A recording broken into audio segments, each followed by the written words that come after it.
Hey guys, welcome back to the Sleep Atlas.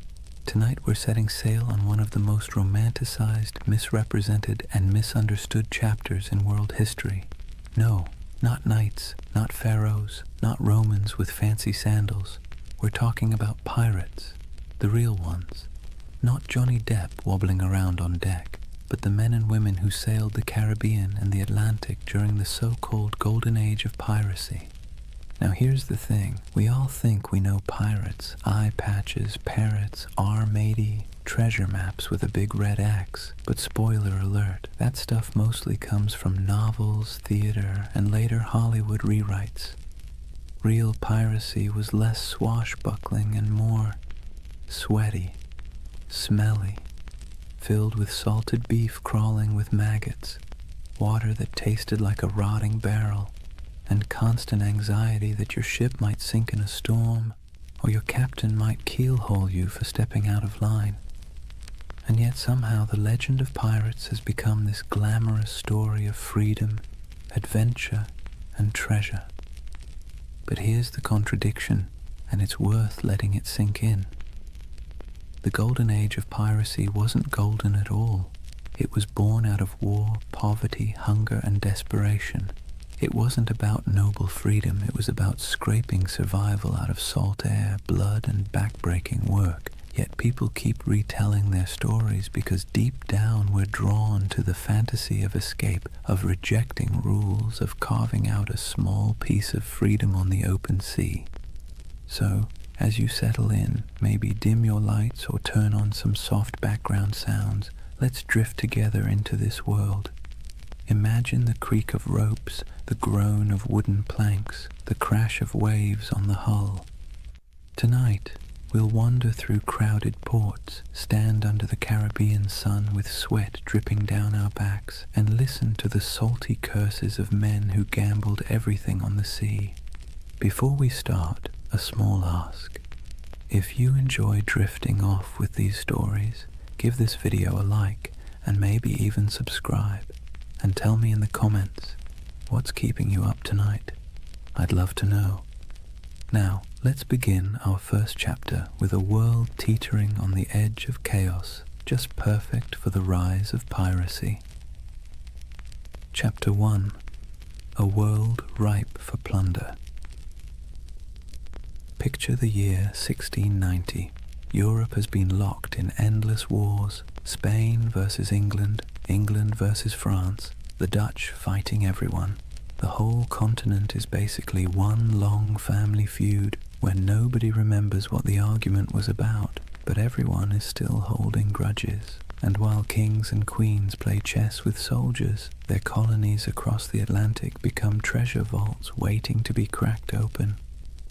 The Caribbean at this time was a furnace, not just from the heat, though the sun baked everything in a way that made even the shadows shimmer, but because it was where European empires collided, traded, and stole from one another. Spanish galleons hauled silver from Peru and Mexico, loading it into massive convoys that lumbered across the ocean toward Spain. English, French, and Dutch merchants sailed their own fleets filled with sugar, rum, tobacco, and enslaved Africans, commodities that would fuel entire economies back in Europe. The ports were alive with contradictions. Imagine standing on the docks of Port Royal in Jamaica around 1700. The smell hits you first: tar, rum, smoke, and human sweat. Dock workers shouted in a dozen languages, sailors stumbled drunk, their shirts stiff with salt, elegant merchants in powdered wigs strutted past barefoot fishermen hauling nets of twitching fish. The soundscape was relentless, donkeys braying, sailors cursing, coins clattering on wooden counters, priests mumbling blessings, cannons occasionally booming in the harbor just to remind everyone who was in charge. And here's the irony. These bustling colonial ports were supposed to be the crown jewels of empire, but they were also perfect breeding grounds for lawlessness. Governments thousands of miles away tried to impose order, but the reality was chaos. Governors took bribes, soldiers deserted, Officials looked the other way when merchants smuggled contraband. The Caribbean was a place where, if you had a ship and a crew desperate enough, you could either make a fortune or lose everything in a week.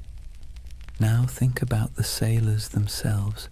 Life at sea under a Royal Navy wasn't glamorous. It was miserable. Sailors were often press-ganged, basically kidnapped into service, dragged aboard ships against their will. Conditions were horrific. Cramped hammocks, weevil-infested bread, floggings for minor offences. Pay was late, if it ever came at all, and if you happened to survive the voyage, chances were you'd be discharged with nothing but a few coins jingling in your pocket and a body half ruined by scurvy. So when word spread that some sailors had gone rogue, ditched their oppressive commanders, seized ships and struck out as freebooters, it sounded less like criminality and more like rebellion. Piracy wasn't just a crime, it was a way out. Let's be clear though, the sea was not forgiving. It wasn't a highway of freedom. It was a gauntlet of storms, reefs, disease, and predators, both human and natural.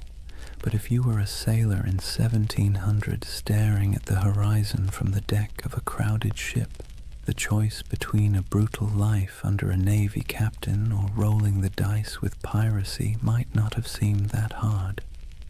By the turn of the century, the Caribbean had become what you might call a floating economy of risk. On one side, kings, merchants, and governors trying to keep order. On the other side, a growing army of dispossessed sailors, mercenaries, and adventurers who decided order was overrated. All it took was the right moment, a gap in empire, a weakly guarded convoy, a ship with sails trimmed just so, and fortunes could be made overnight. And so, with every galleon groaning under the weight of silver, every sugar plantation coughing up profits, and every port overflowing with sailors who'd had enough of being cheated, the stage was set. The Golden Age of Piracy wasn't born out of nowhere. It was baked into the world itself, into the trade routes, the wars, the greed, and the desperation. The seas were ready, and so were the men who would plunder them. If the late 1600s and early 1700s had a theme, it would be everybody's exhausted, broke, and kind of angry. Europe's great powers had been at each other's throats for decades, and while kings and queens could patch up peace treaties, the wars left a trail of wreckage that stretched across the Atlantic. And in that wreckage, piracy took root. Take Spain, for example. Once upon a time, Spain was the big kid on the block. They had the gold, the silver, the fleets, and the swagger to call themselves masters of the New World. But by the late 1600s, their empire looked less like a shining crown and more like a rusty bucket with holes. Wars drained their coffers, silver shipments were constantly raided, and their ships, once the pride of the seas, were often outdated and slow. Spain still had territory, but its grip was slipping, and everyone else smelled the weakness. England wasn't doing much better. Sure, they were clawing their way toward global power, but back home, ordinary sailors were being tossed around like dice in a rigged game. One year they were privateers, government-approved pirates, with papers giving them permission to plunder Spanish ships in the name of the crown. Then, suddenly, the war ended. The crown said, "Thanks for your service," and those same men were dumped ashore with no pay, no prospects, and no sympathy. Imagine fighting for your country, risking death a dozen times only to be told you were now just another unemployed vagrant clogging up the docks. The Dutch Republic had its own story. Once dominant traders, their fleets crisscrossed the globe, but wars with England and France chewed through resources, leaving fewer jobs for sailors and merchants. France, meanwhile, under the grandiose reign of Louis XIV, spent lavishly on wars, palaces, and pretty much anything shiny, leaving French colonies stretched thin and their sailors restless. The result? a perfect storm of unemployed seafarers with skills nobody wanted except in piracy. These weren't random peasants deciding to play pirate for fun. These were trained men, veterans of naval battles, gunners who could load a cannon in seconds, carpenters who could patch a hull under fire, navigators who could steer through reefs in the dark, armies of skilled but bitter men, all with the same problem. No empire wanted to pay them anymore. And here's where it gets ironic. These empires had essentially created their own monsters. When Spain and England handed out letters of marque, those little slips of paper that legalized piracy during wartime, they encouraged men to attack enemy shipping. Privateers like Sir Francis Drake in the 1500s became national heroes. But once peace returned, those same activities suddenly became criminal.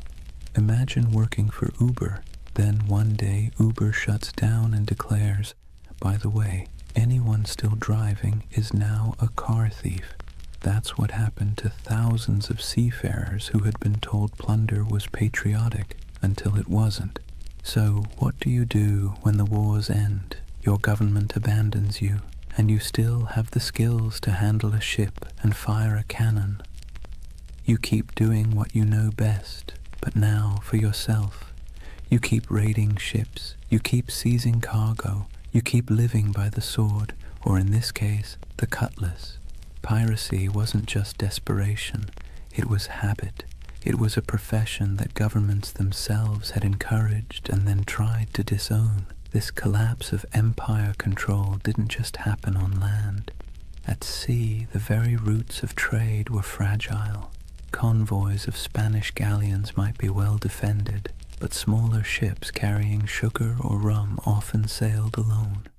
Merchant captains wanted profit, not protection, and cutting corners left them exposed. Add in tropical storms that could scatter fleets like confetti, and suddenly the Caribbean looked less like the King's Ocean and more like a buffet table for anyone bold enough to take a bite. And let's not forget the colonies themselves.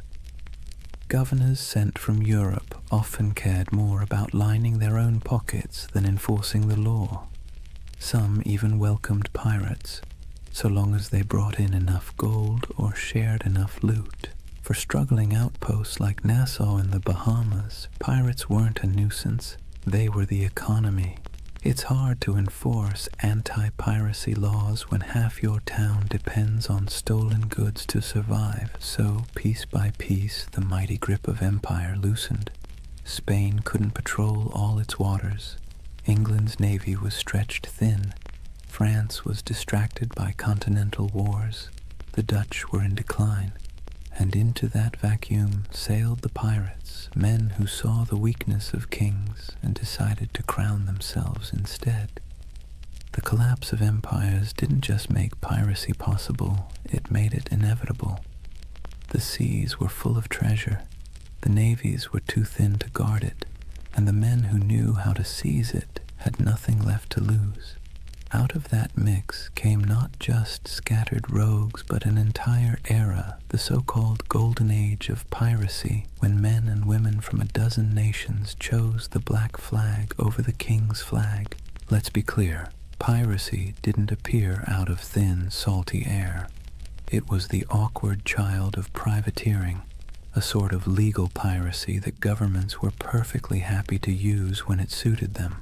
To understand how privateers turned into pirates, you have to look at how the lines between hero of the crown and villain of the seas were about as thin as a ship's rope after a rat problem. Privateering was, in theory, simple. A government at war, say England against Spain, would hand out a letter of marque. This was a fancy slip of paper saying, "Go ahead, raid enemy ships, keep a cut of the loot, and send us our share." It was piracy, but with paperwork. Sir Francis Drake did it in the 1500s, sacking Spanish ports and coming home loaded with plunder. England called him a knight, Spain called him a criminal. One man's pirate was another man's patriot. Fast forward to the late 1600s, and the system was still in play. Privateers swarmed the Caribbean and Atlantic during wars, seizing sugar shipments, Spanish galleons, and anything else they could get their hands on. The Caribbean became a giant chessboard, and privateers were the pawns, expendable but useful. As long as the war lasted, they were tolerated, even celebrated.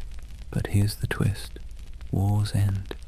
And when they did, governments suddenly didn't need these men anymore. One day you're proudly waving the flag of your nation, attacking the enemy, and selling stolen goods back to friendly ports.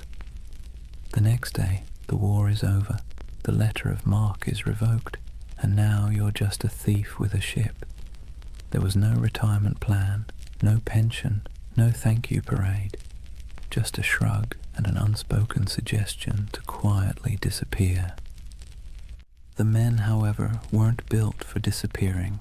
They were hardened sailors who knew the rhythms of the sea better than the rhythms of ordinary life.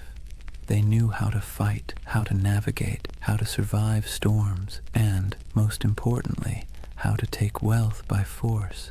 These were not skills easily repurposed into farming or shopkeeping. So what did they do? They kept at it. The only difference was that now, instead of doing it for a king or queen, they did it for themselves. This transition was so common it almost feels inevitable. Many of the most famous pirates of the Golden Age had first cut their teeth as privateers. Men like Henry Morgan, who began under English sanction and later operated in a grey zone that looked a lot like piracy. Others, like Blackbeard, likely started out on privateering ships during the War of Spanish Succession before slipping into outright piracy when the war dried up. The habits, the networks, even the bases were already in place. It was just a matter of removing the official paperwork and keeping the cannons loaded. And here's the delicious irony. Governments created the very monsters they later tried so hard to destroy. By training thousands of sailors in the art of state-sponsored looting, they gave them a taste for plunder. Then, by abandoning them in peacetime, they essentially shoved them straight into piracy. Imagine teaching someone to pick locks during a war because you need spies, then firing them when the war ends and expecting them not to use their skills. Of course they'll keep picking locks, only now it's your house. There was also the question of identity. Once a man had lived as a privateer, free from the crushing discipline of a navy, sharing loot with his mates, and living by the tides, could he really go back to scrubbing decks under the bark of some lieutenant? Navy life was brutal, punishments were harsh, pay was low, and the class system was rigid. By comparison, the life of piracy, even with its hunger, storms, and risk of hanging, offered more equality and excitement. It wasn't just survival, it was liberation from the grind of the empire. Ports like Port Royal in Jamaica and Tortuga off Hispaniola blurred the line even further. Merchants there didn't care if the goods were captured legally or not. Sugar, silver, rum, if it could be sold, it was welcome.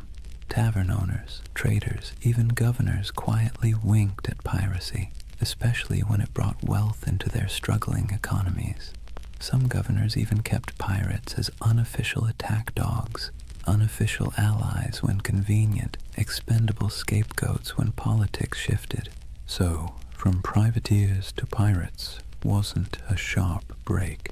It was more like a slow, sloping slide into the inevitable. Men who had been celebrated for plundering Spanish ships found themselves doing the exact same thing, only now branded as criminals. And they embraced it because what was the alternative? Starvation, subservience, a return to naval whippings and starvation wages? No, thank you. Better to live on your own terms, however short that life might be. It's easy now to think of pirates as chaotic rebels who suddenly popped up to terrorize the seas.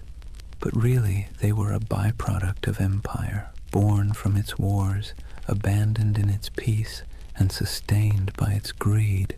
The black flag wasn't a rejection of Europe's system. It was its mirror, twisted and stripped of pretense. So when we picture those ragged sails appearing on the horizon, it wasn't random lawlessness at sea. It was the logical conclusion of policies that blurred morality for convenience. Privateering was piracy in a fancy coat, and piracy was privateering with the coat torn off, and for the men who lived it, there wasn't much difference at all. Now let's imagine, for a moment, what happens when thousands of unemployed sailors, disgruntled privateers, and general misfits all end up in the same place. No law, no oversight, no queen wagging her finger from across the ocean. Just wide open seas, islands thick with sugarcane and palm trees, and ports desperate for trade, even if that trade came dripping with blood. Welcome to the Pirate Republic, a loose patchwork of havens across the Caribbean that briefly turned outlaw life into a kind of anti-establishment experiment. The most famous of these havens was Nassau, on New Providence Island in the Bahamas. Today it's a tourist destination with beach chairs and cruise ships. Back then, it was more like a dusty stage set built for chaos. The island's harbor was shallow, perfect for the smaller, nimble pirate ships, but treacherous for the heavier Navy vessels. That natural advantage made Nassau nearly untouchable, and so it blossomed into the unofficial capital of piracy. If London was the beating heart of empire, Nassau was the loud, drunken laugh echoing across the Atlantic. Life in Nassau was a strange mix of desperation and freedom. Picture ramshackle huts leaning against each other like tired sailors, taverns spilling music and shouting into the night, and the constant smell of rum, sweat, and salt. Pirates from every corner of the Atlantic crammed together, English, French, Dutch, African, even a few indigenous sailors who'd escaped the crushing grip of European colonization. The result was something Europe would never have tolerated back home, a society stitched together by outcasts, running on booze, barter, and the occasional cannon. What made it so intoxicating was the sense of equality. A runaway slave could find a berth on a pirate ship and suddenly be treated, at least relatively speaking, like an equal. A woman could dress as a man, grab a cutlass, and carve her place on deck. Anne Bonny and Mary Read, two of the most famous pirates in history, lived that very reality. The rigid hierarchies of Europe, lords and serfs, captains and peasants, broke down in Nassau's taverns. Everyone was broke, everyone was sunburned, everyone was one bad decision away from the noose. That kind of shared peril made for a twisted kind of democracy. And then there was Tortuga off the coast of Hispaniola. French buccaneers had started it as a base in the 17th century, and over time it became another pirate haunt. Tortuga was wilder, less organized than Nassau, but it shared the same energy, a place where authority didn't reach. Port Royal in Jamaica, before an earthquake literally dropped half of it into the sea in 1692, was the original pirate playground. It was called the wickedest city on earth, a place where taverns outnumbered churches and every second house was either a brothel or a gambling den. Imagine Las Vegas, but with more cannons and fewer neon lights. These places weren't just drunk paradises, they were strategic. Pirates needed somewhere to fix ships, sell stolen goods, and recruit new crews. Without havens, piracy would have been short-lived. With them, it flourished. Merchants, governors, and tavern owners often looked the other way, because piracy was good for business. Silver, sugar, indigo, rum, it all flowed into these ports. And once it was in the market, who really cared where it had come from? The world's first free trade zones, if you like, just with more swashbuckling. The dream of the pirate republic was intoxicating because it offered what Europe didn't: freedom from rigid social classes, for the sailor who'd been whipped half to death on a navy ship, for the indentured servant who had been treated like disposable property, for the runaway enslaved person. Nassau or Tortuga was a chance to live on your own terms. Yes, those terms often meant short lives, disease, and eventual capture. But for a fleeting moment, the pirate republic offered something resembling equality. It was messy, chaotic, and fueled by rum, but it was theirs. It's easy to romanticize this as some proto-democracy at sea, and in truth, pirates weren't building utopias. They fought among themselves, they drank themselves half to death, and they betrayed each other when the loot was good enough. But there was a kernel of something radical here. Ordinary people, most of them poor, illiterate, and cast aside by empire, were writing their own rules. Captains could be voted out. Plunder was divided more fairly than wages in most European jobs, and there was a sense, however fragile, that out here in the Caribbean heat, you weren't just surviving, you were free.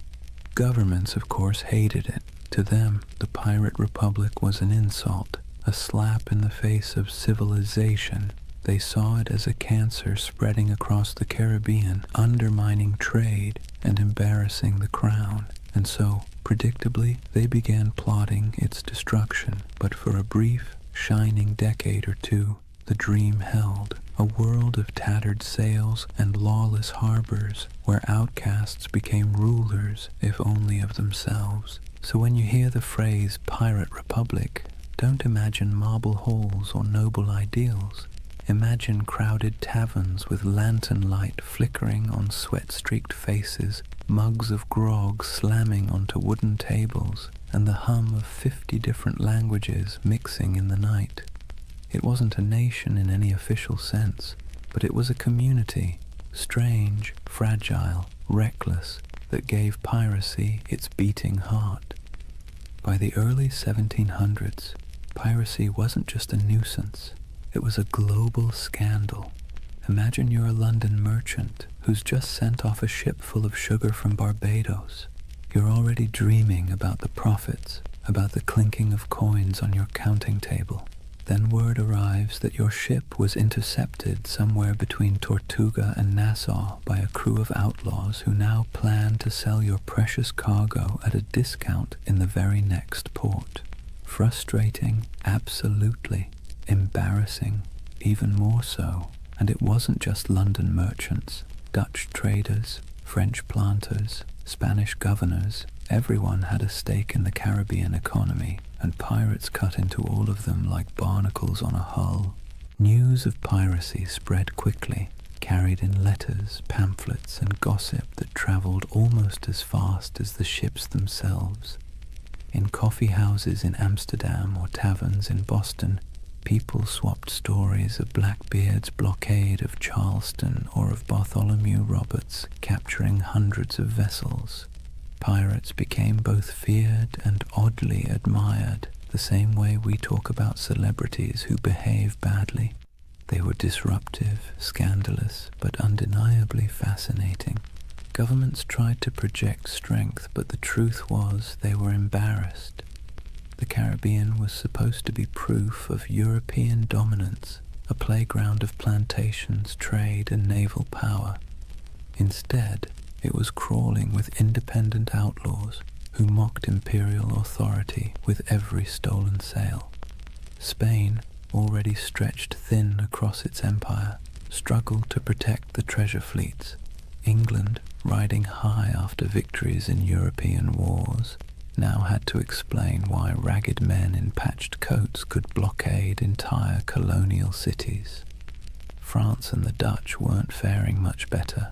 In a world obsessed with image, piracy made the great powers look incompetent. What made it worse was that ordinary people were often rooting for the pirates, at least quietly. Think about it. If you were a poor sailor in Bristol, or an indentured servant in Jamaica, or even a small-town farmer in Virginia, Who would you rather cheer for? The faceless merchants and noble families who controlled your taxes, or the ragtag crews who thumbed their noses at authority and spread the loot, sometimes literally, among the lower classes? Pirates had a populist appeal. They were villains to the elite, but folk heroes to the downtrodden. Ballads were written, stories were exaggerated, and every port town knew someone who claimed to have once seen, or maybe even joined, a pirate crew. That uneasy admiration worried rulers as much as the piracy itself. It wasn't just about stolen goods anymore.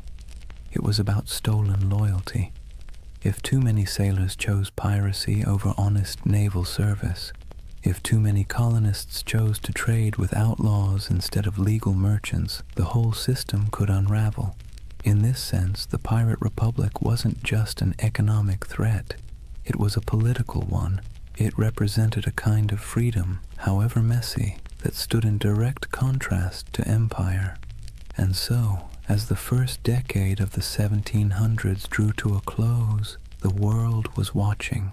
Governors wrote desperate letters to their monarchs begging for naval reinforcements. Merchants lobbied for protection. Admirals were dispatched with orders to stamp out the scourge. Yet for all this official outrage, the pirates kept sailing, kept raiding, and kept slipping back into the shallow harbors of Nassau, Tortuga, and Port Royal.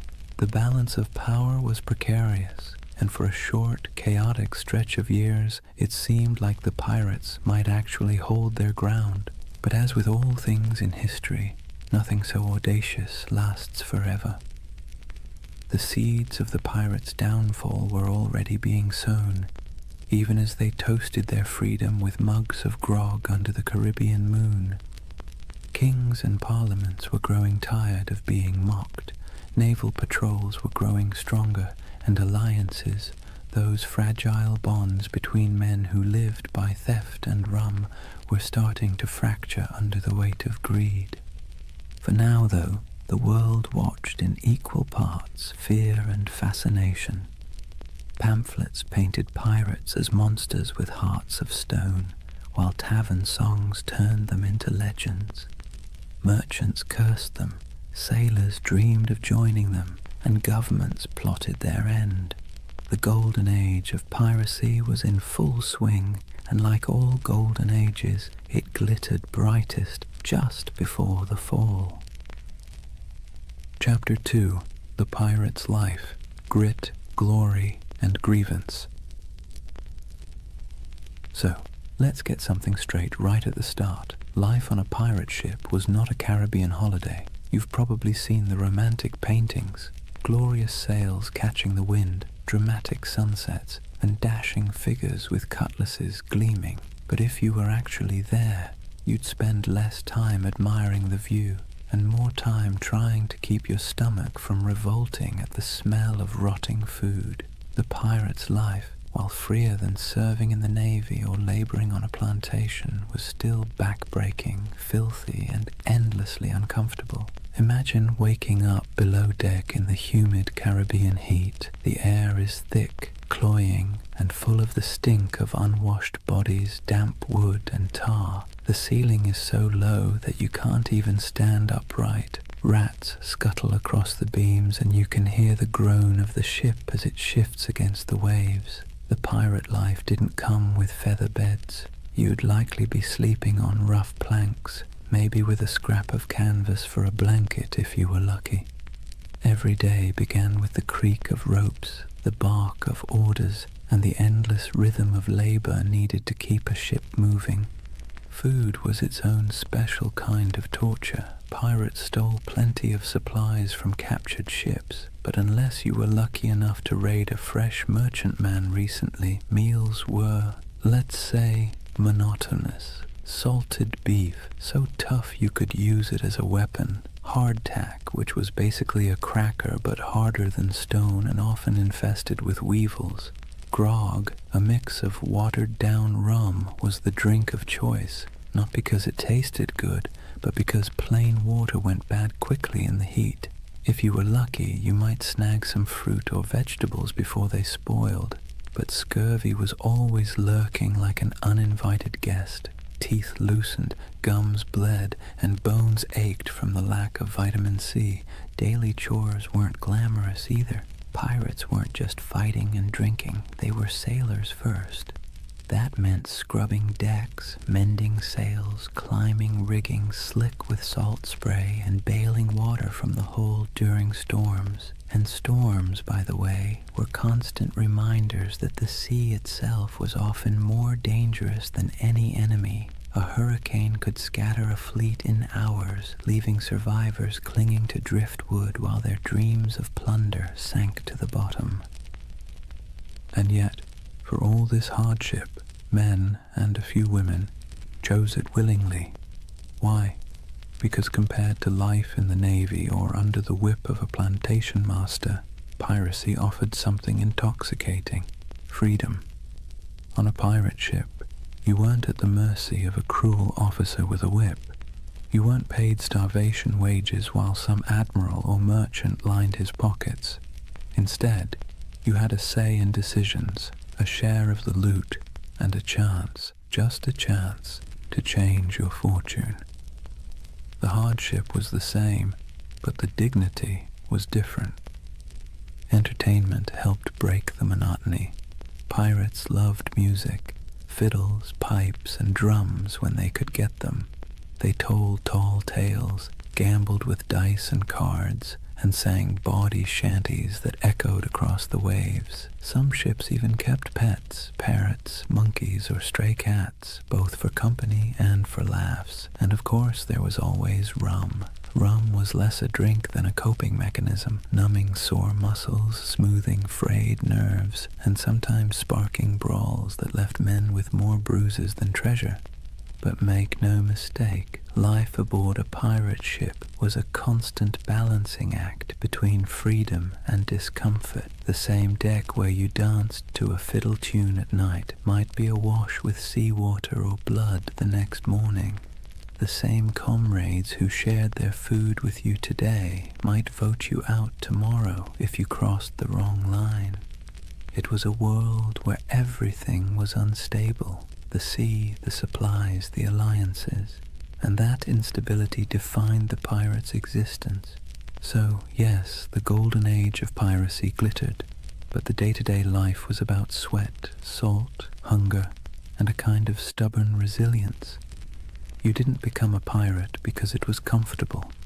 You became one because, for all its stink and danger, it gave you control of your own fate, at least for a while.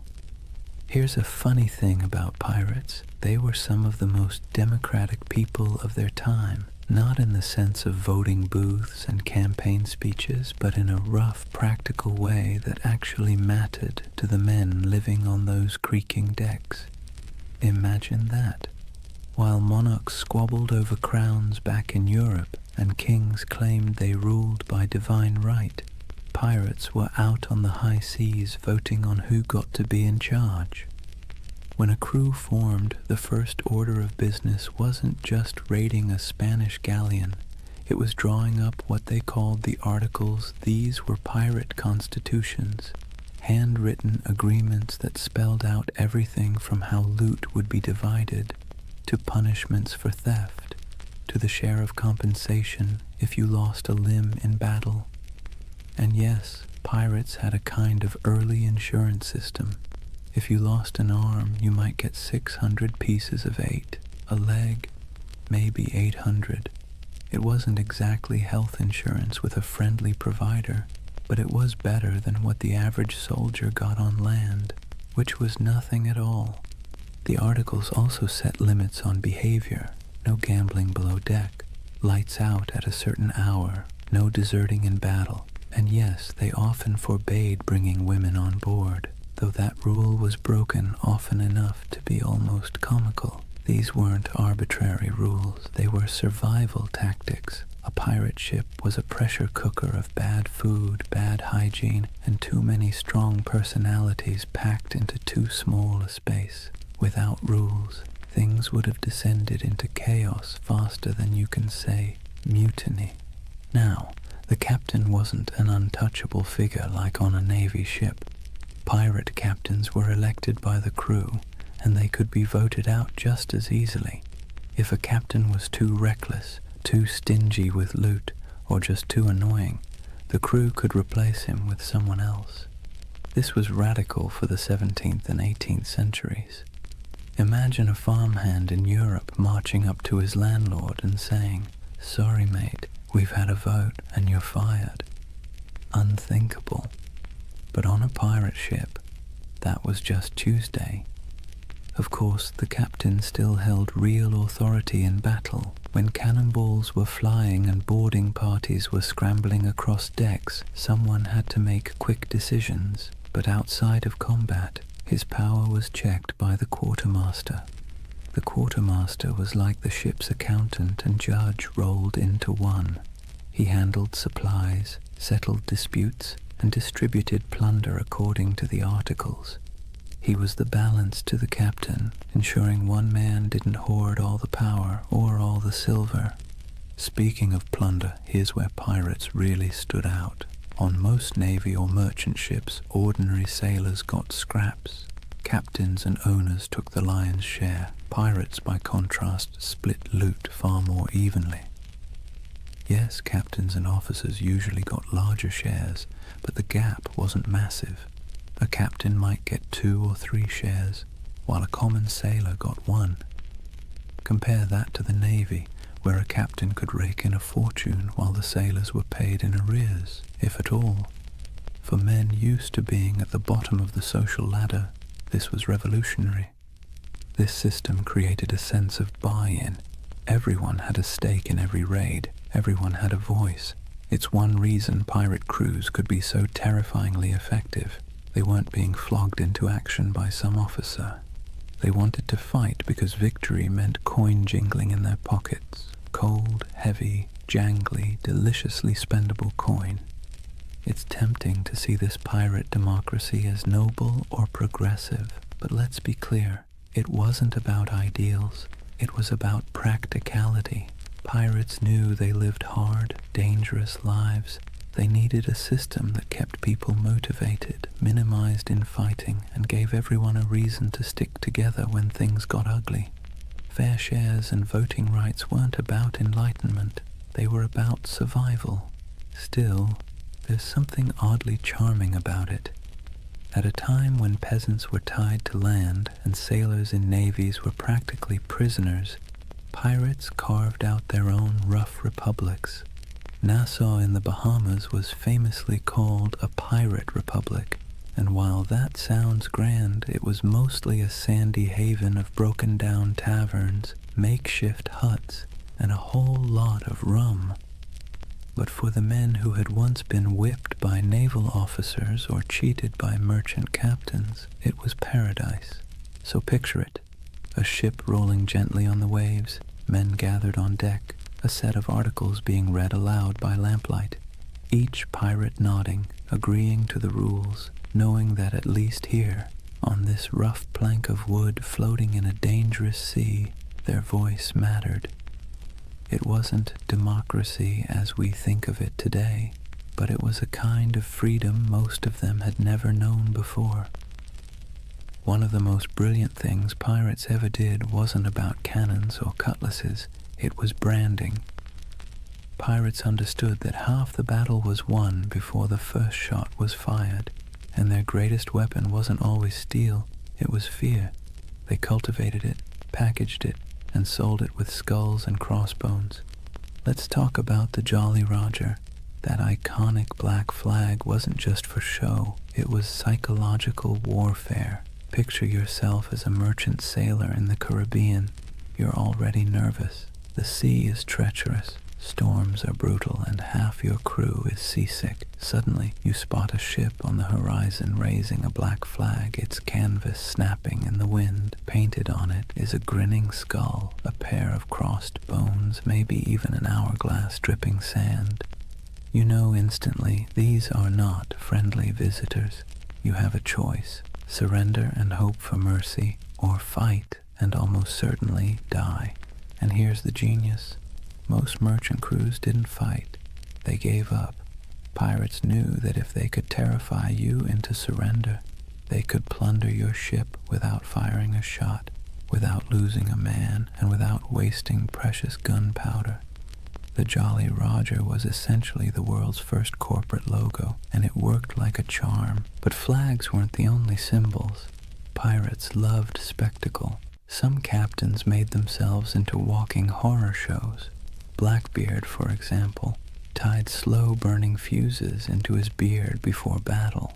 Imagine a man storming across your deck with his hair literally on fire, eyes wild, smoke curling around his face like some demon from the deep. That's not just intimidation, that's theater. He was turning himself into a nightmare that sailors would retell in every port from Jamaica to London. Superstition also ran deep. These were men who spent their lives on the unpredictable sea, so of course they looked for signs, omens, and rituals. Whistling on board was considered bad luck because it might whistle up a storm. Bananas were famously avoided on ships, tied to tales of vanished vessels and mysterious deaths. Cats, on the other hand, were seen as good luck, their twitching tails thought to calm the winds. Some pirates tattooed symbols for protection. Crosses, anchors, mermaids, inked in crude lines that doubled as badges of identity and talismans against doom. Then there were the rituals before battle. Some crews would gather for a speech, others for a raucous round of rum-fueled singing. There might be a drum beat or a chant, something primal to stir courage. Pirates knew the value of theater not just for their enemies, but for themselves. Fear is contagious, and courage sometimes needs a costume. Music, too, had its place. Sea shanties weren't just entertainment. They were tools for survival, helping men row or haul ropes in rhythm, but they also bound crews together, creating unity in sound and spirit. Picture the dark deck of a ship, waves crashing, lanterns swaying, and a chorus of rough voices rising into the night, carrying equal parts defiance and desperation. Symbols and superstitions gave pirates an edge. They were outnumbered and outgunned by naval powers, but they turned reputation into a weapon. Every skull painted on a flag, every whispered tale of a flaming bearded captain, every ritual chant before a raid, it all worked to magnify their presence far beyond their actual numbers. They made themselves larger than life, monsters of the sea, shadows that haunted every merchant sailor's imagination. And the beauty of it? Most of it cost nothing. A painted flag, a dramatic entrance, a bit of theatrical madness. Pirates didn't need massive armies or endless treasuries. They needed fear, and they knew how to conjure it. So next time you see that skull and crossbones, remember, it wasn't just a warning, it was a brand, a promise of chaos, a theater of fear that made the legend of piracy far bigger than the men themselves. For all the flags and fiery beards, life aboard a pirate ship wasn't just about battle. In fact, most days weren't spent fighting at all. They were spent doing the very ordinary, very human things that bound a crew together, eating, talking, laughing, and finding scraps of comfort in a world made of salt and splinters. Let's start with food, because nothing unites or divides a crew faster than the question of dinner. Pirate diets were, to put it politely, uninspiring. Salted beef or pork, rock-hard ship's biscuit crawling with weevils and barrels of dried peas were the staples. Water turned slimy after a few weeks, so rum, watered down into grog, became the drink of choice. The thing is, pirates ate much the same as navy crews or merchant sailors, but they sometimes had an advantage. Because pirates plundered fresh food and drink whenever possible, they could actually eat better than the men they robbed. A captured merchant ship might yield cheese, citrus fruit, coffee, sugar, or even delicacies like cocoa or spices. For a brief time, life on the high seas could taste a little less like mold and more like luxury. But food was more than sustenance. It was ritual. Sharing a meal created unity. Imagine a crew gathered on deck, bowls in hand, gnawing at salted meat and joking about who got the biscuit with the most maggots. It was grim humor, sure, but humor all the same. A bad meal, eaten together, still forged bonds. And the occasional feast, say, after a particularly good raid, was celebrated with music, rum, and more laughter than some men had known on land. Music itself was essential. Pirates didn't have iPhones, but they did have voices, fiddles, drums, and makeshift instruments. Sea shanties weren't just working songs. They were entertainment, morale boosters, and the glue that kept rhythm in both work and play. Picture the rough chorus rising under the stars, a drum tapping time, a fiddle screeching out a tune stolen from some tavern ashore. These weren't trained choirs, but the sound was raw, communal, and strangely beautiful. It stitched men together, reminding them that even in isolation, they belonged to something larger. Then there were the games. Dice and cards were popular, played with stakes as modest as tobacco or as reckless as shares of loot. Wrestling matches and contests of strength filled idle hours, with men cheering on their favorites. Betting on the outcome wasn't just fun, it was a way of creating drama in a life that could otherwise drag on in monotonous days of empty horizon. And let's not overlook the surprising inclusivity aboard pirate ships. Escaped slaves often joined pirate crews, where they could earn equal shares of plunder instead of chains. Women, though rare, found roles too, sometimes as disguised sailors, sometimes openly accepted as fighters or partners. Life aboard a pirate ship was brutal, but in its own odd way, it offered opportunities for outsiders that rigid societies on land never would. In these small details, the shared meals, the rowdy songs, the roll of dice, we see the human side of piracy. Beneath the myth of cutthroats and raiders was a community of men and women who found ways to survive, to laugh, and even to belong. Their ships were floating worlds, part prison, part family, part workplace, part tavern. And while the dangers of storms, disease, and naval patrols never disappeared, these ordinary moments gave piracy its texture, the rhythm of humanity beneath the roar of cannons. So when you picture pirates, don't just imagine black flags and treasure chests. Imagine the sound of dice clattering on a barrel lid, the smell of salted pork frying in a pan, the laughter of men half drunk on rum, and the scratchy notes of a fiddle floating over the sea at night. That too was the pirate's life, not just violence and fear, but moments of messy, ordinary humanity carved out in the vast loneliness of the ocean. For all the adventure, freedom, and strange democracy of pirate life, you have to ask the question, why did so many men and a few women decide that piracy was worth the risk of hanging, drowning, or dying from scurvy in some forgotten corner of the sea? The answer, as usual, has less to do with romance and more to do with grievance. Pirates were not born with skulls and crossbones on their flags.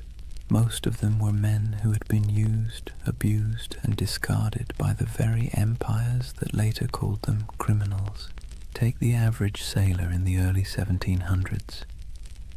His life was a cruel contract, low pay, brutal discipline, and punishments that bordered on torture. The British Navy in particular ran on forced service. Impressment gangs snatched men off the streets, dragging them aboard ships where they might serve years against their will. Once aboard, they were flogged for minor infractions, fed poorly, and often paid late, if at all. It was a life so grim that joining a pirate crew, where you at least got a vote, a share of plunder, and the occasional feast, looked less like criminality and more like opportunity. Then there were the privateers. These men had once sailed under legal commissions, essentially hired by governments to plunder enemy ships during wartime. But when treaties were signed and peace declared, those commissions were revoked. Overnight, skilled sailors became unemployed and unwanted. Some went home to poverty. Others, unwilling to give up the taste of plunder or unable to find work, simply kept raiding.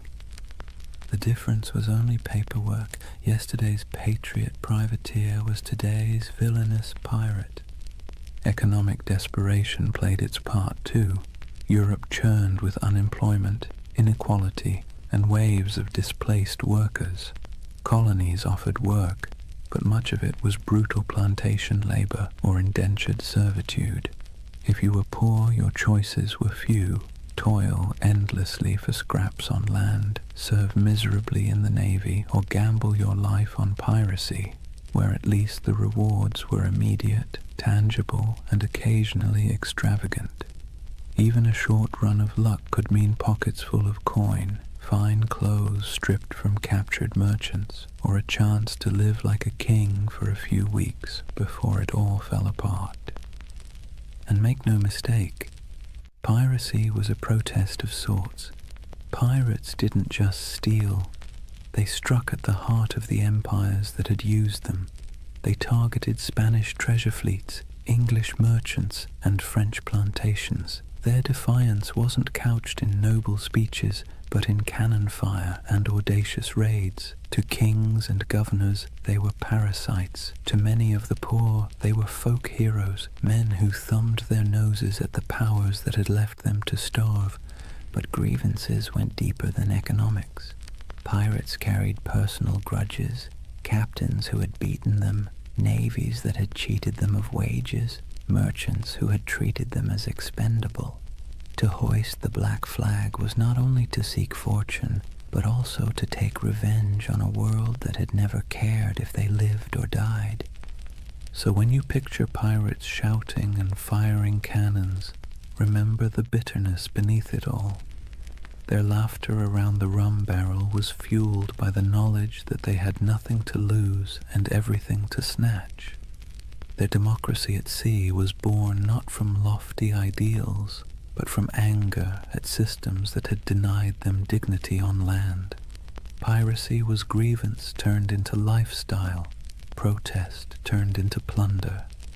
That's why the Golden Age of Piracy still lingers in our imagination. Beneath the noise of cannons and the gleam of treasure, it was the story of men who had been pushed too far, who decided that if the world offered them no justice, they would carve out their own, on their own terms, with black flags snapping in the wind. Chapter 3. Legends of the Black Flag. If the first half of piracy's golden age was about survival, grievance, and reinvention, the second half was about faces, human faces, twisted into masks of legend. Because when we talk about pirates, we rarely remember the ordinary nameless sailor swabbing the deck or the hungry man who joined a crew for a share of bread and rum. We remember the icons, the ones whose names still echo like thunder across centuries. Blackbeard, Calico Jack, Anne Bonny, Mary Red, and Bartholomew Roberts. They were larger-than-life figures, painted by both truth and exaggeration, until they became less people and more symbols of defiance. Take Edward Teach, better known as Blackbeard. He understood something fundamental about human nature. Fear gets results. He grew his beard long and black, twisting it into braids tied with slow-burning fuses. Before battle, he would light them so smoke curled around his face, making him look like a demon rising from the sea. The truth? He may have killed fewer men than you'd think, often relying on intimidation to win without a fight. But his legend was so terrifying that many surrendered without firing a shot. It was theater as much as piracy, and it worked. Then there was Calico Jack Rackham, named for his fondness for bright, flamboyant clothing made of calico. He wasn't the most successful pirate, nor the most ruthless, but he had something else: charisma. He cultivated an image of style, flair, and daring, hoisting a version of the Jolly Roger with crossed swords beneath a skull. His exploits were bold but often bungled, yet his story endures because of the people he sailed with, two of the most famous women pirates in history. Anne Bonny and Mary Red broke every rule written by their time. Both disguised themselves as men when necessary, fought alongside their crewmates, and shocked the world by simply existing in a profession supposedly reserved for brutal men. They cursed, they carried pistols, and they demanded to be treated as equals. Stories tell of Anne shouting at her fellow pirates during a fight, furious that they were cowering below deck while she and Mary stood on, firing back at attackers. Were all the tales true? Probably not. But the image of two women wielding blades under the black flag has been impossible to forget. And then there was Bartholomew Roberts, Black Bart. Unlike Calico Jack, he was ruthlessly effective. Roberts captured more than 400 ships in his career, making him arguably the most successful pirate of the era. He dressed extravagantly, wore a crimson waistcoat in battle, and carried himself with the stiff pride of a gentleman gone rogue. He turned piracy into a system, drilling his men like a navy and enforcing discipline that other captains might have laughed at. If Blackbeard was terror and Calico Jack was style, then Roberts was efficiency, a man who turned plunder into a full-time industry. These figures didn't just survive, they thrived because they understood the power of story. Pirates lived and died quickly, but their reputations could sail farther than any ship. Merchants whispered their names in fear, tavern-goers retold their exploits in drunken awe, and pamphleteers in London exaggerated every detail to sell more copies. Legends inflated as fast as the sails of a ship in strong wind, until the line between man and myth blurred completely. So when you picture the Golden Age of Piracy, don't just imagine faceless crews swarming merchant ships. Picture these icons at the prow, beards smoking, calico shirts blazing with color, women fighting defiantly against all odds, crimson jackets flashing in the sun. They were performers as much as criminals, masters of spectacle, writing themselves into history by sheer audacity. That's why they endure, not because they lived long lives, they didn't, but because they played their roles so well that centuries later we still remember their stage. If pirates were actors on the stage of the sea, then Edward Teach, Blackbeard, was the undisputed director of horror. He understood better than almost anyone else that violence wasn't always necessary if you could make your enemies believe it was inevitable. His greatest weapon wasn't his cutlass or pistols, but the terrifying image he constructed of himself. Imagine this. You're a weary merchant sailor, your ship heavy with sugar and rum, when you spot a vessel in the distance. Its sails are patched but full, its hull dark and looming, and then you see him. A giant of a man with wild, coal-black hair and a beard so thick it looks like it's swallowing his face. He's tied slow-burning fuses into his braids, sparks spitting, smoke curling around him as if he's stepped straight out of hell. The sight alone is enough to send shivers through the toughest crew. Guns are loaded, cannons are aimed, but more often than not, the merchant ship simply lowers its colors and surrenders. Why fight when the devil himself has shown up to collect? Here's the funny part. For all his terrifying image, Blackbeard wasn't actually the most bloodthirsty pirate.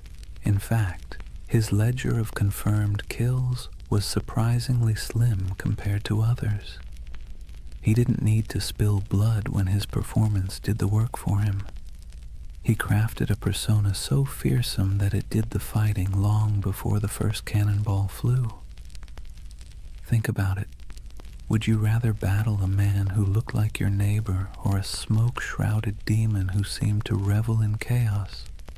Most captains chose the wiser option and handed over their cargo. Blackbeard also knew the value of spectacle beyond the battlefield. He cultivated stories about himself, feeding into his myth. He'd fire pistols in the air just to startle his own crew. He once blockaded the entire port of Charleston, South Carolina, holding the city hostage until he was supplied with medicine. This wasn't just piracy, it was theater on a grand scale, a demonstration that one man and a few ships could humiliate an entire colony.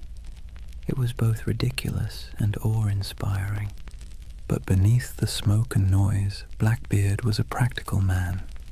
He divided plunder with some fairness, treated his crew as partners more than slaves, and knew when to negotiate. He wasn't some mindless brute. He was calculated. His use of fear wasn't just for show. It was a strategy that minimized actual risk. Why fight bloody battles when you can win by reputation alone?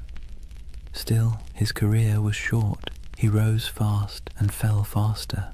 By 1718, the British Crown, tired of his antics and the disruption of trade, decided it had had enough. Lieutenant Robert Maynard lured him into a trap off the coast of North Carolina. In a brutal fight, Blackbeard was shot and slashed repeatedly before finally going down. His severed head was hung from Maynard's ship like a grotesque trophy, a final theatrical image for a man who had lived by performance. And yet, did death end the legend? Not at all. If anything, it sealed it. Blackbeard's ghost was said to haunt the waters where he died, his headless body swimming in the waves, searching for its lost skull. Fishermen swore they saw his spectral ship, the Queen Anne's Revenge, drifting silently across the horizon. Whether or not any of it was true didn't matter. The myth had already outgrown the man. So when you hear the name Blackbeard today, you're not just recalling a pirate. You're recalling one of history's greatest performers, a man who understood fear as both an art and a weapon. His stage was the sea, his audience the world, and his performance so unforgettable that centuries later we're still applauding in awe and a little bit of dread. If Blackbeard was the terrifying face of piracy, then John Rackham, better known as Calico Jack, was its fashion icon. The man wasn't particularly fearsome, nor was he especially successful compared to others, but he had something almost as valuable as gold: style. His nickname came from the brightly patterned calico coats he wore, loud enough to be seen from a mile away. It was a choice that said, "I may not be the biggest or the baddest, but I'll be the most noticeable." And in a world where fear and reputation kept you alive, being memorable mattered. Calico Jack's story would likely have been a footnote in the annals of piracy, if not for two extraordinary women who joined his crew, Anne Bonny and Mary Read. Their presence turned his otherwise average exploits into a legend that has fascinated people ever since. Anne Bonny was born in Ireland, but grew up in the Americas, the daughter of a wealthy planter. She had a fiery temper and a restless spirit. Stories say she once stabbed a servant girl with a kitchen knife, though the truth is hard to pin down. What we do know is that she wasn't content with the role society expected of her. Marrying a small-time sailor didn't calm her spirit. Running away with Calico Jack did. She traded the plantation house for the rolling deck of a pirate ship, proving herself as fierce with a blade as any man. Mary Red's tale was even stranger. Born in England, she was disguised as a boy from childhood so her family could inherit money. She grew up living as Mark Red, working as a soldier and sailor. By the time she crossed paths with Calico Jack and Anne Bonny, Mary had long since mastered the art of slipping between identities. When she joined their crew, she initially kept her disguise. But Anne, curious and bold, discovered the truth. Instead of turning her away, Anne accepted her, and the two became close allies. Now picture it, a small pirate crew led by a man in flamboyant coats, backed by two women who defied every expectation of the age. While other pirates leaned on spectacle or terror, this trio leaned on audacity. Reports from the time describe Anne and Mary fighting openly in men's clothes, wielding pistols and cutlasses, cursing louder than the men beside them. They weren't mascots or novelties, they were feared combatants. When boarding parties went over the rails, Anne and Mary were often the first in line. One of the most famous stories of their courage came during the final days of Calico Jack's career. His ship was cornered by a pirate hunter. Most of the crew, drunk and unwilling to fight, cowered below deck. But Anne Bonny and Mary Read fought ferociously, shouting at the men to come up and defend themselves. Outnumbered and abandoned, they couldn't hold out forever. The ship was captured, and the crew taken to trial in Jamaica. Calico Jack was sentenced to hang, and before his execution, Anne Bonny reportedly delivered the coldest line in pirate history. She told him, "If you had fought like a man, you need not be hanged like a dog." Brutal but fair. Anne and Mary both escaped the noose by pleading the belly, claiming they were pregnant, which delayed executions. Mary fell ill and died in prison not long after. Anne's fate is more mysterious. Some say her wealthy father intervened to free her, and she lived out her days quietly. Others imagine she slipped back into obscurity, perhaps even finding another ship to sail under a new name. The truth is lost, but the legend remains.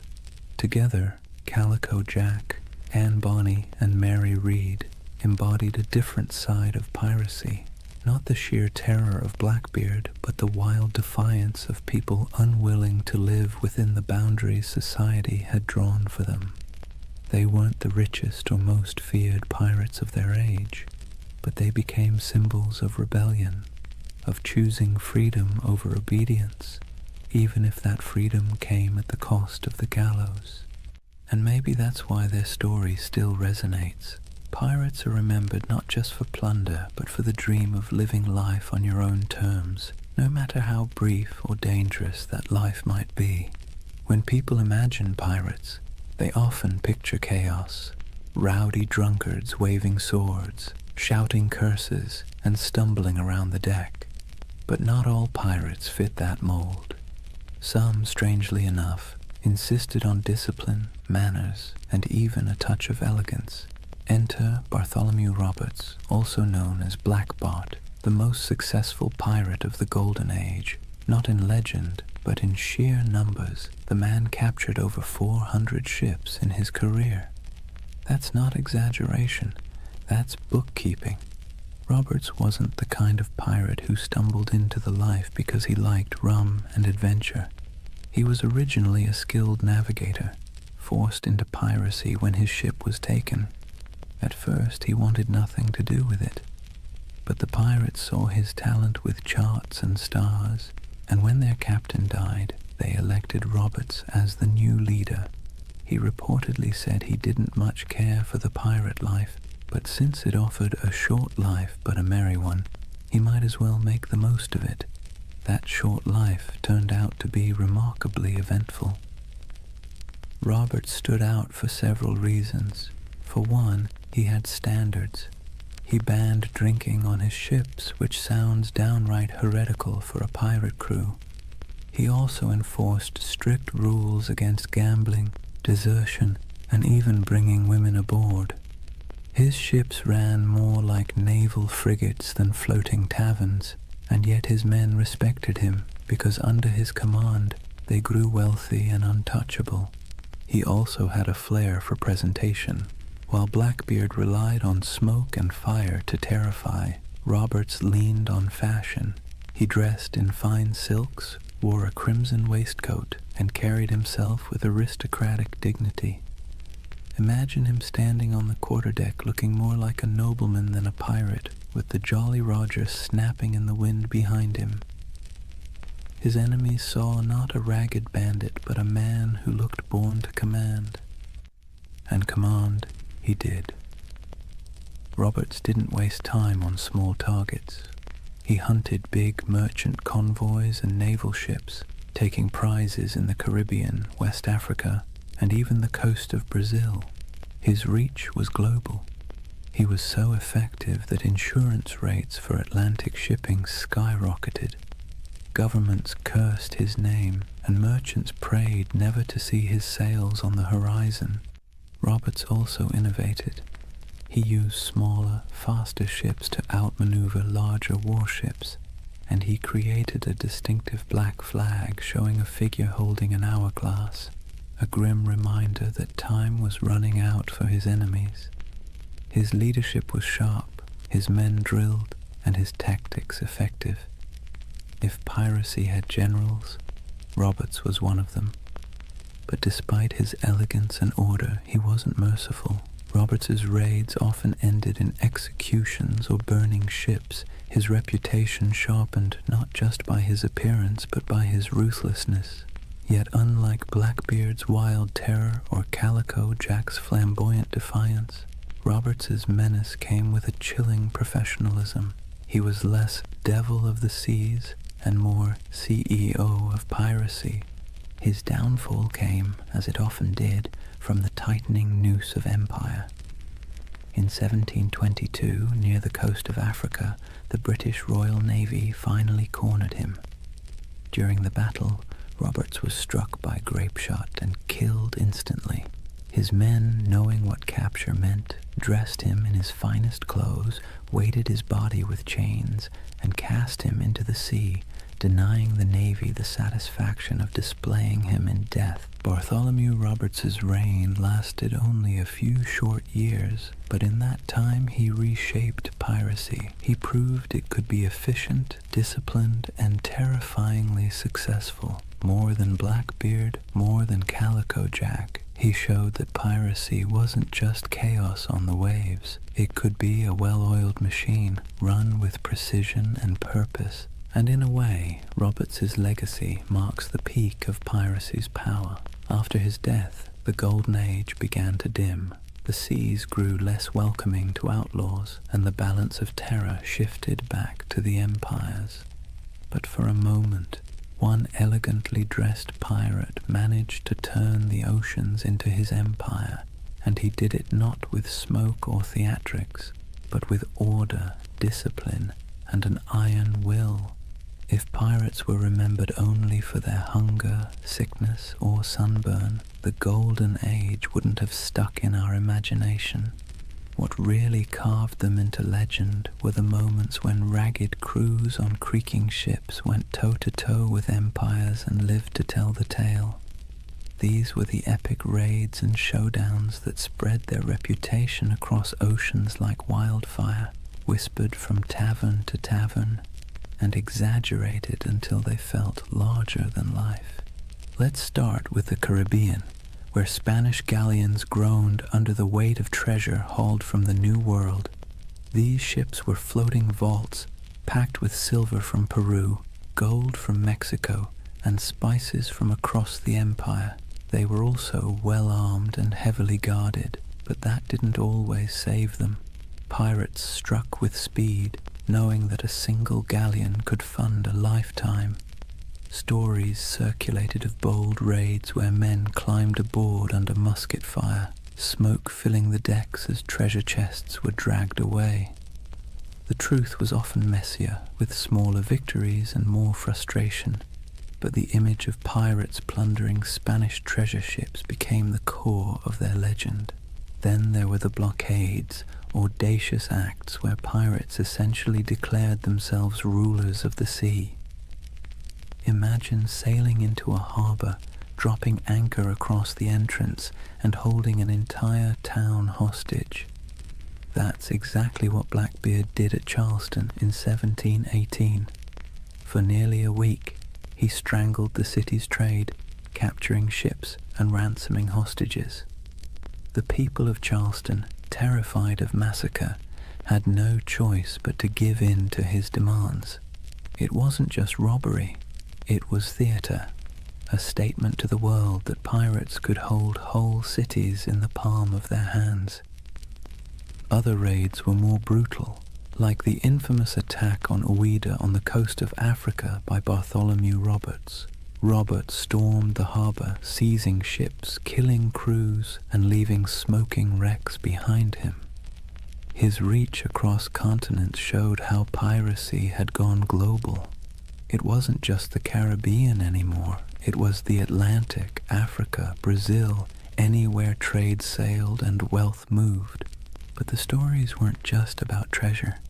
They were about battles fought against impossible odds.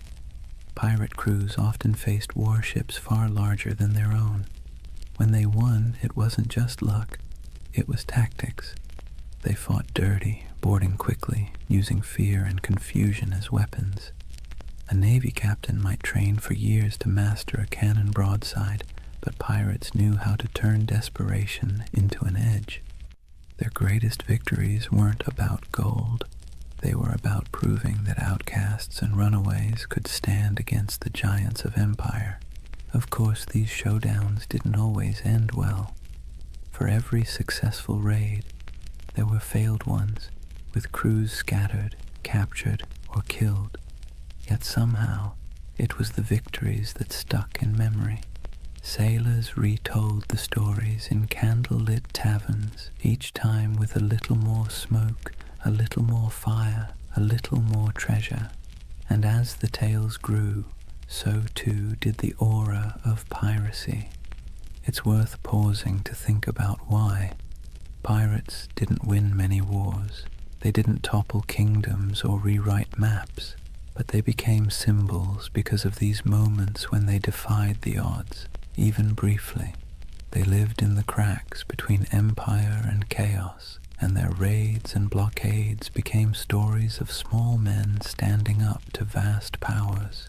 That's the kind of tale that sticks, even when the facts get fuzzy.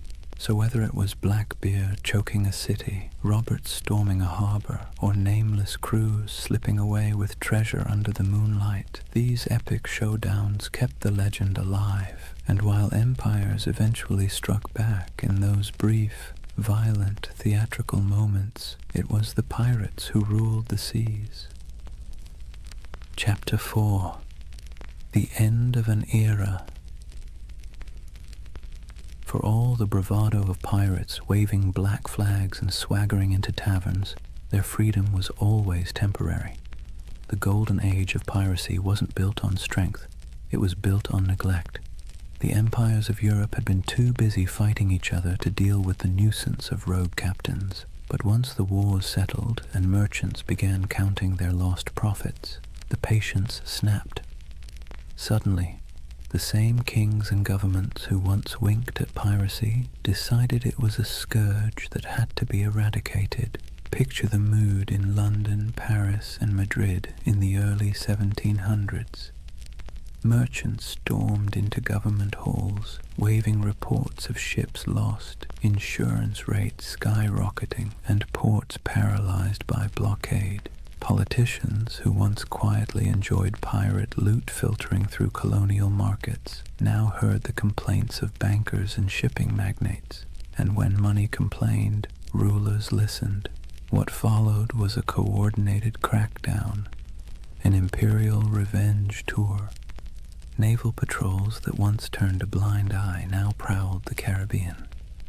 The British Royal Navy, tired of seeing its reputation mocked by half-drunken rogues, sent heavily armed frigates to hunt pirates with relentless focus.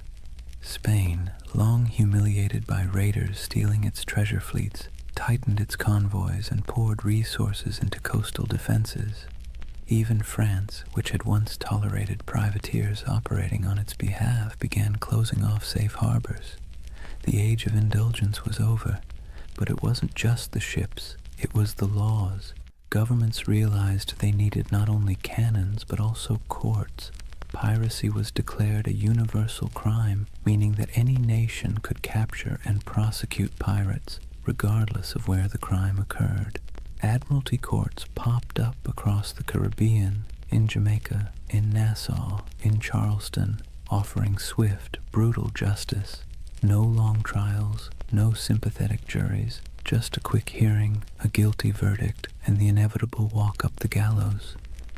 For men who had once toasted their freedom in Nassau taverns, the sight of bodies hanging along harbor entrances was a chilling message. The retaliation wasn't always fair, nor was it always accurate. Sailors unlucky enough to be mistaken for pirates were sometimes swept up in the dragnet, condemned alongside the guilty. Colonial governors eager to prove their loyalty to crown and profit made examples whenever possible. A pirate's end was no longer a quiet slip into obscurity. It was designed to be a public warning, a spectacle meant to terrify anyone thinking of hoisting the Jolly Roger. And yet the crackdown revealed something ironic. For all the talk of pirates as savage criminals, many common folk sympathized with them. They saw governments that taxed them harshly, navies that conscripted them unwillingly, and merchants who grew fat while ordinary sailors lived on scraps. Pirates, for all their brutality, had lived outside that system, at least for a while. So when governments retaliated, it wasn't just pirates who grumbled. It was the people who sometimes saw in those outlaws a shadow of their own frustrations. But sympathy wasn't enough to save them. Once the combined might of Europe's navies and courts turned fully against piracy, the end was only a matter of time. The sea that had once seemed wide open suddenly felt crowded with warships. The harbors that had once welcomed became hostile, and the taverns that once rang with pirate songs now whispered of hangings. The retaliation had begun, and with it, the Golden Age of Piracy was sailing into its final storms. The retaliation wasn't just abstract policy, it had names, faces, and bloody finales. The Golden Age of Piracy closed not with a quiet fade, but with dramatic hunts that read like the last acts of a tragic play. If pirates had been the rock stars of the seas, their final chapters were their public downfalls, staged for maximum effect.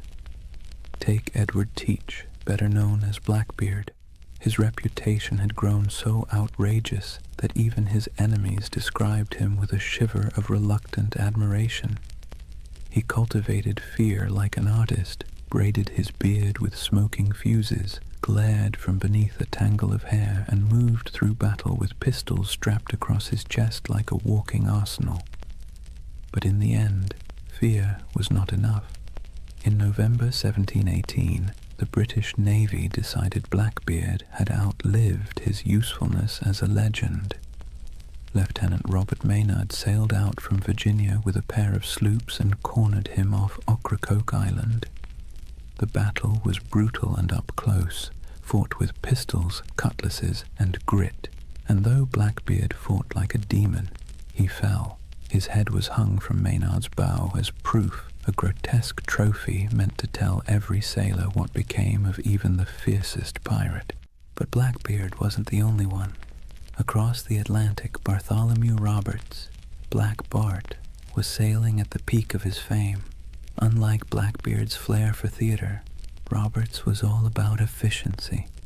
He raided with precision, commanded fleets of captured ships, and dressed in flamboyant crimson coats that made him as much a spectacle as his raids. He captured more ships than any other pirate, nearly 400 by some counts, yet even he couldn't outrun the noose tightening around piracy. In 1722, the British Navy cornered him off the coast of West Africa. A cannon shot cut him down mid-battle. His men, fearing what the British would do to his body, buried him at sea almost immediately, sending their captain to the depths before his enemies could claim him as a prize. And then there was Nassau. For years it had been the pirates' dreamland, a ramshackle republic of grog shops, makeshift huts, and lawless camaraderie where men and women reinvented themselves under the black flag. But in 1718, Woodes Rogers, backed by the British Crown, sailed in as governor. His arrival marked the beginning of the end. Pirates were given a choice: accept a royal pardon and live, or resist and hang. Many, weary of the chase, accepted, others fled, and a handful fought to the bitter end, only to be cut down. The pirate republic evaporated almost overnight, replaced by British order, courts, and gallows. These final hunts didn't just kill individual men, they killed the dream. Piracy had thrived on the cracks between empires, on the moments of chaos when law couldn't keep up with ambition. But as the empires recovered, they sealed those cracks. The end of Blackbeard, the fall of Roberts, and the capture of Nassau were not just events, they were symbols. Symbols that the era of pirates ruling the seas was closing, replaced once again by the iron grip of empire. Still, in taverns and whispered stories, their names lingered. Blackbeard's ghost was said to haunt Ocracoke. Roberts was remembered as the most efficient pirate who ever lived, and Nassau became a half-mythical place, a memory of freedom in an age of order. The final hunts had claimed the bodies, but the legends were already slipping beyond reach, sailing into something no navy could kill: myth. When the nooses were tightened and the bodies left swinging in the Caribbean sun, it wasn't just individual men who were gone, it was a way of life. The end of piracy marked the closing of a strange, brief experiment in freedom and rebellion. But like all endings, it was not complete. Something was lost, yes, but something also remained. So, what was lost? First, the fragile dream of equality at sea. On land, society was suffocatingly rigid. Kings at the top, peasants at the bottom, and 1,000 unspoken rules about who could eat what, wear what, or even look at whom. But on a pirate ship, things were startlingly different. Captains were elected, loot was shared, and even the least skilled sailor had a voice in the Articles of Agreement. When piracy ended, that floating democracy sank with it. Back came the brutal hierarchy of naval life, where sailors were whipped into obedience and officers strutted about like petty kings. The sea, once a frontier of possibility, reverted to another arm of empire. Also lost was the illusion of safe passage for merchant ships. For 2 or 3 decades, the Caribbean and Atlantic had felt like waters where danger lurked behind every horizon.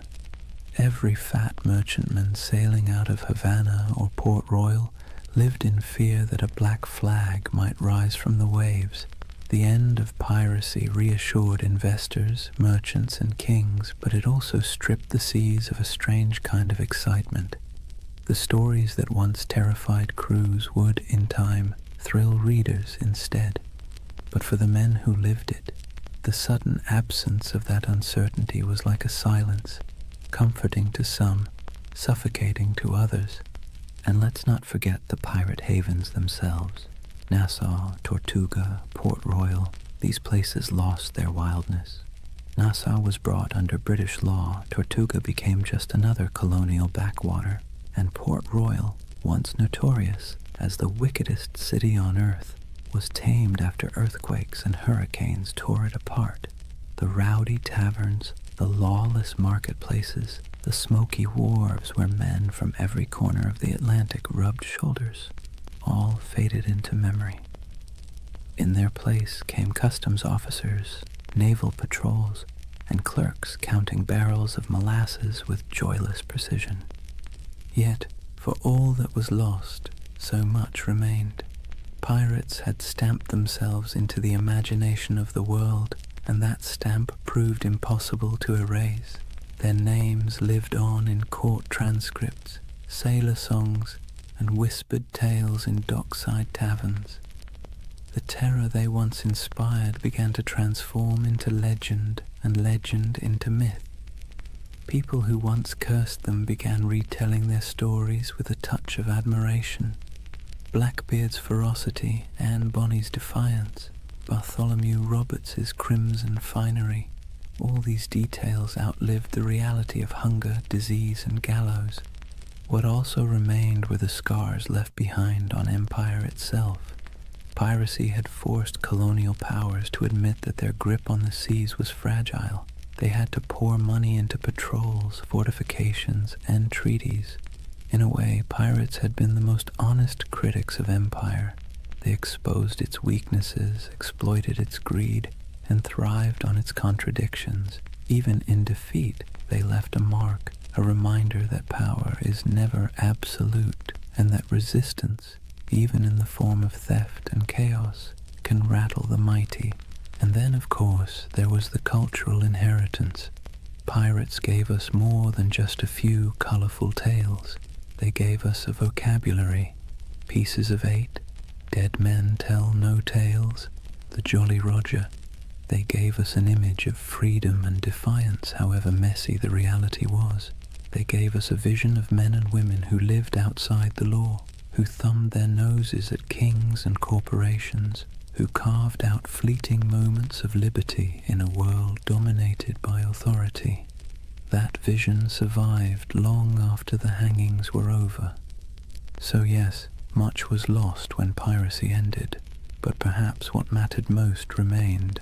The idea that, for a brief, turbulent moment in history, ordinary people seized the sea and lived by their own rules, and even as their bodies rotted under the Caribbean sun, their legends sailed on untouchable. Here's the thing about pirates. They may have died at the gallows, but their ghosts never left. The Golden Age of Piracy, brief as it was, cast echoes that still rattle through our culture today. You can hear it in the creak of a movie ship's rigging, see it in the skull and crossbones slapped on Halloween costumes, and even hum it in the chorus of a sea shanty that went viral on TikTok centuries after the last pirate flag fell. The age itself ended, but the echo never stopped. The first echo came in literature. In the decades after the crackdowns, sailors still sang about Blackbeard and Roberts in taverns, but it wasn't until the 18th and 19th centuries that writers really started polishing the pirate into something mythic. Captain Charles Johnson's A General History of the Pirates, possibly written by Daniel Defoe, was basically the pirate's who's who of its time. It turned real men into larger-than-life anti-heroes, blending fact, rumor, and outright invention. Without Johnson's book, we might not even remember Anne Bonny or Calico Jack. He gave them immortality, even if he also gave them a touch more swagger than they probably had in real life. The next big echo came with adventure novels. Robert Louis Stevenson's Treasure Island didn't just echo the Golden Age, it amplified it into something permanent. Long John Silver's Crutch and Parrot, the buried treasure maps marked with X, the idea of pirates talking in a peculiar accent. These weren't direct from history, they were creations, echoes distorted into legend, and yet they stuck so firmly that even today, when you picture a pirate, you're probably picturing Stevenson's imagination more than anything Blackbeard ever did. The echo spread into song and theater, then into Hollywood. Errol Flynn swung from rigging with suspiciously clean teeth.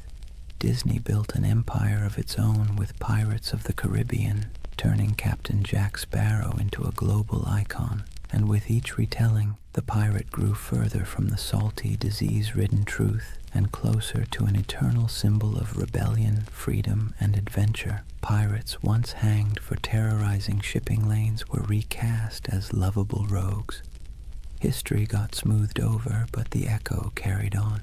There's another echo too, one that's less flashy but maybe more important. Pirates left behind ideas that have crept into modern conversations about democracy, labor, and resistance.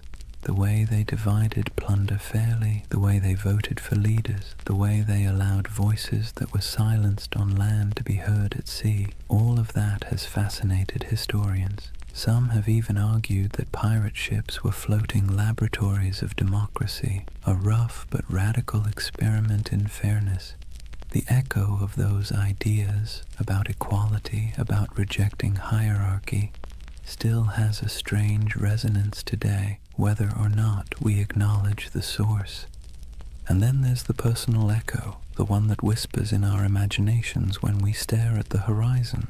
Pirates embody the dream of escape, the fantasy of cutting ties, hoisting sails, and vanishing into the blue to live by no one's rules but your own. Most of us would never want the reality, the scurvy, the lice, the constant threat of death, but the dream lingers. It's why pirate flags still flutter on college dorm walls, why people still hold talk like a pirate day, and why buried treasure stories still make kids dig holes in the backyard.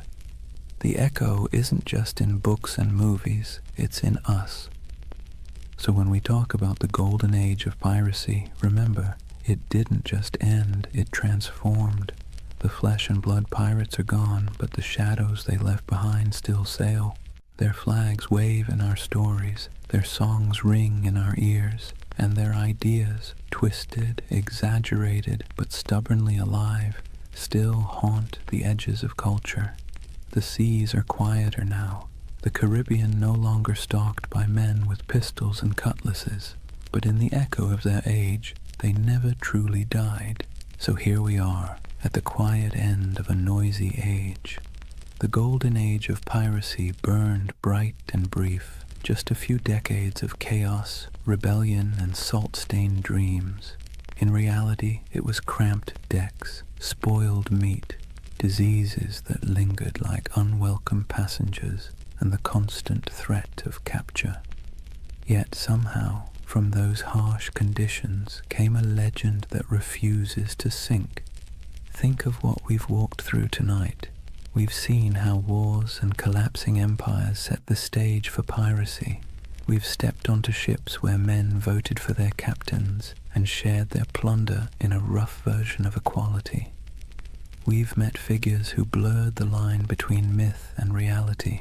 Blackbeard with his smoky theatrics, Anne Bonny and Mary Read defying expectations, Calico Jack turning piracy into style, and finally we watched as governments cracked down, the nooses tightened, and the so-called Republic of the Seas faded back into dust.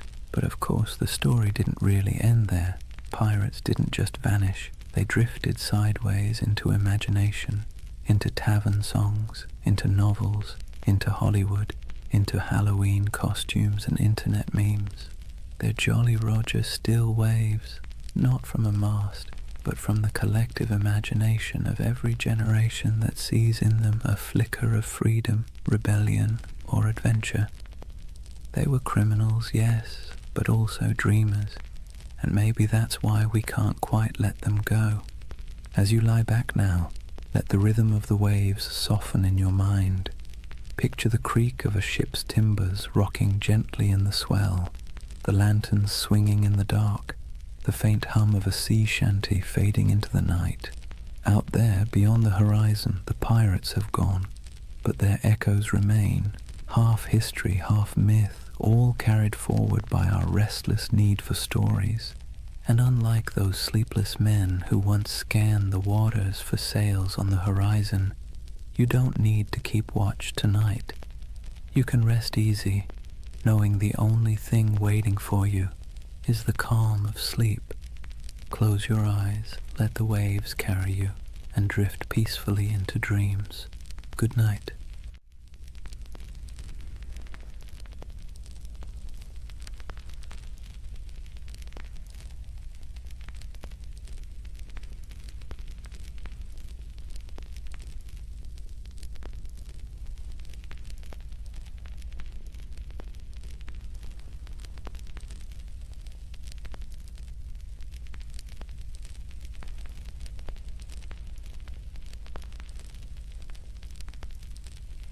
Hey guys, welcome back to the Sleep Atlas. Before we start tonight's journey, take a moment, dim the lights, let the noise of the day dissolve.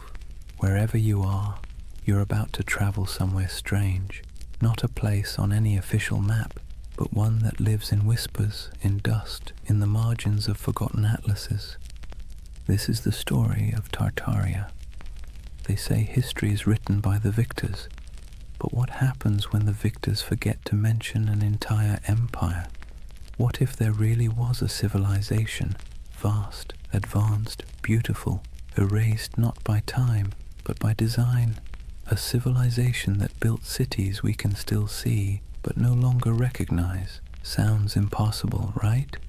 Yet somehow you've probably already seen pieces of it. The old photos of cities with windows buried beneath the streets, the maps labeled Grand Tartary, the ornate architecture that feels out of place as if it belonged to someone else, someone older, someone gone. Now, to be clear, Tartaria isn't a historical fact. It's a theory, a myth, a dream, if you want to be kind. But it's a dream that refuses to die, because at its heart lies something irresistible. The idea that history isn't what we think it is, that we've been handed a world with a few missing chapters, and whether you believe the myth or not, it's hard not to feel something when you see it. So tonight, we're going to drift through that myth together, through maps, ruins, and half-buried cities, through stories of explorers and erased empires, through the dusty edges of history where imagination and memory blur together. And if you fall asleep along the way, that's fine. That's kind of the point. For more journeys through history to help you sleep, please subscribe to the Sleep Atlas. And hey, what's keeping you up tonight? Let me know in the comments. Alright, let's begin. Imagine fog rolling over endless plains, gold grass bending under the wind. You stand before a vast land that feels both ancient and impossible, somewhere between Asia and memory, somewhere once called Tartaria. Chapter 1. The Empire That Never Was, or was it? They called it Grand Tartary. On maps from the 17th and 18th centuries, it sprawled across nearly half of Asia, an empire stretching from the icy edges of Siberia to the mountains of Tibet, from the Pacific all the way to the Caspian Sea. A continent-wide expanse so huge it made Europe look like a backyard garden. But here's the strange thing. When you look closer, it doesn't behave like any other empire on the map. No clear capital, no list of rulers, just a name, Tartaria, floating over deserts and steppes, surrounded by decorative drawings of camels and horsemen. The cartographers might as well have written, "Here be mystery." And yet, for hundreds of years, Western mapmakers copied that name again and again. Tartaria, Grand Tartary, the Great Tartar Empire. Sometimes they drew castles or cities with minarets. Sometimes they left it blank, as if even they didn't know what they were depicting. So what was Tartaria, according to the official story? Nothing. The word Tartary was simply a European catch-all term for the unknown lands of Central and Northern Asia. The people who lived there, Tatars, Mongols, Siberian tribes, were lumped together under one convenient label. To the Europeans of the 1600s, it was the great blurry East, wild, uncivilized, and beyond comprehension. But to modern eyes, it doesn't look like nothing. It looks deliberate, mysterious, like the ghost of something that was once real. And that's where the story starts to hum. Because if you look long enough, if you trace enough old maps, you start to notice inconsistencies. Cities drawn where no cities should exist. Structures too grand for the people historians claim built them. Ruins that don't seem to fit their supposed age. Some believe those ruins were Tartarian, that an advanced civilization, older than Rome, older even than Egypt, once stretched across the world. They say its architecture was sophisticated, its technology almost magical, free energy, perfect symmetry, towering buildings powered not by fire or water but by something lost, something we can no longer name. It sounds absurd, but then you see the photos, black and white images from the late 19th century, cities under construction except everything already looks finished, cathedral-sized buildings supposedly built in a decade, though even modern machinery would struggle. Streets half-buried, windows below ground level, as if the earth itself had swallowed the first floors. That's where the mud flood theory enters. According to believers, some great cataclysm, maybe natural, maybe man-made, swept across the world in the 1800s, burying entire cities in mud and erasing all evidence of this lost empire. When humanity dug out afterward, we inherited the world we think we built. In other words, the Victorians didn't build all those ornate cities. They unearthed them. It's easy to roll your eyes, but it's also strangely poetic, because even if Tartaria never existed, the feeling behind it, that something monumental was lost, is very real. And part of why this myth persists is because, well, history does lose things. Entire civilizations have vanished before. The Minoans, the Indus Valley, the Olmecs, people who built incredible cities, traded across oceans, and then disappeared, leaving nothing but stones and speculation. So maybe the idea of Tartaria isn't so far-fetched. Maybe it's a reflection of that same human ache, the need to fill in the gaps with something beautiful. Imagine wandering through a European city at dusk. The sky is pale gold, pigeons circle over rooftops. You walk down a street where the buildings rise like cathedrals, domes, arches, pillars carved in perfect balance. It all feels too good, too symmetrical, too ancient to have been born in the soot and smoke of the industrial age. For a moment you wonder, did we build this, or did we inherit it? The theory of Tartaria taps into that quiet doubt, the sense that somewhere along the way, humanity rebooted, restarted, forgot, and the mud flood is a metaphor for time, for amnesia, for the way civilizations bury their own pasts under layers of progress. It's an idea that's equal parts eerie and comforting, because if there really was a forgotten golden age, maybe the world isn't as random as it seems. Maybe we've been here before. Maybe we'll find it again. And even if it's all a myth, it's a myth that asks good questions. Who decides what counts as history? How much of what we know is just the version that survived? So as we drift deeper into the story, try not to worry about what's true or false. Just imagine the possibility. A civilization erased not by war, not by time, but by forgetting. A memory whispered by wind over empty plains. The empire that never was, or maybe the one we no longer remember. Imagine you're an explorer in the late 1700s. You've left behind the comfortable parlours of London or Paris, the powdered wigs, the smoky taverns, the endless debates about civilization and progress. You're trudging through a landscape so vast it feels like the sky itself is falling toward the horizon. This is the world early explorers called Tartary. Endless plains, windswept deserts, forests that swallow sound. You could ride for weeks without seeing a soul, yet somehow you never feel alone. There's something in the air, the sense that once something grand was here, something old, something that had the decency to leave quietly.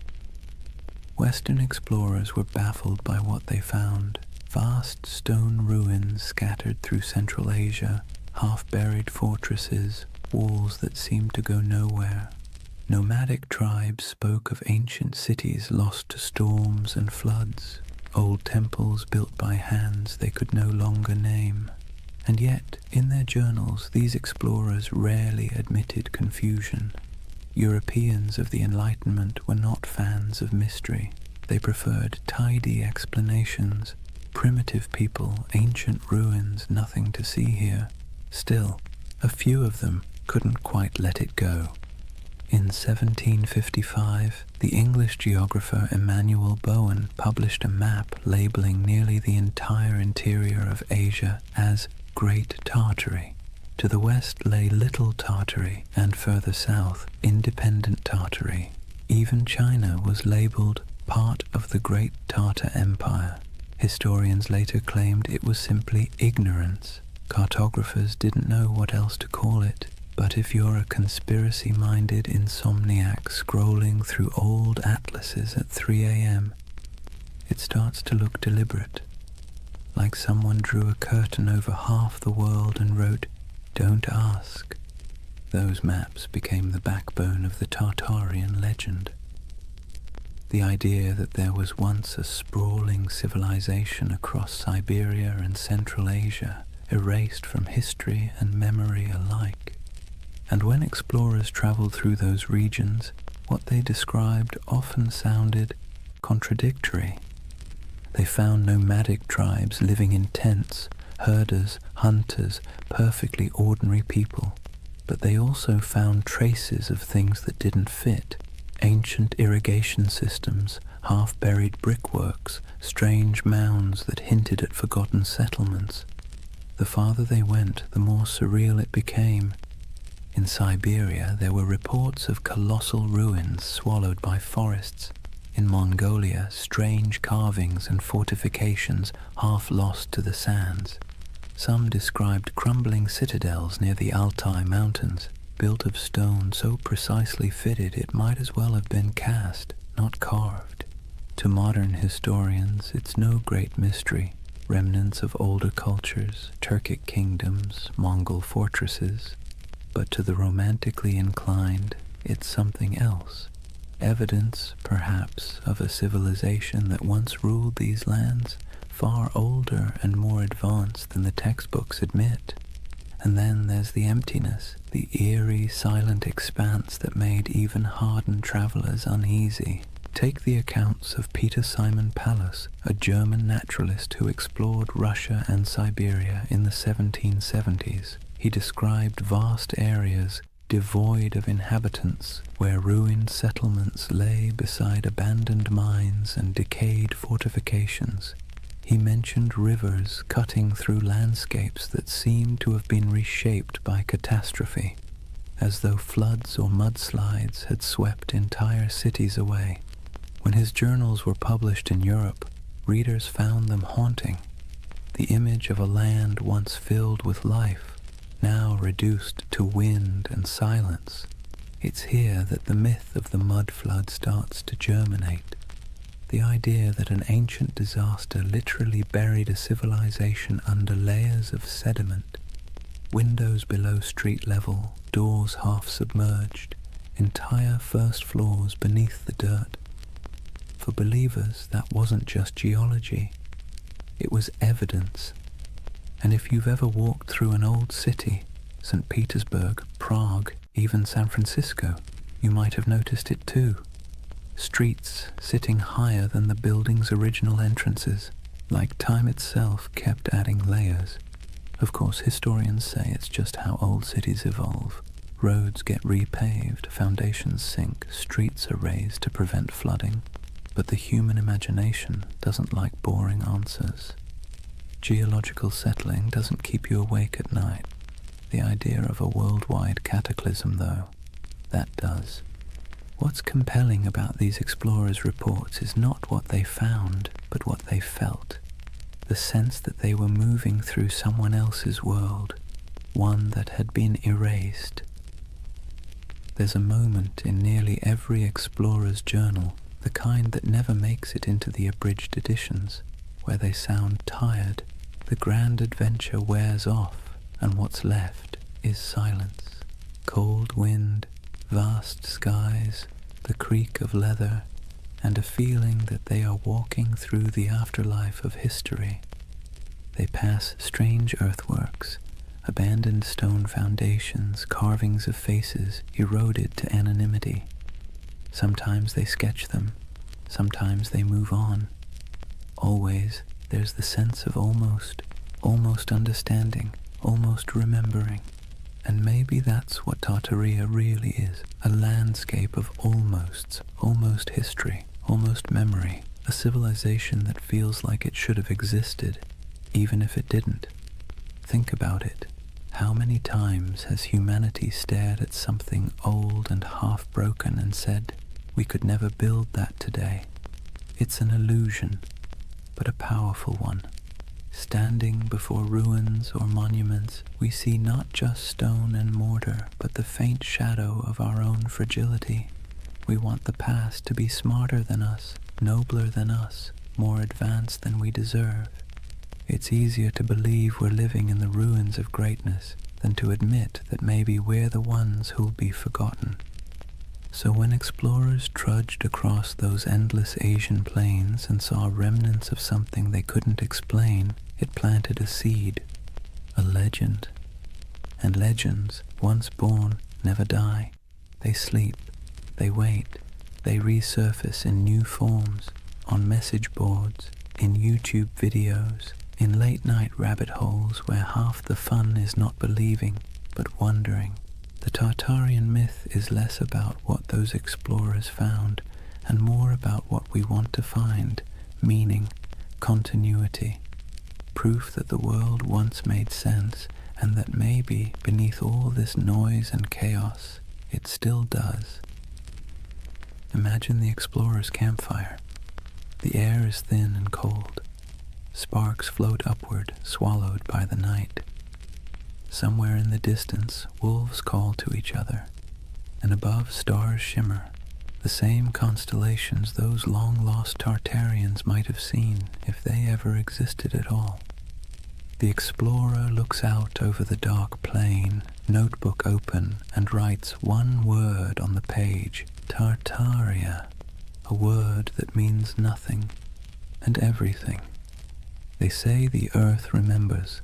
Every stone, every layer of dirt, every foundation buried beneath a modern street is a diary, written in silence.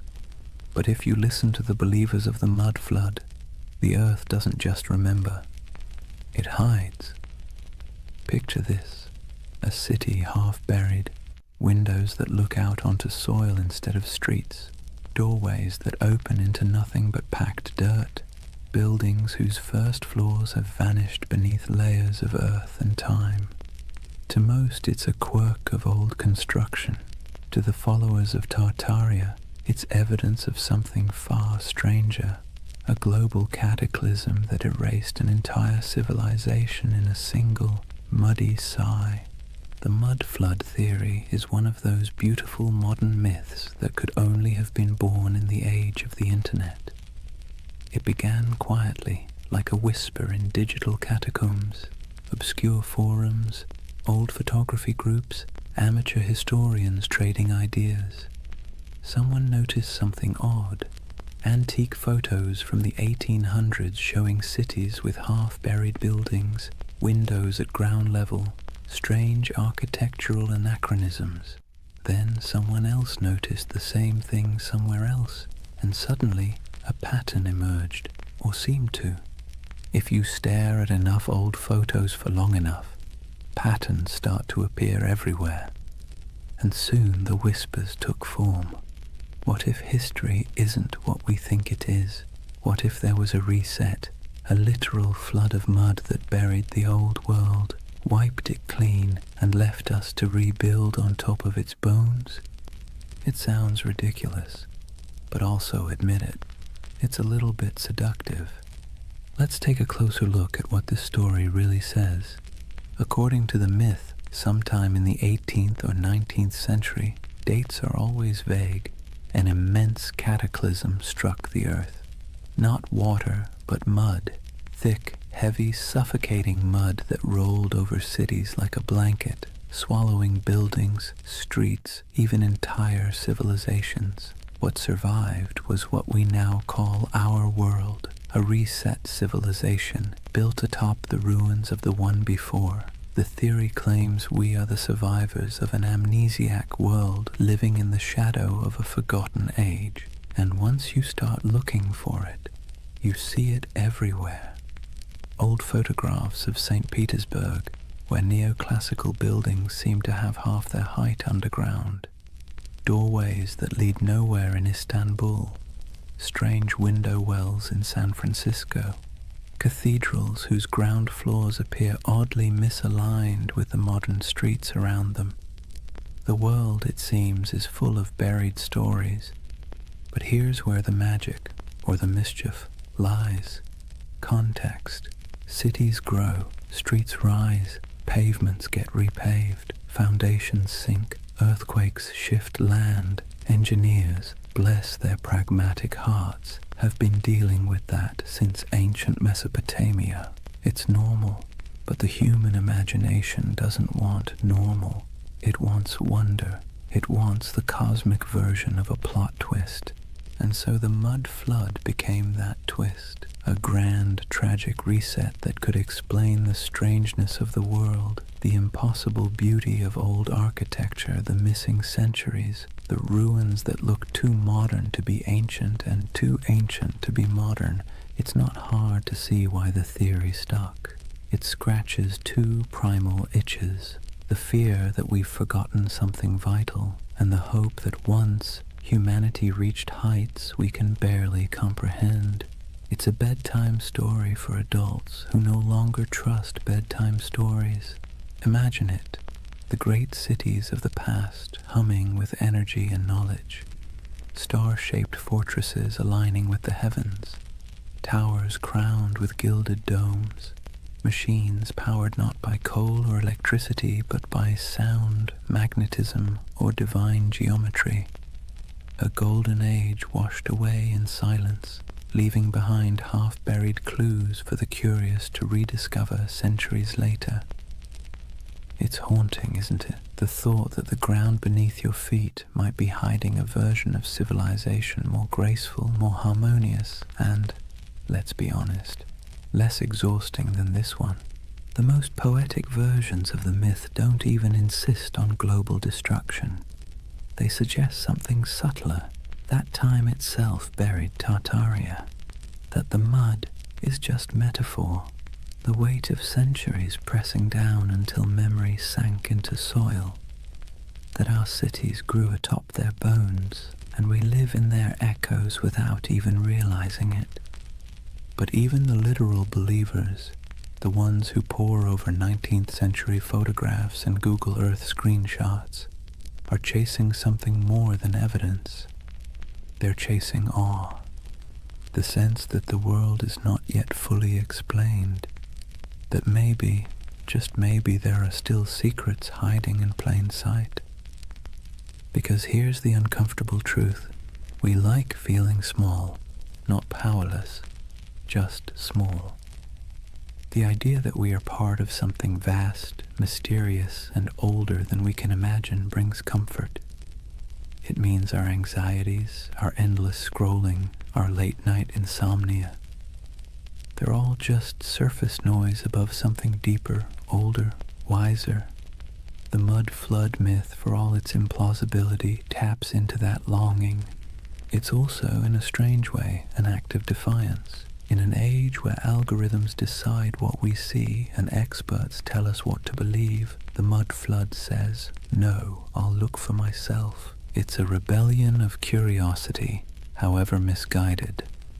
And curiosity, even when it wanders off the map, is still one of the noblest human instincts.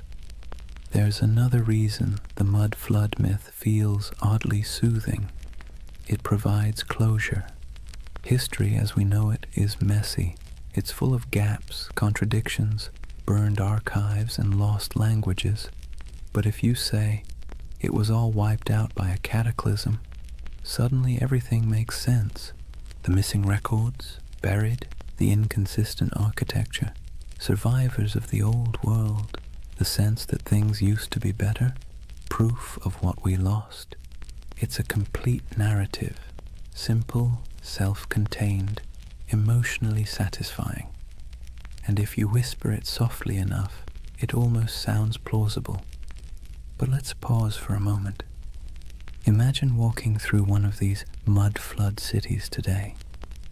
St. Petersburg in winter, snow falling over pale facades, the streets gleaming under the dim orange glow of street lamps.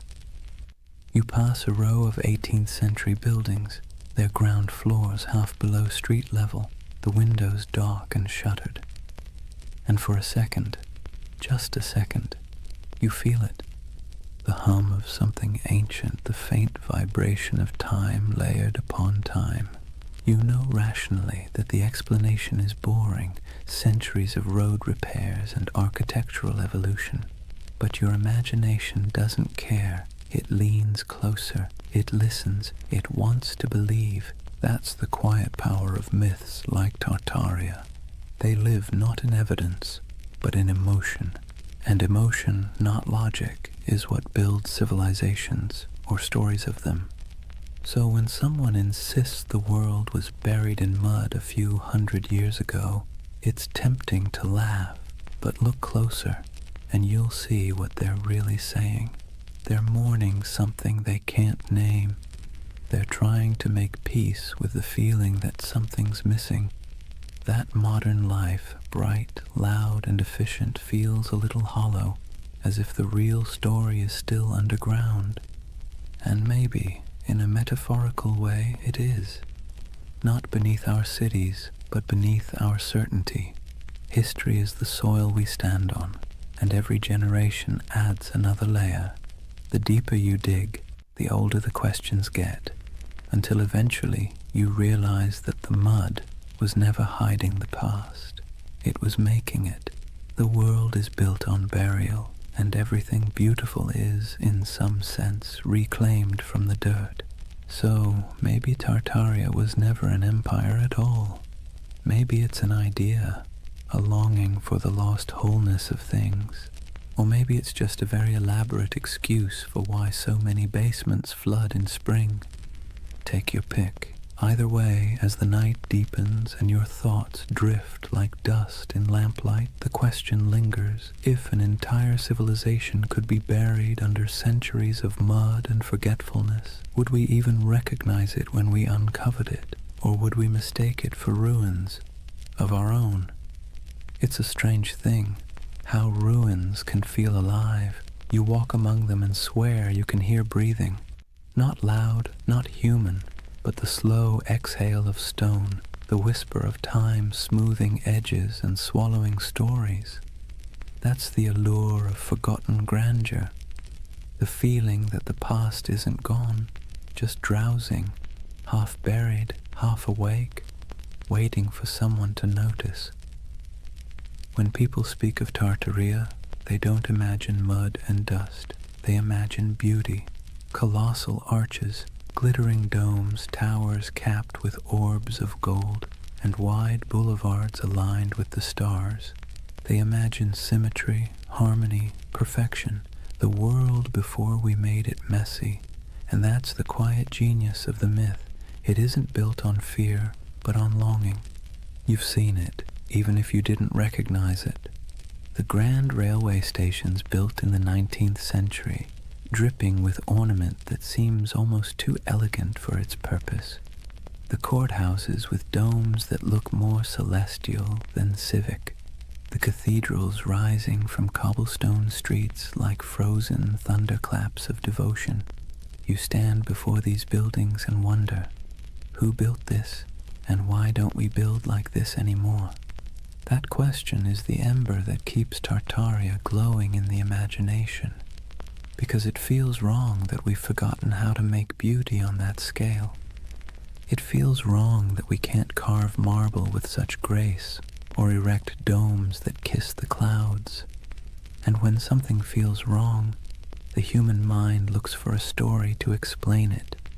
Tartaria becomes that story, a civilization that mastered form, function, and soul, then vanished without a trace. Some say those old buildings are Tartarian relics, that the ornate facades of St. Petersburg, Paris, Chicago, and even San Francisco are remnants of the same world, a world whose architecture was an act of faith. That the reason we can't replicate it now is because the knowledge was erased, the formulas for harmony, for proportion, for power drawn from geometry, gone, buried under new blueprints and the hum of electric wires. Of course, historians roll their eyes at this. They'll tell you, patiently, that these buildings were designed by very real architects, that neoclassicism was an artistic movement, not evidence of a hidden empire, that the beauty of those domes and arches came not from secret knowledge, but from mathematics, sweat, and a lot of unpaid apprentices. And they're right, technically. But here's the thing. Beauty doesn't care about technicalities. The Tartarian myth persists because these buildings feel different. They hum at a frequency modern architecture doesn't. Walk past a concrete office block and your mind slides off it. Walk past a century-old opera house and you slow down without meaning to. You feel something, a pulse. Maybe it's nostalgia, maybe it's resonance, maybe it's just the echo of a time when craftsmanship was an act of worship. But whatever it is, it feels alive. Imagine standing at twilight in front of one of those old structures. The stone glows amber. The carvings seem to move in the shifting light. You can almost believe the building is remembering itself, its birth, its purpose, its centuries of reign and revolution. That's the spell of forgotten grandeur. The architecture isn't just old, it's haunted by the idea of meaning, and when meaning vanishes, mystery rushes in to fill the space. Tartaria thrives in that mystery.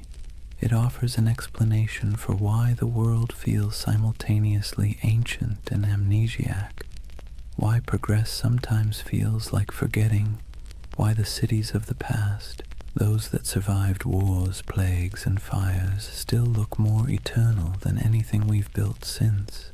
Modern life gives us glass towers and efficiency. Tartaria promises something slower, something that glows, a civilization that built not for profit or speed but for resonance, structures designed to outlast memory itself. It's an irresistible dream, because whether or not Tartaria existed, the feeling it represents is real, the ache for beauty that doesn't apologize for existing, for craftsmanship that outlives its makers, for a sense of belonging to something both vast and intentional. That's why the myth never fully dies. People share photographs of star-shaped forts, cathedrals that look like spaceships, and ornate courthouses buried halfway underground, whispering, "Look, this can't just be random." And maybe they're right, though not in the way they think, because what they're really seeing isn't proof of a lost empire. It's proof of a lost mindset. A time when humanity built upward and outward with a kind of faith we've since replaced with convenience. Take St. Isaac's Cathedral in St. Petersburg. It looks like it shouldn't exist. A colossal dome balanced on rows of red granite columns covered in gold that blazes even through fog. Inside, the marble floors mirror the heavens, and the ceilings are painted with saints so vivid they seem alive. Visitors describe it as overwhelming, transcendent, but the Tartarian imagination sees something else, evidence. They ask how such grandeur could be built in the early 1800s by hand in a place that was supposedly swamp and snow. They ask why the foundations look so deep, as if the building once stood taller. Historians give answers: scaffolding, imported granite, decades of work. But believers see a gap, and gaps, as we know, are where myths thrive. It's comforting in a way, because when you believe in Tartaria, you believe that someone once got it right, that the world once understood balance, proportion, light, and energy, that humans long ago built in tune with the earth instead of against it. It's a prettier story than the truth that history is mostly a series of accidents that occasionally produce beauty by mistake. And yet, even if the story is wrong, the emotion behind it is not. There's something deeply human about looking at ruins and imagining paradise, about standing in front of a crumbling palace and whispering, "Who were you? What did you know that we've forgotten?" We do this everywhere. In the jungles of Cambodia, staring at Angkor Wat, in the deserts of Egypt, under the shadow of the pyramids, in the mountains of Peru, among the terraces of Machu Picchu. We look at beauty that endures and assume it must have come from a civilization wiser than ours. Maybe it didn't, but maybe the impulse to think so says more about us than about them.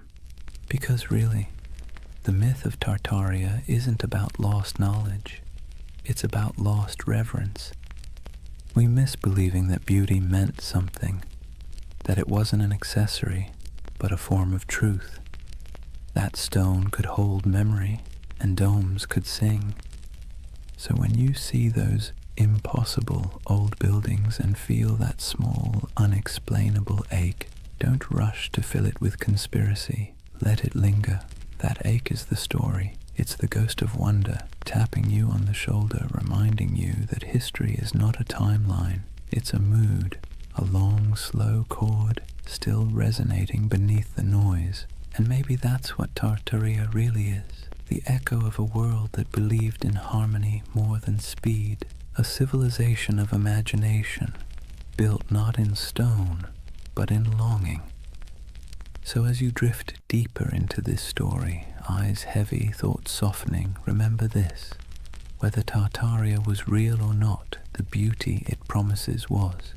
You can still walk through it, touch it, breathe it in brick and marble and dusk. It's there, waiting quietly behind every ornate facade and every buried window. Forgotten grandeur humming in the walls. There's something strange about ideas that shouldn't survive, yet somehow do. Tartaria is one of them. Every few decades it slips back into conversation like a ghost that refuses to stay buried. A whisper here, a map there, a photograph that feels off. Too ornate, too advanced, too forgotten. It persists not because it's proven, but because it's beautiful. You see, real history doesn't linger in our imaginations the same way myths do. Facts settle, myths breathe, and Tartaria breathes in the spaces history forgot to fill. It's almost poetic, how a rumor can live longer than an empire.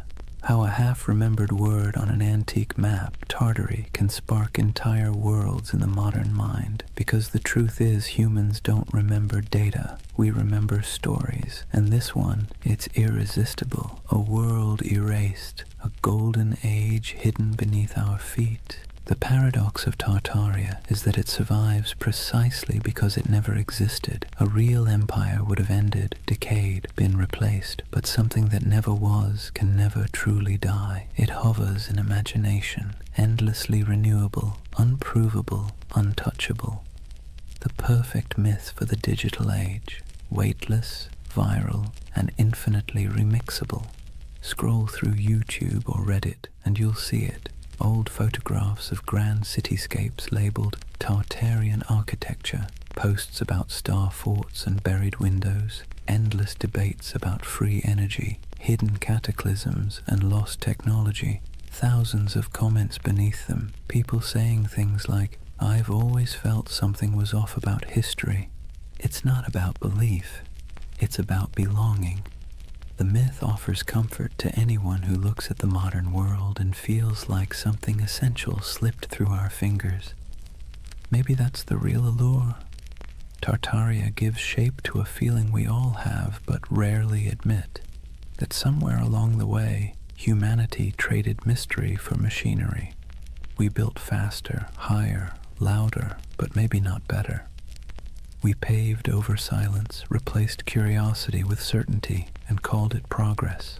And when that certainty began to crack, when our cities started to feel soulless, our histories fragmented, people began looking backward, not for answers, but for meaning. It's easy to mock that impulse. Historians roll their eyes, scientists sigh. But behind the internet rabbit holes and Photoshop theories lies something genuine, a hunger for enchantment, a longing to believe that the past wasn't just dirt and survival, but art and light and knowledge we've somehow misplaced. And in that sense, Tartaria isn't a conspiracy, it's a lullaby, a story people tell themselves when the modern world feels too sterile, too linear, too loud, a bedtime tale for adults who sense that truth might not always fit inside textbooks. Think about it. We've mapped the Earth, decoded the genome, photographed black holes, and yet we're still drawn to mystery. It's like a gravity our species can't escape. Tartaria gives us that gravity in soft, dreamlike form.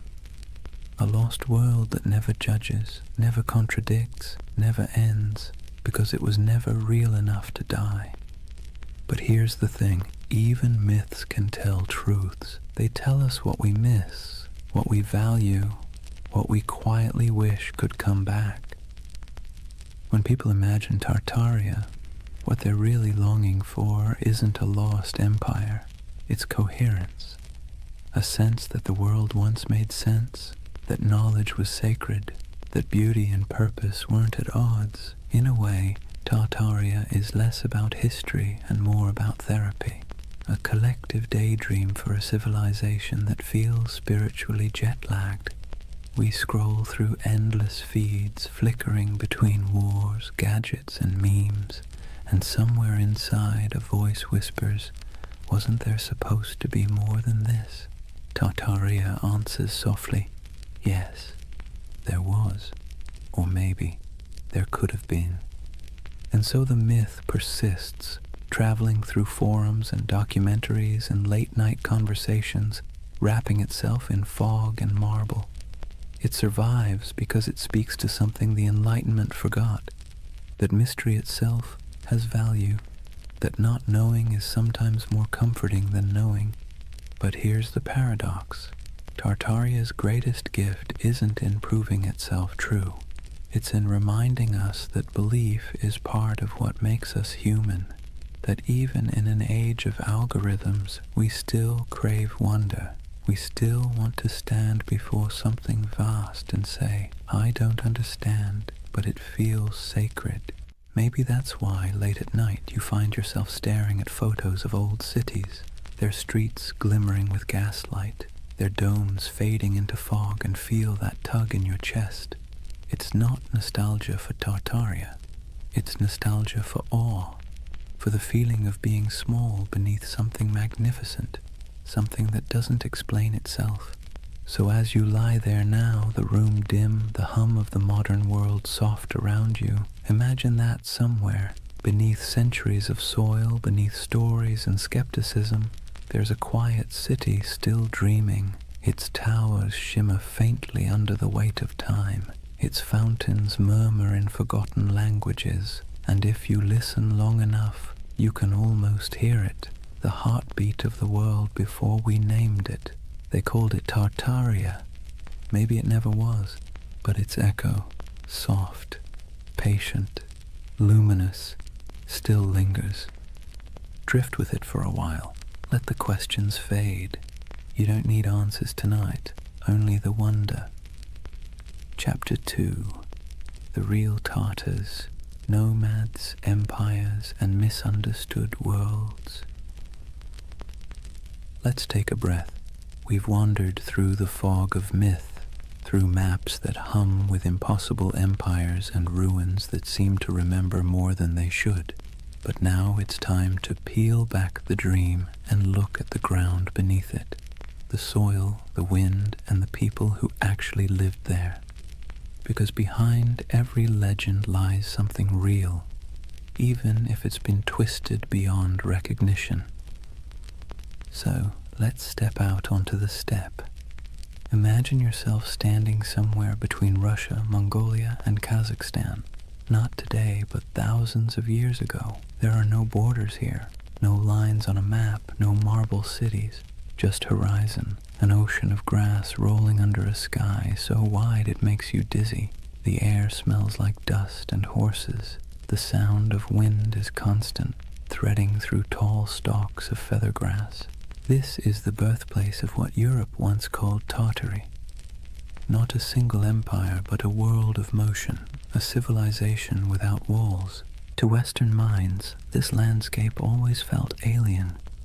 How could a people rule without cities? How could a culture thrive without monuments? To the steppe nomads, that question would have sounded absurd. Their monuments were movement. Their empire was the horizon itself. Centuries before anyone drew Tartaria on a map, there were the Scythians, archers and horsemen who painted their bodies, buried their dead in golden tombs, and drank fermented mare's milk. The Greeks feared them, the Persians tried to conquer them, and yet they moved like smoke, impossible to hold. Herodotus called them a people who have no towns, no walls, no fixed abode, as if that made them lesser. But in truth, it made them free. The Scythians mastered the horse long before Rome even dreamed of chariots. They stitched their world together with leather, not mortar. They carried fire in bronze cauldrons, slept beneath felt tents, and worshipped gods of wind, sun, and sky. To them, the land wasn't empty. It was alive, a vast breathing plain where everything connected through motion and story. After the Scythians came the Sarmatians, then the Huns, then the Turkic Khaganates. The names shifted, but the rhythm stayed the same. Nomads rising like storms, surging westward, reshaping everything in their path. They raided, traded, intermarried, and vanished into the mist again, leaving behind only graves and legends. And so, by the time medieval mapmakers in Europe began sketching the world, this enormous, ungovernable space had already become a myth. To them it was a blank, the unknown lands beyond the Christian world, filled with monsters, giants, and Tartars. That word, Tartar, wasn't even theirs. It came from outsiders, likely twisted from the name of a Turkic tribe, the Tatars, with a dash of poetic menace added. Medieval Europeans thought it sounded like Tartarus, the Greek underworld, so they called these nomads Tartars, as if they'd come from hell itself. You can almost hear the shiver in the name, but the truth was far more complicated and far more interesting. These weren't demons, they were people. Traders, horsemen, mothers, poets. They lived lives as rich as any Roman senators, just measured differently. Picture a nomadic camp at sunset. The steppe glows gold. Horses graze on the horizon, their coats shimmering in the low light. Fires crackle as women stir pots of milk and millet. Children chase each other between felt tents, yurts, their laughter carried by the wind. Men return from herding, their bows slung over shoulders, dust clinging to their boots. The air smells faintly of smoke and grass. Somewhere, a throat singer begins a low, resonant song, and the notes ripple across the plain like the hum of the earth itself. This was their Rome, not a city of marble, but of motion and memory. And to them the West's obsession with stone walls would have seemed as strange as worshipping stillness. But as centuries rolled on, stillness began to win. Empires like China, Persia, and eventually Russia pushed outward, trying to tame the steppe. They built forts, drew borders, demanded tribute. The nomads resisted, then adapted. They traded horses for silk, hides for grain, freedom for survival. Slowly, their infinite world began to shrink.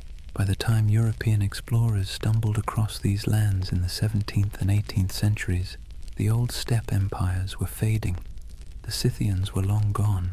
The Mongols' great Khanates had fractured.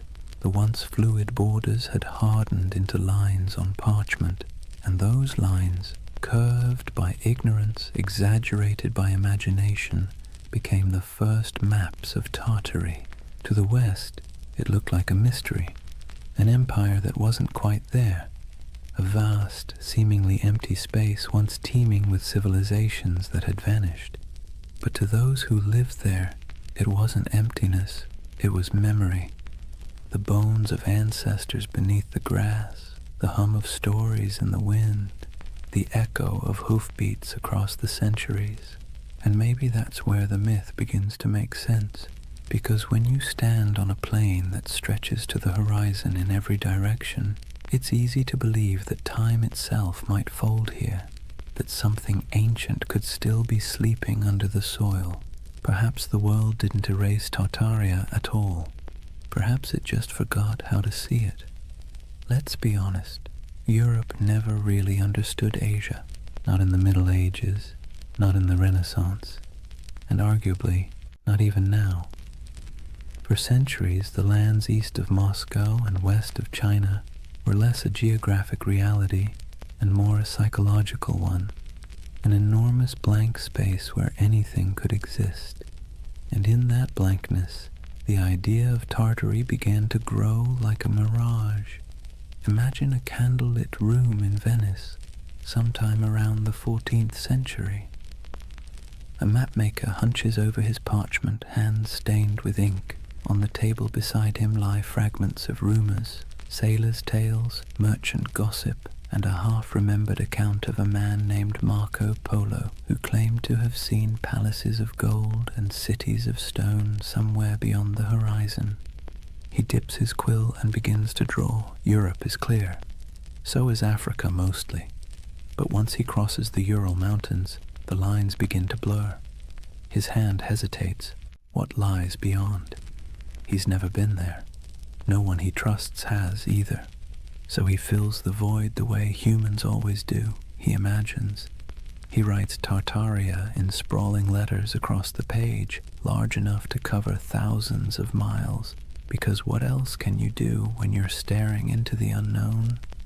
For Europeans, Tartary became a convenient label, an umbrella term for everything east of civilization and west of comprehension. It wasn't a nation, it was a category, a way to point at a map and say, this belongs to the others. But here's the funny thing. The more they tried to define it, the more mysterious it became. In the 13th century, when the Mongols exploded across Eurasia like a thunderstorm, Europe finally came face to face with the so-called Tartars. Villages burned, kingdoms crumbled, and word of unstoppable horsemen spread faster than the riders themselves. To a continent already steeped in superstition, it must have felt like the end of the world. Priests whispered that the horsemen were the scourge of God, a punishment for human sin. Chroniclers described them as monsters with faces of beasts and hearts of iron. And yet, when the first diplomatic envoys actually met them, they found something unexpected: organization, bureaucracy, even tolerance. The Mongol Empire, at its height, ran on order, not chaos. Messengers carried official seals, merchants moved safely under Mongol protection, and conquered cities often kept their own rulers so long as they paid tribute. The great Khans weren't savages, they were administrators. Ruthless ones, sure, but methodical. But Europe didn't want to believe that. It was easier, somehow, to imagine an empire of shadows, to turn complexity into myth. So the name Tartary stuck, not as a real place, but as a kind of warning, a whispered reminder that beyond the edge of the familiar world, something vast and unknowable waited. By the Renaissance, the legend of Tartary had evolved into something even stranger. The age of exploration brought better maps, but not necessarily better understanding. Cartographers began drawing Great Tartary, Little Tartary, and Chinese Tartary across their globes. carving up Central Asia into neat territories that existed mostly in imagination. If you were a European scholar in 1700 and you saw a map of Great Tartary stretching from Siberia to the Caspian Sea, you'd assume there was a single civilization there, a mighty hidden empire rivaling Rome or China. And if you were an explorer wandering through empty steppes, stumbling across crumbling ruins or strange earthen mounds, your mind might start to fill in the blanks. Who built this? Where did they go? Humans hate loose ends. We crave narrative closure. And Tartary, this vast echoing blank on the map, offered none. Marco Polo didn't help either. His travels fed the fire beautifully. He spoke of vast courts, cities paved in stone, golden palaces, and khans who ruled lands so wide that weeks of riding couldn't cross them. He wasn't wrong exactly. The Mongol Empire really was that enormous. But when his book was copied, translated, and retold, his words grew elastic. People read his tales and imagined something grander still, a civilization older than memory, hidden beneath layers of dust and time. You can almost see it, the way myths grow like vines around facts. Even the Enlightenment couldn't kill it.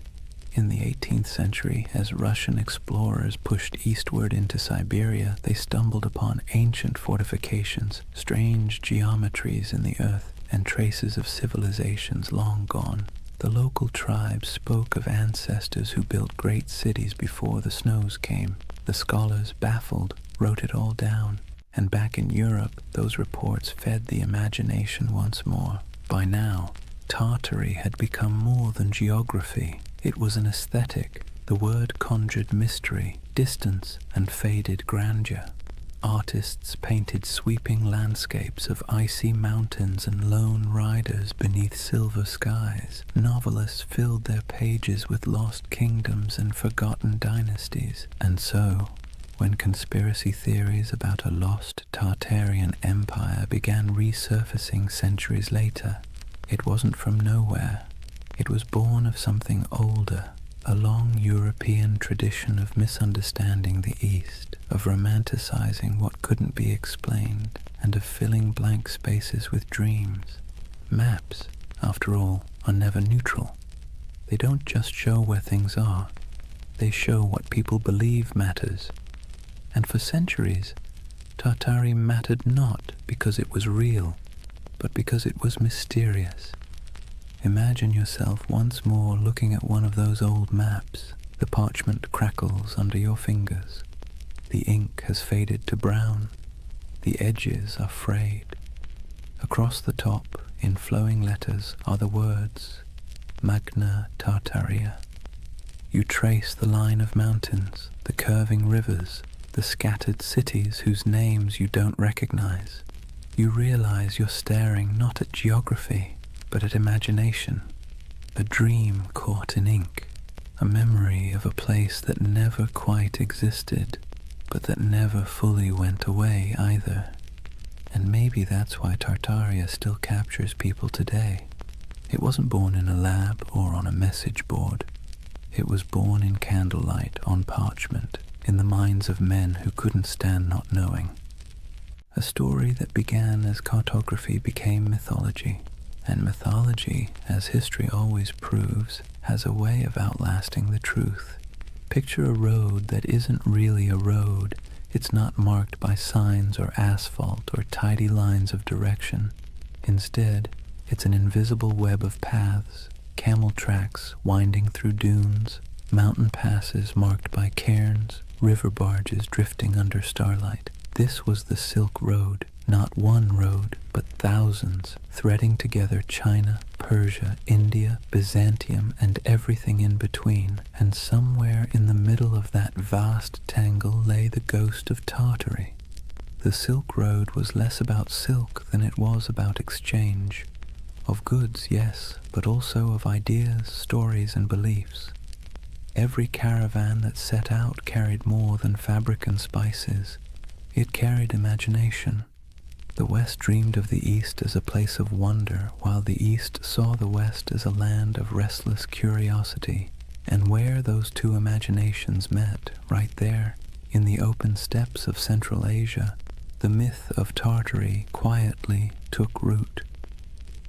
Imagine the rhythm of a caravan, bells jingling from camel necks, dust swirling beneath hooves, a merchant humming softly, half to himself, half to keep his pace. At night, when the fires burned low, stories flowed like wine, tales of lost cities swallowed by sand, temples of gold hidden in the desert, empires that rose and vanished before the next dawn. Every traveler added a new layer to the legend, and the Silk Road became less a trade route than a whispering gallery of the world's dreams.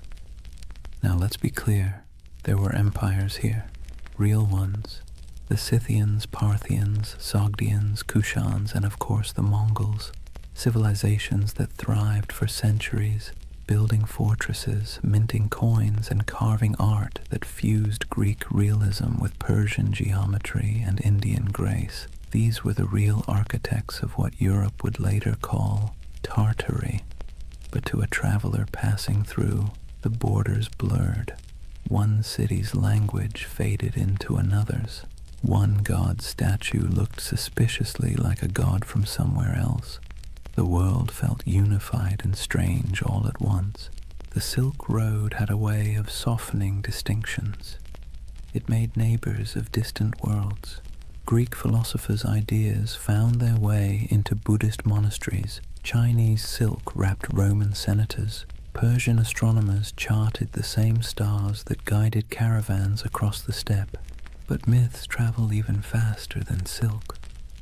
When a merchant from Samarkand sold a roll of fabric in Venice, he didn't just trade goods, he traded worlds. He told stories of the East so dazzling they didn't sound real. Cities with towers of glass, he might say, rivers that shimmer like silver. Men who lived 200 years, and back home, when he unpacked his profits and poured himself a drink, he probably heard equally absurd stories about the West. It's easy to forget that for most of human history, distance was a form of magic. The farther away something was, the more fantastical it became. And no distance loomed larger in the European mind than that mysterious space labeled Tartary. Through this swirling exchange, Tartary became a kind of mythic glue, a word that held together the fragments of a world too vast to comprehend. Think of it like this. When a Venetian mapmaker in 1500 scribbled Tartaria across the center of his globe, he wasn't really describing a political entity. He was describing everything between Europe and China, between knowledge and ignorance, between history and imagination. And here's where things get interesting. While Europe imagined Tartary as an exotic wilderness, the people who actually lived there were building connections that shaped the ancient world. The Sogdians, for instance, traders from what's now Uzbekistan, ran a network of trade colonies so extensive that historians sometimes call them the FedEx of the Silk Road. They spoke multiple languages, mediated between empires, and filled their homes with art from every culture they touched. A single Sogdian mural might show an Indian goddess, a Persian king, and a Chinese dragon all sharing the same painted wall. To them, Tartary wasn't a mystery, it was home. And yet, this multicultural world also sowed the seeds for misunderstanding. When distant observers caught glimpses of it, they didn't see the nuances. They saw only the grandeur, the temples, the stone roads, the fortified cities, and assumed it must belong to a single empire. That assumption, multiplied over centuries, became the illusion of the great Tartarian civilization. Even today, the ruins scattered across Central Asia, stone walls buried in sand, intricate tile work crumbling in forgotten courtyards, feed that same longing. People look at them and wonder, Who built this? Where did they go? Why do our textbooks skip over it? It's a fair question, because history doesn't just forget, it edits. When empires fall, so do their names. When borders shift, so does memory. The Mongols became the Tatars became Tartars. And eventually, Tartary became a convenient shorthand for the unknown. But beneath all that confusion was something real. A network of humanity that spanned continents. Imagine standing on a hill somewhere near Bukhara around the 10th century. The air smells of dry sage and smoke. Below you, the road shimmers in the heat, lines of travelers winding toward the horizon. A caravan from China passes one from Persia. A monk from India shares a meal with a soldier from Byzantium. Coins from Rome jingle beside jade amulets from the East. It's not an empire. It's not chaos. It's something in between, a living, breathing web of connection. And that's what Tartaria really was. Not a kingdom lost to mud, but an echo of this interconnected world. A dream of unity before maps divided it into pieces. The Silk Road gave birth to the myth by accident, because connection always looks like magic when seen from afar. So when modern believers look at old maps and see the word Tartaria sprawled across half the world, maybe they're not completely wrong to feel awe. They're just reading a poem that was once mistaken for a border. The Silk Road blurred the lines between civilization and myth, empire and echo. And in that blur, half dust, half starlight, the legend of Tartaria found its heartbeat. Words have a funny way of sticking to things they were never meant to describe. Tartary was one of those words, an intellectual shortcut that turned into a centuries-long misunderstanding.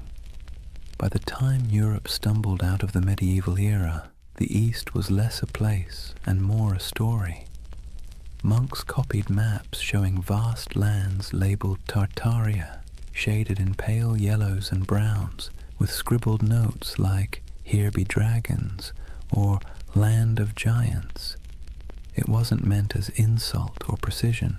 It was just ignorance wrapped in ink, but ignorance dressed up nicely enough can look like authority. When Marco Polo returned from his travels in the late 1200s, he told Europe about the magnificence of the Mongol Empire.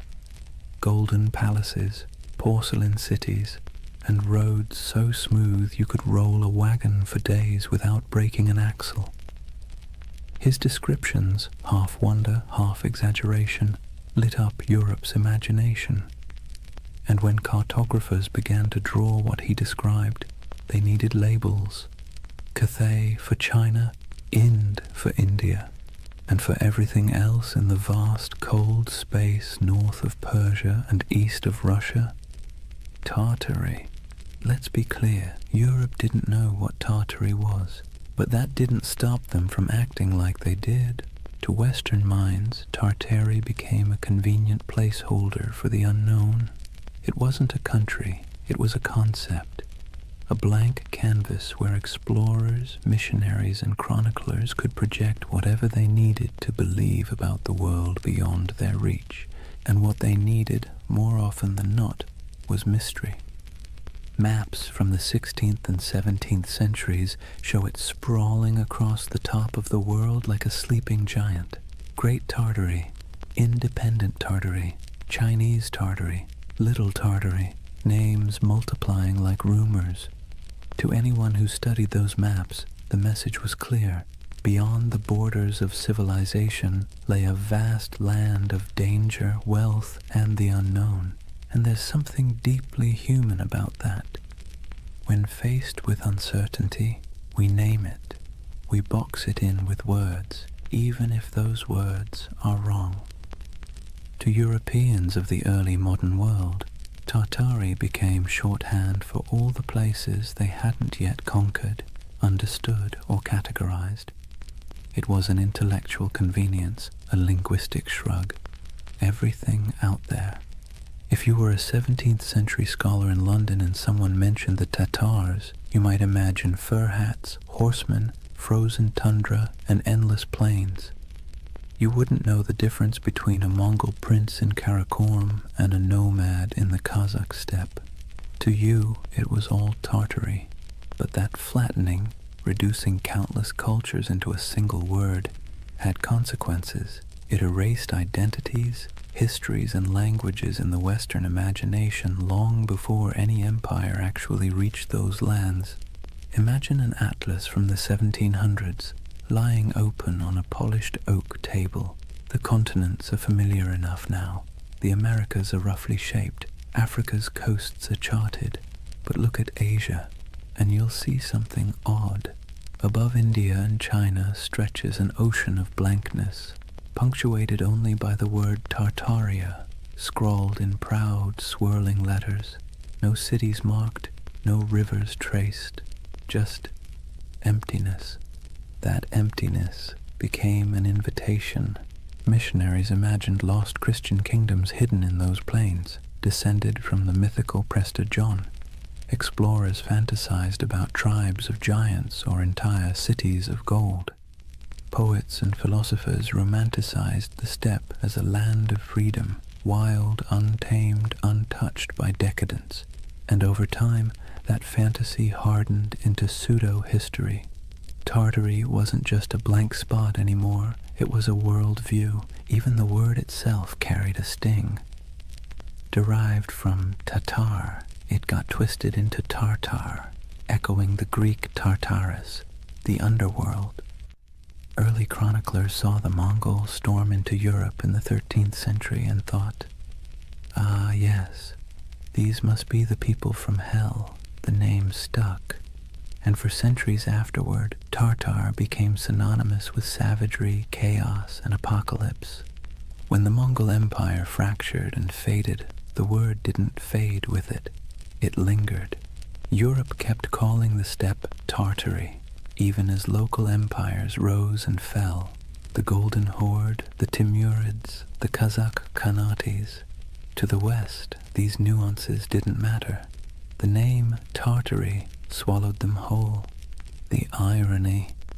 By the time Europe started mapping Tartary with any real accuracy in the 18th and 19th centuries, it had already become a relic. Russia had expanded eastward, swallowing Siberia province by province. Qing China had claimed the west, and yet the word persisted, echoing in atlases long after it had lost any real meaning. There's something almost poetic about that, how a word can outlive the thing it never actually described. And it's here that the modern myth of Tartaria quietly germinated, because when those old maps resurfaced centuries later, digitized, color-corrected, and posted online, they seemed to show something uncanny. A vast empire covering half the world, cities we've never heard of. Borders that no modern historian could explain. To the curious eye, it looked less like a cartographic mistake and more like a cover-up. Why don't they teach this in school? People asked. How could such a massive empire just vanish? But the answer, as with most things, is simpler and somehow more mysterious. It didn't vanish. It never existed. Not as one empire, anyway. What vanished was understanding. What collapsed was the web of meaning connecting the real places, Siberia, Mongolia, Central Asia, to the word Tartary. The West's misunderstanding created a ghost, and the modern age brought that ghost back to life. There's an eerie beauty in that, a reminder that myths don't die. They just wait for technology to resurrect them. When you look at one of those antique maps, ink faded to sepia, the parchment curled at the edges, you can almost feel the hum of it, not as evidence of a conspiracy, but as a fossil of imagination. Tartary wasn't a lie. It was a mirror. It reflected Europe's fears, desires, and limits. and like all mirrors, the longer you stare into it, the more it stares back.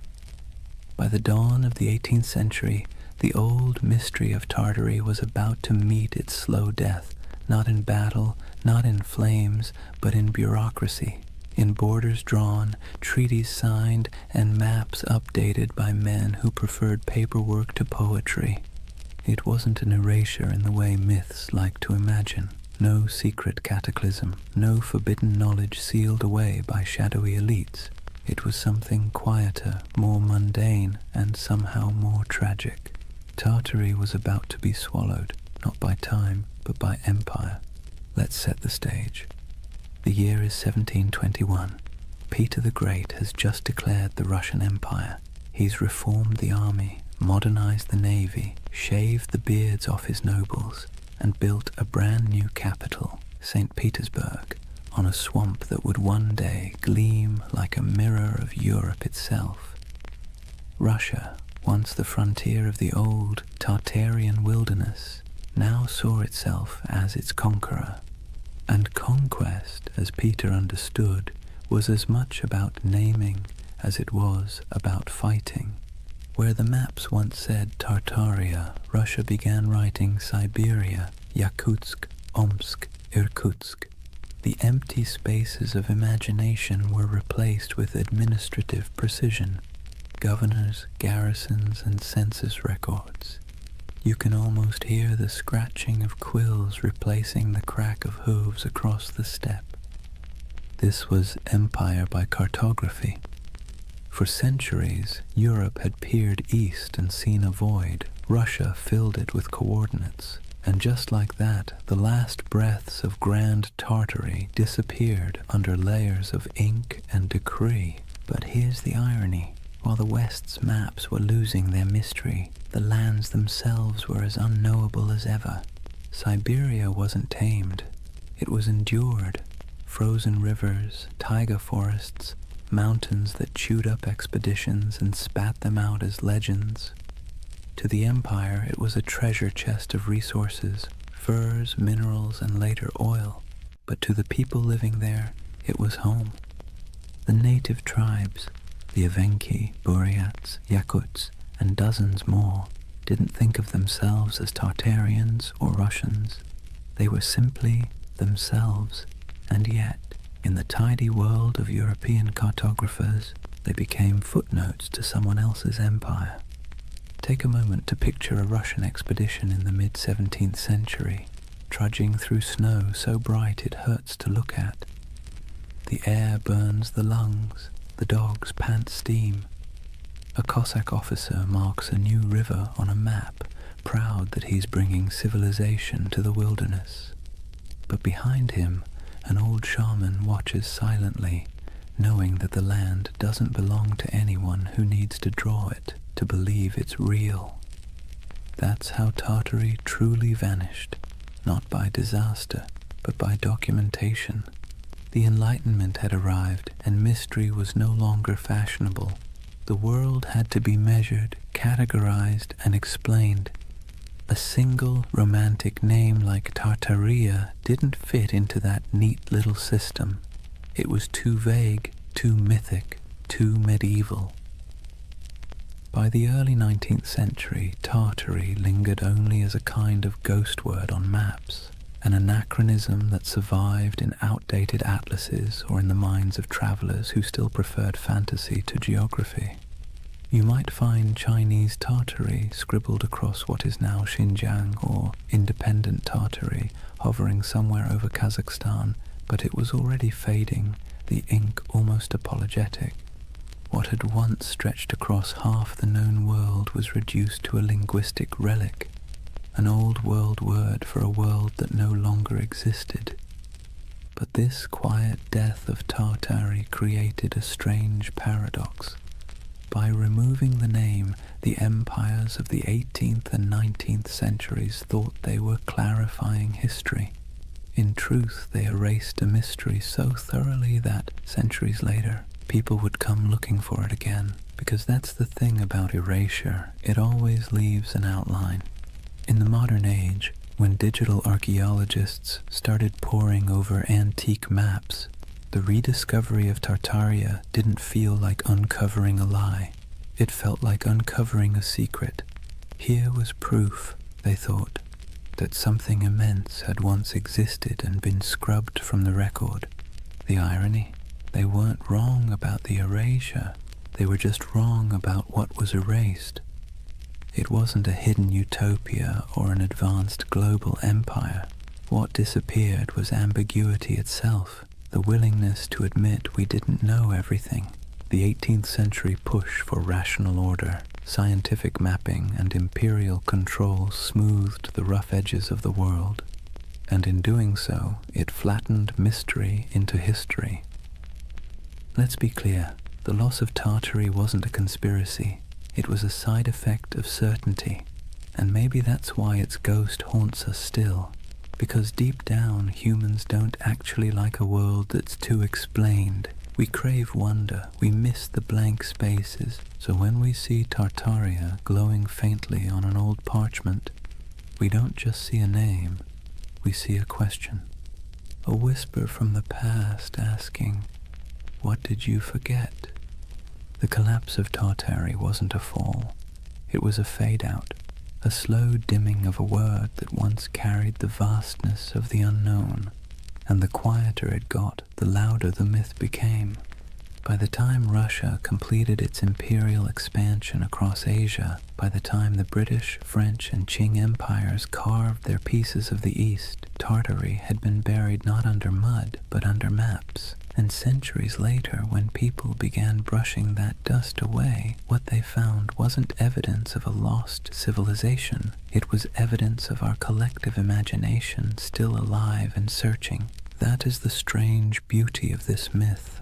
Tartaria may never have been real in the way empires are real, but its death, its quiet bureaucratic burial, feels as monumental as any fall of Rome, because sometimes the end of mystery is its own kind of catastrophe. Chapter 3. The Great Erasure.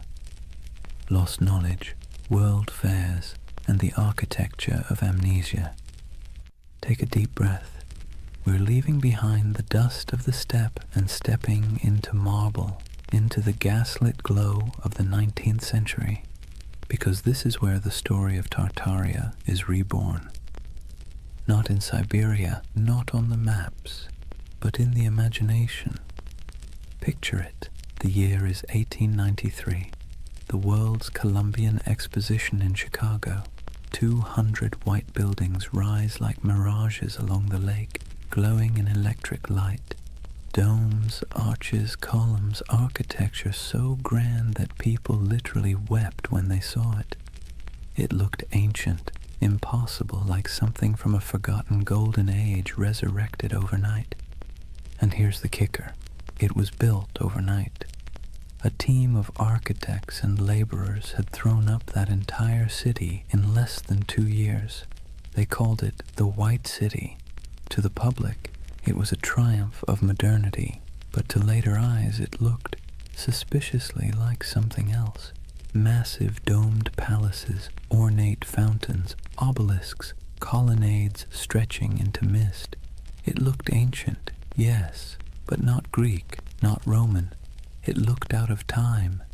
Now fast forward a century. A man sitting at his computer zooms in on old photos of the fair. He pauses. He notices something strange. The buildings look far too advanced for their time, he thinks. Too perfect, too grand. And then he finds something even stranger. After the fair ended, almost every single building was demolished, burned, scrapped, gone. And that's how a new kind of myth was born. The idea that maybe, just maybe, these temporary structures weren't built at all, at least not by us. Maybe they were rediscovered, remnants of an older, erased civilization. A civilization called Tartaria. Let's be clear, the buildings were real. We have blueprints, records, payrolls, receipts for every brick. But the feeling, the awe they inspired, the eerie way they appeared and vanished, felt mythic. It tapped into something ancient in the human psyche. our suspicion that we've forgotten something big. And once that suspicion took root, it spread.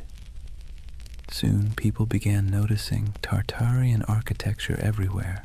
Those impossible domes in St. Petersburg, the Capitol building in Washington, the palace-like train stations of Paris, even the city halls of small American towns. Weren't they all too ornate, too advanced for their supposed era?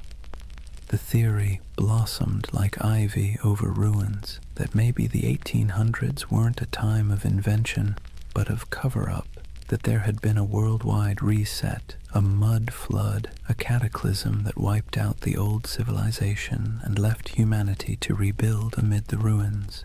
The world's fairs, in this view, weren't celebrations of modern progress at all. They were redecorations, a way to reintroduce a repurposed world, scrubbed clean of its true history. The fairs, the grand expos, were merely the unveiling ceremonies of a planet repainted. Now this is where skepticism and wonder collide, because if you look at those photos, you can feel it. The eerie stillness of early photography only adds to the illusion. Long exposures make crowds disappear. The buildings stand pristine, gleaming, deserted, as if waiting for a civilization that never returned. It's beautiful and unsettling and hypnotic. Even historians, with all their explanations, temporary plaster facades, neoclassical revival trends, technological optimism, can't quite dispel the dreamlike quality. It's too pretty, too deliberate. It feels like memory, not progress. And that's what makes the Tartaria myth so powerful. It didn't come from ignorance, it came from longing. Because by the 19th century, humanity had built machines that could fly, factories that could blot out the sun, and cities that swallowed nature whole. We had replaced mystery with machinery, but beneath the gears and soot, people were starting to feel something hollow, something missing. Tartaria filled that hole. It became the name for everything that seemed too beautiful, too harmonious, too purposeful to belong to the chaotic modern world. It was nostalgia in disguise, a yearning for an imagined time when architecture was sacred, when energy was free, when civilization felt like art rather than industry. Of course, the irony is exquisite. The people of the 19th century built those palaces themselves, but we, centuries later, look back and refuse to believe them capable. Maybe it's easier to believe in a lost utopia than in the idea that our ancestors simply cared more about beauty than we do. So imagine walking through that white city. The lamps hum softly. The canal reflects the moonlight. Music drifts from the pavilions. You hear the shuffle of dresses, the murmur of voices, the click of carriage wheels, and for a moment you can almost believe the myth that you've stumbled into the remains of a vanished empire, briefly resurrected for one last dance before fading again into legend. That's the strange charm of Tartaria. It doesn't matter if it's real. What matters is how it makes you feel, because beneath every conspiracy is a heartbeat. The desire to belong to something greater, to touch a truth the textbooks forgot to mention. And so, through the flickering gaslights of the 19th century, the dream of Tartaria returned, not in stone, but in spirit, not as an empire rediscovered, but as a memory resurrected. Let's be honest for a moment. Modern architecture doesn't exactly make the heart sing. Steel boxes, glass towers, angles sharp enough to injure your soul. Function over form, they say. Minimalism, efficiency, progress. But walk past an old courthouse or a crumbling railway station with columns carved like Roman temples, and suddenly something stirs. It feels like memory. Not your memory, but someone's. And that's exactly where Tartaria hides, in that emotional shadow between nostalgia and doubt. See, the 19th century didn't just give us new machines, it gave us new eyes. Photography froze the world for the first time. Urbanization made old beauty vanish beneath brick and smog. And as the industrial age thundered forward, the West began quietly rewriting itself, paving over not just landscapes, but the very story of civilization. This was the age of erasure disguised as progress. When old cathedrals were restored into shapes they had never been, when ancient city walls were torn down to make room for the future, when soot-blackened monuments were scrubbed and renamed, their histories conveniently rewritten for the age of reason. Historians call it modernization. Tartaria believers call it cover-up. Now, let's pause and take a breath, because this is where myth and history start blending like watercolor. The truth is simpler, but also sadder. It wasn't a conspiracy, it was forgetfulness. The 1800s were obsessed with the new: steam, glass, iron, materials that seemed to promise immortality. The faster technology advanced, the more the past looked like an inconvenience. When people demolished centuries-old buildings to make room for factories or boulevards, they didn't think they were erasing history. They thought they were improving it. But here's the paradox. Progress, when it moves fast enough, feels like amnesia. Imagine being a farmer's son in 1820, living in a cottage built by your grandfather, heated by the same hearth. Then picture your grandson in 1890, born under electric light, surrounded by locomotives, reading newspapers printed on machines that could churn out 1 million copies before breakfast. The pace of change was dizzying. The world your ancestors knew had disappeared before your own eyes. And when memory fades that quickly, even the truth starts to look like myth. That's why the great buildings of the 19th century seem suspicious to us now. They're too perfect, too ambitious, too permanent in an age obsessed with speed. To modern eyes, they feel like artifacts of a lost age, something inherited, not made. The Tartaria theory, in this sense, is less about deceit and more about disbelief. We don't believe we could have built something so beautiful in such a short span of time. And perhaps we're right, but not in the way we think, because that beauty came at a cost. It came from child labor, industrial soot, and the quiet suffering of millions who laid bricks, carved columns, and forged iron in furnaces hotter than the sun. It came from colonial wealth siphoned from distant lands. The marble glimmered, yes, but it glimmered on the backs of the exhausted. So when modern minds gaze at that architecture and whisper, "This can't be human," they're half right. It wasn't built by ordinary humanity. It was built by empire. But myths rarely linger on exploitation. They linger on wonder. That's what gives the Tartaria myth its endurance. It erases guilt and replaces it with awe. Instead of confronting how we gained that grandeur, we imagine inheriting it from some ancient, harmonious civilization. A world without conquest, without industry, without soot. A world that built for beauty's sake alone. That's the secret comfort of believing in Tartaria. It allows us to dream of innocence without the blood, to long for sophistication without the cost. And it's not entirely foolish, because beauty is suspicious in the modern world. Think about it. When was the last time a new building made you stop and gasp? When was the last time a city skyline felt like poetry instead of spreadsheet logic? We live in an age that worships utility and scoffs at ornament. So when people look at those domed cathedrals, those train stations like palaces, those impossible star forts etched into the earth, they don't just see architecture, they see meaning, they see intention. And maybe that's what we've lost, the sense that building could be an act of reverence. The Tartarian lens turns architecture into scripture.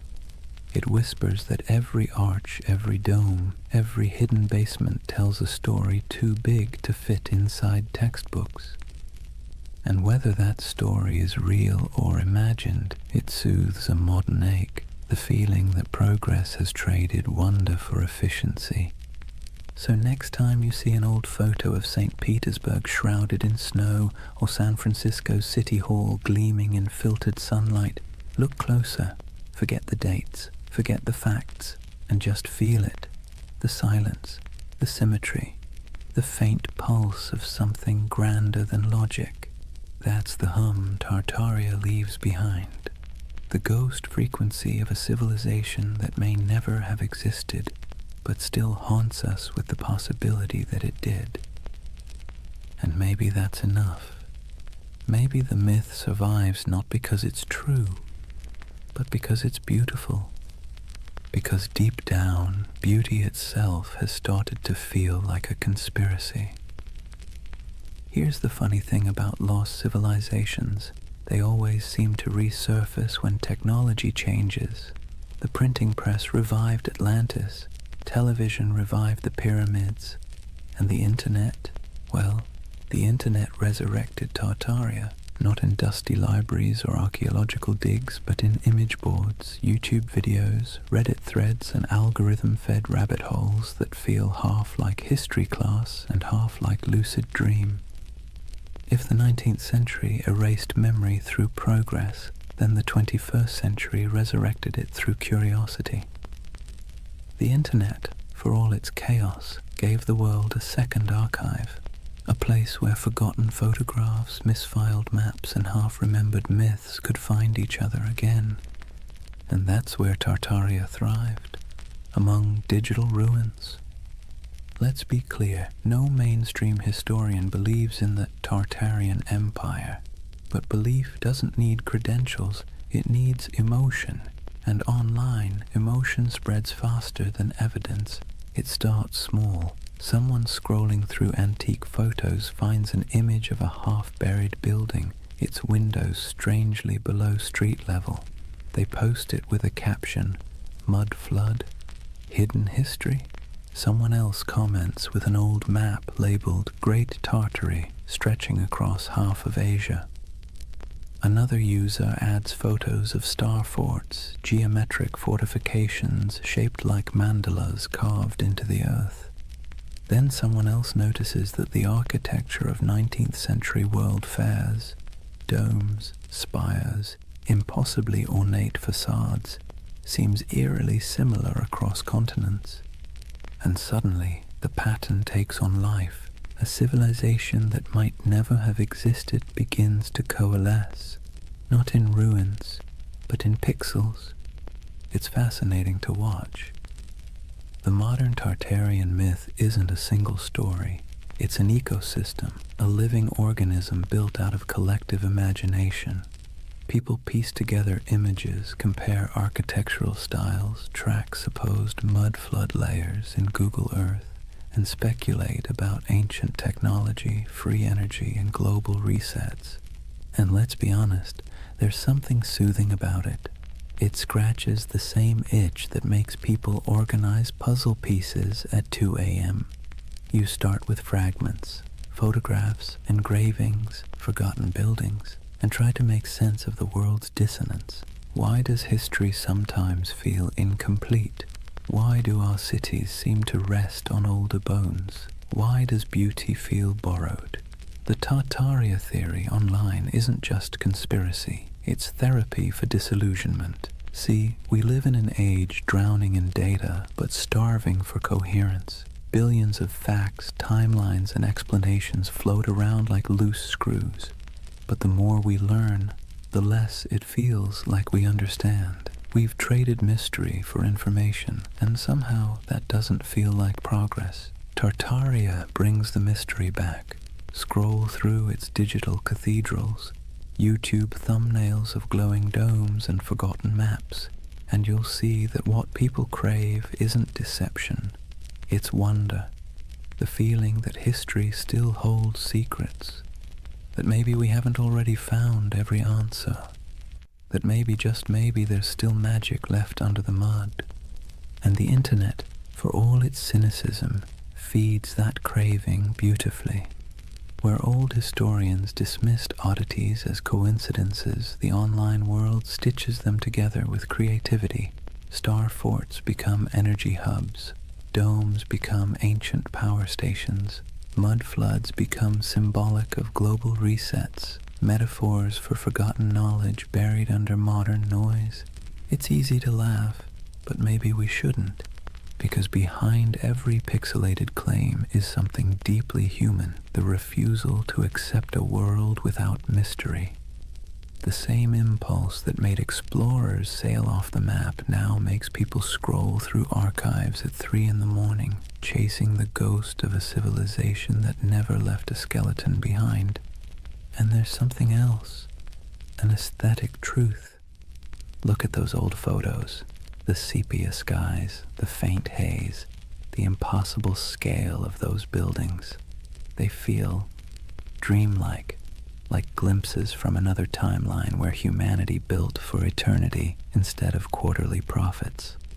When people online say, "This architecture is too perfect to be from our timeline," what they're really saying is, "This feels like a dream I half remember."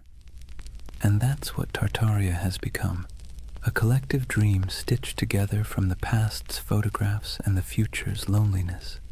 Of course, the irony is delicious. The very technology that gave us infinite knowledge also gave us infinite uncertainty. The more we digitized our history, the more unreal it began to look. Old black and white photos uploaded at high resolution don't make history clearer. They make it stranger.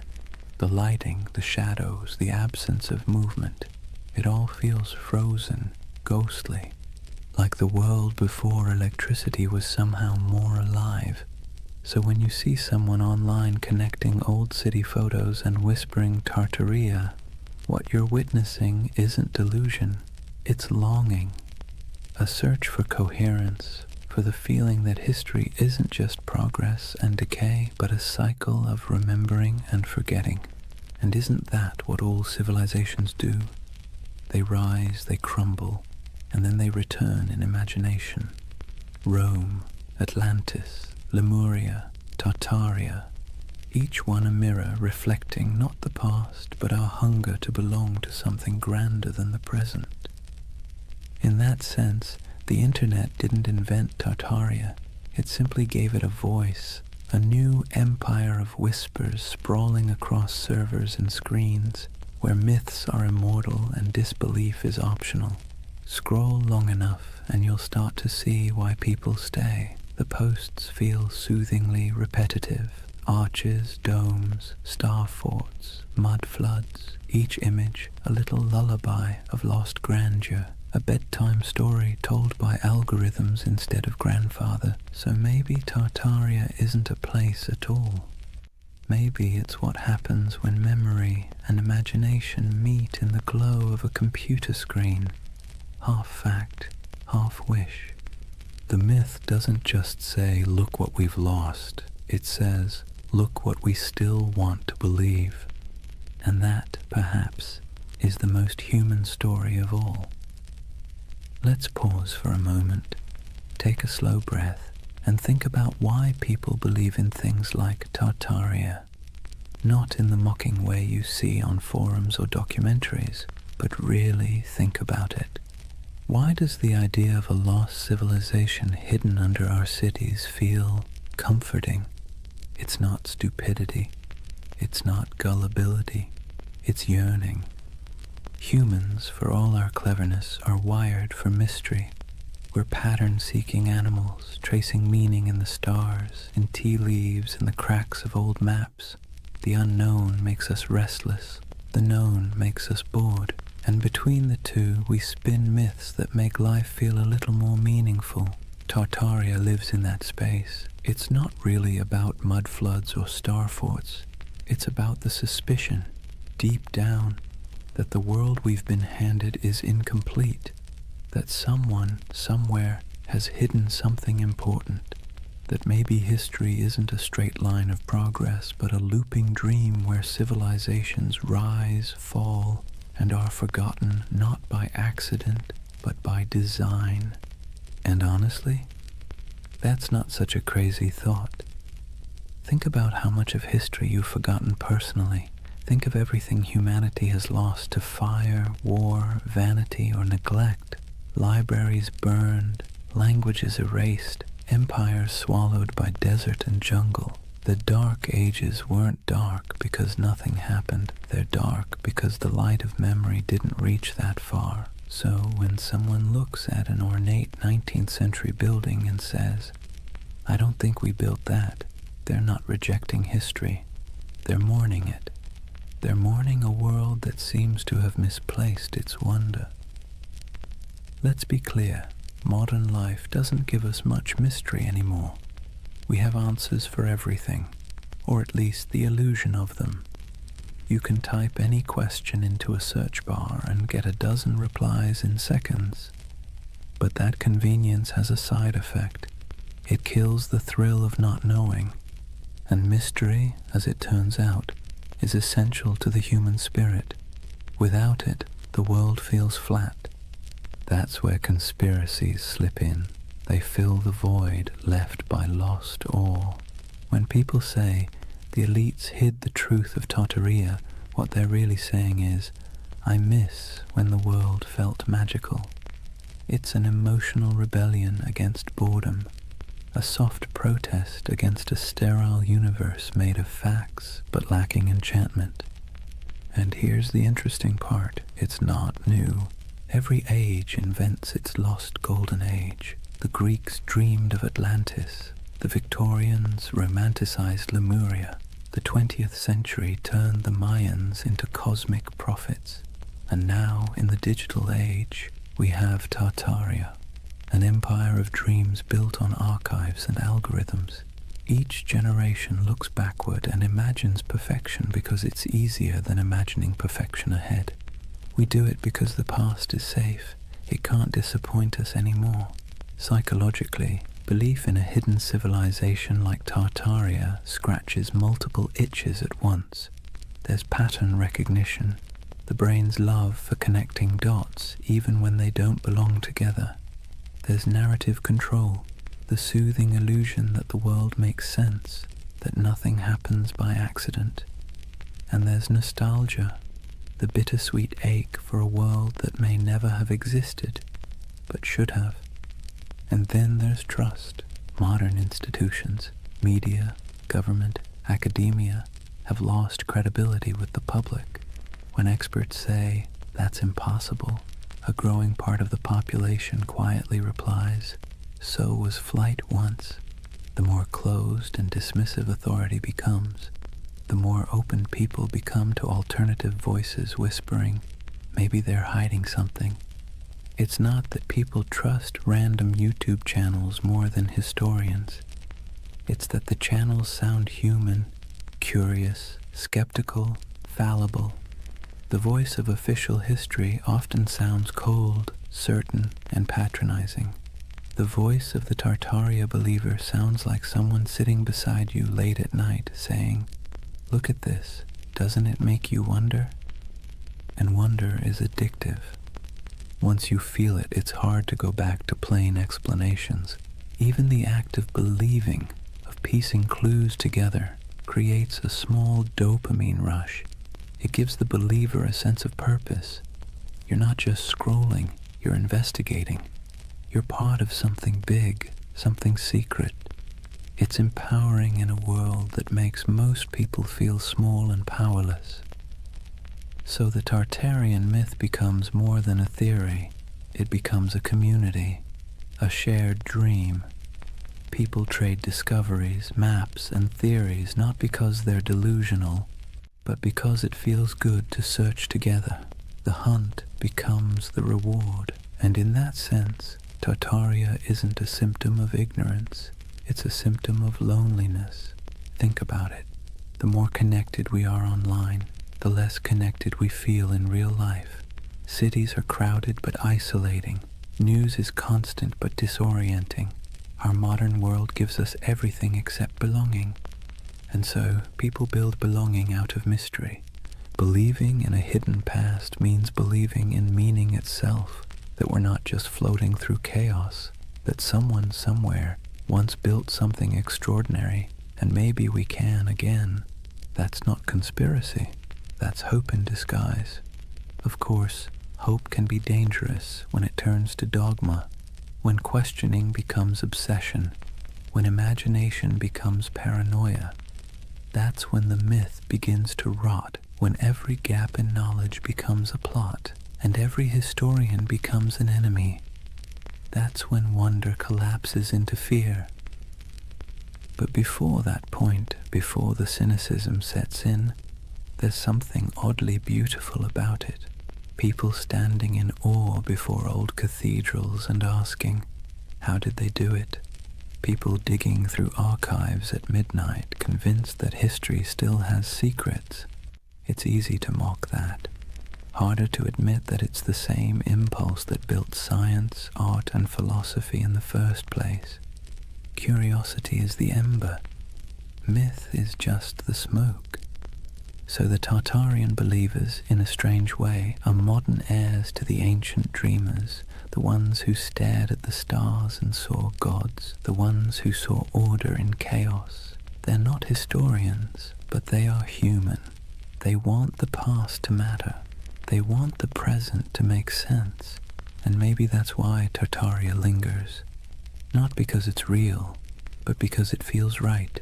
In some deep, poetic way that logic can't quite dismantle. It tells a story not about what we've found, but what we've lost. And that's a kind of truth, too. As the night deepens, imagine those endless digital threads, thousands of people across time zones, glowing screens reflecting in tired eyes, all dreaming together of a civilization that never was. Maybe they aren't crazy. Maybe they're just homesick for a world that once felt full of wonder. Let's take a breath here. After all this talk of vanished empires and buried cities, it's time to do what the best historians always do. Look carefully, quietly, and without agenda.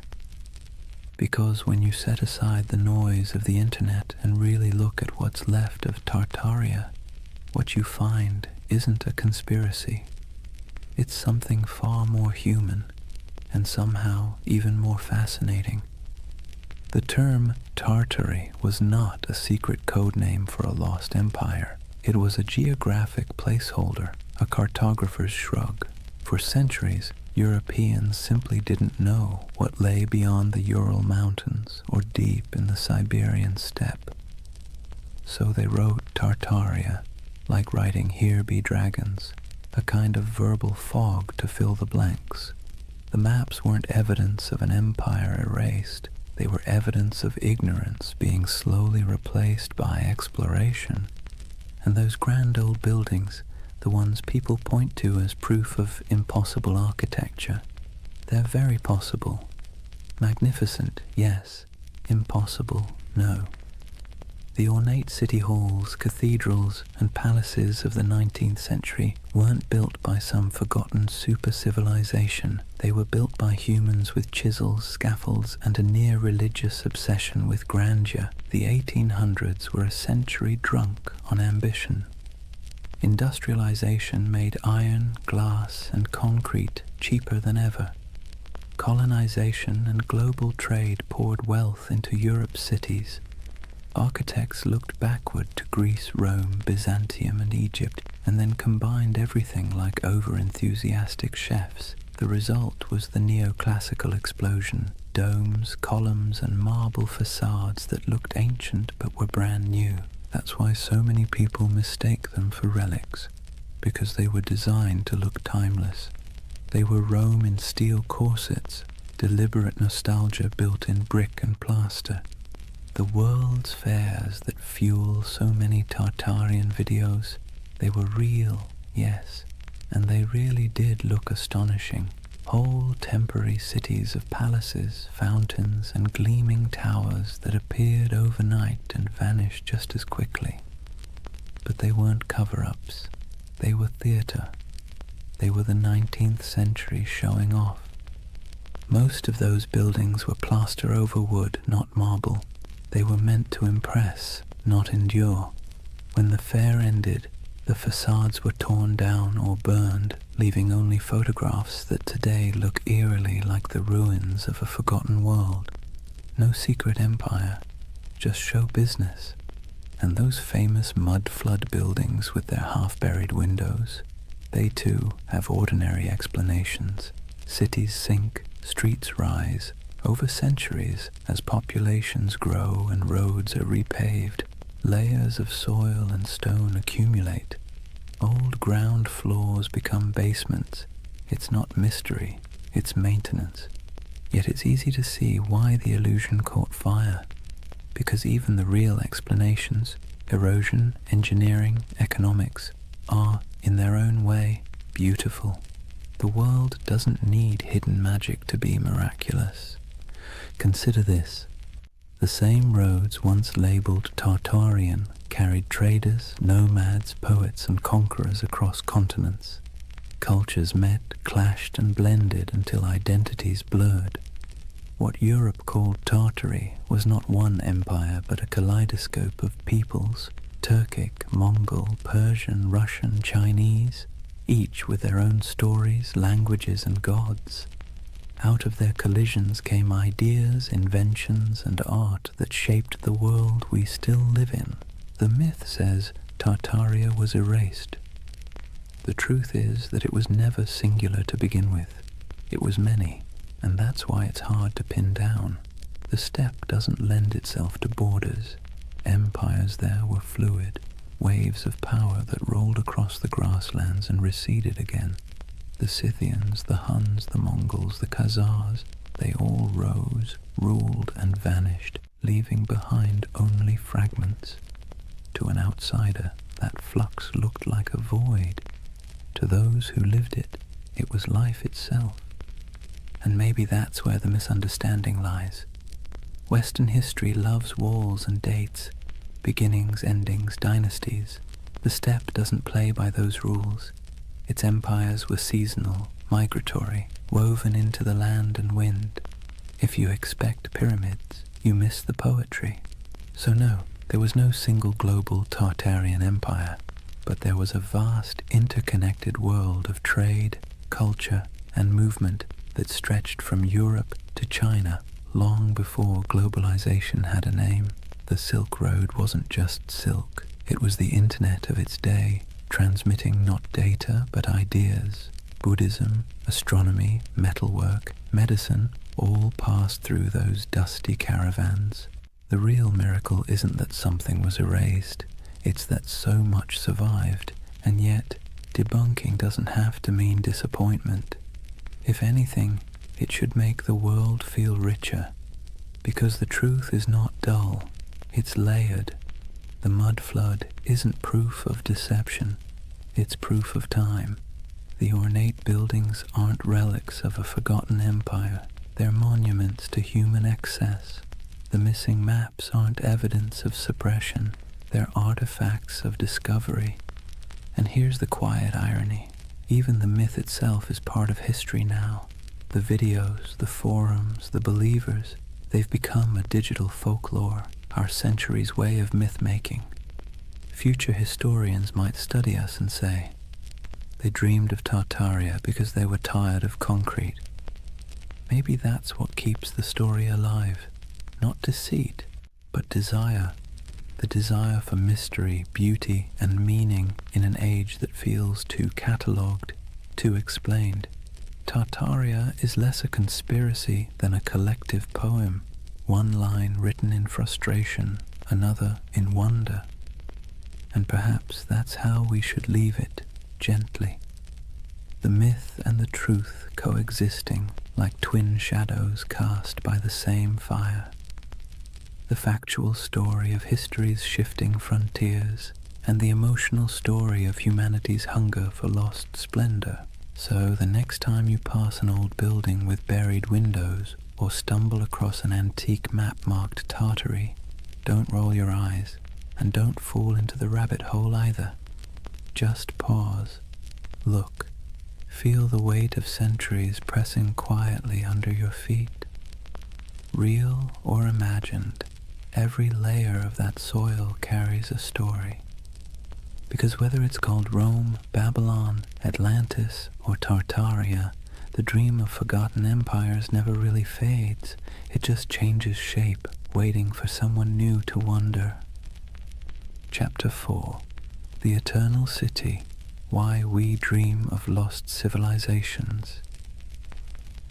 Take a moment, close your eyes, and imagine you're standing in the ruins of a city that never existed. The stones are warm beneath your feet. The air hums faintly with the echo of 1,000 unrecorded stories, and the wind brushes against carved columns whose builders' names were never written down. It's a dream, but somehow it feels truer than waking. That's the strange comfort of Tartaria. Even after we've picked apart the facts, even after the history books have closed the case, the idea lingers. The notion that somewhere, sometime, humanity built something magnificent, a civilization unified, enlightened, and then, inexplicably, erased. It's the same instinct that makes us search for Atlantis, or Lemuria, or the lost library of Alexandria. A quiet yearning that whispers, maybe we used to know more, maybe we were better once. And let's be clear, this isn't foolishness, it's longing.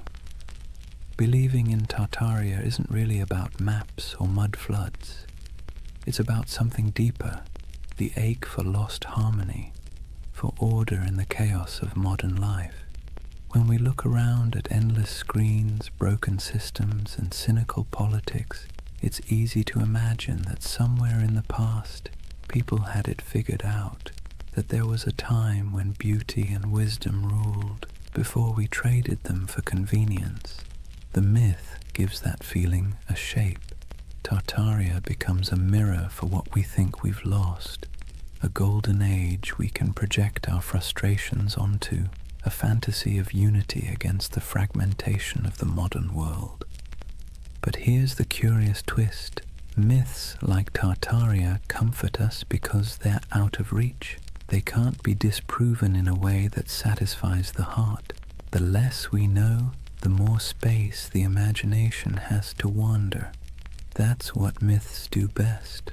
They thrive in the gaps, the shadows between facts. Think about how the story feels, not just what it says. Tartaria isn't told in sharp, factual sentences. It's whispered in forums late at night by people who sound more wistful than conspiratorial. They're not shouting about domination. They're sighing about what might have been. It's not paranoia, it's melancholy. The same kind of melancholy you feel walking through an abandoned building, seeing beauty and decay folded together. There's a paradox at the heart of this comfort. We know modern life is more advanced than any age before it, yet it rarely feels that way. We have the internet, medicine, spaceflight, instant communication, but we also have loneliness, burnout, and an undercurrent of loss. The myth of a vanished civilization fills that emotional void. It says, you're right to feel that something's missing. It's like nostalgia for a memory we never had. And in that sense, Tartaria isn't about the past at all. It's about the present, about how alien our own world can feel. The skyscrapers of glass and steel, the humming servers, the sterile symmetry of cities built for efficiency rather than awe. No wonder people scroll through photos of old domes, arches, and impossible cathedrals and feel something stir. Those buildings look like they remember something we've forgotten, so we call it Tartaria. We give the feeling a name. It's easier to believe there was once an age of grace that was stolen than to accept that beauty is fragile, and we let it slip away ourselves. But this comfort isn't all illusion. The belief itself reveals something profound about us. Humans are meaning-seeking creatures. When the world feels senseless, we create patterns to make it make sense. We weave stories over the noise, and in those stories, we find calm. Myths are our way of telling ourselves that the universe still has order, even if it's hidden. That's why so many people find peace in the idea of a lost civilization. It implies that knowledge, beauty, and balance aren't gone forever, just misplaced. It turns chaos into a temporary condition. And maybe that's why Tartaria caught fire in the digital age. The internet is chaos incarnate, 1,000 overlapping timelines, all screaming for attention. In that noise, the myth feels like a lullaby. It slows everything down. It says, once there was harmony. Once the world was whole. Now, whether that's true or not almost doesn't matter. What matters is the feeling it evokes, the quiet pull toward something larger, wiser, softer than the present. The myth becomes a kind of spiritual balm for an age that measures everything but meaning. Imagine yourself late at night, scrolling through photos of ornate ruins, strange domes, or cities half buried in snow. You feel that twinge, that recognition without memory. The beauty is haunting, not because it hides a secret empire, but because it reminds you that time erases, and yet somehow we still search for permanence. That search, that ache, is what keeps myths alive. They aren't about fooling ourselves. They're about coping, finding wonder again in a world that's forgotten how to dream. And maybe that's the greatest comfort of all. Tartaria might not have existed on a map, but it exists in us, in that quiet place between curiosity and longing, where we still hope that something grand and good once stood before the mud, before the noise, before the forgetting. If you really want to understand why Tartaria has captured so many imaginations, you have to stop asking what it was and start asking what it means. Because myths, like mirrors, don't just reflect the world, they reflect us. When people talk about Tartaria, they're not just discussing lost cities or forgotten empires. They're projecting themselves, their hopes, their doubts, their nostalgia, onto a blank canvas of the past. Tartaria becomes less of a place and more of a personality test for civilization. Think about it. To some, Tartaria represents a golden age of harmony and beauty, proof that humanity once lived in balance with nature and technology. To others, it's evidence of corruption and suppression, a story of truth hidden by elites and rewritten by victors. The same myth, two completely different reflections. It tells you less about history and more about what people want from it. And maybe that's the point. Tartaria isn't history. It's a Rorschach test for modern anxiety. We look into its cloudy waters and see what we most long for, or most fear. Let's be clear, myths don't survive because they're accurate. They survive because they're useful. They give shape to feelings that don't fit neatly into textbooks. They're how we process the gap between the world we have and the one we wish we had.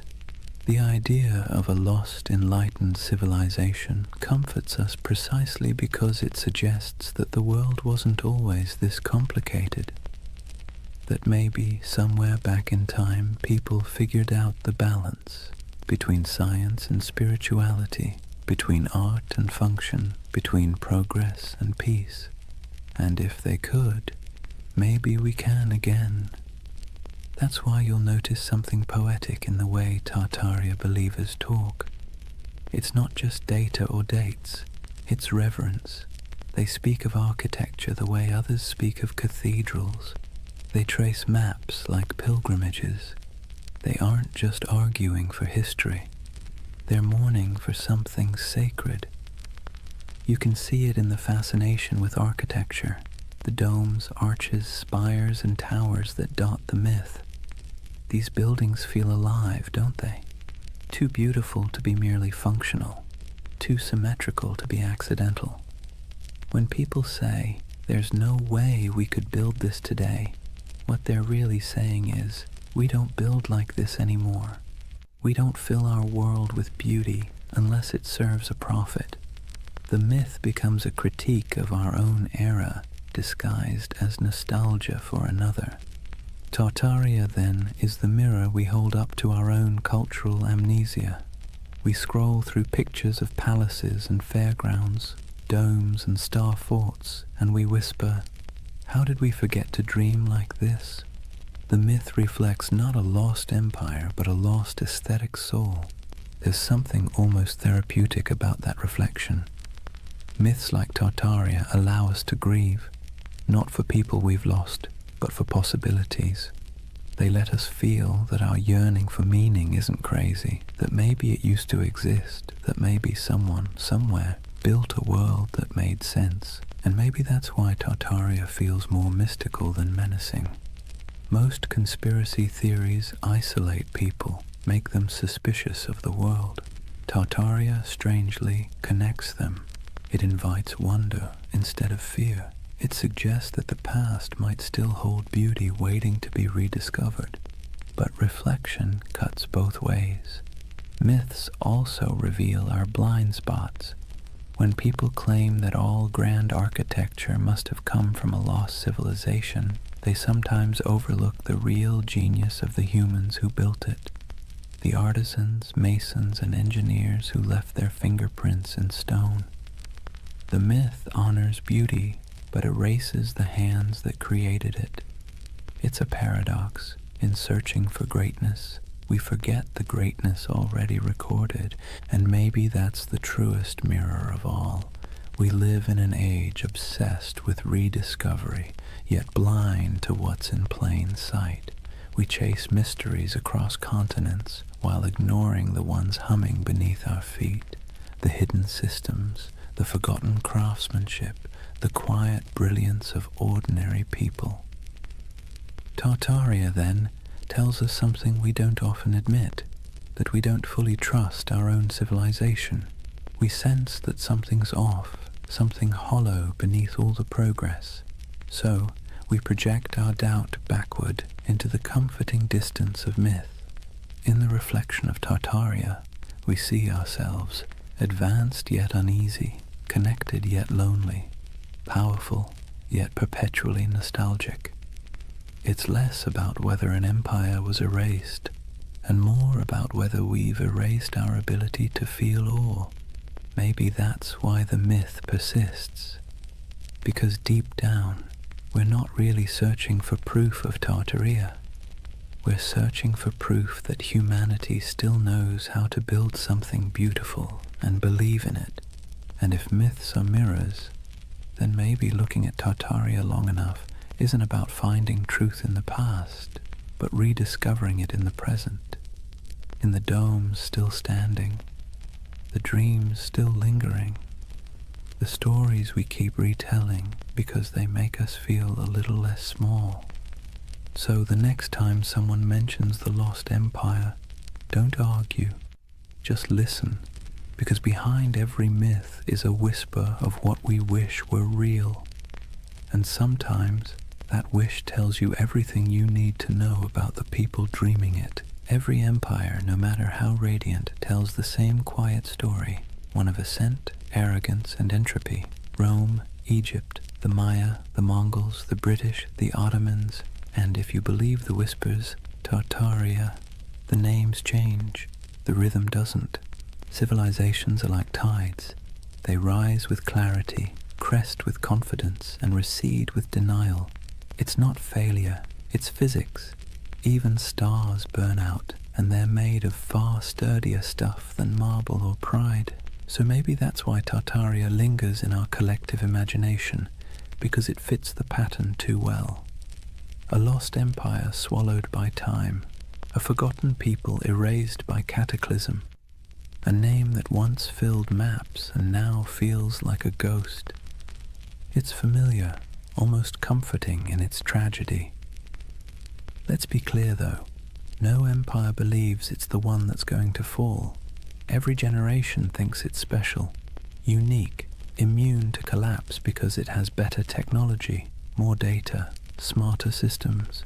But arrogance, like gravity, pulls everything back to Earth. If Tartaria existed, if even a fragment of the legend were real, its disappearance would have followed the same script as every empire's twilight. The small cracks first, corruption, complacency, overreach, then the slow decay disguised as progress, and finally the quiet moment when the last flame flickers out and the world simply moves on. You can almost imagine it, the final days of a grand civilization, not with war or fire, but with exhaustion, merchants still trading, scholars still writing, architects still sketching impossible domes for clients who will never pay. The end doesn't always come with thunder. Sometimes it's a sigh. And here's the thing. We need myths like Tartaria because they remind us that our own civilization isn't exempt. It's a soft warning wrapped in wonder. The idea that maybe, just maybe, we've been here before. Towering cities, vast networks, unshakable certainty, and lost it all to hubris and time. You see, the cycle isn't just historical, it's psychological. We build, we forget, we rebuild. We burn libraries, then mourn the loss of knowledge. We pave over ruins, then spend centuries digging them up again. The pattern is maddeningly human. The Greeks had a term for this, anarchiklosis, the cycle of government and decay. Kingdoms become tyrannies, tyrannies become democracies, democracies collapse back into chaos. Wash, rinse, repeat. The myth of Tartaria just takes that ancient idea and stretches it across a planetary scale. And that's what makes it powerful, because deep down we know the pattern fits us too.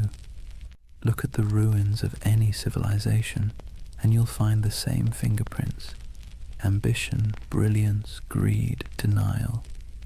The same stone roads leading nowhere. The same monuments built to outlast time, quietly losing that argument. Even today we build our towers of glass and steel, our data empires, our digital libraries with the same optimism that we're preserving knowledge forever. But maybe 1,000 years from now, someone will wander through our abandoned cities and ask the same question we whisper about Tartaria. Who built all this?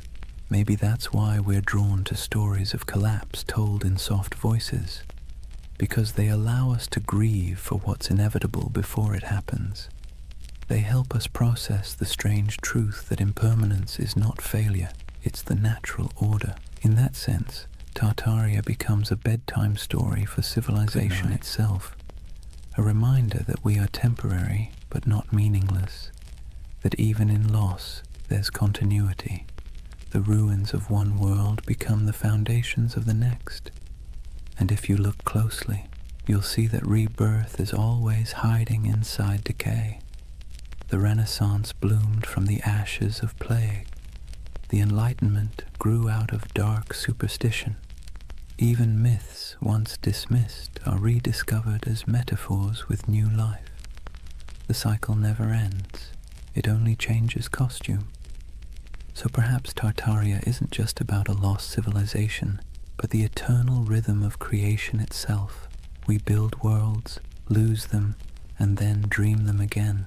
Every myth, every ruin, every archive is a heartbeat in that endless pulse. Imagine standing at the edge of some forgotten city, moss creeping over marble, wind sighing through hollow windows, and realizing that this place once thought it was eternal too, that people once stood here, confident that their children's children would never forget their names. But the earth has other plans, and yet the beauty is in the persistence. Even in silence the stones whisper. Even when names fade, the patterns remain. Every fallen empire becomes a lesson written in dust, and every myth like Tartaria is the echo of that lesson, trying to reach us before we make the same mistake. History doesn't repeat exactly, but it rhymes in hauntingly familiar cadences. The trick isn't to break the cycle, it's to learn to hear the rhythm, to build with humility, to remember what was forgotten before, and to leave behind something that, even when buried, still hums with meaning. So when you hear the word Tartaria, don't roll your eyes. Listen to the rhythm beneath it, because that's not just a myth about the past. It's a lullaby for the present, and maybe a warning for the future. There's something irresistible about a mystery that refuses to die. You can debunk it, explain it, trace its origins down to the dusty corners of old libraries, but if it still feels like a secret, people will keep chasing it. That's the real magic of Tartaria. It doesn't survive because it's proven. It survives because it haunts. In a world that measures everything, categorizes everything, and leaves nothing ungoogleable, a mystery like Tartaria feels like a rebellion. It's a crack in the glass of certainty, a reminder that not everything is neatly archived in the cloud. Some things remain just out of reach, teasing, luminous, half-remembered. Let's be honest, the modern world isn't built for mystery. We live in an age of answers. Every question has a search bar waiting to solve it in half a second. And yet deep down, we miss not knowing. We miss wonder. We miss the feeling that the world is bigger than our understanding. Tartaria gives us that feeling back. It's a paradox. We're surrounded by more information than any civilization in history, and somehow we trust less of it. We have satellite maps of every mountain, street view of every alley, but we still find ourselves staring at old maps labeled Grand Tartary and thinking, maybe something's missing. Maybe history isn't as linear as it pretends to be, and who can blame us? The past is always a little blurry, like a photograph printed from a damaged negative. Historians do their best to fill the gaps, but even the most rigorous scholarship leaves shadows. Tartaria slips into those shadows, into the empty spaces between what we know and what we feel. There's also a quiet beauty in unanswered questions. They remind us that curiosity itself is a form of connection. When someone spends years digging through forgotten archives, zooming into grainy satellite images, or exploring the ruins of an abandoned palace, they're not just chasing facts, they're chasing wonder. They're trying to feel something vast and timeless, something that hums beneath the noise of everyday life. Tartaria gives people permission to believe that the world might still hold secrets. That's why even skeptics can't quite bring themselves to dismiss it entirely, because even if it's not true in a historical sense, it's true in a psychological one. It's the same impulse that made ancient people draw constellations in the stars, to impose meaning on the infinite and find comfort in the patterns. Imagine yourself walking through an old European city at night. The cobblestones glisten after rain. Gas lamps flicker against the carved faces of forgotten gods on building facades. You look up, and the skyline feels impossibly ancient. Arches, domes, and spires stacked like a dream you can't quite interpret. You don't know who built it. You don't need to. The mystery itself is enough. It's like hearing a song in a language you don't understand but somehow recognize. Tartaria lives in that feeling. The hum between knowing and not knowing. The soft echo of lost craftsmanship, the sense that time might be a loop and we're just tracing paths our ancestors already walked. And the irony is, the more we learn about history, the more mysterious it becomes. Every discovery opens 10 new questions. Every answer reveals how much we don't know. The ruins of Göbekli Tepe pushed back the dawn of civilization by thousands of years. The Antikythera mechanism rewrote what we thought the ancients could build. Maybe Tartaria doesn't exist, but the idea that civilizations rise and vanish, leaving traces we mistake for impossibilities, isn't so far-fetched after all. Even the skeptics, the scientists, the historians, they're chasing the same thing as the dreamers. They just call it research instead of mystery. But deep down, it's the same hunger to understand what came before, to find meaning in the ruins. There's a gentle wisdom in letting some mysteries remain mysterious. Not every story has to be resolved. Not every legend needs to be disproven. Some things are more beautiful when they stay slightly out of focus. Tartaria belongs to that realm, the twilight between history and imagination. Because here's the truth. Even if we mapped every ruin, deciphered every language, catalogued every artifact, we'd still find ourselves asking, what's missing? What did we overlook? What used to be here? And that question, that ache, is what keeps humanity moving forward. It's what drives us to explore, to create, to tell stories at all. Mystery, in a strange way, keeps us human. It reminds us that we don't control everything, that there are still edges to the map, and in a world that feels increasingly small, that's a comfort. So if you ever feel the pull of Tartaria, the urge to look at an old map and imagine lost cities under the soil, buried glass domes beneath the ice, vanished languages whispered through time, don't resist it. It's not foolishness, it's memory dressed as wonder. It's the part of you that still wants to believe there's more to the story, because there always is. Imagine drifting in that half-awake space between dreaming and memory, the kind where time doesn't quite make sense and faces blur into landscapes. That's what the myth of Tartaria feels like, a collective dream stitched together from ruins, half-forgotten books, and the quiet yearning that maybe, just maybe, humanity once built something beautiful and lost it.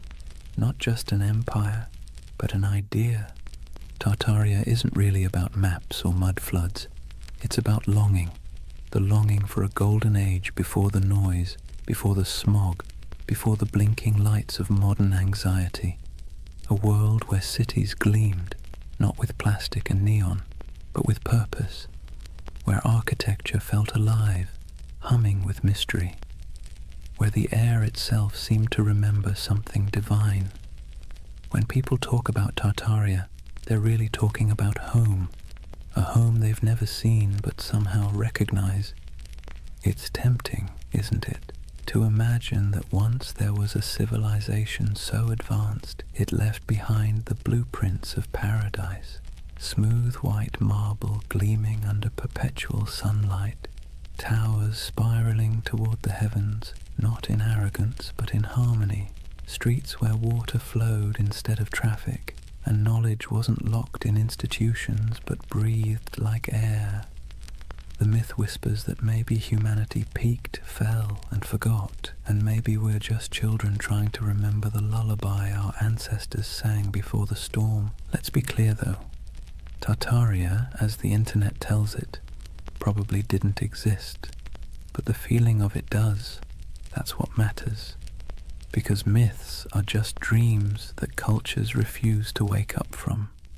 They serve a purpose, especially in times like ours, when everything feels impermanent, synthetic, and accelerated. Tartaria slows the world down. It reminds us of the beauty of mystery, craftsmanship, and the sense that not everything has to be profit or progress. There's a kind of poetic justice in the way this myth took shape online, in the strangest corners of the internet. A digital ghost story for the digital age. Scroll long enough through photos of ornate buildings with impossible domes and buried windows, and you'll feel it too, that little flicker of awe. Even if your rational mind rolls its eyes, your imagination leans in. What if, it whispers, what if this really was part of something greater? The myth resonates because we're surrounded by ruins and don't realize it. The old train stations, the opera houses, the abandoned civic buildings with ceilings painted like cathedrals, they still stand, silent and out of place. They belong to an age that believed in permanence, in beauty as a civic duty, and compared to that, our world of glass and rectangles feels hollow. Tartaria becomes a name we give that feeling, the ache for artistry, for meaning carved in stone. But beneath the aesthetic nostalgia is something deeper, a memory not of buildings, but of belonging. When people say they erased Tartaria, what they're really mourning is the loss of connection, the sense that we were part of something coherent, meaningful, and vast.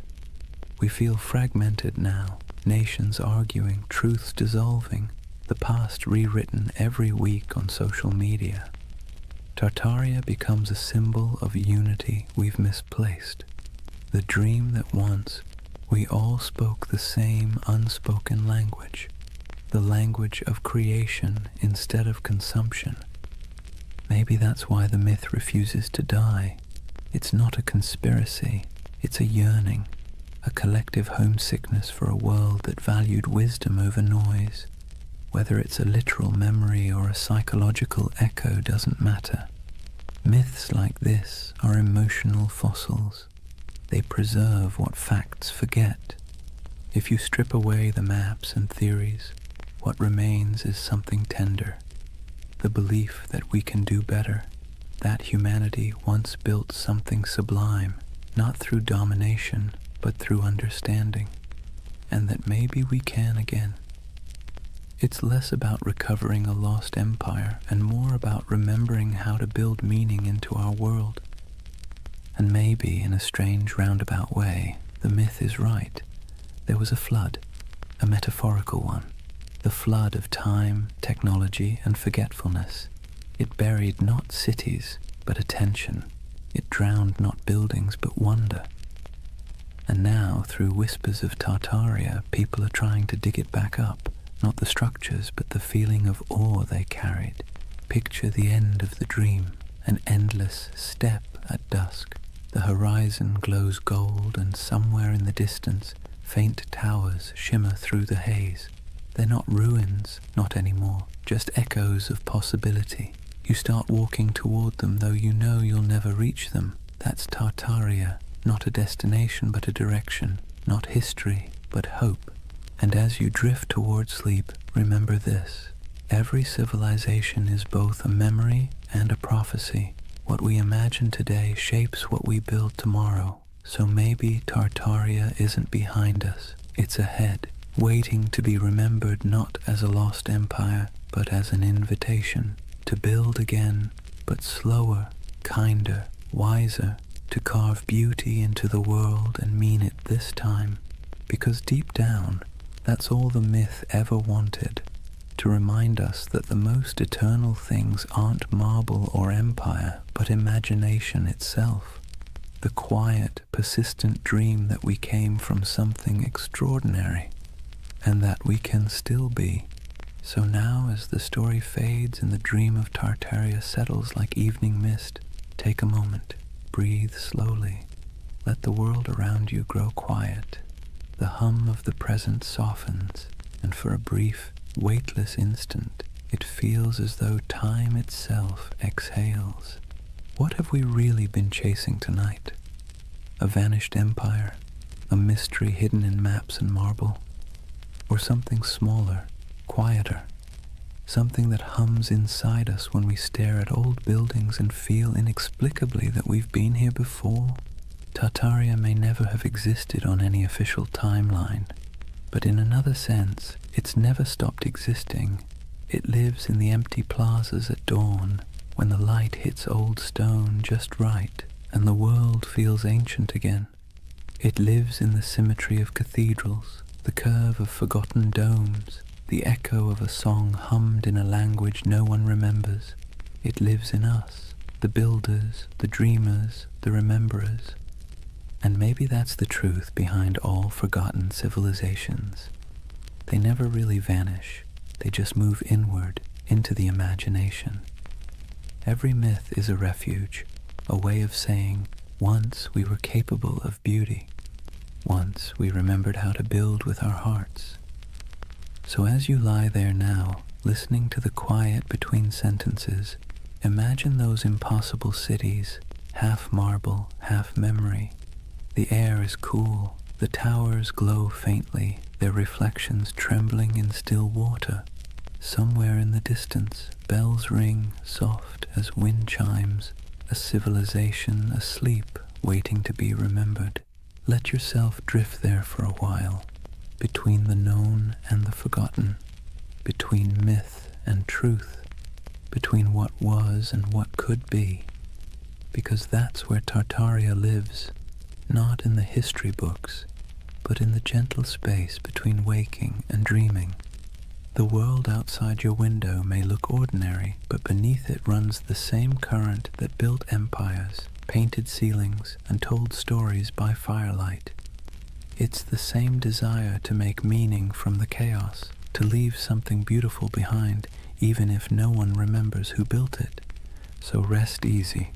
You don't need to solve the mystery tonight. You don't need to decide what was real and what was legend. Just breathe and listen. The past has a rhythm, slow and steady, like the tide, like a heartbeat. It's the sound of humanity remembering itself. Tomorrow the noise will return, screens, traffic, chatter.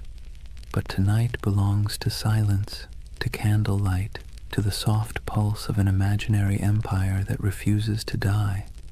Tartaria is gone, but also eternal, an echo across time reminding us that wonder is its own kind of truth. And as your eyes grow heavy, think of it this way. Maybe the greatest lost civilization isn't buried under mud or stone. Maybe it's the one inside us, waiting to be uncovered again. A world built not from power, but from awe. Good night, dreamer. Sleep well under ancient skies. And if you find yourself walking through those shining cities again, don't rush. Stay a while. The empire of imagination is always open.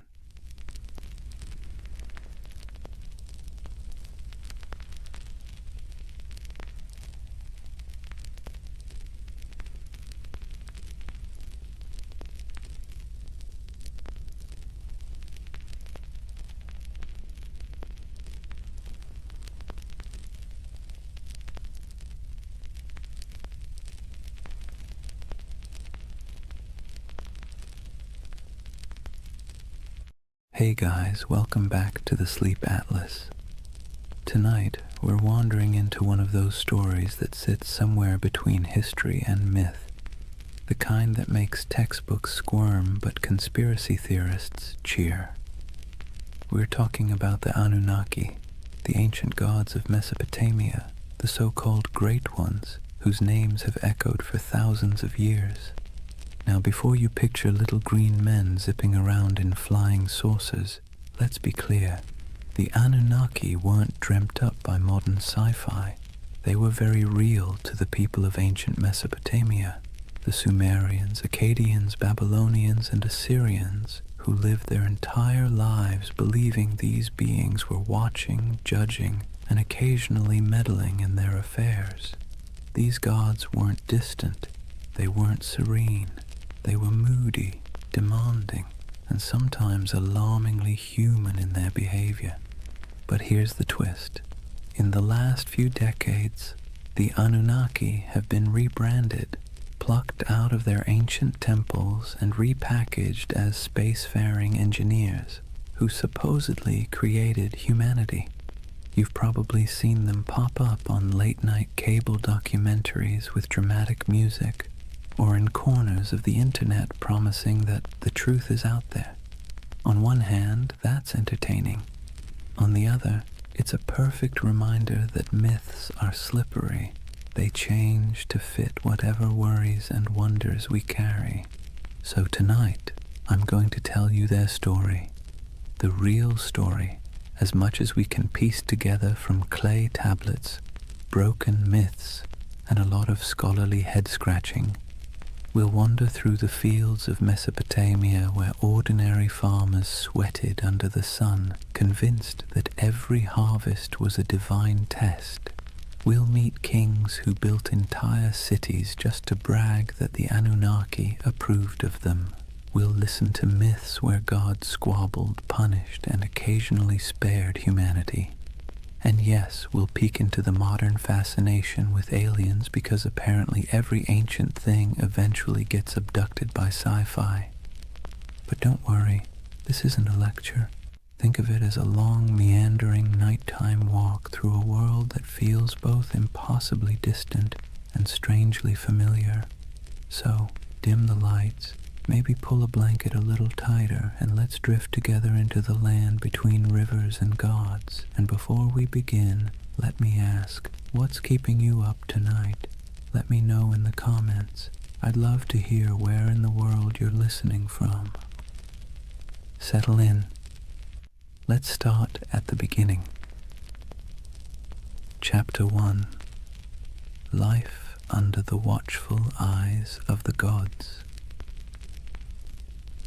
Imagine yourself standing in the wide open plain of Mesopotamia, the land between the rivers, the Tigris to the east and the Euphrates to the west. The horizon stretches flat and endless, broken only by the shimmer of heat and the twisting bodies of those unpredictable rivers. The air is heavy, thick with dust and the smell of damp reeds. Somewhere in the distance, a donkey brays, and over all of it, an invisible weight hangs in the air, the belief that the Anunnaki are watching. To the people who lived here thousands of years ago, the rivers weren't just water. They were divine moods made liquid. A generous flood meant the Anunnaki were pleased. A drought meant they were angry. A sudden storm that flattened your barley fields, that was a cosmic tantrum, the gods reminding you who really ran the show. Every harvest, every illness, every successful birth or sudden death was interpreted as a sign that the Anunnaki were either blessing or punishing humanity. Daily life unfolded under this constant sense of scrutiny. Farmers trudged barefoot through muddy fields, wooden plows dragged by weary oxen. Every furrow cut into the soil was not just work, but an offering, an unspoken prayer that the Anunnaki would let the grain grow. Scribes bent over clay tablets in the shade of temples, scratching wedge-shaped symbols into wet clay, convinced that the gods valued their careful accounting of grain, beer, and taxes. Mothers tucked their children into reed mats at night with stories of Inanna and Enlil, half myth, half warning, because even bedtime carried reminders that the gods were keeping score. The landscape itself reinforced the idea. Towering ziggurats rose above flat mud-brick cities, stepped pyramids painted in bright colors that have long since faded. To climb one was to ascend closer to the heavens, to the Anunnaki who supposedly convened in their council chambers above. At the base, ordinary people shuffled forward with offerings, bowls of grain, jars of beer, bleating goats, hoping that their small sacrifice might earn a flicker of divine favor. And through it all, the question lingered: were the gods ever satisfied? The answer, most of the time, was no. If the Anunnaki were pleased, life was merely tolerable. If they were displeased, life became unbearable. It was a kind of spiritual anxiety disorder written across an entire civilization, one that never let you forget that your fate was being judged by beings you couldn't see but definitely believed in. So here's the paradox of Mesopotamia and of the Anunnaki themselves. They gave people a framework to explain the chaos of life, but they also kept everyone permanently nervous. Imagine waking up every day knowing that your job performance review wasn't coming from your boss, but from a pantheon of unpredictable, immortal beings with the power to ruin your entire year. Comforting? Not exactly. Necessary? Absolutely. That was life under the watchful eyes of the Anunnaki, and it was only the beginning. Now that we've set the scene, the dust, the rivers, the nervous glances toward the heavens, let's lean into the daily grind of keeping the Anunnaki happy, because if there was one thing everyone in Mesopotamia agreed on, it was that the gods were needy. Think of the Anunnaki less like distant divine beings and more like an extended family of very spoiled aristocrats. They didn't simply exist in the background of your life. They were treated as if they lived right there in the city with you, lounging in temples that were really more like mansions stocked with food, drink, and endless attention. Priests fed the gods' statues elaborate meals. They clothed them in fine garments. They bathed them, sang to them, and even tucked them into bed at night with rituals designed to assure the gods that yes, they were adored.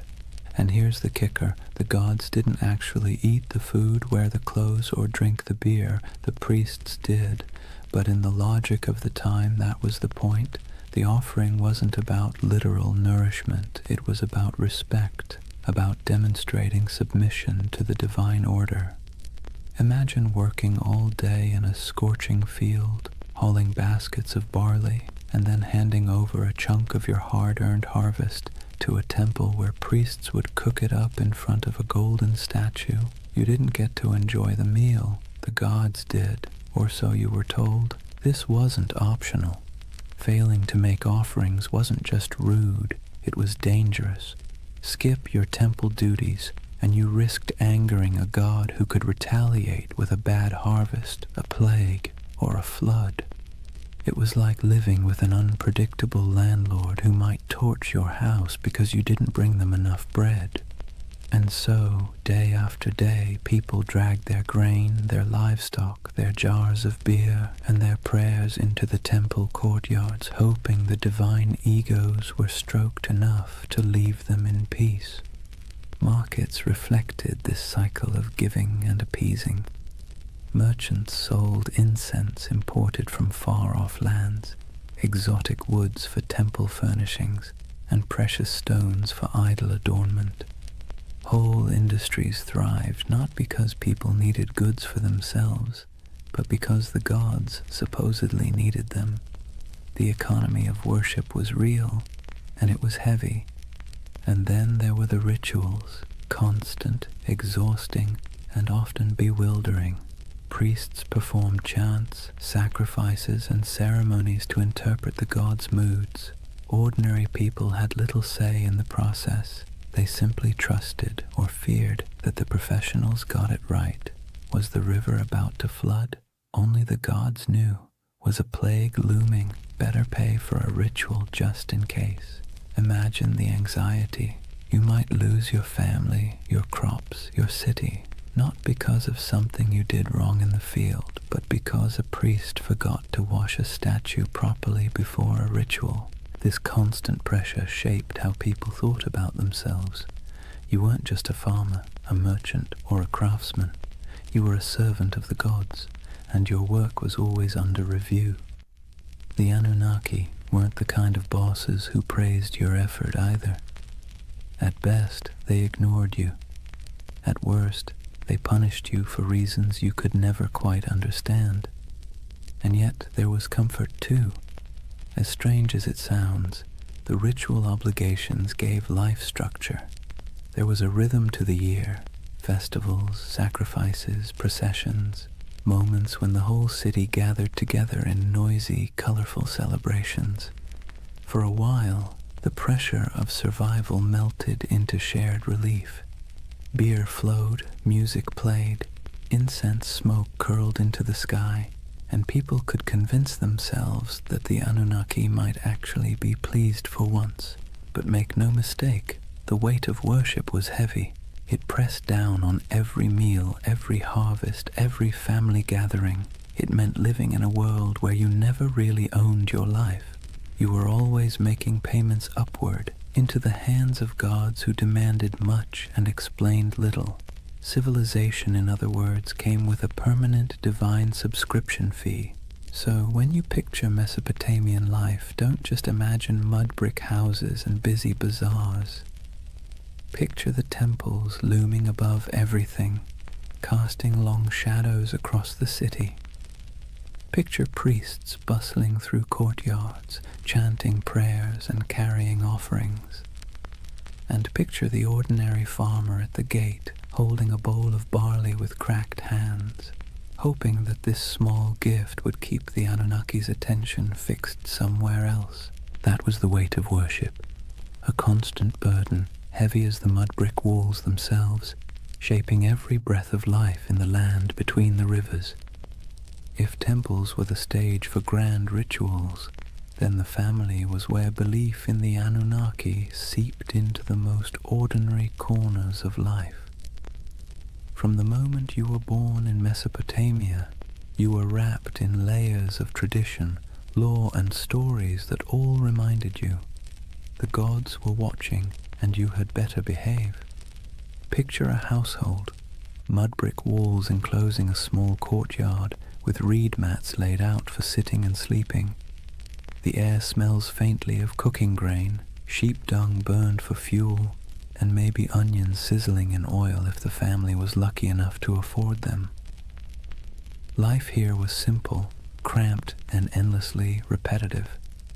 Yet, hovering over every task, grinding flour, weaving wool, teaching children their chores, was the belief that the Anunnaki were present, judging not just cities or kings, but households too. Families were patriarchal, meaning the oldest male ruled the home, and his authority was framed not as personal power, but as divine order. Fathers were seen as enforcers of a structure that supposedly mirrored the cosmic hierarchy. Just as gods ruled over humans, men ruled over their families. Hammurabi's famous law code spelled this out with brutal clarity. Wives owed obedience, children owed respect, and failure to comply could bring harsh consequences. This wasn't just social convention. It was written into the laws that claimed divine backing from the gods themselves. Mothers carried their own weight, of course. They were the backbone of the household, weaving, grinding, managing food stores, raising children, and passing on the stories that glued the family's beliefs together. Bedtime wasn't a cozy session of fairy tales. It was an education in fear and respect. Children were told myths of Inanna descending to the underworld, of Enlil sending storms, of the Anunnaki judging souls in the afterlife. These stories weren't entertainment so much as early compliance training. The message was clear: live properly or the gods will notice. Children's lives reflected this constant training.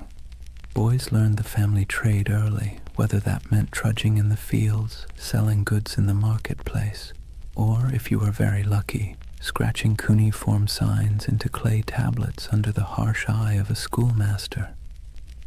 Girls learned weaving, cooking, and managing the household, roles that prepared them to keep the rhythm of worship alive in the next generation.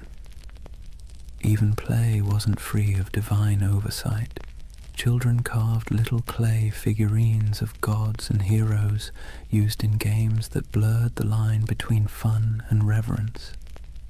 Faith wasn't just whispered in prayers, it was baked into family rituals. Before meals, small offerings of grain or beer might be set aside for the household gods. Amulets were hung by doorways to ward off demons. Protective charms shaped like little snarling figures were placed in bedrooms, especially near infants. Birth itself was wrapped in ritual. Women prayed to Ninhursag, goddess of fertility, to protect mother and child, while midwives muttered incantations to keep evil spirits away. From the very first breath, life was understood as a fragile gift, one that could be snatched away if the Anunnaki weren't appeased.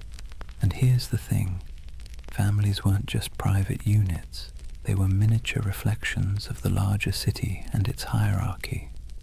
Just as kings claimed authority from the gods to rule nations, Fathers claimed authority from the gods to rule homes. The same logic that justified empires justified bedtime discipline. Civilization and family structure grew up hand in hand, each reinforcing the other, all under the Anunnaki's restless gaze. Of course, within this strict system there were still moments of warmth. Picture a mother teaching her daughter how to weave, her hands guiding the thread through the loom. Picture a father showing his son how to plant barley, pressing the seeds into the soil with calloused fingers. Picture siblings squabbling in the courtyard, stealing figs, chasing each other until their laughter echoed against mud brick walls. These were human moments, timeless and familiar, lived out under the shadow of divine expectation. So when you think of Mesopotamian families, don't imagine cozy equality or freedom of choice. Imagine order, hierarchy, and obligation structured from the top down, from the Anunnaki themselves to the smallest child in the household. Family wasn't just family, it was a rehearsal for serving the gods, and every story told at bedtime, every offering laid out at a threshold, every whispered prayer before sleep reinforced the same lesson. The Anunnaki were always listening. That was family and faith in ancient Mesopotamia, woven so tightly together that you couldn't separate one from the other. Home was never just home. It was a microcosm of the cosmic drama played out every day under the eyes of gods who demanded order, loyalty, and obedience. If Mesopotamian families carried the rhythm of worship in their courtyards, then the cities themselves thundered with it. The soundscape of Mesopotamia wasn't just donkeys braying or merchants shouting.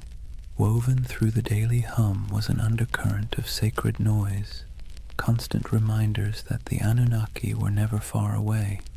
Imagine walking barefoot across the packed dirt streets of Ur or Uruk, the air heavy with heat and dust. The first thing you'd notice rising above the chatter of the marketplace is chanting, long, steady voices carrying from the temple courtyards. Priests chanted hymns in Sumerian or Akkadian, their words flowing like the rivers themselves, steady, unrelenting, rhythmic. To the people listening, these weren't just words, they were incantations meant to keep the cosmic order intact. If the chanting stopped, who knew what chaos might break loose? Temples were alive with activity. Incense smoldered, releasing thick curls of smoke that clung to the air, sweet and sharp at the same time. The scent was meant to please the gods, but for ordinary people walking by, it was a reminder that the divine was close enough to smell. Lyres plucked their delicate notes in temple courtyards, drums pulsed with steady beats, and flutes added piercing tones that drifted across rooftops. To us, it might sound like music. To them, it was more like maintenance, a sound system designed to keep the Anunnaki pacified. And it wasn't just priests who contributed to the sacred soundscape. Festivals turned entire cities into orchestras of devotion.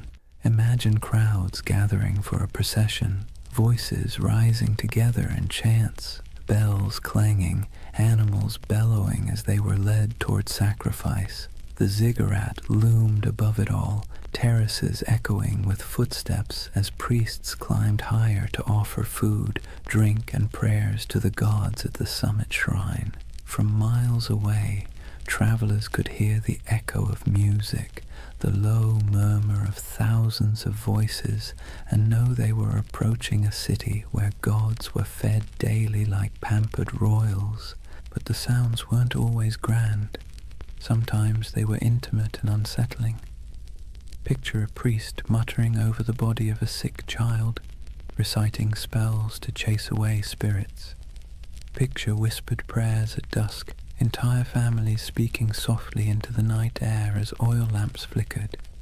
Picture the hush that fell when an omen was announced, the crowd quieting to hear the words that might decide whether the gods were pleased or furious.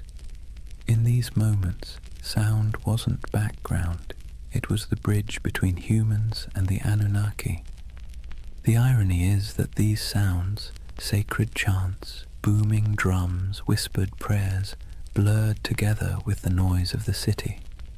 A donkey braying outside a temple, a merchant shouting about his wares as priests sacrificed a goat, children laughing while incense smoke rose into the sky. The sacred and the ordinary overlapped constantly, like two melodies played at the same time. For Mesopotamians, there was no separation between daily life and sacred life. Every sound was part of the same chorus, one directed at keeping the gods content. So, when you imagine Mesopotamia, don't just picture silent ruins or dusty tablets in a museum. Picture a city alive with sound, chanting voices echoing from ziggurats, music rising from temples, prayers whispered in homes, markets buzzing with life. And beneath it all, the steady, unsettling hum of belief, the sense that every sound you made was heard, judged, and recorded by the Anunnaki. That was the soundscape of Mesopotamia, sacred and ordinary, human and divine, blending into one endless hymn beneath the gaze of restless gods. So far we've walked the fields, stepped into homes, and stood in the courtyards of temples. But if there's one thread tying all of Mesopotamian life together under the watch of the Anunnaki, it's struggle. Not dramatic Hollywood-style struggle, more like the constant grinding kind. The kind that wears you down day after day until survival itself feels like an act of worship.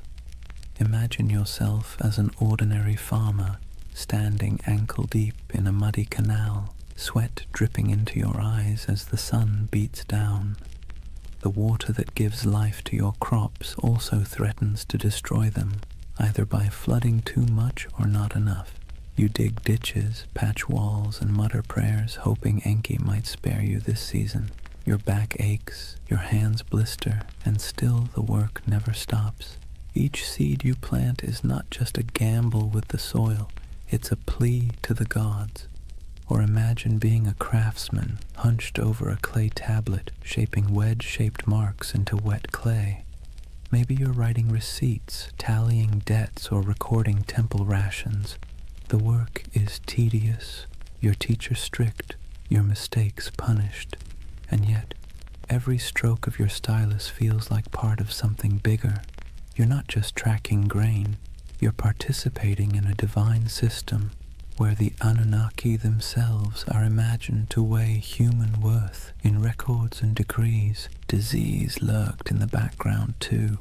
Cities were crowded, hot and filthy, and illness spread quickly. If someone in your family fell sick, you didn't think of germs, you thought of angry gods or lurking demons.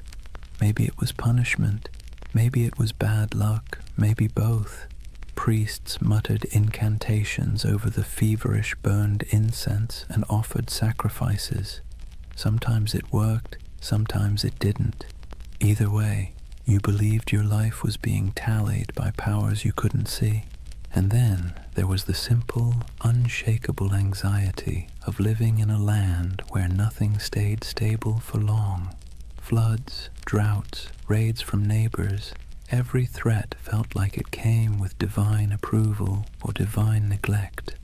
You might work tirelessly, live faithfully, and still watch your field wash away overnight. It's no wonder that Mesopotamian myths constantly circle back to the same themes. Humans struggling, gods displeased, chaos always around the corner. But within that struggle, there was resilience. People endured. They dug new canals after floods, rebuilt homes after raids, prayed louder after disasters. Families bound themselves tightly together. Neighbors leaned on one another in the marketplace, and communities clung to rituals that gave their world meaning. The Anunnaki may have loomed like stern overseers, but the people found ways to keep living, laughing, and even celebrating in the cracks between their hardships.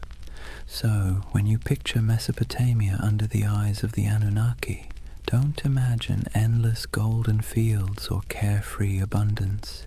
Imagine sweat-soaked tunics, cracked hands, and weary faces that still lifted toward the ziggurat at dawn.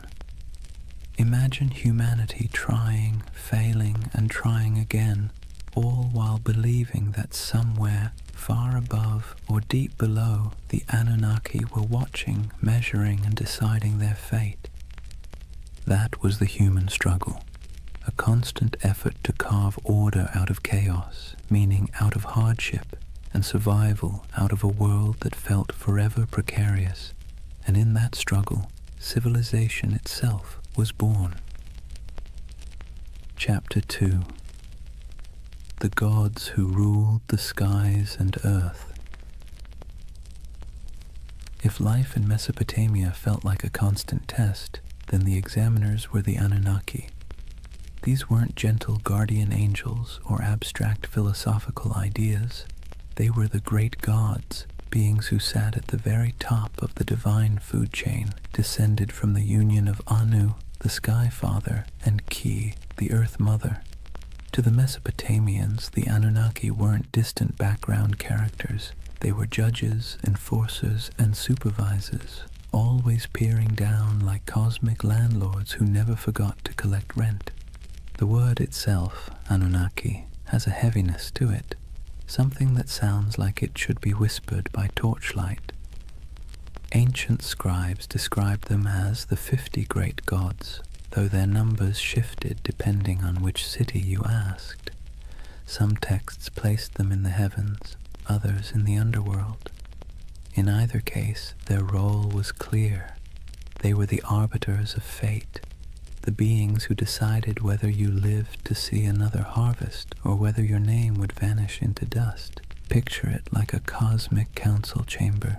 Anu presides as the lofty patriarch of the skies, his authority absolute, but his personality distant. He isn't the kind of god you chat with about personal problems. He's the one who sets the tone, like a CEO you've never met, but whose name sits on every memo. Beneath him, Enlil, god of air and storms, is the enforcer, a figure as feared as he was respected. He could bless the land with life-giving rain or flatten it with violent winds. His moods were the weather forecast. Ea, or Enki, the clever god of wisdom and water, often played the role of fixer, the one who bent the rules when the council's decisions were too harsh. Ninhursag, the mother goddess, embodied fertility and nurturance, though even she could be stern when humanity overstepped. The Anunnaki weren't imagined as serene or harmonious. Their council was more like a divine courtroom full of debates, rivalries, and power plays. They were the ones who weighed the fates of kings and commoners alike. If a ruler conquered a rival city, it was because the Anunnaki permitted it. If a plague swept through the streets, it was because the Anunnaki had signed off on the punishment.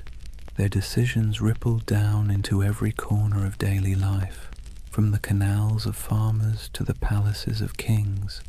And while ordinary people couldn't see them directly, their presence was everywhere. Every temple inscription invoked their names. Every prayer carried their authority. Every law code claimed their approval. Kings ruled not because of military might alone, but because they claimed to be chosen by the Anunnaki. To question their power was to question the gods themselves, and that was a career-ending move, if not a life-ending one. So, when you picture Mesopotamian religion, don't imagine a single figure like Zeus hurling thunderbolts or a kindly creator painting the skies. Imagine a boardroom full of moody, powerful beings, each with their own agenda, each wielding immense influence over humanity. Some offered guidance, some unleashed terror, and all demanded constant recognition. The Anunnaki were both the architects and the auditors of civilization, and their signatures were stamped on everything that survived from Mesopotamian life. They weren't just gods in stories. They were the living framework of reality, the background hum of existence. and under their watchful eyes, humanity took its first halting steps into what we call civilization. If the Anunnaki were the great gods of Mesopotamia, then their stories were the epic sagas that gave life meaning and, frankly, kept people both entertained and terrified. These weren't bedtime tales meant to lull you to sleep. They were cautionary dramas about power, mortality, and what happens when you cross the wrong god on the wrong day. Take Inanna, also known as Ishtar, the goddess of love, war, and everything messy in between. Her most famous story is the descent into the underworld. Imagine her striding into the shadowy realm ruled by her sister Ereshkigal, Queen of the Dead. But there's a catch. At each of the 7 gates she passes through, she must remove an item of clothing or jewelry. By the time she arrives before her sister, she's stripped bare, not just physically, but of her power and protection, and the Anunnaki, acting as judges in the underworld, condemn her. She's struck down, lifeless, and the world above begins to wither without her presence. Only through divine trickery and intervention does she return, but not without a price. Her lover, Dumuzi, is dragged down to take her place for part of the year. It's a story about death and rebirth, about the cycles of fertility and decay, but also about how even the mightiest goddess isn't immune to the stern judgments of the Anunnaki. Then there's Enlil, the god of storms, whose power was as unpredictable as the weather he ruled. In one tale, he decides humanity has become too noisy. Seriously, that was their crime, just existing too loudly, and pushes for their destruction. You can imagine a farmer shaking his head at this, muttering, "We break our backs in the sun, and still the gods complain we're too chatty." But it wasn't just petty annoyance. The Anunnaki gathered as a council to decide humanity's fate, and their verdict carried the weight of life and death. Enki, the god of wisdom and water, often acted as a counterbalance. He was the sly one, slipping humanity a lifeline when the other gods turned cruel. He whispers secrets to mortals, helps heroes survive floods, and generally makes sure that civilization doesn't collapse entirely under the divine equivalent of poor management. His rivalry with other Anunnaki, especially when their decrees seemed harsh, created the tension at the heart of many myths. Without him, the stories would end a lot sooner, usually with humanity wiped off the map. The Anunnaki didn't just sit around in myths as background figures. They were portrayed as active enforcers of cosmic law. They're described as judges in the underworld, weighing the souls of the dead. They show up in tales as the arbiters of fate, determining whether kings succeed or fall. To the Mesopotamians, this wasn't abstract philosophy. It was how the universe worked. The Anunnaki weren't just on the stage. They were the directors, the critics, and occasionally the executioners. And then, of course, there's the divine drama. Rivalries, betrayals, and power grabs weren't unique to human kings. The Anunnaki mirrored the squabbles of earthly rulers. They fought, negotiated, sulked, and occasionally unleashed chaos on a cosmic scale. Every myth reinforced the idea that the universe was not run by serene, detached beings, but by temperamental gods with very human flaws. So, the mythic storylines of the Anunnaki weren't simple tales. They were the scripts by which Mesopotamians understood their place in the world. When you planted your crops, you remembered Inanna's descent. When storms raged, you muttered prayers to Enlil. When you needed a glimmer of hope, you looked to Enki. These stories explained why life was fragile, why the gods were fickle, and why survival always felt like it balanced on the edge of divine whim. If Mesopotamian myths were the great campfire stories of their day, then the Epic of Gilgamesh was the full-length box set, multi-season, full of drama, cosmic cameos, and the occasional existential crisis. And tucked into this saga, Just behind the swagger of Gilgamesh himself, you find the fingerprints of the Anunnaki. They weren't the stars of the show, but they were always present, quietly pulling strings, stamping judgments, and reminding humanity who was really in charge. Gilgamesh, king of Uruk, is portrayed as 2/3 divine, 1/3 human, a math equation that somehow worked in Mesopotamian mythology but would make your high school algebra teacher sweat. Despite his divine heritage, he still lived under the gaze of the Anunnaki. His strength, his ambition, even his arrogance, all of it was tolerated but not entirely unchecked. The Anunnaki weren't about to let one man, no matter how mighty, get away without consequences. Take his quest for immortality. After the death of his companion Enkidu, Gilgamesh is swallowed by grief, staring mortality in the face, and in that grief he sets out to find Utnapishtim, the Mesopotamian Noah, the one mortal granted eternal life after the great flood. But here's the twist. Utnapishtim's story is inseparable from the Anunnaki. It was they who decreed the flood to wipe out humanity, annoyed once again by our collective noisiness. It was they who sealed the fate of countless villages, and it was Ea, sly Ea, who bent the rules by whispering to Utnapishtim, helping him survive in a boat loaded with animals. Without that divine trickery, there would be no flood hero, and thus no quest for Gilgamesh to undertake. When Gilgamesh finally finds Utnapishtim, he's told in no uncertain terms that immortality isn't for him. The Anunnaki themselves had decreed it. When the gods created man, they allotted him death, but life they retained in their own keeping. That line is essentially the fine print of existence. Humanity got the mud bricks, the barley, the back-breaking labor. The gods kept immortality for themselves. Tough luck.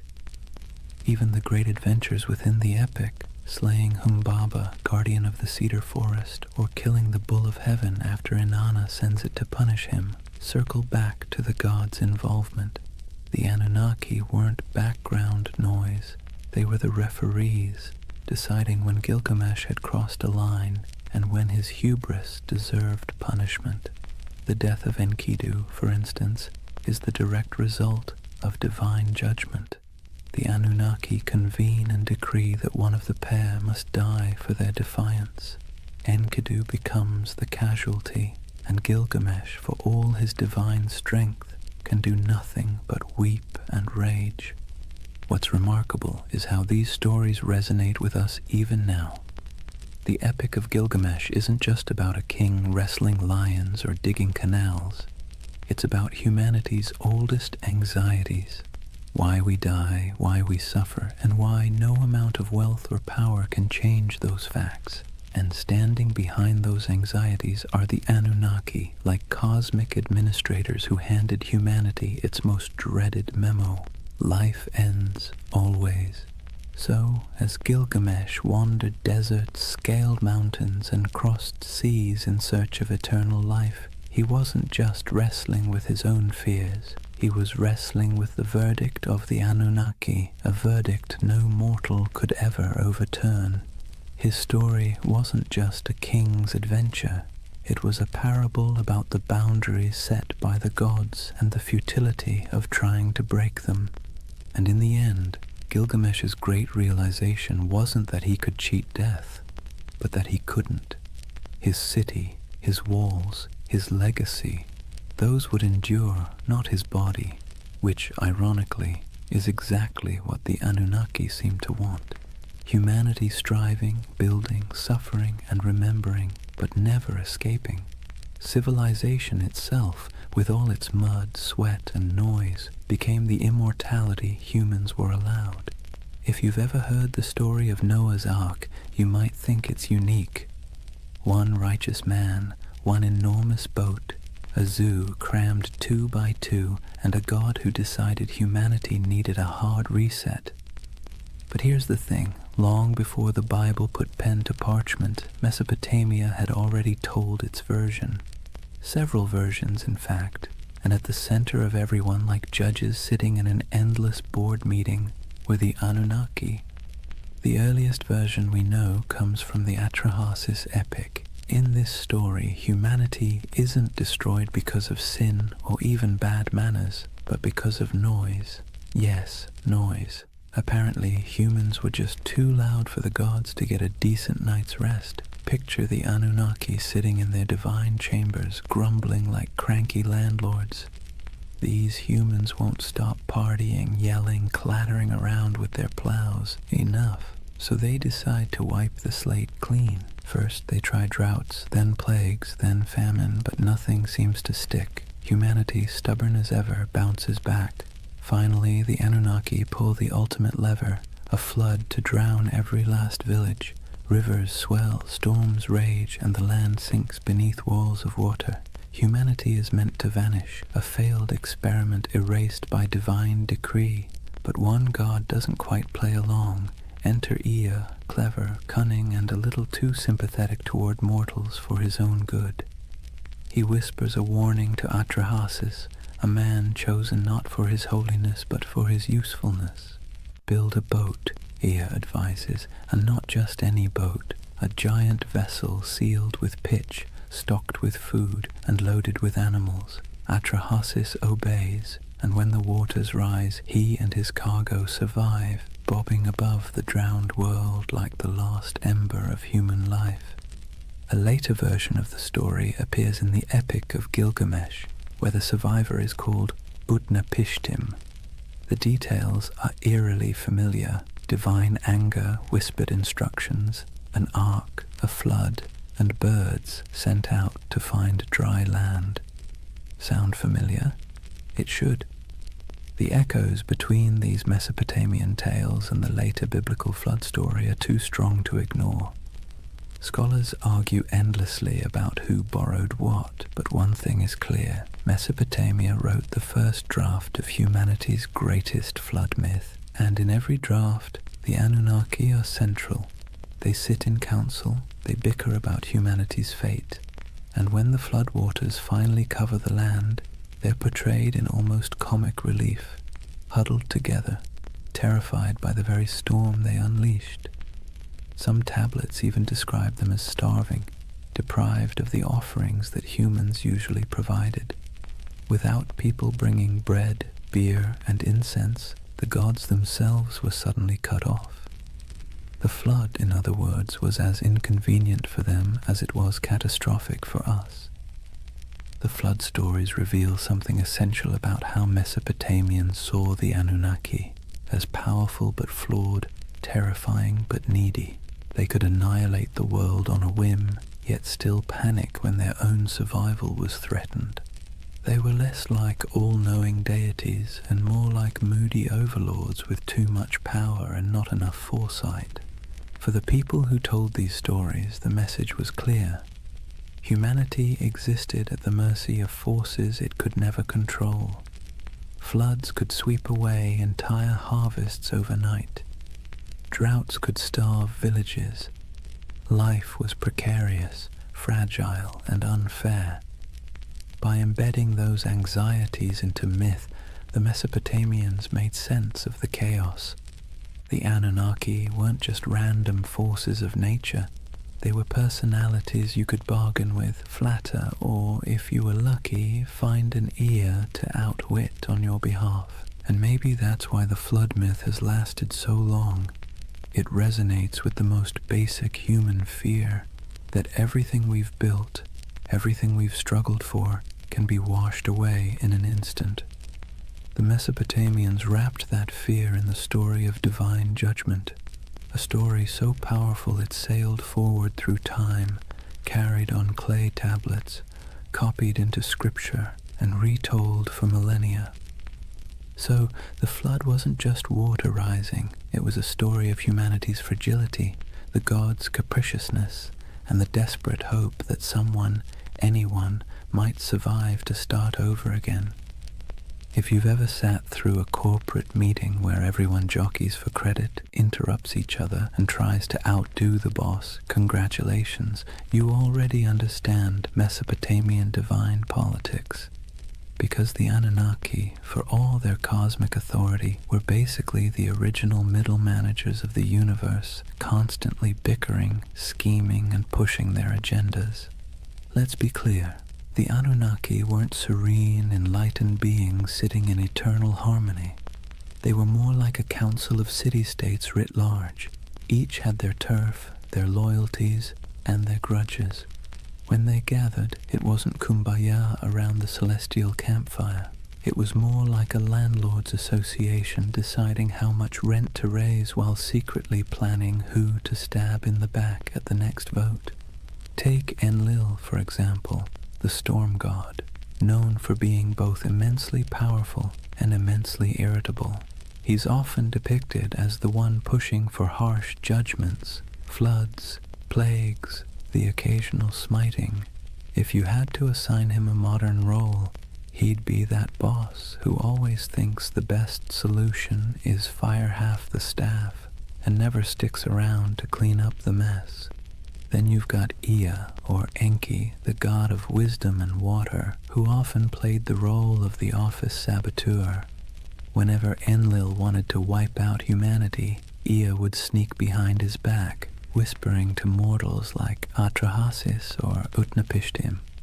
He wasn't rebellious enough to stage a coup, but he was crafty enough to bend the rules.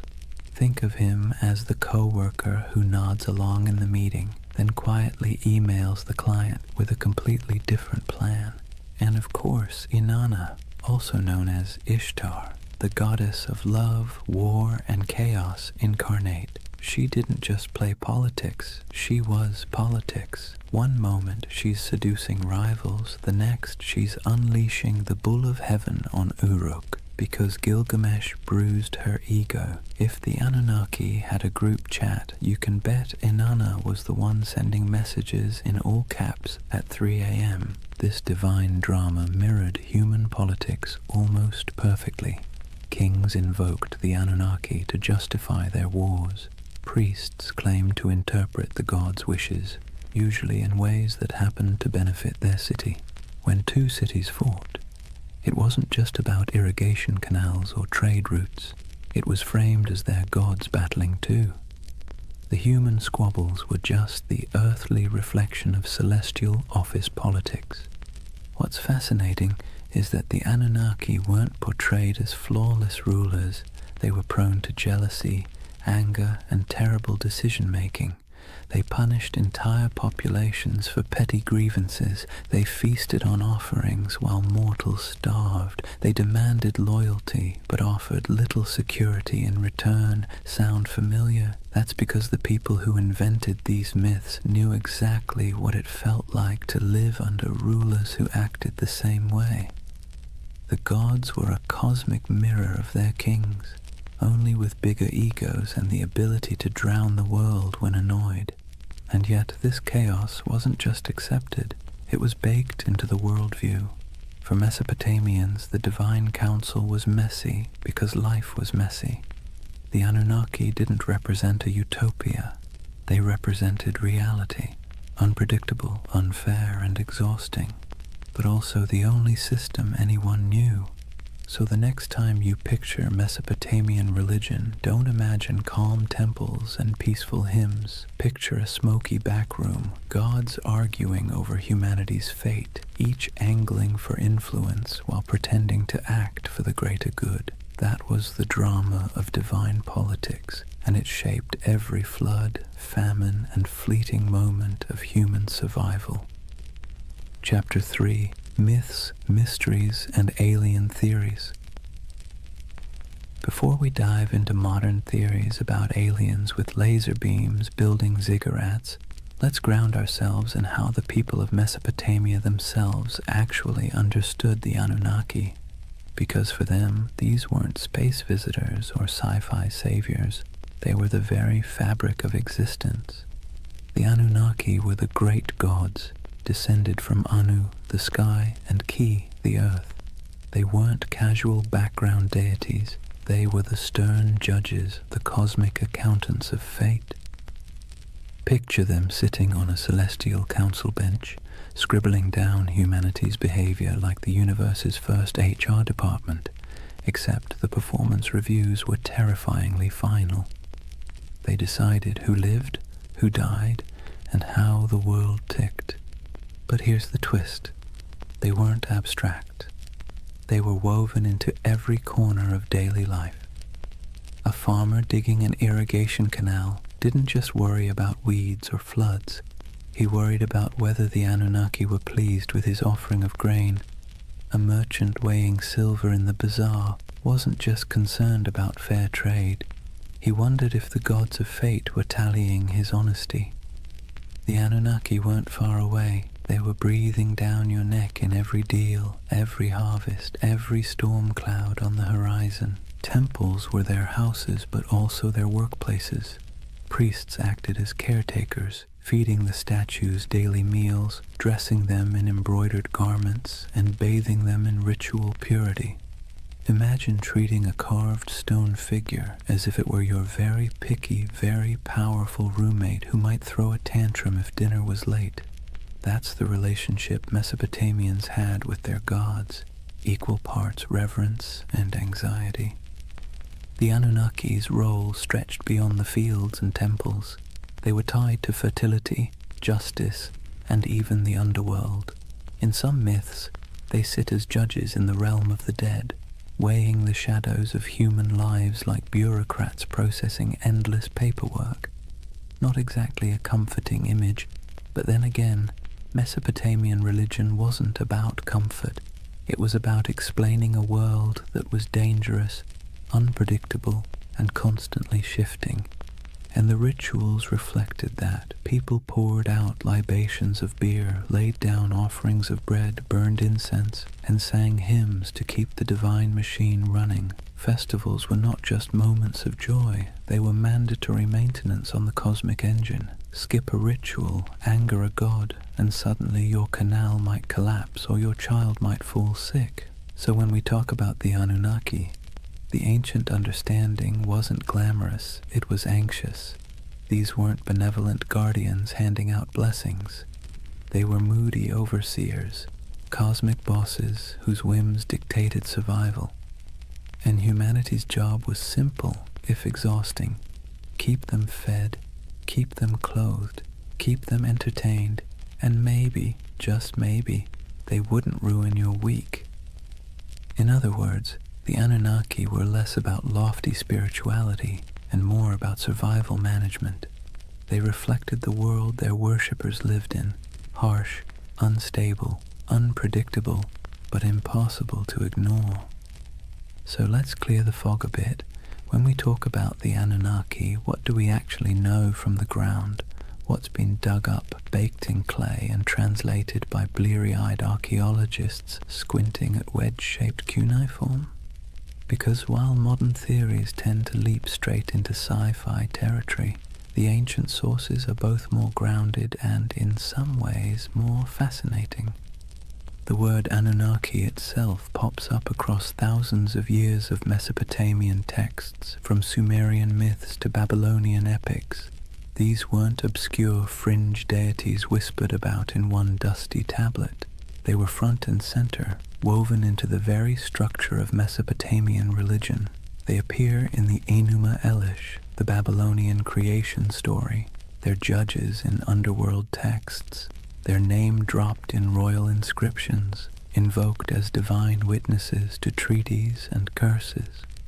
If you lived in Mesopotamia, you would have heard their names the way we hear the law or the government. Archaeologists have unearthed thousands of cuneiform tablets that mention them. Some are myths, some are hymns. Others are dry administrative lists where the Anunnaki show up as the divine recipients of offerings, bread, beer, livestock, and occasionally the odd luxury good. Imagine seeing your gods listed alongside taxes in a spreadsheet carved into clay. That's how real they were to the people of the time. Visually, the evidence is trickier. unlike Egyptian gods with instantly recognizable animal heads, the Anunnaki weren't locked into one iconography. Sometimes they're represented as human-like figures in elaborate robes with horned crowns, a symbol of divinity. Other times, they're mentioned collectively, more as a divine council than as individuals with distinct faces.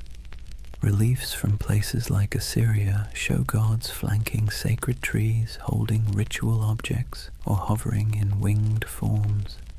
Whether every winged figure should be read as Anunnaki is debated, but what's certain is that these divine images were meant to remind worshippers of cosmic hierarchy, gods above, humans below, no exceptions.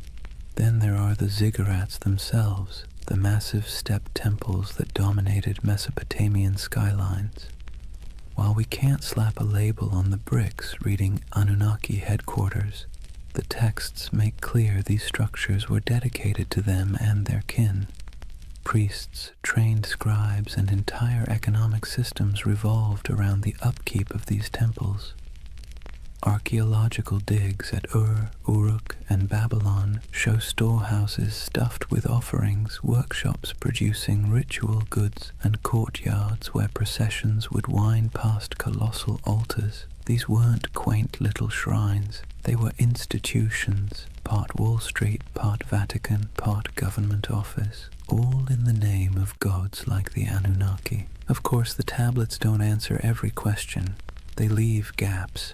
Frustrating gaps that modern minds love to fill with speculation. Did the Anunnaki descend from the heavens in some dazzling moment of contact? The texts never say that. Did they genetically engineer humans in a laboratory? No mention. What they do say is that the Anunnaki were the arbiters of fate, the enforcers of divine will, and the ever-watchful overseers of human existence. They're described as present in the underworld, as the ones who decree destinies, and as an assembly that even other gods had to respect. The challenge and the beauty of the archaeological evidence is that it roots the Anunnaki firmly in the ancient imagination without giving us neat answers.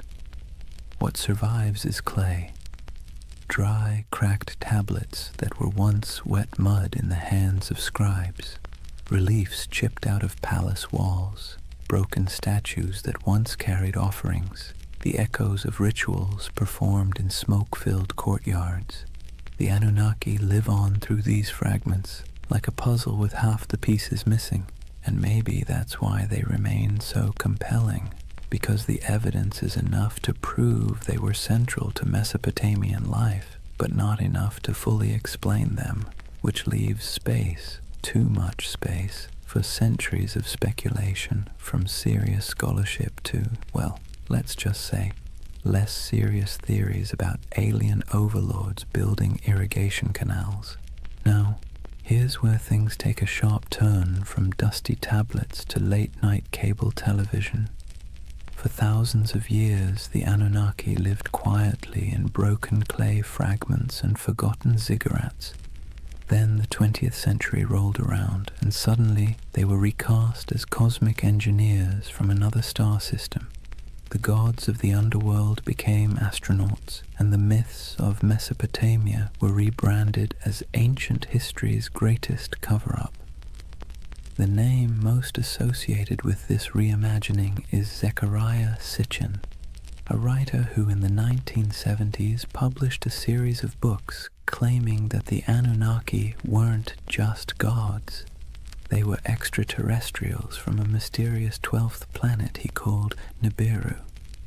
According to his interpretation of Sumerian texts, these beings came to Earth hundreds of thousands of years ago, mined gold to repair their failing atmosphere, and genetically engineered humanity as a labor force. Essentially, humans are the original interns in someone else's cosmic business plan. Sitchin's book sold like hot bread in a Mesopotamian market. They tapped into a cultural moment when UFOs, space exploration, and Cold War paranoia made alien narratives irresistible. His Anunnaki weren't just mythic figures. They were proof, he claimed, that our origins weren't entirely our own. The gods of Sumer weren't metaphors, they were visitors, technicians, and in some versions, slave masters. And conveniently, they promised to return someday, which gave the whole story a nice mix of biblical prophecy and sci-fi cliffhanger. From there, the Anunnaki leapt into popular culture. They became staples in documentaries, internet forums, video games, and conspiracy theories. You've probably seen them lurking in the background of the History Channel's Ancient Aliens, their horned crowns swapped for astronaut helmets in digital recreations. They pop up in books arguing that ancient architecture, the pyramids, Stonehenge, Machu Picchu, was the handiwork of godlike beings with advanced technology. Never mind that the Sumerians never claimed their ziggurats were rocket launch pads. The imagery proved too enticing for modern imaginations. The Anunnaki as aliens theory has sticking power because it blends two irresistible ideas, that the gods were real and that humans didn't climb the ladder of civilization entirely on their own. It offers mystery, grandeur, and, let's be honest, a touch of flattery. Because if aliens engineered us, then clearly we're special, or at least somebody's favorite experiment. Of course, historians and archaeologists roll their eyes hard enough to sprain something when these theories come up. There's no tablet that says, by the way, we came from planet Nibiru. There's no evidence of spaceports in Ur or genetic labs in Babylon. The texts talk about floods, fate, rituals, and divine councils, not interstellar travel. But for many people, that's part of the fun. The gaps in the evidence are fertile ground for imagination, and Sitchin's Anunnaki filled those gaps in a way that captured millions of readers. It's worth pausing, though, to ask why. Why did the Anunnaki, of all the gods in human history, become the poster children for alien theories?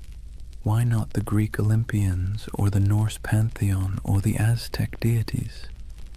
Partly it's because Mesopotamia is so old. These myths stretch back to the dawn of writing, which makes them feel like they contain hidden truths, the first draft of humanity's story.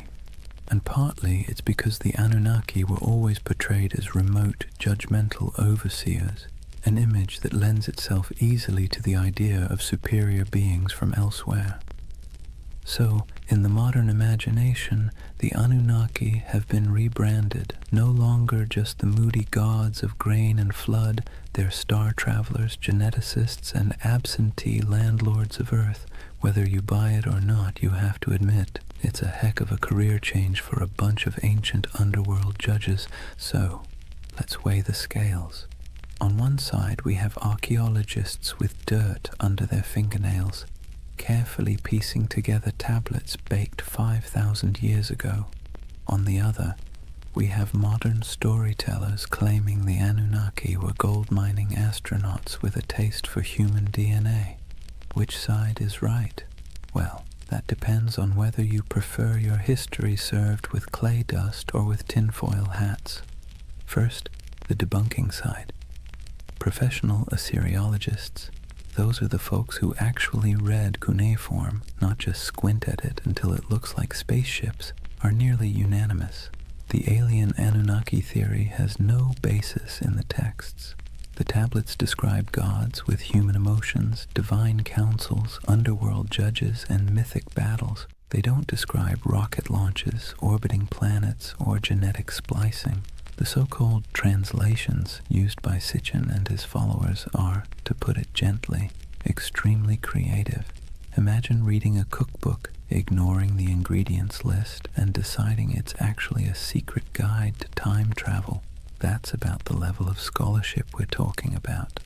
Historians also point out that Mesopotamian myths are not unique in describing gods coming from the heavens or shaping humanity.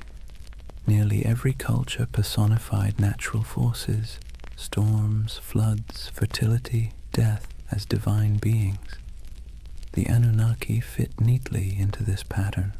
Their role as overseers of fate and cosmic order makes sense in a world where rivers could make or break your survival overnight.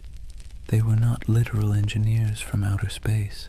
They were metaphors dressed in horned crowns.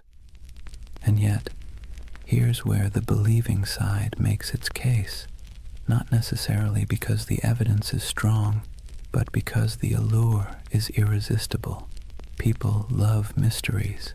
We love the idea that official history only tells part of the story, and we especially love the idea that ancient civilizations had secrets we can barely comprehend. The Anunnaki as aliens theory scratches all those itches. It takes the gaps, the missing pieces in the archaeological record, and fills them with rockets, DNA labs, and interstellar empires.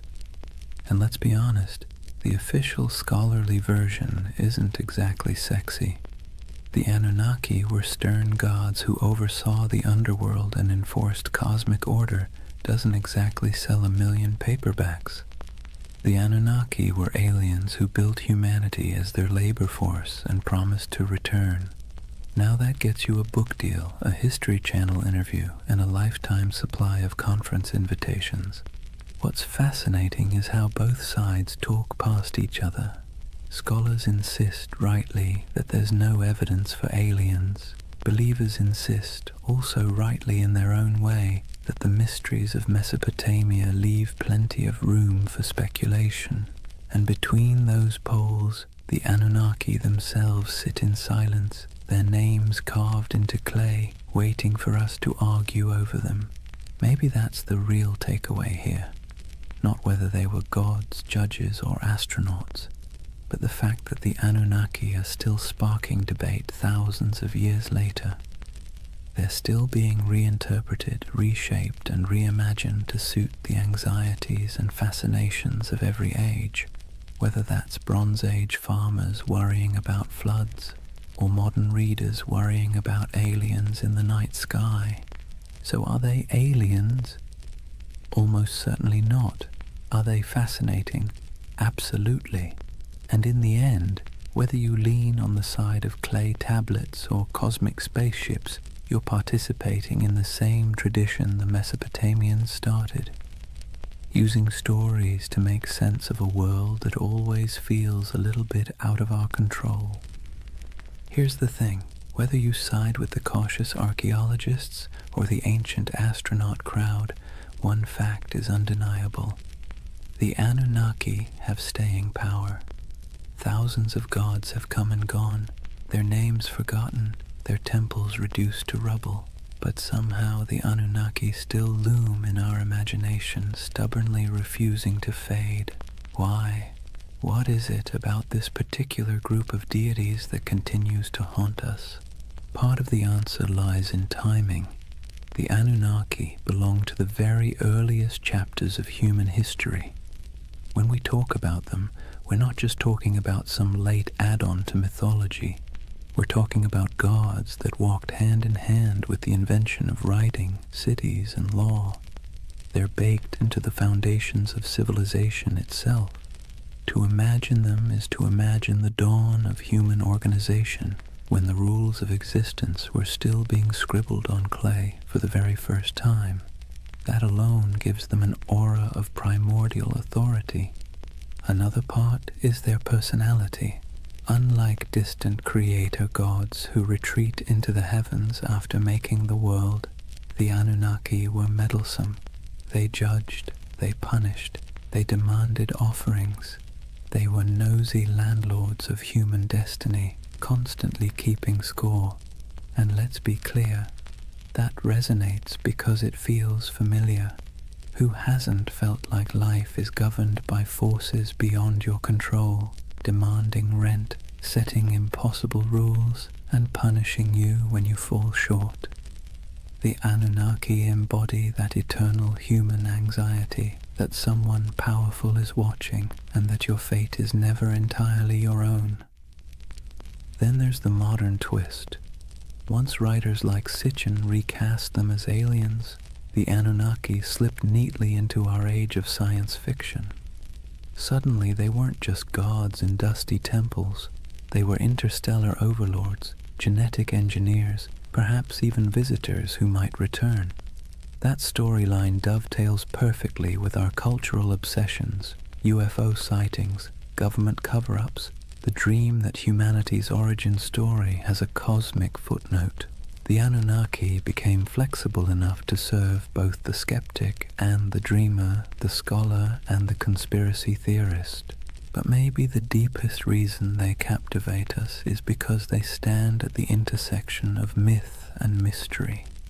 They are ancient enough to feel weighty, mysterious enough to feel open-ended, and human enough to feel relatable. They bridge the gap between the world we know and the world we suspect might exist just beyond our understanding. Whether as gods, symbols, or aliens, the Anunnaki invite us to ask big questions about control, destiny, and the possibility that humanity isn't entirely steering its own ship. And so they linger on broken tablets in dusty museums, on the shelves of UFO bookstores, in memes, podcasts, video games, and documentaries. They've outlived the cities that once worshipped them, and they'll probably outlive our own stories too, because the Anunnaki aren't just gods of the underworld, they're gods of imagination, and that, in the end, might be the only immortality any deity truly needs. Chapter 4.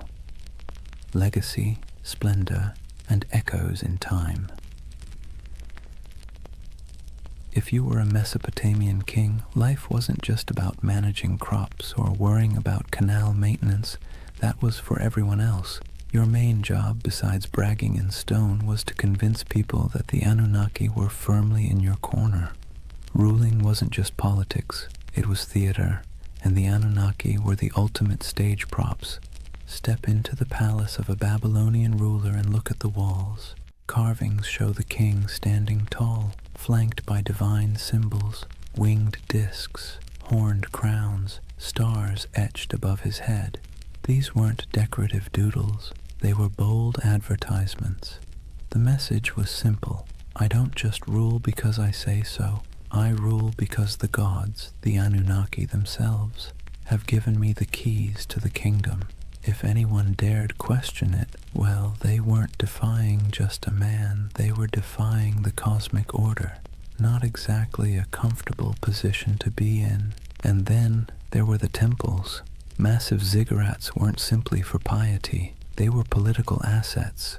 Kings poured resources into these towering mud brick staircases to heaven, dedicating them to the Anunnaki as if they were paying off a divine mortgage. Each new level added, each gleaming brick was another way of saying, see how devoted I am? Clearly the Anunnaki love me more than the guy ruling next door. Priests, of course, benefited handsomely from this arrangement, receiving offerings, land, and workers, all in the gods' names.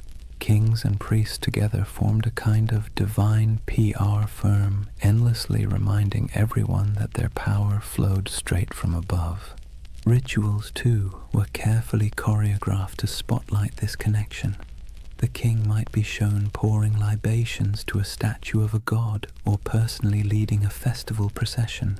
Behind him trailed nobles, musicians, soldiers, and ordinary citizens, all participants in a drama where the king was both actor and messenger. The Anunnaki's presence was invoked at every step, their supposed approval stamped onto the very structure of civic life. Of course, it wasn't all incense and hymns. Kings also invoked the Anunnaki in their darker pronouncements. Inscriptions often came with curses attached. Whoever defaces this monument, may the Anunnaki destroy his seed, wither his fields, and turn his name to dust. Nothing like a little cosmic threat to keep people from messing with your statues. The Anunnaki became both benefactors and enforcers, tools for rulers to extend their grip long after their actual armies had gone home. To the elite, the Anunnaki were less distant deities and more political allies. Their approval justified expansion, conquest, and the construction of monumental architecture. Their names adorned treaties, their authority sealed laws, and their imagined presence loomed over courts and councils. Ordinary Mesopotamians might have seen the Anunnaki as stern judges of fate, but for kings they were a brand, one you invested in heavily because without it your power was just another mud-brick palace waiting to crumble. And so when you think of Mesopotamian splendor, banquets with honey cakes and music, dazzling gates covered in glazed brick, kings reclining in luxury, remember that every goblet raised was, at least on paper, raised in honor of the Anunnaki. The gods were everywhere, woven into the very fabric of elite life, both as protectors and as the ultimate marketing department. Let's step outside the palaces for a moment and see how different life looked depending on where you stood in Mesopotamian society. Because while kings and nobles could commission inscriptions boasting about their cozy relationship with the Anunnaki, ordinary people experienced those gods in very different, far less glamorous ways. Start with the farmer. He rises before dawn, trudges barefoot through mud, and pours out a portion of his precious grain as an offering. That handful of barley might be the difference between feeding his family through the week or going hungry, but the ritual isn't optional. The Anunnaki need to be kept happy, or at least not too angry, and so sacrifices are made. For him, the gods are stern overseers whose moods swing with the floods, the plagues, and the weather. His prayers are not about glory or legacy. They are desperate petitions for rain, for healthy crops, for the survival of his children. Now step into the temple courtyard. Here, priests oversee elaborate offerings, roasted lamb, beer poured into bowls, incense rising in aromatic clouds. Nobles and kings show up too, parading gifts of gold and silver, dedicating massive feasts in the gods' names. On the surface, it looks like everyone is worshipping the same deities, but the scale is entirely different. Where the farmer gives a clay bowl of bread, the king gives an entire bull. Where the laborer prays for enough water to survive the season, the ruler prays for divine sanction to conquer a neighboring city. Same gods, very different wish lists. And that's the irony. The Anunnaki were invoked as protectors of the entire community, yet the experience of worship was stratified. For the elite, ceremonies doubled as political theater. A grand feast for the gods also reminded the crowd who had the wealth to host it. Statues clothed in embroidered robes weren't just signs of piety. They were signs of power, gifts only rulers could afford to lavish.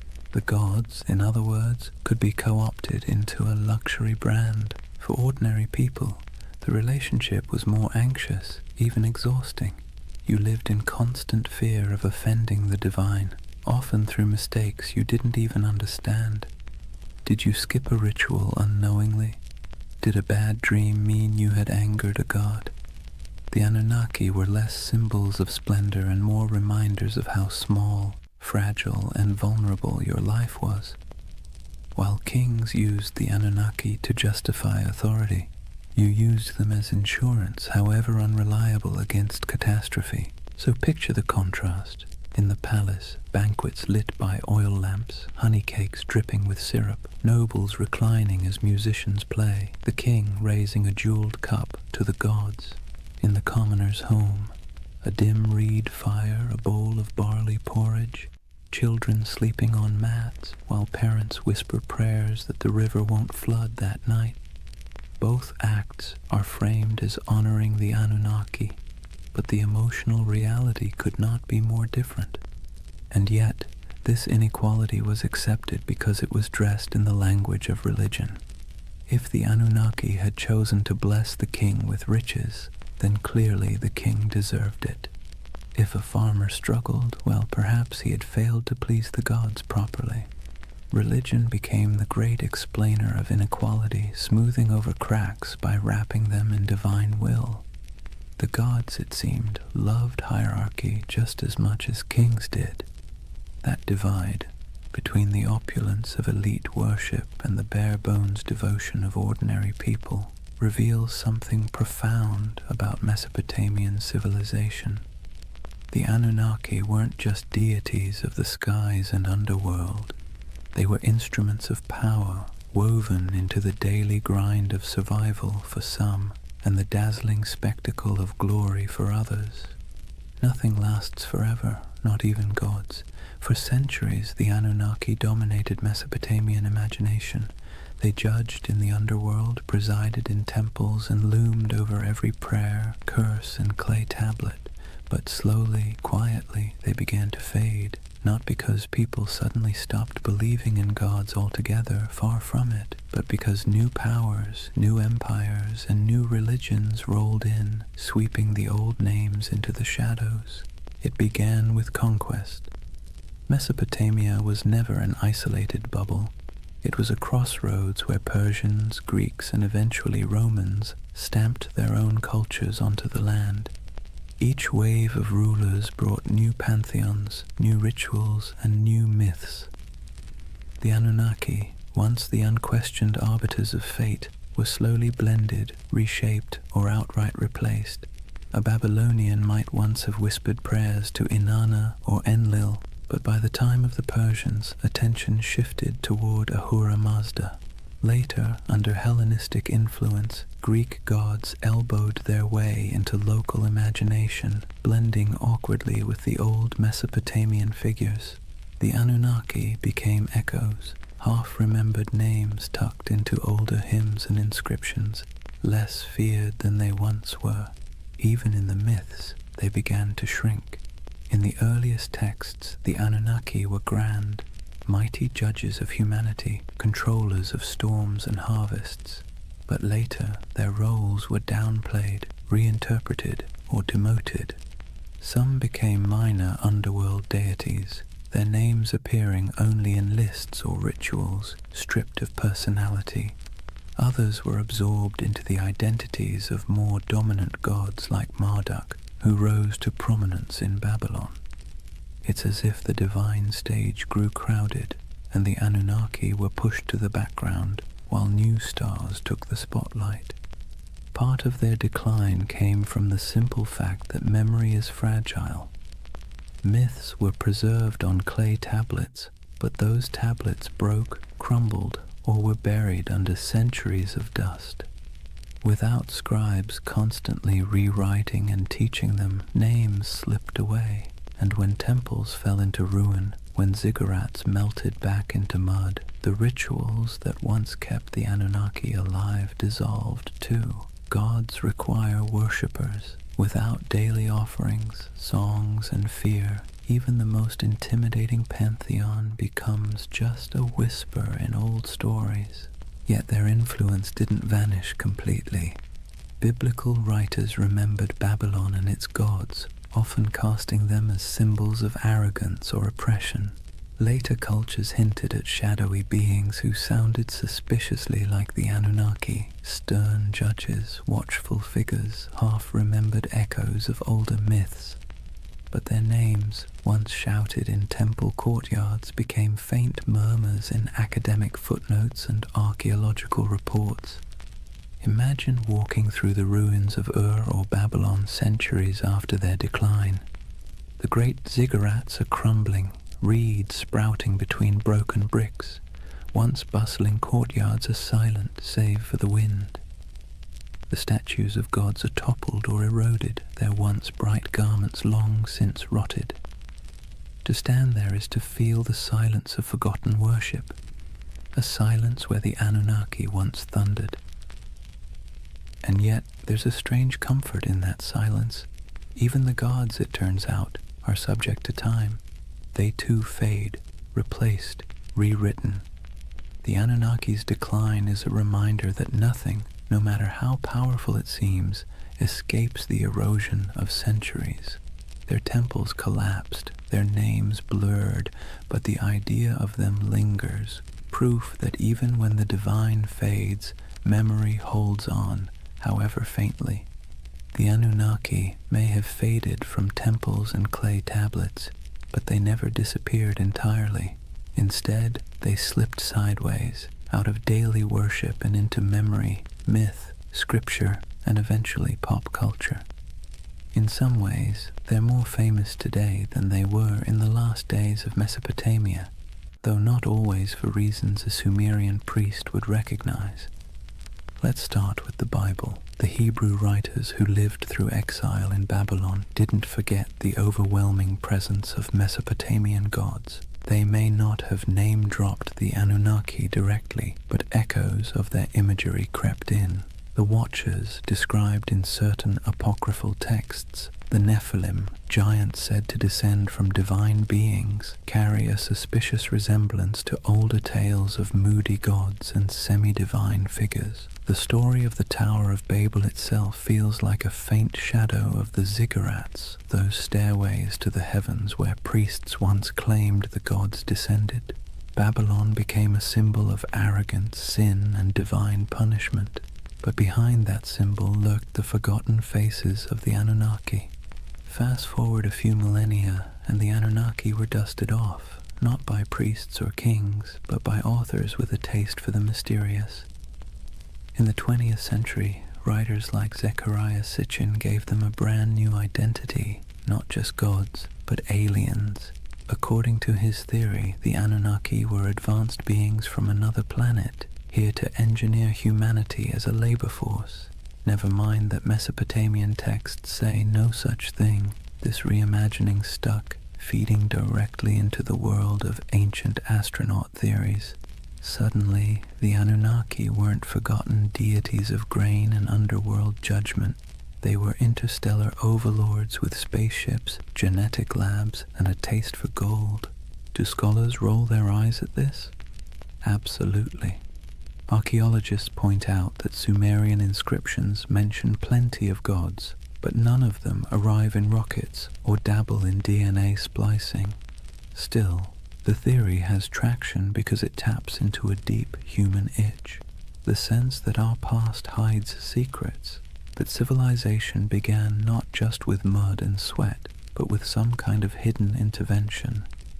The Anunnaki, rebranded as cosmic engineers, became perfect fodder for late-night documentaries, YouTube rabbit holes, and endless speculation about what if. And it didn't stop with conspiracy books.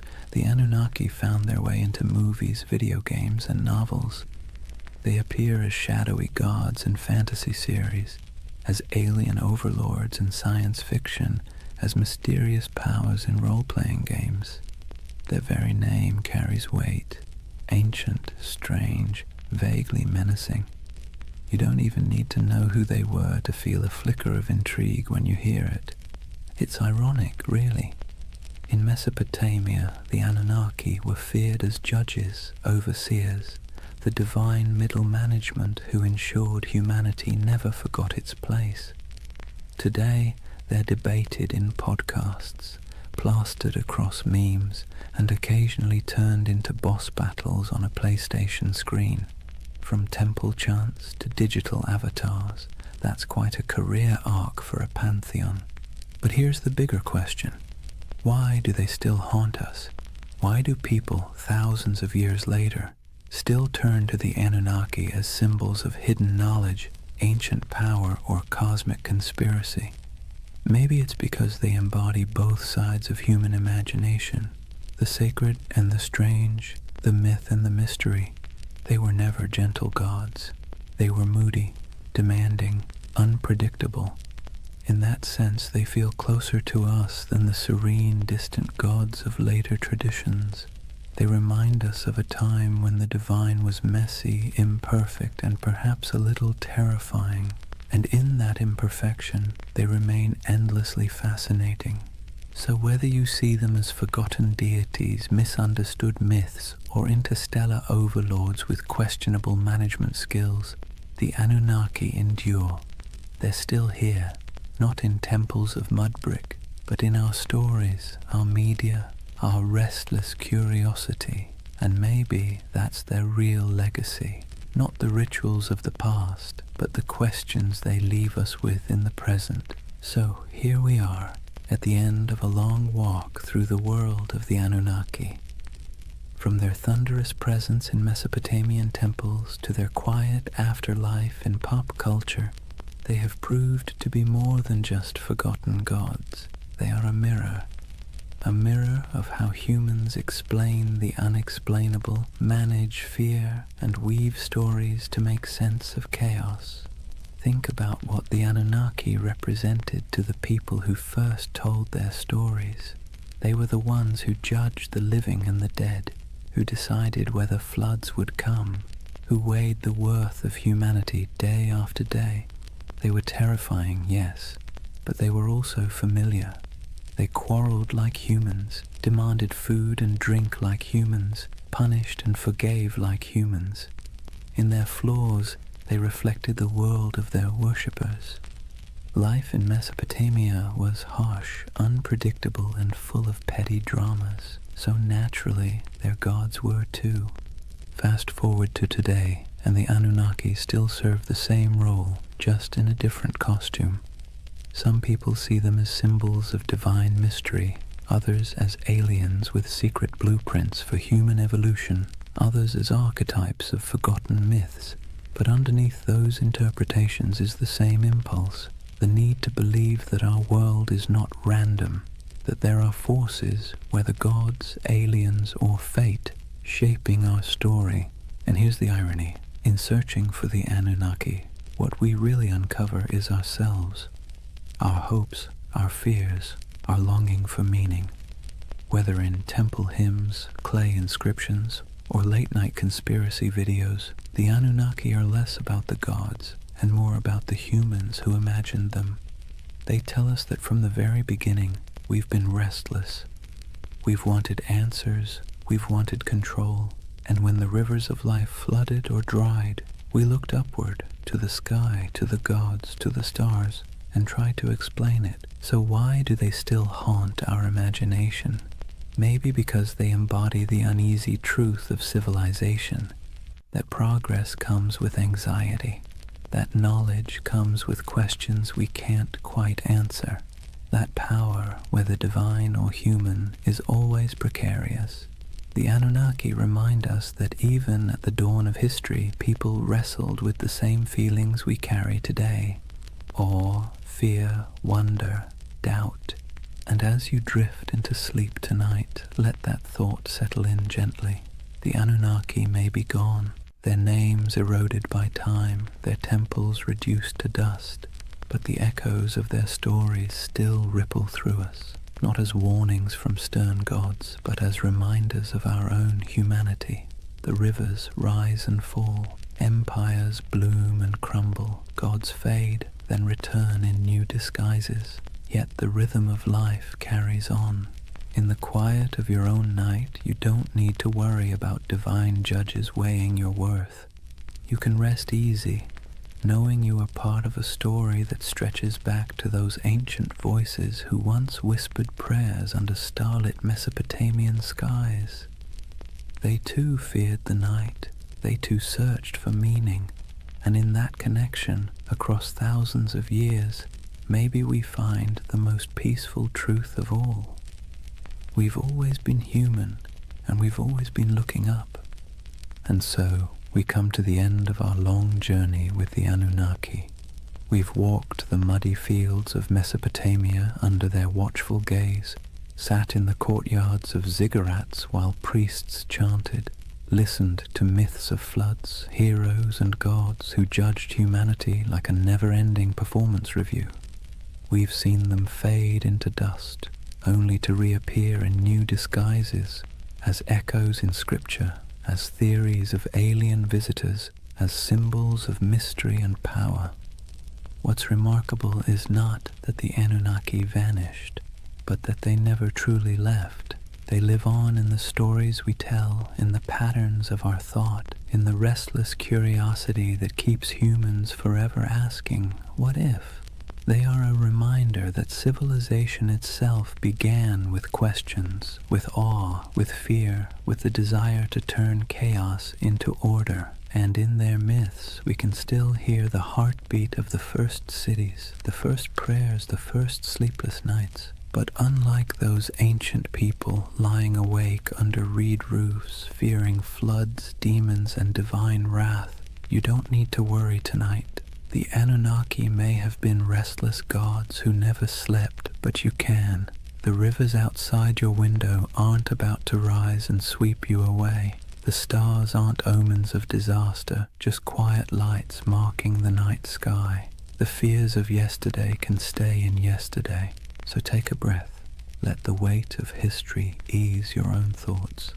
The Anunnaki watched over their world with suspicion and judgment, but you can rest in a world that has carried their stories forward, softened by time, transformed into echoes.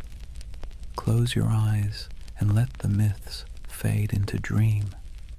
The gods may never have slept, but tonight you can. Good night.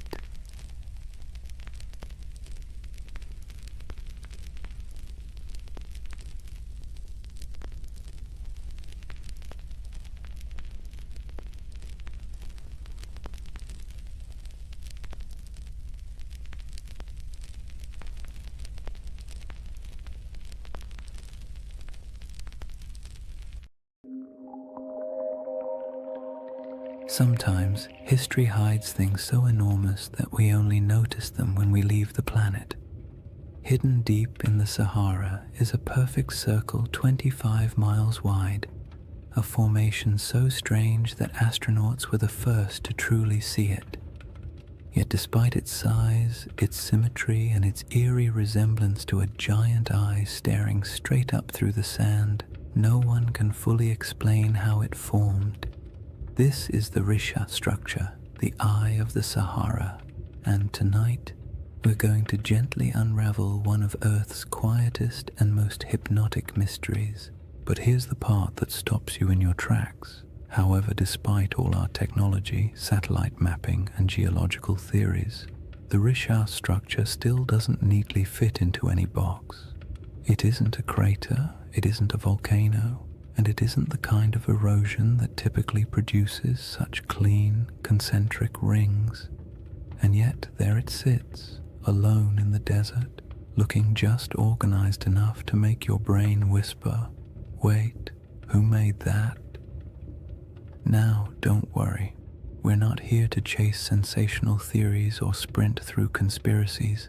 This channel is all about slowing down, letting curiosity stretch out a bit, and using history's strangest corners as gentle stepping stones toward rest. So if you're someone who falls asleep best to ancient civilizations, quiet landscapes, and mysteries wrapped in soft, soothing detail, you're in the right place tonight. Go ahead and dim the lights, settle in, and if you haven't already, subscribe to continue exploring the enigmatic corners of history that make the perfect companions for sleep. And let me know in the comments where you're tuning in from and what time it is for you. I really do love seeing the entire world checking in. Tonight's journey starts with the moment humanity first encountered the Rishat structure. Not from the shifting dunes below, but from hundreds of miles above the Earth, where astronauts stared down at the Sahara and spotted something that absolutely shouldn't have been there. From that strange cosmic discovery, we'll move slowly backward through time to the lush green Sahara that existed long before the desert we know, to the geological puzzles that still bother scientists, and eventually to the gentle whispers of an ancient legend you may already be thinking about. So take a breath, let your shoulders relax, and whenever you're ready, we'll begin with Chapter 1. The moment we first glanced down from orbit and saw the eye looking back. Chapter 1. The Eye That Shouldn't Exist.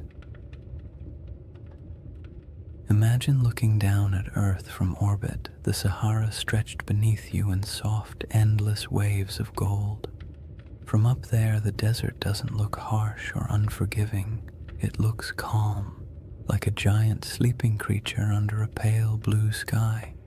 Astronauts have always taken moments to stare at the planet that way, partly out of awe, partly out of boredom, and partly because when you're strapped into a metal capsule moving faster than anything humans were ever meant to travel in, looking out the window is one of the few activities that doesn't involve switches, checklists, or mild existential dread.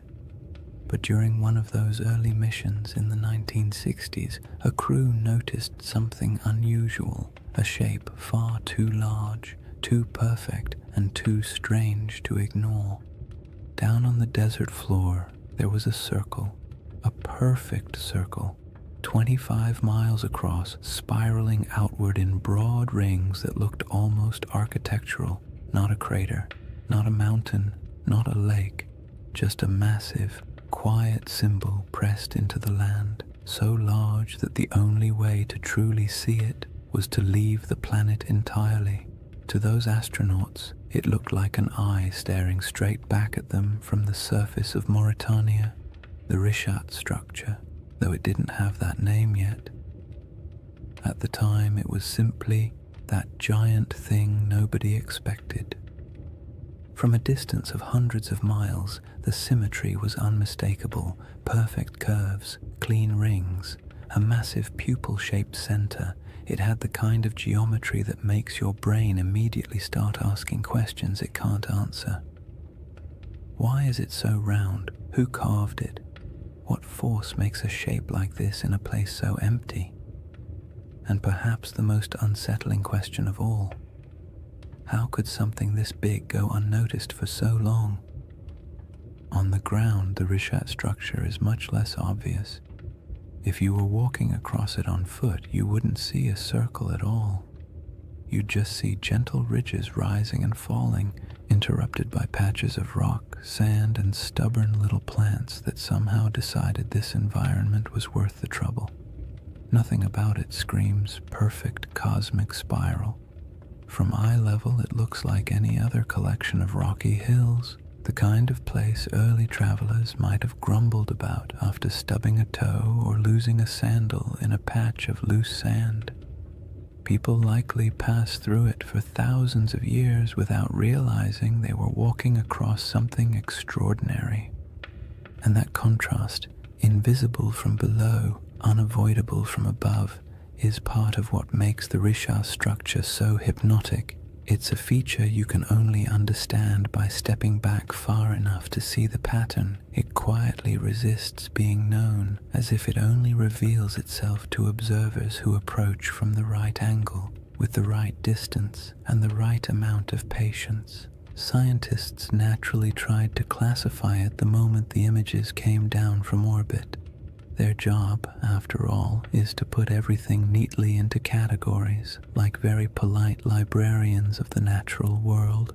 But the Richat structure didn't fit easily. Some insisted it must be an impact crater until the evidence disagreed. No signs of shocked quartz, no melted rock, none of the scars left by a cosmic collision. Others suspected a volcano, but there was no volcanic rock. No lava flows, no ash deposits.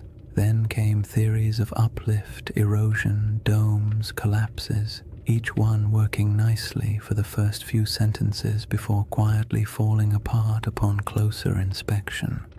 The Richat structure, in classic mysterious fashion, remained cooperative enough to study, but stubborn enough to defy a simple explanation. It sits awkwardly between categories, like a puzzle piece cut in the wrong shape but still clearly belonging to the overall picture.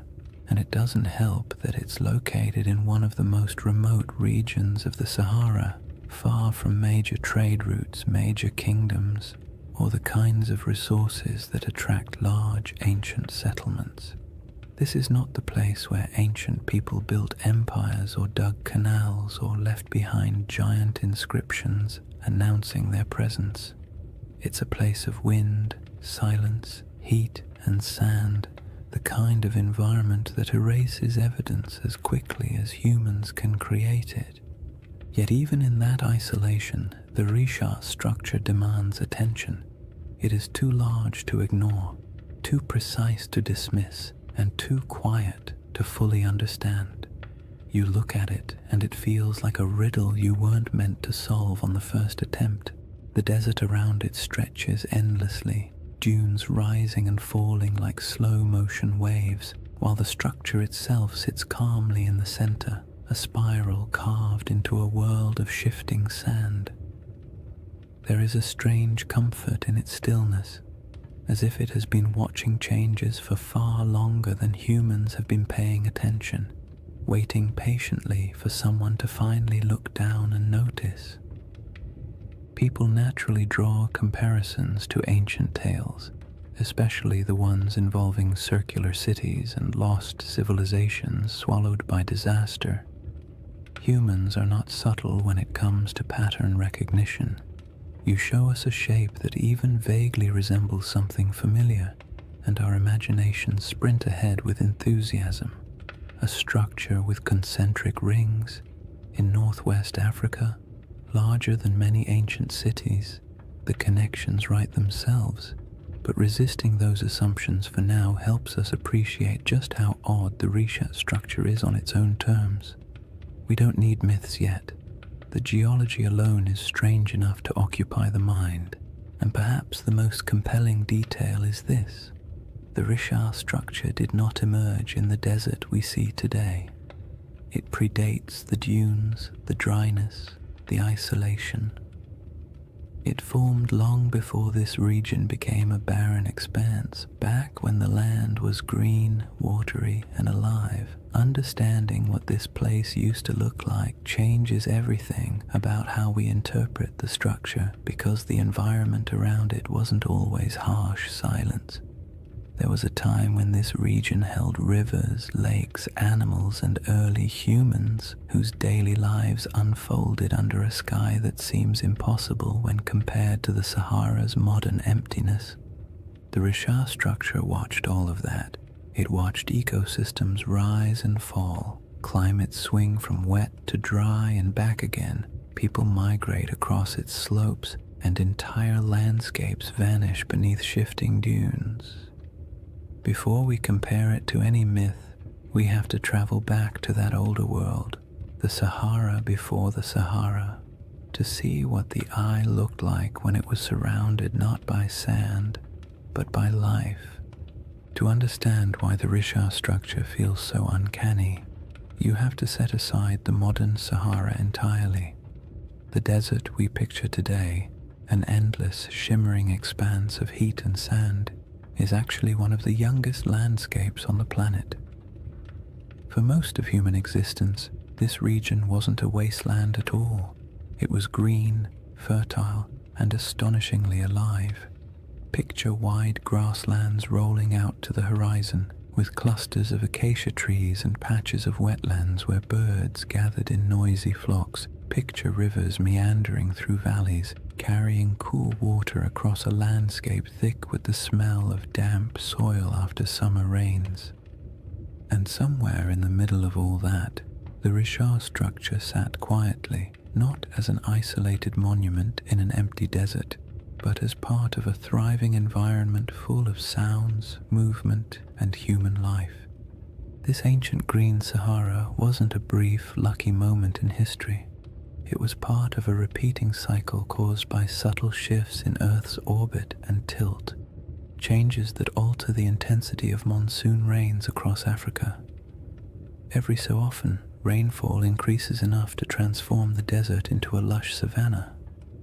During these humid periods, lakes stretch across thousands of square miles, rivers intersect the plains, and the entire landscape becomes something you'd associate more with national parks than the modern Sahara. One of these lakes, Lake Megachad, grew so large it dwarfed most modern bodies of water. Today it's reduced to a fraction of its former size, but the ancient shoreline is still visible from space, ghostly arcs etched into the ground. People lived in this green Sahara, not mythical super beings or forgotten high-tech civilizations, just ordinary families doing the same things humans have always done. Carrying water, tending fires, raising children, arguing about small chores, making tools because stores wouldn't exist for another 10,000 years. They carved rock art showing giraffes, cattle, and hunters. They painted scenes of life that would feel familiar even now. Herders guiding animals, groups traveling together, children playing near pools of water. These paintings sit today in silent caves and overhangs, reminders that the desert once held a different world entirely. In that greener age, the Risha structure would have been part of daily life, not an object of wonder, not a sacred shape, not a giant spiral people tried to decode. Just land from the ground. The structure doesn't appear circular. You only see ridges and slopes, gentle arcs rising and falling like the ribs of a giant slowly sleeping beneath the surface. Early humans would have walked across it without a second thought. Maybe they used its higher points as lookout spots to scan for animals. Maybe they sheltered in its inner valleys when storms rolled through. Maybe they avoided certain parts out of superstition, or maybe they never thought about it at all. Most likely it was simply background scenery, the same way we barely notice the hills near our own towns unless someone points out their shape. But even if it blended into the landscape, the Rishat structure would have quietly shaped the rhythm of life around it. The ridges could have guided migration paths. Water might have pooled in certain low areas after seasonal rains. Vegetation could have grown thicker in pockets where moisture collected. For thousands of years, people and animals would have used the structure without realizing they were interacting with something that would one day puzzle scientists, entice researchers, and inspire late-night conversations about lost civilizations and ancient catastrophes. As the climate shifted and rainfall declined, the green Sahara slowly began to fade. Lakes shrank, rivers dried, vegetation withered. The smell of earth after rain became less common.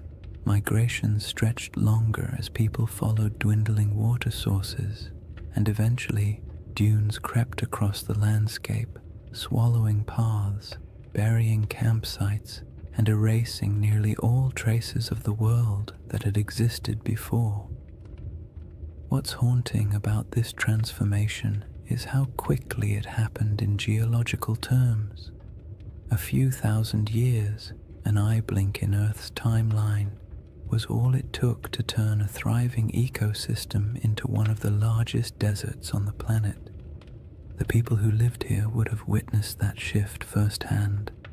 Generation by generation, they watched lakes retreat, animals disperse, and once reliable seasonal patterns collapse. Oral traditions from various African cultures still contain echoes of climates changing, waters disappearing, or ancestral migrations driven by environmental upheaval. Stories stretch and distort across centuries, of course, but they often carry a spark of truth at their core.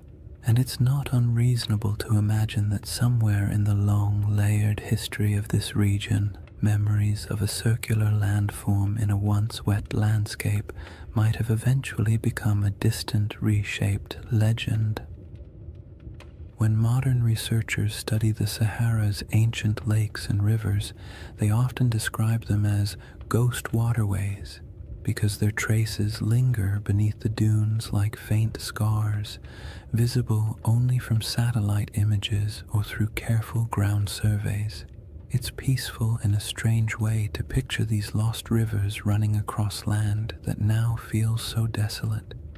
The desert is quiet, but beneath that quiet are the outlines of ecosystems that once flourished. The Risha structure existed during all of those cycles. It watched water fill basins, watched wetlands grow thick with life, watched grass return and then die away. It endured storms, sun, wind, and the slow grinding force of erosion. There's something soothing about how unbothered the structure is by all these changes.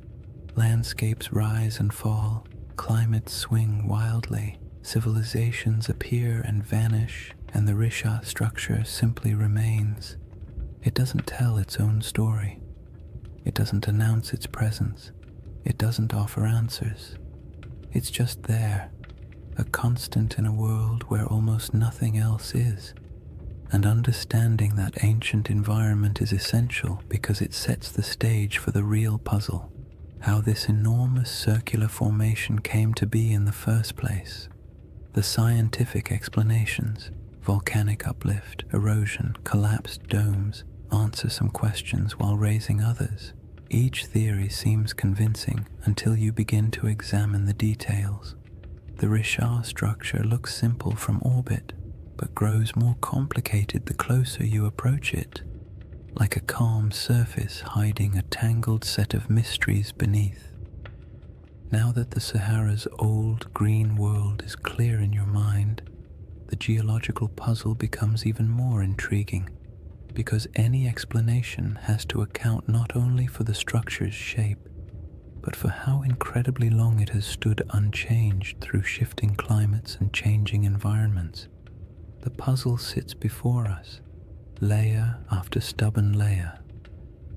Once you've pictured the Sahara as it used to be, wet, green, alive, and almost unrecognizable, the Risha structure becomes even stranger, because whatever formed this enormous circle had to withstand everything nature threw at it.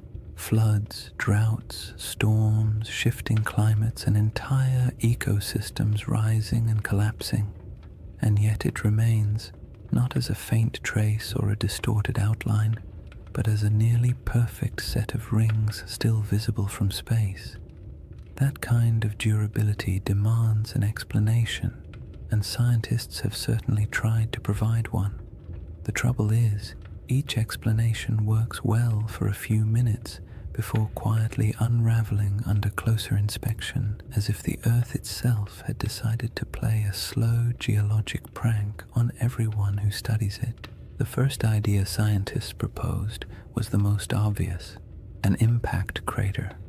Something big, something dramatic, something that would have made an enormous noise if anyone had been around to hear it. A meteorite slamming into the ground would create a circular depression, after all. And the Sahara is certainly large enough to have attracted its fair share of flying space debris. But the Rishat structure doesn't behave like a crater. Craters have distinct signatures, very specific patterns of shock, melted rock, and high-pressure minerals that act like the universe's version of a calling card. And the Risha has none of those. In fact, the rocks at its center aren't melted or crushed at all. They're simply there. Old, eroded, stubbornly normal. Not the sort of rocks you'd expect to find at the scene of a cosmic collision. So the meteor theory quietly excused itself from the conversation, and the next geological explanation stepped forward: a volcanic eruption. Volcanoes can create circular features after all, and their plumbing beneath the earth can sometimes produce domes, bulges, and ringed formations. Perhaps the Risha structure was an ancient volcanic dome, the remains of a magma chamber swelling beneath the surface before cooling and collapsing. But again, the evidence refuses to cooperate. There's no volcanic rock, no basalt flows, no ash layers, no hardened lava tubes, nothing that says, yes, once upon a time fire erupted here. The region around the Rishat structure is geologically calm, too calm for the kind of drama that volcanoes tend to bring into the world. The next traditional candidate was an eroded dome, something called a geological uplift. Imagine a bubble pushing up from beneath the crust, slow enough to avoid attracting attention, then eroding away for millions of years until a circular pattern of rocks remains. This idea actually gets halfway close, because the Richard does contain different layers of rock exposed in circular patterns, almost like the inside of a peeled onion, but even this explanation feels incomplete. Uplifts don't usually produce such clean rings. Erosion is messy. Wind and water rarely work with architectural precision, and yet the Richat structure has rings so consistent that they appear intentional when viewed from above. The dome theory explains the general shape, but not the perfection of it, and certainly not its scale. A 25-mile wide circle is not something easily dismissed as coincidence. Even erosion has its limits when it comes to symmetry, and geologists who typically love tidy classifications had to admit the Richat structure was mostly behaving but not entirely cooperating, like a student turning in homework that looks suspiciously too neat compared to their handwriting in class. Then there's the age problem. The rocks that make up the Richat structure are incredibly old, hundreds of millions of years in some places, but the shaping of the structure itself, the exposure of its rings, is much younger, something pushed upward long ago, something eroded later, something left behind a pattern that would eventually catch the eye of anyone staring down from orbit. It's not a single event. It's a series of long, slow, overlapping processes, each stretching far beyond the human timeline, and yet even knowing that, the structure feels too deliberate. The more scientists studied it, the more the Richat structure revealed small curiosities. The center is oddly flattened. Some ring segments are more pronounced than others. The patterns of quartzite and softer stone alternate in ways that feel as though nature was following a set of instructions. But nature doesn't usually draw in spirals or circles unless something dramatic is happening. Impact, volcanism, collapse. But in this case, the evidence for anything dramatic is conspicuously absent. And then there's the perfect ring issue, the one that quietly bothers everyone who looks at the structure, even if they don't say it out loud. Circles in nature are rare at this scale. Random erosion doesn't create them, rivers don't carve them, wind doesn't sculpt them, and when you see one this large, this clean, and this old, it's hard not to feel like the earth briefly decided to act like a compass and draw a near-perfect shape in the sand. It's not surprising that the Richat structure often leaves people with a vague sense of unease. Not fear, not dread, just the gentle discomfort of encountering something that feels too orderly in a world built on chaos. Geologically, the best explanation we currently have is that the Richat structure started as a circular uplift, a dome of ancient rock that rose slowly from the earth long before humans existed. Over tens of millions of years, wind and water eroded the softer materials, leaving behind harder rings of quartzite that resisted erosion. In essence, the shape is a natural accident, a byproduct of uplift plus erosion plus time. But even if this is the correct explanation, it still doesn't quite satisfy the imagination, because most uplifts don't look like this. Most erosion doesn't cooperate so neatly, and so the Richat structure lives in that strange middle space, scientifically explainable, yet visually suspicious, like a naturally occurring optical illusion, a formation that checks enough geological boxes to avoid being classified as supernatural, yet raises enough questions to spark curiosity in anyone who looks at it. It's the kind of feature that almost begs for a story or a legend, something to give meaning to its shape, even if that meaning exists only in the human mind.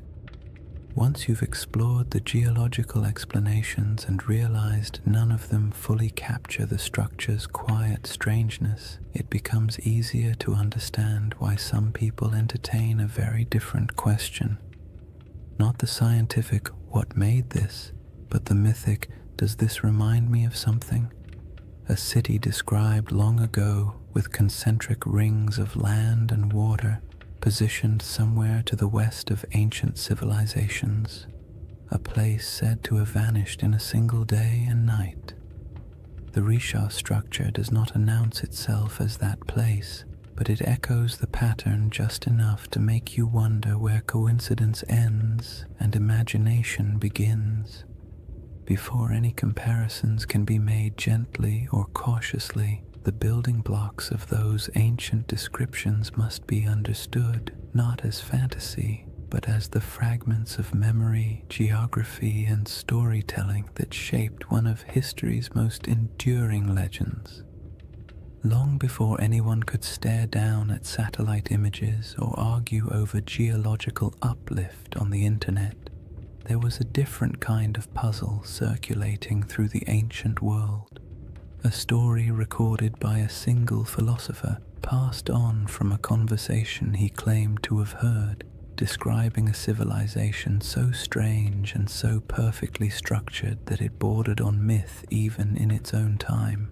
Plato's tale of Atlantis has been repeated so often, repackaged so many times, and stretched so far by imagination that the original description often gets lost under the weight of all the versions built on top of it. But if you strip away the embellishments, the crystal cities, the impossible technologies, the ancient aliens with clipboards, interpretations, you're left with a surprisingly simple outline: a circular city, rings of land and water, mountains to the north protecting it, a broad plain to the south, a river that flowed to the sea stones of red, black, and white, abundant animals, especially elephants, and a civilization that rose to prominence before collapsing in a sudden, dramatic event. Whether this description is literal, symbolic, exaggerated, or entirely fictional is something scholars have debated for centuries. But what matters for our quiet journey tonight is not whether Atlantis existed. What matters is the shape of the story, because that shape is what causes people to glance at a satellite photo of the Risha structure and pause. The comparison doesn't begin with belief. It begins with pattern recognition. Humans are wired to look for familiar shapes in unfamiliar places. It's the same instinct that makes us see faces in electrical outlets or animals in passing clouds. So when someone sees a massive set of concentric rings in northwest Africa, a structure wrapped in mystery and sitting in a region that once held rivers, lakes, and life, it's reasonable that part of their brain whispers, "This looks like something I've heard before." The resemblance is not perfect, not literal, not conclusive, but it's enough to make curiosity shift in its seat a little. Consider the colors Plato mentions: red, black, and white stones. The Risha structure, like much of the Sahara, contains layers of rock and sediment that naturally fall into those shades. Iron-rich sandstone brings the red. Basalt and volcanic remnants elsewhere in the region bring the black, and pale limestones offer the white. No one is saying ancient builders selected them and arranged them like a geological art project, but the coincidence is interesting, especially when paired with the natural ring pattern visible from above. Then there are the mountains. Plato describes a notable mountain range to the north of Atlantis. The Risha structure sits in front of the Adrar Plateau, a raised, rugged region that would have looked like a natural wall in a greener era. Today, it's a dry, worn highland, sculpted by time and wind, but long ago it would have been more dramatic. Cliffs, ridges, and elevated land dotted with vegetation and wildlife. If early people lived in the region, they would have viewed those northern heights as a defining feature of their landscape. And what about animals? This part always surprises people because they imagine the Sahara as permanently empty. But during the African humid period, elephants were plentiful. So were giraffes, rhinos, crocodiles, and countless other species. Elephants weren't just passing through, they were thriving. Some rock art across the Sahara shows entire herds, depicted with the casual familiarity of people who lived alongside them. So yes, if someone had described this region during one of its greener eras, full of elephants, would have been an accurate statement. The river connection is where things become both interesting and gentle in their ambiguity. In a lush Sahara, a river system could have flowed westward toward the Atlantic. Some ancient channels still appear faintly beneath the modern desert, traced by satellite radar and geological surveys. These channels hint that at least some rivers once traveled across areas that are now sand and stone. Whether any of them connected near the Richard structure is debated, but the possibility is not unreasonable. In a world where climates shifted dramatically, waterways did too. It's worth saying calmly and clearly, none of these correlations prove anything. They simply show why the mind wanders toward the comparison. The Richard structure does not need Atlantis to be interesting. Its mystery stands fully on its own. But when the circular shape, the colors, the mountains, the animals, and the long-lost rivers all quietly line up with parts of an old story, your thoughts naturally drift toward the what-if of it all. Plato wasn't writing a travel guide. He was a philosopher using allegory to make a point about human nature, power, hubris, and collapse. Atlantis, in his narrative, was less a factual account and more a moral lesson bundled into a geographic metaphor. Yet even then, scholars have noted that ancient myths often embed distorted memories of older events. Storms, floods, migrations, or lost settlements folded into stories, generation after generation. Myths protect what history doesn't always preserve. They store impressions of landscapes that no longer exist. They embellish, exaggerate, simplify, and dramatize, but something recognizable occasionally survives inside them. The Richard structure doesn't have ruins. It doesn't have walls, canals, columns, marketplaces, or any of the features you'd expect of a large city. The environment around it would have been challenging even in greener times. And human settlements from that ancient period would likely have left fragile traces now erased by thousands of years of wind and shifting sand. So the idea of it being a lost civilization rests not on evidence but on the shape alone, the irresistible symmetry that triggers recognition even when no proof supports it. That's part of the comfort of this mystery. It doesn't demand belief. It simply invites curiosity. You don't have to imagine ancient kings or advanced societies. You don't have to build a hidden metropolis in your mind. All you need to do is stand quietly before a satellite image and let the shape speak for itself. A giant ringed formation in the middle of an ancient landscape that has changed almost beyond understanding. Somewhere between geology, memory, climate, erosion, and myth sits the Richard structure. It tells us nothing directly. It refuses to commit to any single story, and perhaps that's why it remains such a calming mystery, one that doesn't need dramatic conclusions or bold claims. It only needs an open horizon, a quiet night, and the imagination drifting gently toward possibilities. Chapter 2 begins with the world that once surrounded this structure, a world of forgotten lakes, shifting climates, and early peoples who lived in a Sahara that doesn't resemble the one we know today. Chapter 2: A Lost World Buried in Sand. To step into the next layer of the Richard mystery, you have to imagine a Sahara that feels almost impossible compared to the one we know today.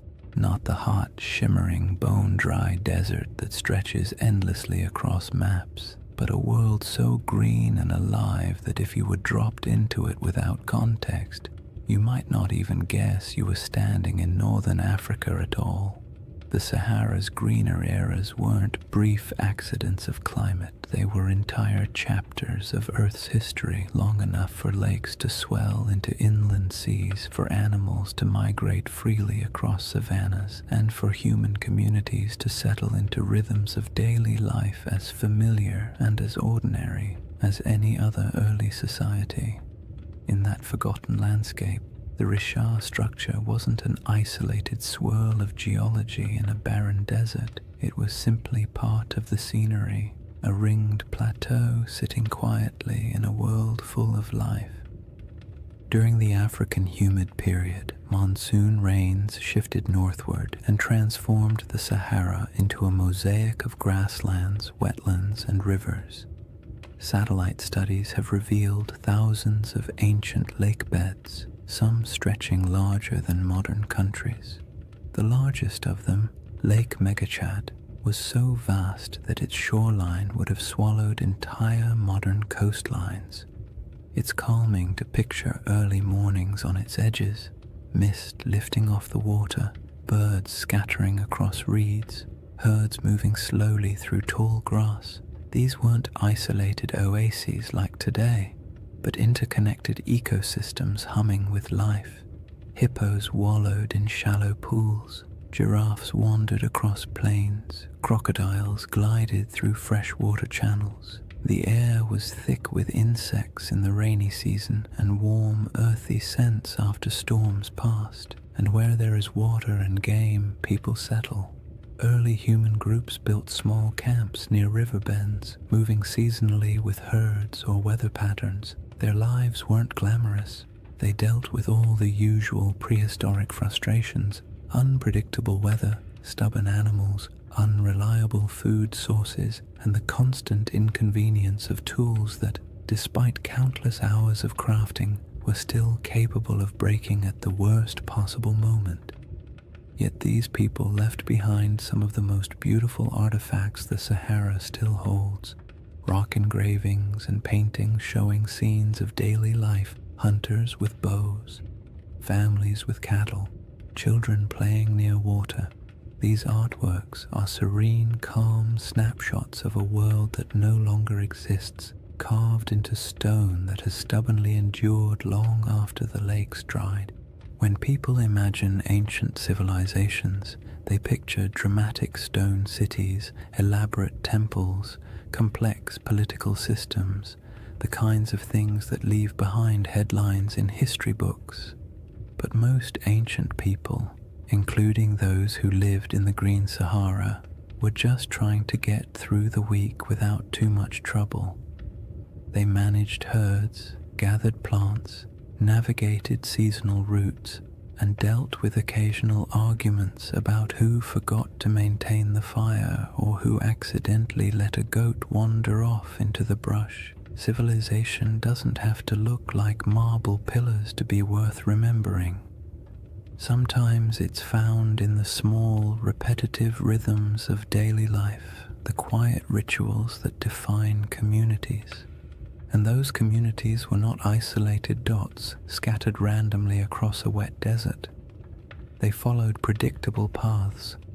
Rivers acted like highways, lakes acted like hubs.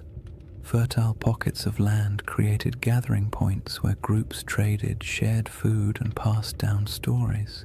Even without permanent stone buildings, these places had identities, regions where people knew how to track animals, where certain plants grew well, where rainfall was reliable, where the land felt generous enough for families to stay a little longer. In this setting, the Richard structure would have been noticeable, but not mysterious. Its slopes rose gently, offering views of surrounding plains. Its depressions may have caught water seasonally. Its ringed layers might have supported different kinds of vegetation depending on rain and soil. People could have camped along its edges, used its higher ground for scouting, or traveled across it without realizing they were walking across an enormous circular formation that future generations would discover only from space. It was a feature of the land, not a legend, a place you pass through while thinking about practical concerns, shelter, food, weather, instead of trying to decode the terrain beneath your feet. Some researchers have suggested that pockets of early Saharan cultures may have grown surprisingly sophisticated during particularly wet periods, not in the sense of monumental architecture or complex written languages, but in social networks, trade patterns, and livestock management. Evidence shows early domestication of cattle in the region, and groups may have practiced proto-agricultural techniques around wetlands and lake margins. These weren't lost empires. They were adaptable, resilient societies navigating a landscape that could shift dramatically over generations. The idea that a civilization could thrive here, disappear, and leave little trace isn't far-fetched at all. Wet climates draw people, harsh climates erase them. The desert isn't just unforgiving, it's efficient. Wind strips away organic material. Sand buries structures. Drought erases evidence of farming. Floods wash away tools. And time, paired with enough silence, can erase almost anything that isn't carved into stone. The Sahara has a way of taking the past, smoothing it out, and leaving behind a surface that pretends nothing was ever there. Even so, pieces of that older world survive: fossilized bones, pollen samples trapped beneath sand, ancient shorelines stamped faintly into the earth, and rock art that still shows people standing beside animals that haven't lived in this region for thousands of years. These fragments don't tell a complete story, but they do confirm one thing: the Sahara was once a place where human life thrived, not merely survived. And in that world, the Risha structure might have been a landmark of sorts, a subtle gate in the landscape, a recognizable formation people used to orient themselves, not a secret, not a holy site, and not the center of anything monumental, just a distinctive feature in a land full of water and vegetation. The idea that early groups might have navigated by it is peaceful to imagine. Small bands of families moving across plains, spotting the familiar rise of the rings in the distance, and knowing they were approaching water or shade or simply a place they'd passed through many times before. When the climate shifted and the world dried, those routes disappeared. Lakes shrank into nothing. Rivers retreated and carved new paths underground. Families moved south or west, following food and water. Eventually, the Risha structure went from living landmark to abandoned plateau, then to forgotten geology swallowed by the earliest dunes. There are no written records, no monuments, no grand architectural remains from this era, just silence and the faint memory of a world washed away by time. The civilizations of the Green Sahara weren't lost in a dramatic catastrophe. They faded gradually, quietly, as the rains weakened and the land transformed, and that gradual fading matters when we begin comparing ancient descriptions, lost worlds, and the shape of stories that survived long after the land itself changed beyond recognition. The timeline of that fading, and how closely it lines up with certain ancient myths, forms the next layer in the riddle. When people hear the word Atlantis, they often imagine something impossibly ancient, a civilization so old it might as well have existed when mammoths were still wandering around, being large, shaggy inconveniences. But Plato didn't describe Atlantis as a civilization from the dawn of time. He dated its downfall to around 9,600 BCE, a period surprisingly close to the end of the last ice age and, as it happens, surprisingly close to the moment when the Sahara began shifting into one of its long, humid phases. The more you compare his proposed timeline with the environmental data, the more you notice an odd overlap. not in details or certainty, but in rhythm. And rhythm is often what ancient memories preserve best.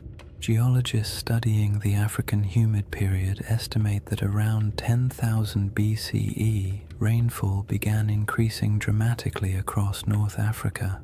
The desert, which had been relatively dry and barren, transformed into a landscape of lakes, wetlands, and grasslands. This wasn't a gentle shift. Climate models show that the monsoon system surged northward in a way that would have felt abrupt on a human timescale. Rivers reappeared, plants spread, herds expanded, and places that had been empty for thousands of years suddenly became habitable again. If you were living anywhere near the region, the shift would have felt like the land itself waking up after a long sleep. Plato's date for Atlantis is often treated like a mystical number.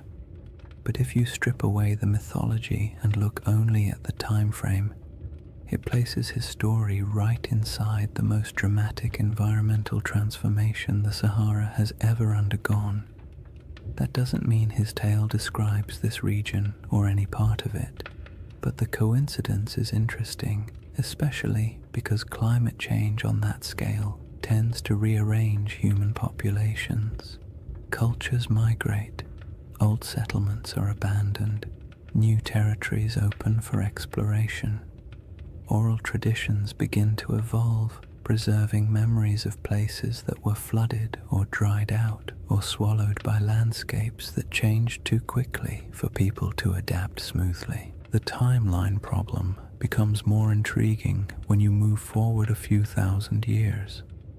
Between roughly 7,000 and 5,000 BCE, the Sahara was at the peak of its green transformation. Lakes were plentiful.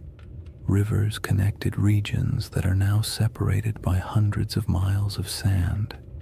The climate was stable enough that people began developing more complex subsistence strategies, managing herds, experimenting with early forms of cultivation, and forming social groups large enough to leave meaningful traces in rock art and archaeological deposits. This period of stability lasted longer than many ancient civilizations. For thousands of years, life in the Sahara was predictable enough for generations to grow up without ever knowing anything except abundant water, warm seasons, and a landscape that supported human life easily. When conditions are that reliable for that long, people tend to form stories about belonging, about identity, about who they are and how their world works. And when environmental changes finally disrupt those patterns, the departure from what once felt normal can echo through oral traditions for centuries. Around 5000 BCE, rainfall began to decline, slowly at first, then more dramatically. Rivers shrank, lakes retreated, grasslands thinned. People who had lived in certain places for generations found themselves forced to move, one small migration at a time. What's striking about this timeline is how well it fits what many ancient myths tend to describe. Not sudden apocalypses, but drawn-out declines, landscapes that once supported life losing their balance. Cultures forced to let go of familiar places, worlds shrinking gradually in ways that felt both natural and tragic. Plato described Atlantis as falling in a moment of sudden catastrophe, but his narrative was shaped by philosophical goals, not meteorological accuracy. When you strip the moral and symbolic layers away, you're left with a simple suggestion: an old civilization, once vibrant, lost to changing conditions long before recorded history. You don't need a supernatural event to produce a memory like that. All you need is a shifting climate. But the timeline problem isn't just about the humid period itself. It's also about the ancient coastline. During the era Plato places Atlantis, sea levels were dramatically lower. Coastlines extended far beyond their modern boundaries. Large parts of West Africa that are now underwater would have been exposed as dry land. Rivers would have flowed along different paths. Estuaries, marshes, and coastal plains would have existed where the ocean now rests. If someone in the deep past described a coastal landscape, that description would make little sense today unless you knew where the shoreline used to be. This matters because many interpretations of Plato's story assume that his geography reflects the world we see now, when in reality none of the modern coastlines apply. What he described could have been based on something that existed thousands of years before the Sahara dried, in a world with rivers and lakes stretching across land that is now considered lifeless. The Risha structure itself sits inland today, but in an earlier era, with different river networks and different coastlines, it might not have felt nearly as isolated. Human perception of geography is always shaped by local experience. A river can feel like a highway. A lake can feel like a boundary. A plateau can feel like a landmark that divides territories. When climates shift, those familiar markers vanish, but the stories about them can persist long after the landscape has changed beyond recognition. The most compelling part of this timeline overlap isn't the idea that Atlantis maps onto the Sahara, it's the realization that human memory, especially oral tradition, often stretches back further than we assume. Cultures pass down stories of floods, droughts, migrations, and disappearing lands without needing exact dates or written scripts. These stories evolve, take on symbolic meaning, and sometimes become cautionary tales. But the seeds of truth often remain embedded in the narrative. A changing coastline becomes a city swallowed by the sea. A drying river becomes the fall of a once great kingdom. A shifting climate becomes a punishment from the gods. Human imagination attaches meaning to change, especially when change feels larger than individual experience.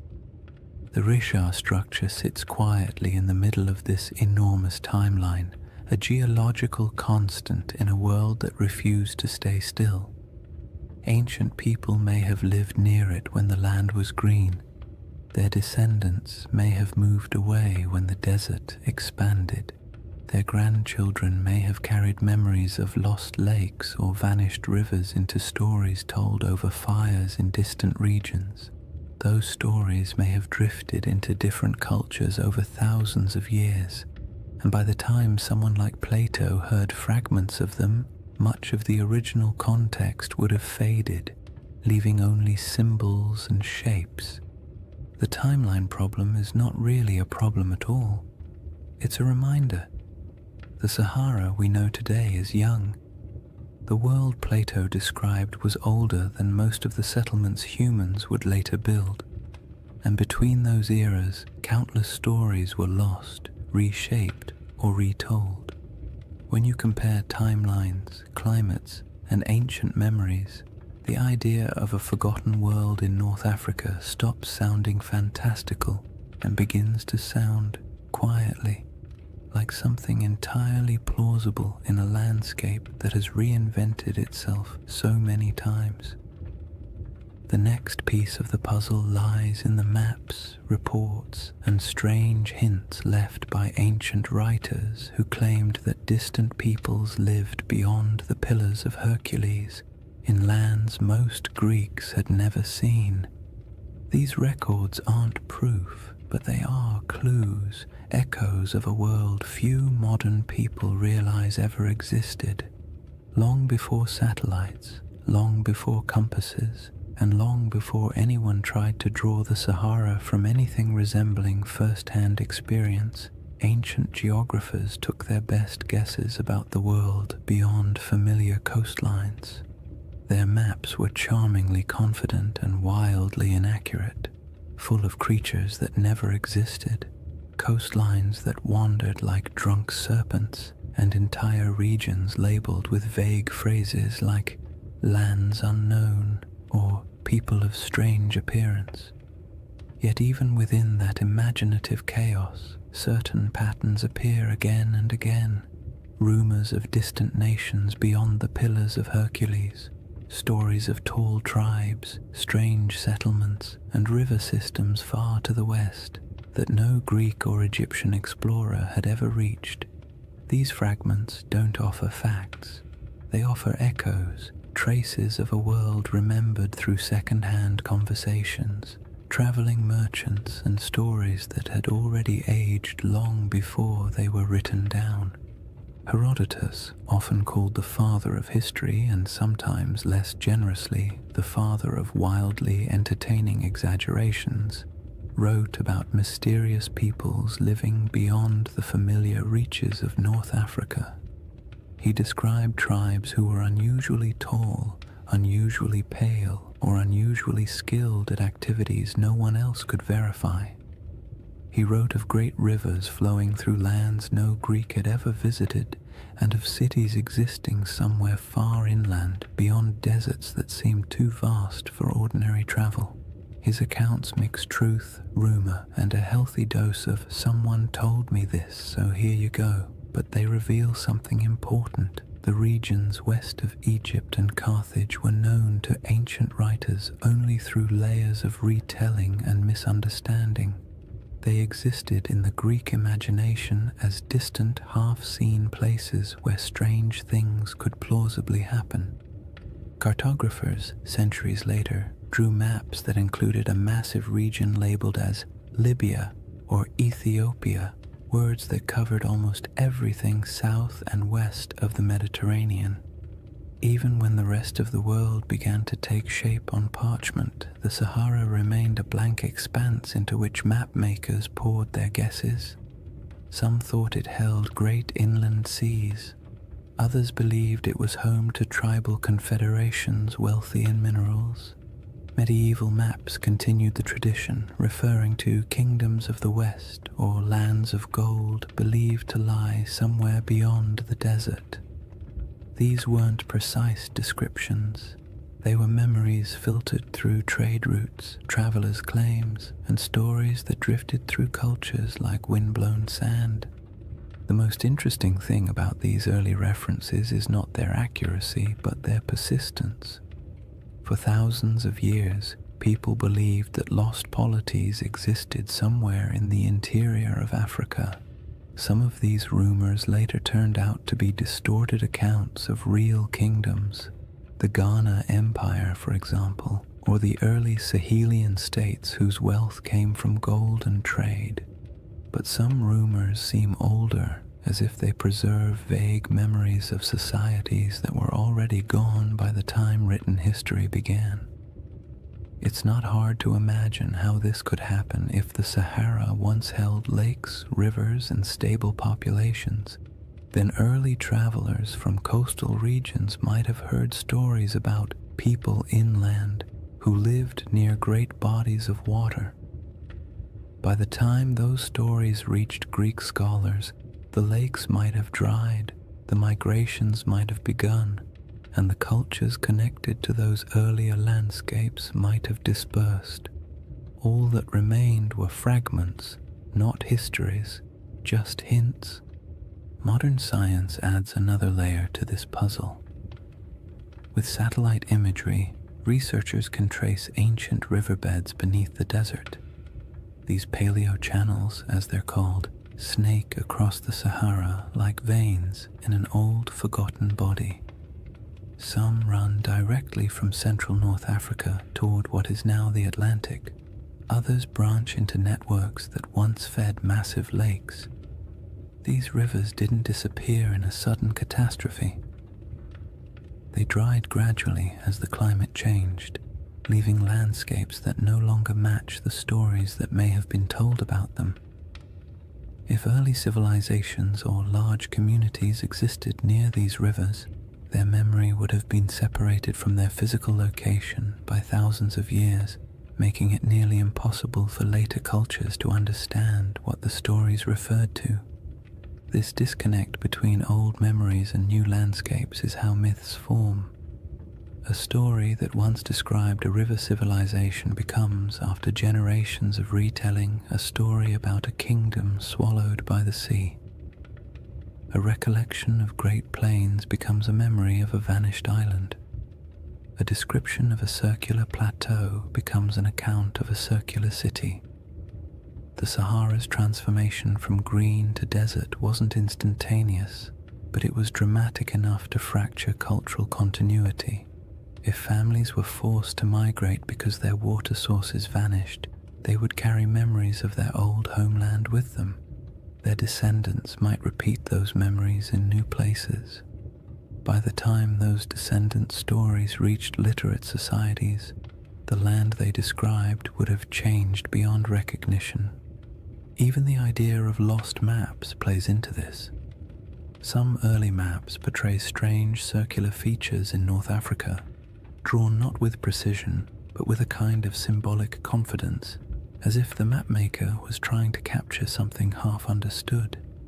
These circles often correspond to mountain ranges or basins that once held water.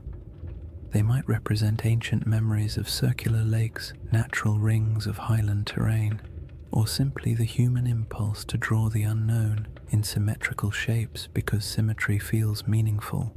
When you compare those old maps to modern satellite images, you occasionally find that their circles line up suspiciously well with real geological features, not perfectly, but enough to make you wonder how much geographic memory survives inside even the roughest ancient drawings. And then there's the broader Mediterranean tradition of referring to lands beyond the West as mysterious, advanced, or somehow older than the civilizations closer to the sea. Phoenician traders, known for their long-range voyages, undoubtedly reached parts of West Africa, but their records are mostly lost. Carthaginian sailors may have traveled even farther, leaving behind legends like those of Hanno the Navigator, who described coastlines that are still debated today. These accounts weren't detailed maps or precise reports. They were impressions, glimpses of coasts, glimpses of rivers, glimpses of interior lands that would later be swallowed by dunes over generations. These impressions morphed. Cultures forgot the context but kept the intrigue. What makes all of this so calming and strangely satisfying is the realization that humans have always tried to map the unknown. Even when they lacked the tools, even when they guessed incorrectly, they kept trying. And in doing so, they sometimes preserved things they couldn't possibly understand. Old coastlines, vanished rivers, or stories from travelers who described worlds that no longer existed. When you approach the Sahara with that perspective, its ancient geography becomes less like a blank desert and more like a palimpsest, a surface written over many times but still carrying traces of the words beneath. The question isn't whether ancient maps show Atlantis or any other legendary city. The question is whether the stories behind those maps contain fragments of real places erased by climate and time. In a world where the Sahara once supported thriving cultures and vast waterways, it's not unreasonable to imagine that memories of those lost communities could drift across centuries, eventually arriving in distorted form on the pages of ancient writers. The final piece of this chapter lies in the moment when all those rivers dried and the green Sahara collapsed into the desert we know now. A transformation so dramatic that it could easily have become the seed of legends about worlds swallowed, lands lost, and civilizations fading into silence. When people imagine worlds disappearing, they usually picture sudden disasters, walls of water, earthquakes splitting the earth, angry gods sweeping civilizations into the sea. But the Sahara didn't collapse in a single night. Its transformation from a green, living landscape into a vast desert was quieter, slower, and far more unsettling. It wasn't a dramatic catastrophe, it was a gradual unraveling of an entire ecosystem. A process so steady and so relentless that it might have felt to the people living through it like the land itself was breathing out for the last time. This slow-motion disaster is one of the most profound environmental changes in human history, and its echoes still shape our perception of ancient worlds. The end of the African humid period began subtly. Rains that had once arrived predictably started coming later. Lakes that had always been full began to shrink just slightly around their edges. Wetlands that had supported birds, fish, and early settlements became patchier. People may not have noticed these first signs at all. One dry season feels like an anomaly. 2 in a row feel like an inconvenience. 3 or 4 begin to feel like a pattern. And before long, families who had lived near the same lake for generations might have found themselves walking farther and farther to reach the shore each year. As rainfall continued to decline, the lakes shrank dramatically. Rivers that had once flowed energetically across the plains became shallow streams, then trickling channels, then dry paths where children could walk without getting their feet wet. The soil hardened, vegetation struggled, herds moved away, and because humans rely on the same resources as every other species, they followed. Migration became a necessity rather than a choice. People packed up their belongings, tools, baskets, simple ornaments, memories of what had once been, and set out in search of more reliable water. This wasn't an age of monumental architecture. People didn't leave behind cities where archaeologists could sift through layers of foundations. What they left behind were stories, passed from one generation to the next. Stories of places that had been full of water. Stories of rivers that used to run through valleys now swallowed by dust. Stories of hunting grounds that disappeared so gradually it felt like watching a friend fade over time.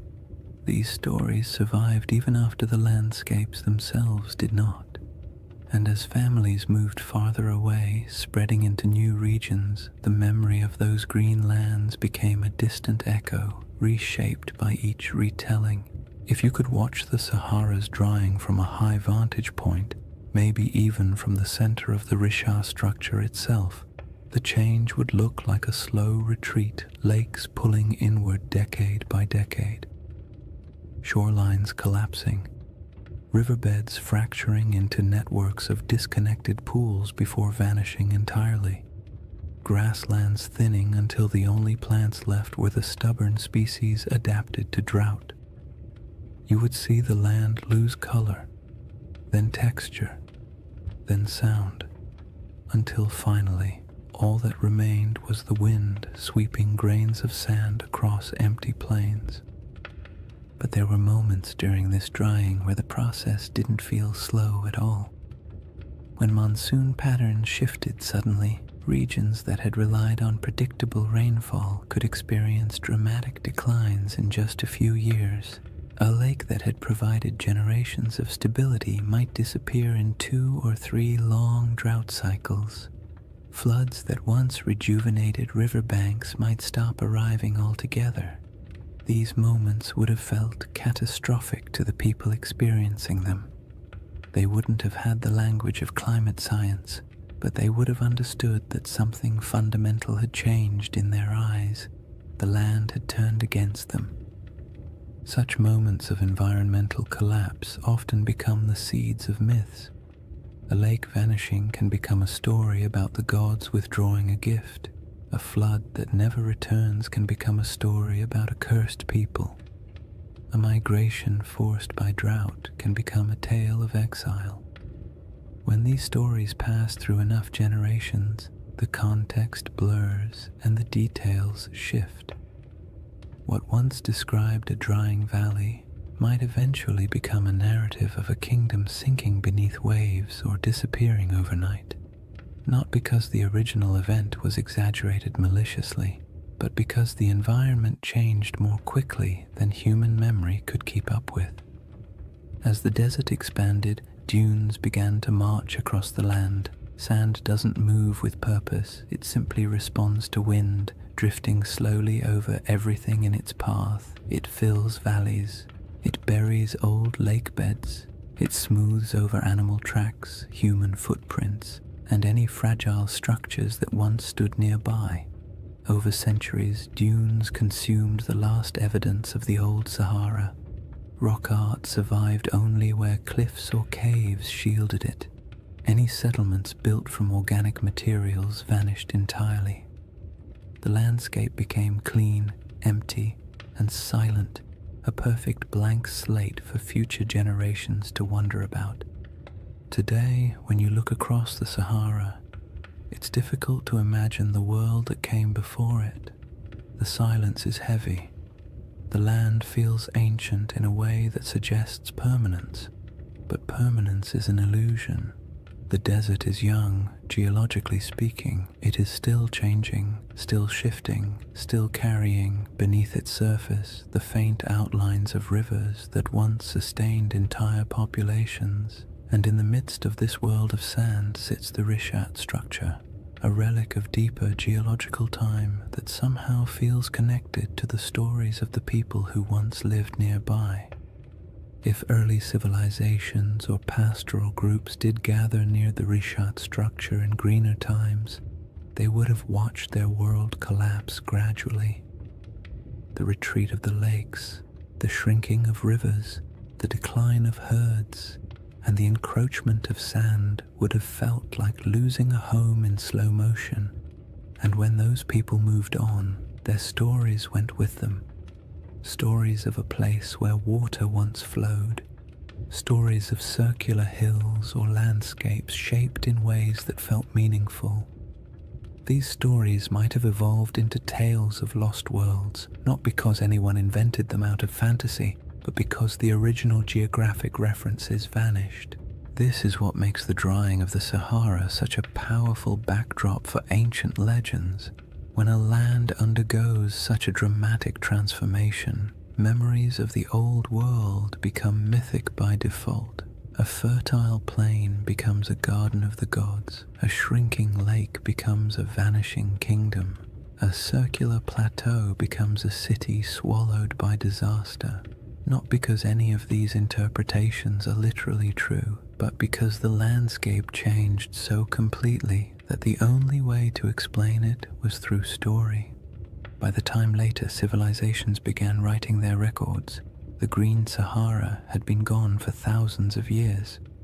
All that remained were scattered hints, maps with odd symbols, travelers' reports of ancient rivers, and faint memories passed through cultures far from where the original events took place.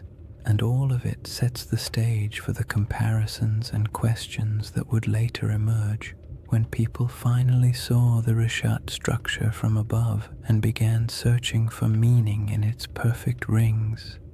With the ancient landscape transformed, the stage is set for the next part of the mystery. How the Rishat structure quietly echoes elements of Plato's most enduring legend. Chapter 3.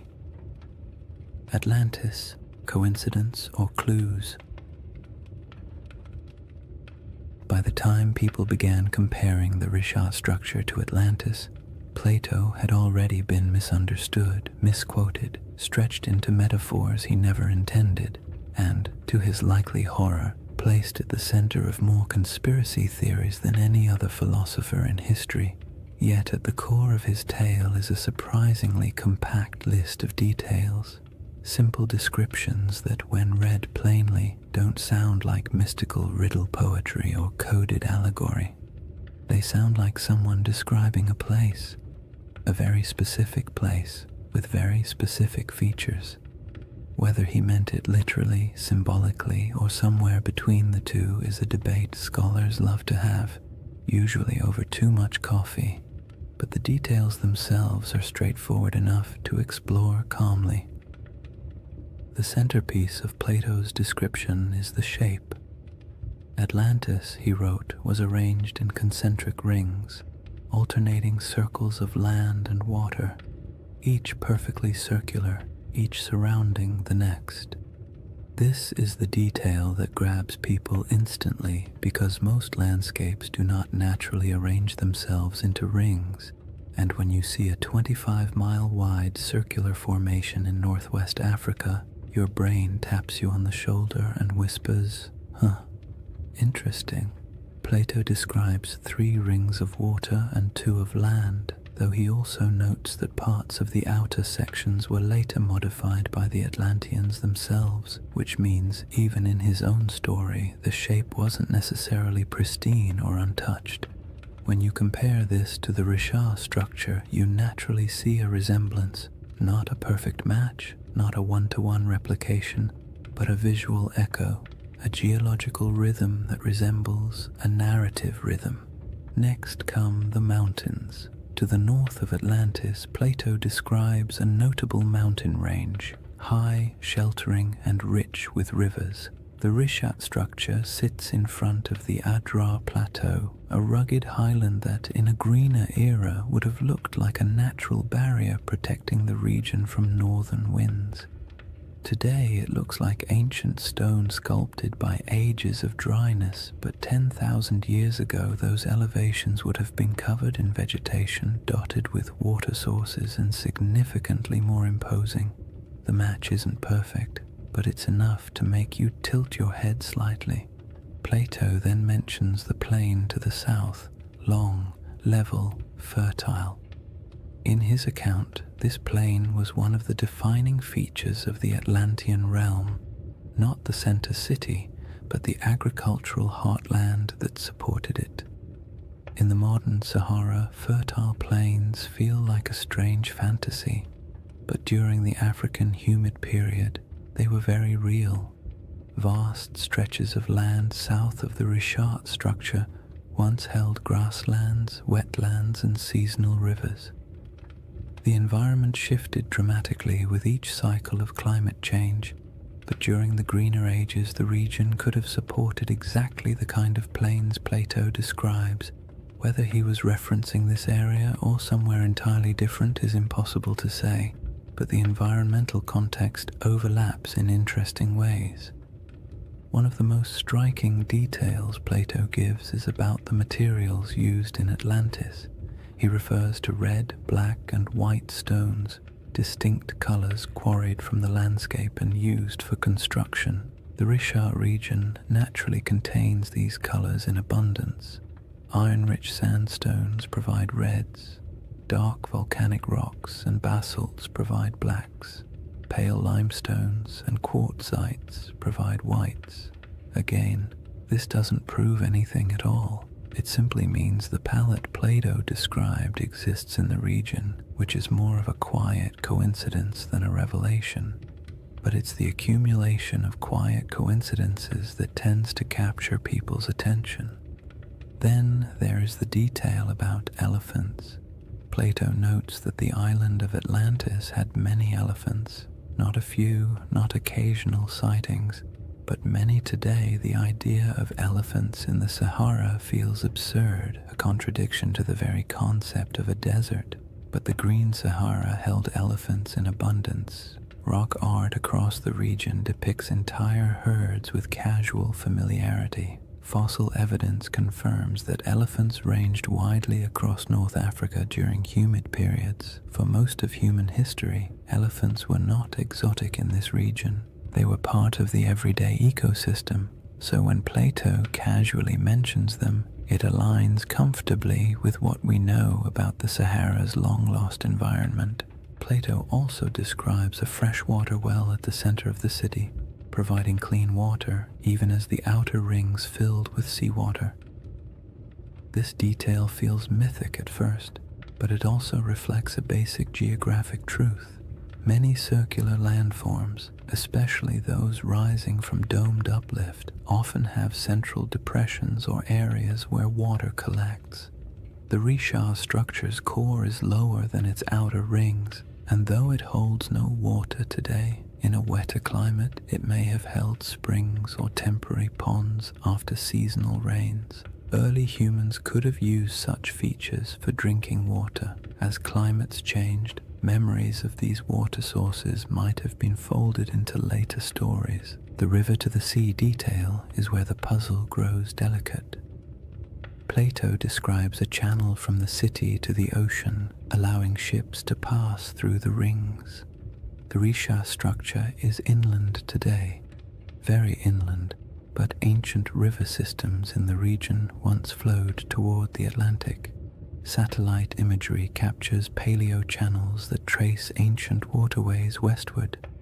The landforms no longer match these paths because the Sahara has reshaped itself repeatedly, but it is not impossible that rivers once connected this region to coastal plains that have since eroded, drowned, or shifted beneath rising sea levels. All these details create a gentle sensation. Not belief, not certainty, just curiosity. Plato's list is simple enough that it can't be mapped cleanly onto any one place. It can describe a landscape long gone, a symbolic metaphor, or a region badly distorted by oral tradition before ever reaching Greek ears.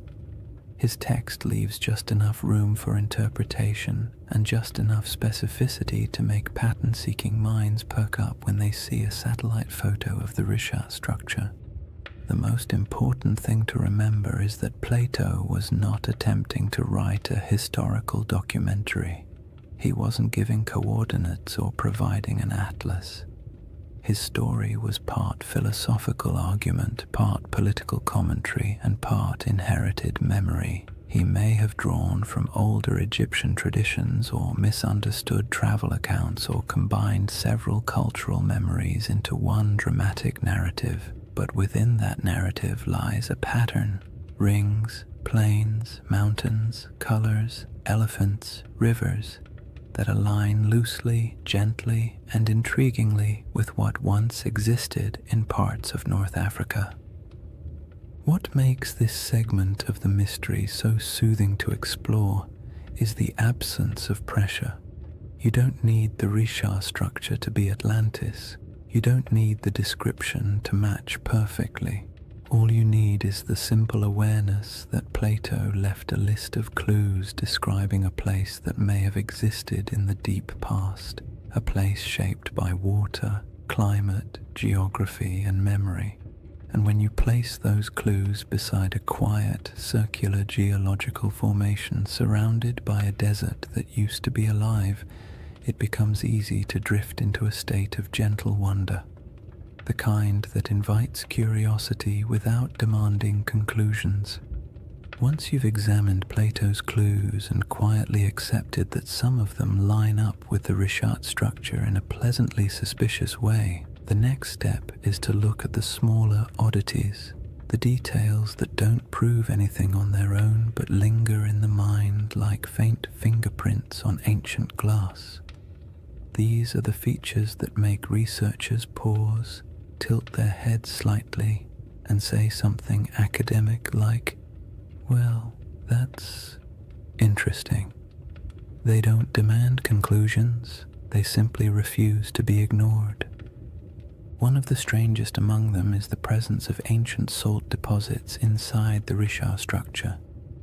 In a desert environment where rain is scarce and water evaporates quickly, salt isn't surprising by itself. What is surprising is the suggestion that the salt layers within the structure formed through processes involving ancient water bodies. Some geologists have pointed out that portions of the Risha contain evaporate deposits, minerals that form when water sits, lingers, and evaporates over long stretches of time. This doesn't mean the Risha was once a lake, but it does hint that water interacted with its geology in ways that aren't immediately obvious from the modern climate. When you picture the Sahara during a humid phase, rivers flowing, lakes filling, storm clouds gathering, it becomes easy to imagine water pooling in the structure's circular basins, creating the kind of environment where salt layers could slowly accumulate. Then there are the ancient river systems that slither beneath the desert like ghosts of a wetter world. Radar imaging in the late 20th and early 21st centuries revealed the outlines of these massive paleo-channels, dried riverbeds that once carried immense volumes of water across North Africa. Some of these channels flow in directions that match Plato's narrative surprisingly well, running from deep inland regions toward what is now the Atlantic coastline. In modern geography, the Richard structure sits far from the sea, but in the world of 10,000 or even 8,000 years ago, the landscape would have been dramatically different. Coastlines were altered, deltas shifted, and river networks created pathways across regions that are now hostile to life. When you consider these ancient waterways, the idea of a circular formation once connected to a westward flowing system becomes far less far-fetched. Another curiosity is the distribution of ancient fauna across the region, especially elephants. Plato goes out of his way to mention that Atlantis had many elephants, as though their presence was noteworthy, and it would have been if you were writing for an audience in classical Greece, where elephants were known but rarely encountered. But in the Green Sahara, elephants weren't exotic at all. Fossil evidence shows they roamed freely across vast stretches of North Africa. Rock art carved by prehistoric peoples depicts them with a kind of casual familiarity, often standing near lakes or grazing beside herds of cattle. The presence of elephants in Plato's narrative doesn't align with modern geography, but it aligns beautifully with the prehistoric Sahara, suggesting that the imagery in his account may have been drawn from memories of a much earlier landscape. Tools and artifacts found throughout Mauritania add another layer of quiet intrigue. Archaeologists have uncovered stone tools, habitation traces, and remnants of early human activity around regions adjacent to the Richard structure. None of these finds point to an advanced or monumental civilization, but they confirm that humans lived, traveled, and worked in the area long before the desert swallowed it. Simple stone tools may not inspire the same imagination as grand ruins, but they indicate human presence. People exploring the ridges, hunting across the plains, or gathering plants near seasonal water. And while these finds don't match the grandeur of Plato's Atlantis, they contribute to a broader truth. This land was not always empty. Then there's the matter of erosion patterns. The Richard structure's rings are composed of alternating layers of hard quartzite and softer sandstone. Over millions of years, erosion carved the concentric ridges into their present shape. The science here is solid, yet the level of preservation, how clearly the rings remain visible after such immense timescales, is quietly surprising. Erosion usually softens shapes, blurs lines, and creates irregular patterns. The Richard's rings are worn but still strikingly coherent. They have a kind of stubborn symmetry, the sort that feels almost architectural even though it is entirely natural. When viewed from above, the rings appear too clean for the surrounding environment, as if the land is trying a little harder than necessary to maintain its shape. Another oddity lies in the mineral composition scattered across the formation. Geologists have noted that the area contains minerals associated with hydrothermal activity, meaning the region once experienced heat and fluid movement beneath the Earth's surface. This supports the uplift theory, but also paints a picture of a place shaped by multiple overlapping geological events. The Richard structure is not the result of a single moment. It is the result of a series of slow, layered processes interacting in strangely harmonious ways. When geological events stack neatly like this, creating a tidy circle in the middle of a continent, it sparks the imagination, because nature rarely arranges its complexity into something that looks organized from space. Some people point to the alignment of the structure with ancient travel routes, though this is more speculative. During the Sahara's greener days, groups traveling across the region might have used prominent landforms as markers. A circular plateau would have stood out. It might have acted as a natural waypoint in a place you recognized from a distance, a feature that reassured you that your path was correct. This doesn't make it a settlement or a central city, but it makes it part of the landscape of human movement. Landmarks have always shaped migration, even unintentionally. Then there's the subtle but persistent fascination researchers have with the interior depressions of the Richat structure. The central basin and inner rings create natural pockets where water might have pooled during rainy seasons. These areas could have provided temporary freshwater sources long before the desert took hold. If early communities ever camped here, the structure might have served as a resting place, a place where the land, by pure coincidence, gathered the elements people needed to survive. None of these oddities amount to direct evidence of Atlantis or any lost civilization. They don't point to architecture, writing, or engineering.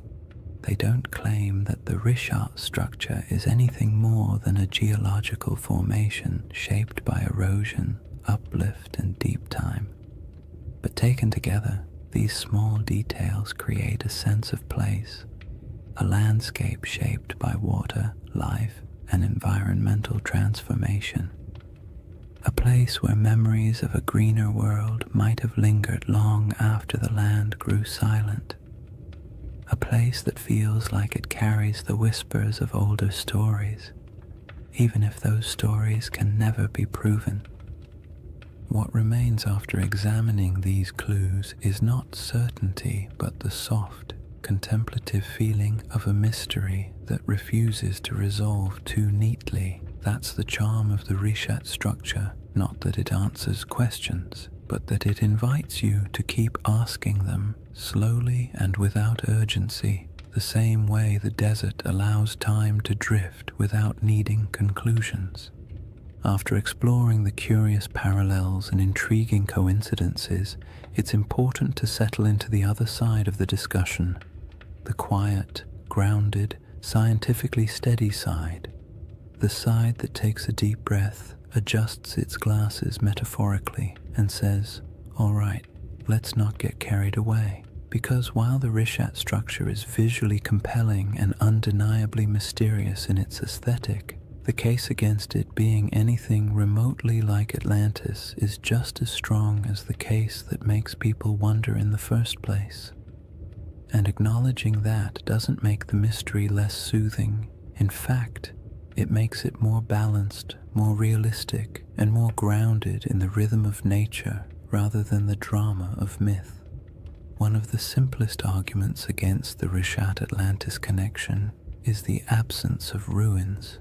No foundations, no walls, no pottery fragments, no structural remnants of any kind. If a major civilization once existed here, even one without monumental stone architecture, we would expect to find some trace of it. People leave things behind: tools, shards, fire pits, bones, carvings, symbolic objects, something. The Sahara is harsh, but not harsh enough to erase every sign of human activity. If a dense population had lived here, small nomadic encampments leave faint traces, farming settlements leave soil signatures, even temporary villages create debris. But inside the Richat structure, archaeological evidence is scarce, scattered, and entirely consistent with occasional prehistoric habitation rather than a populous, organized city. Another clear issue is scale. Plato describes Atlantis as a powerful naval civilization capable of launching fleets, influencing foreign regions, and maintaining a capital city large enough to impress outsiders. This would require infrastructure, labor specialization, long-distance trade, and durable materials. The Green Sahara did support human life, but the evidence we have, stone tools, simple camps, modest cultural artifacts, points to pastoral and hunter-gatherer lifestyles rather than elaborate urban systems.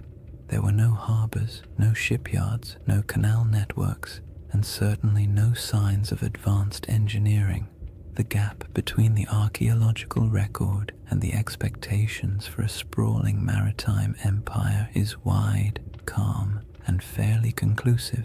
Geology presents its own firm counterpoints. The reshaped structure is understood through a series of geological processes involving uplift and erosion. Its rings aren't artificial. They are layers of sedimentary rock carved gently over millions of years by wind and water. The symmetry of these rings feels uncanny when viewed from orbit, but up close, the terrain reveals irregularities, breaks, inconsistencies, and natural erosion patterns that would make any idea of artificial construction almost impossible.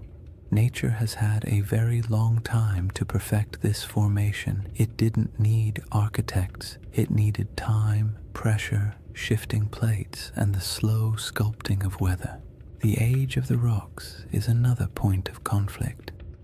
Many layers of the Richat structure date back hundreds of millions of years, far older than anything humans could have shaped. The uplift likely occurred tens of millions of years ago. Even the youngest erosional processes are far older than the timeline of human civilization.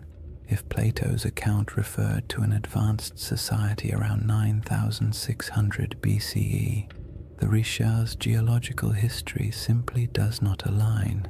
Humans were not carving rings into uplifted domes while mammoths still roamed the northern forests.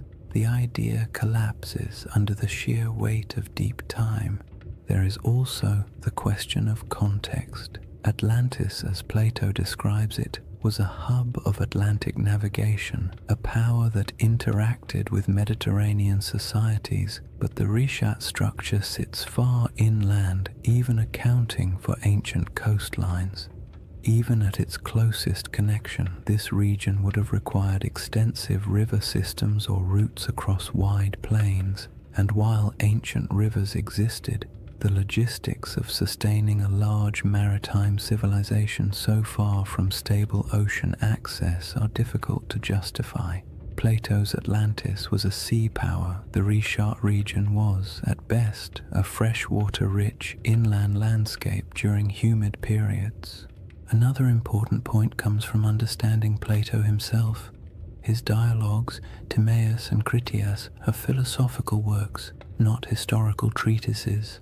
Atlantis serves as a metaphorical lesson about societal hubris, moral decay, and the consequences of unchecked ambition. Ancient Greek writers often crafted allegorical narratives in grand mythic terms. They weren't necessarily recording precise histories. Even if Plato drew inspiration from older Egyptian stories or folk memories of distant lands, his purpose wasn't to document geography, it was to illustrate ideas. Seeing Atlantis as literal misses the genre he was writing in. Then there's the lack of supporting historical records.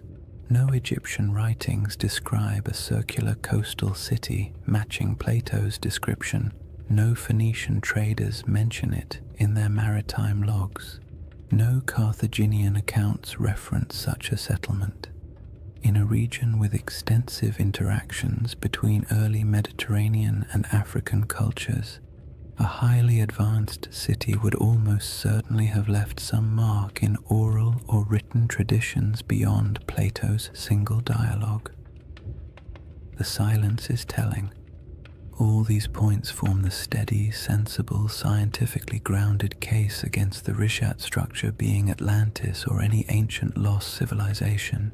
Yet none of them make the structure less fascinating. The Richat stands out precisely because it embodies contradictions, visually striking but geologically ordinary, evocative of myth yet entirely natural, surrounded by desert but shaped by water in the deep past. The structure's intrigue lies not in what humans built, but in what nature carved and time concealed. What the scientific perspective ultimately gives us is a sense of humility. The Richat structure is a reminder that Earth's landscapes can mimic human patterns accidentally, that erosion can outperform architects, that symmetry doesn't always imply intention. and that sometimes the most interesting mysteries are the ones that sit comfortably between explanation and imagination. There is a quiet comfort in acknowledging what the Rishat structure is not, because it allows us to appreciate what it is: a monumental geological formation shaped entirely by natural processes, yet somehow capable of whispering to the part of the human mind that loves stories of lost worlds. Dismissing the Atlantis comparison doesn't end the mystery. It reframes it, shifting the focus from fantasy to the wonder of a landscape that survived floods, droughts, and time itself. And somewhere between geological certainty and mythic speculation lies a middle path, a gentle possibility that doesn't require lost empires or supernatural disasters. Only the simple fact that landscapes change, memories drift, and stories evolve across generations. That quiet middle ground forms the foundation for the next part of this chapter. After weighing the clues and counterpoints, what remains is a space in between, a soft, contemplative middle ground where certainty isn't required and imagination doesn't have to be excessive. It's the place where most real historical mysteries quietly live, suspended between the cold confidence of science and the gentle allure of myth. The Risha structure fits comfortably there, not as Atlantis, not as evidence of a forgotten super-civilization, but as something far more grounded and oddly more beautiful, a landscape that carries echoes of memories older than history itself. This middle ground begins with an idea that's far less glamorous than lost empires but far more plausible: that Plato's account of Atlantis may have been shaped by older stories, older observations, and older memories passed through generations of storytellers, traders, and priests, not memories of a technologically advanced society, but memories of places that once existed and then disappeared as the world changed. Civilizations don't have to be grand to be worth remembering. A pastoral group displaced by drought can leave behind a story that grows in the telling. A lakeside settlement swallowed by desert winds can become a tale of a city lost. A dramatic shift in climate can be recast as a divine punishment, and long after the physical evidence is gone, the story continues, reshaped a little each time it's spoken aloud. If you imagine early North African cultures watching their world change, watching lakes shrink, herds migrate, familiar routes vanish beneath encroaching sand, it's easy to understand how memories of those landscapes could eventually transform into myths about lost worlds. The Sahara didn't disappear overnight, but it disappeared quickly enough in human terms that it would have felt, to those who lived through it, like watching a homeland dissolve. People don't forget something like that. They carry it into new regions, tell it to their children, bury it in rituals and cautionary tales, and as those stories move from one culture to another, details shift, embellishments form, and simple memories become larger narratives. When Plato eventually recorded the Atlantis story, he may have been receiving not a literal historical account, but a story already many generations old. A story so old, in fact, that the geography behind it had changed completely since the original events. That is the gentle possibility that keeps the Riche conversation alive.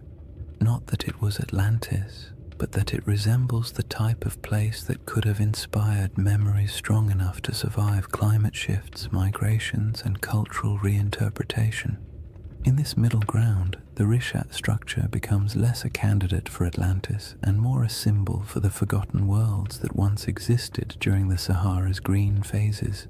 The circular shape isn't a blueprint. It's a coincidence that resembles human descriptions of circular settlements or lake systems.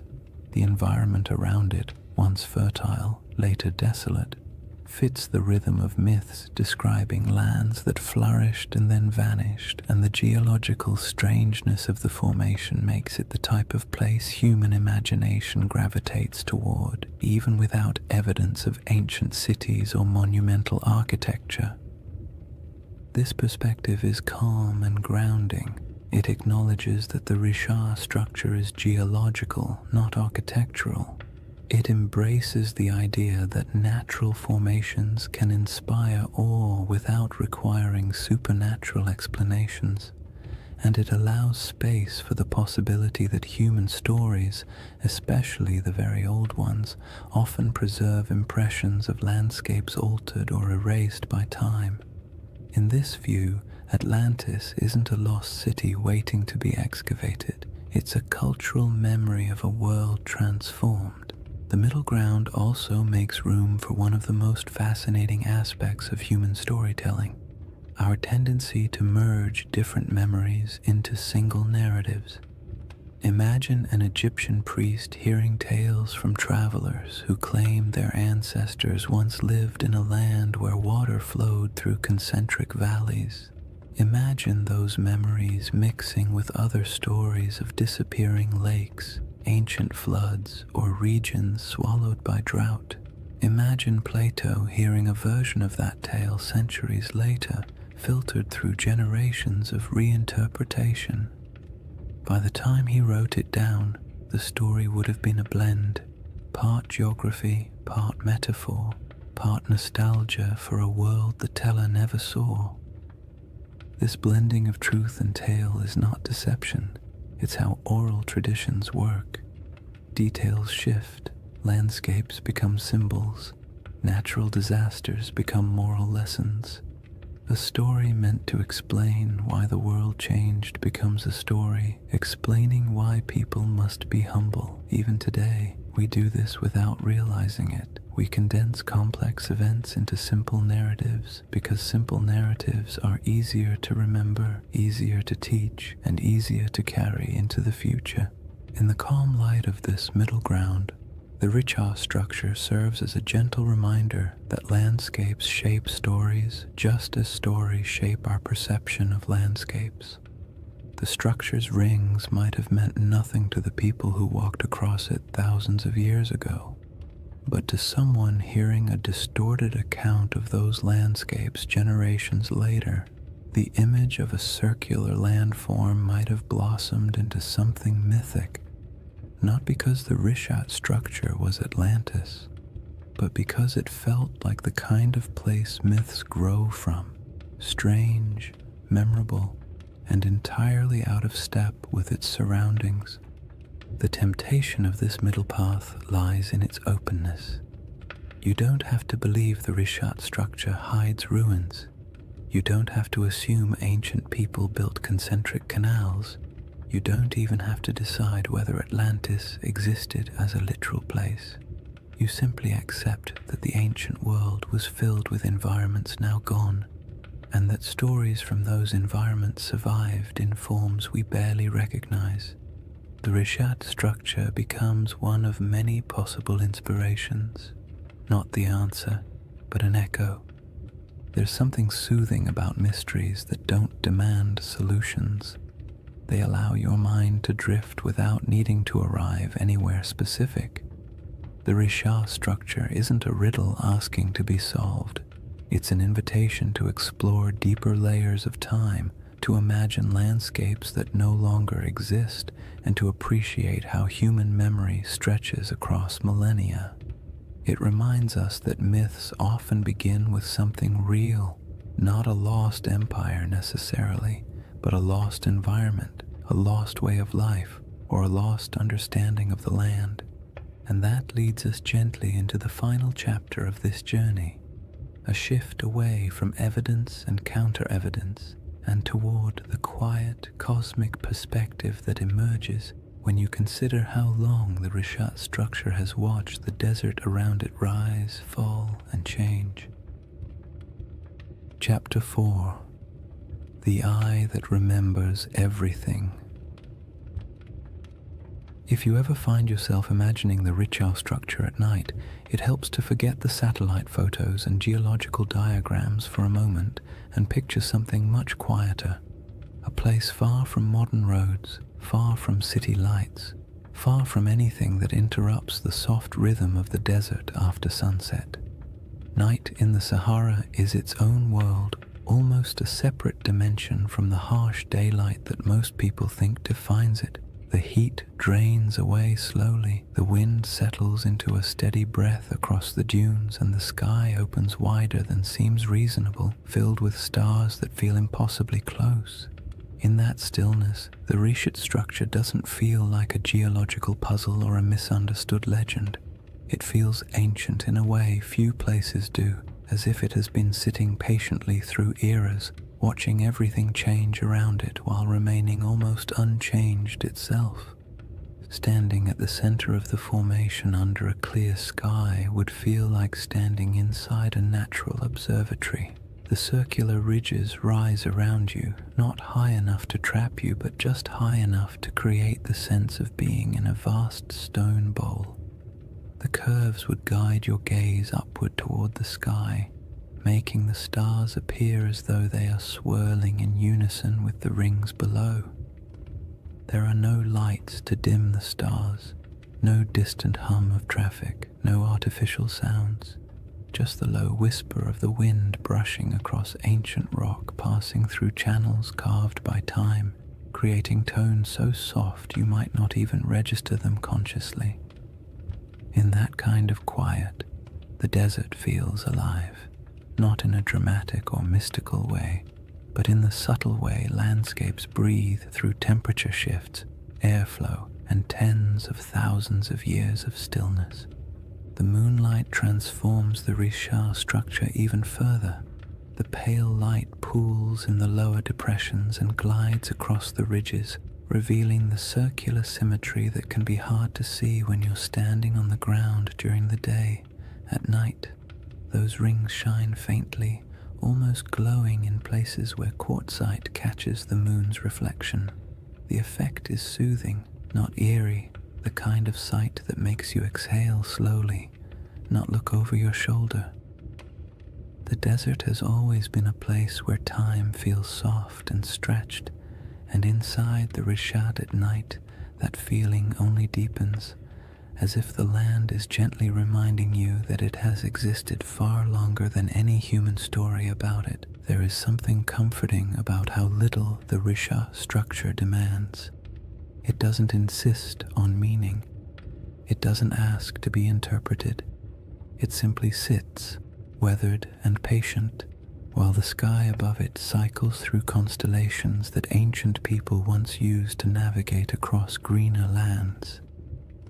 Thousands of years ago, when the Sahara was still alive with lakes and grasslands, early humans would have looked up at the same stars, using them to track seasons, migrations, and time.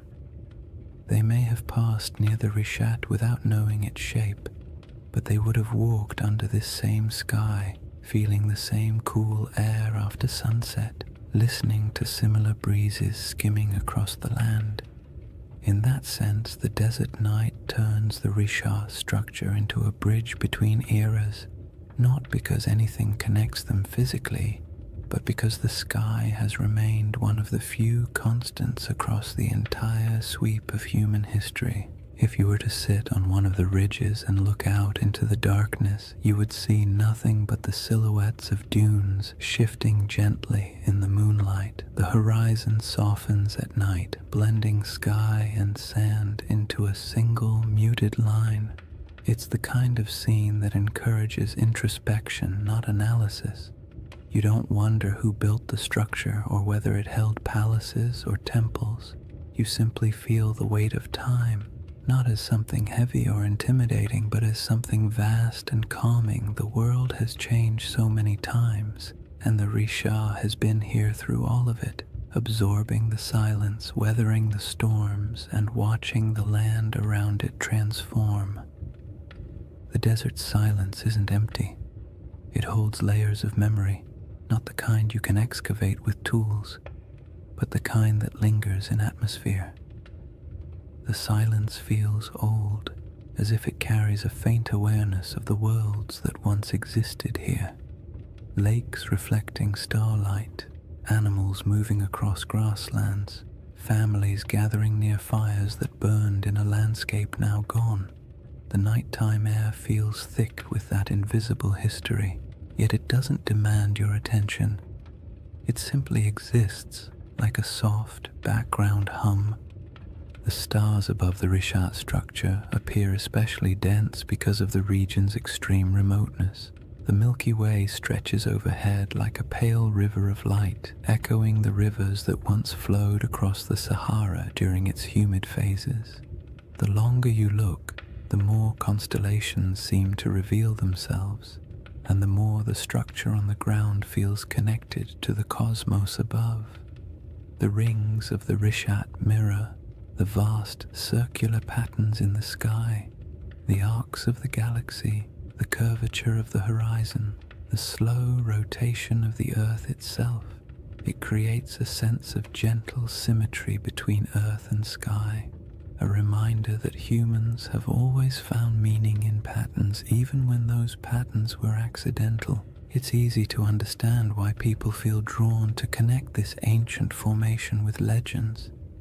Standing inside the Risha at night could make anyone feel the urge to tell a story, not a sensational one, but a quiet one about the persistence of the land, the fragility of memory, and the way nature sometimes creates shapes that feel like symbols.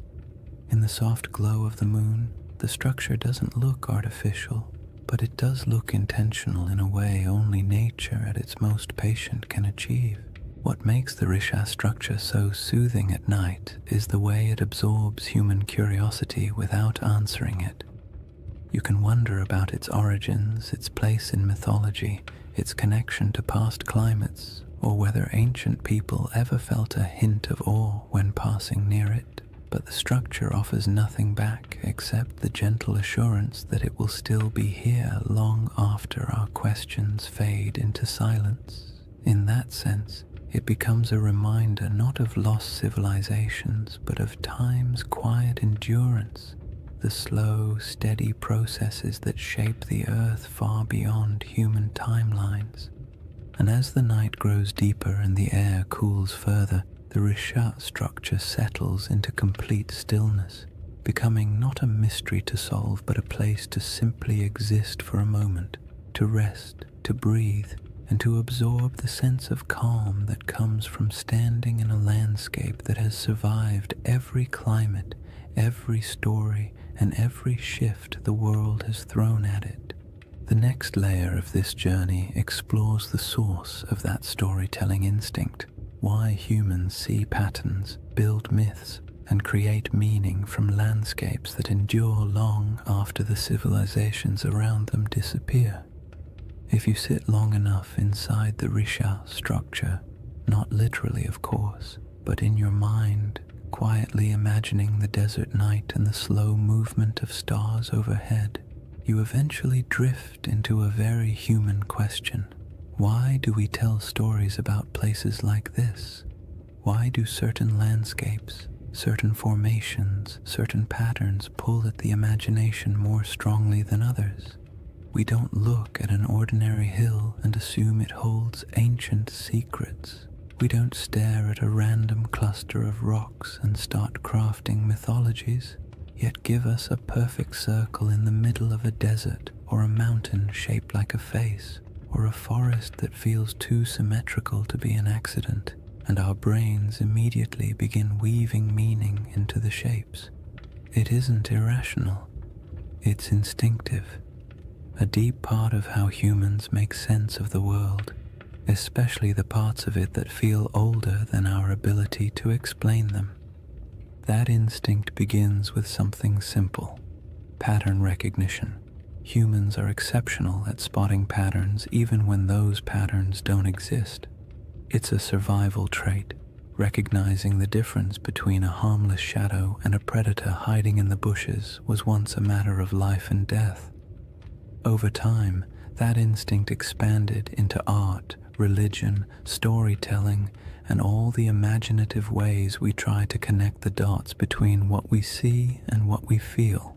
When early people saw the rings of the Rishat structure, perhaps not from the ground but from the gradual rise of surrounding terrain, they might have sensed an unusual regularity in its shape.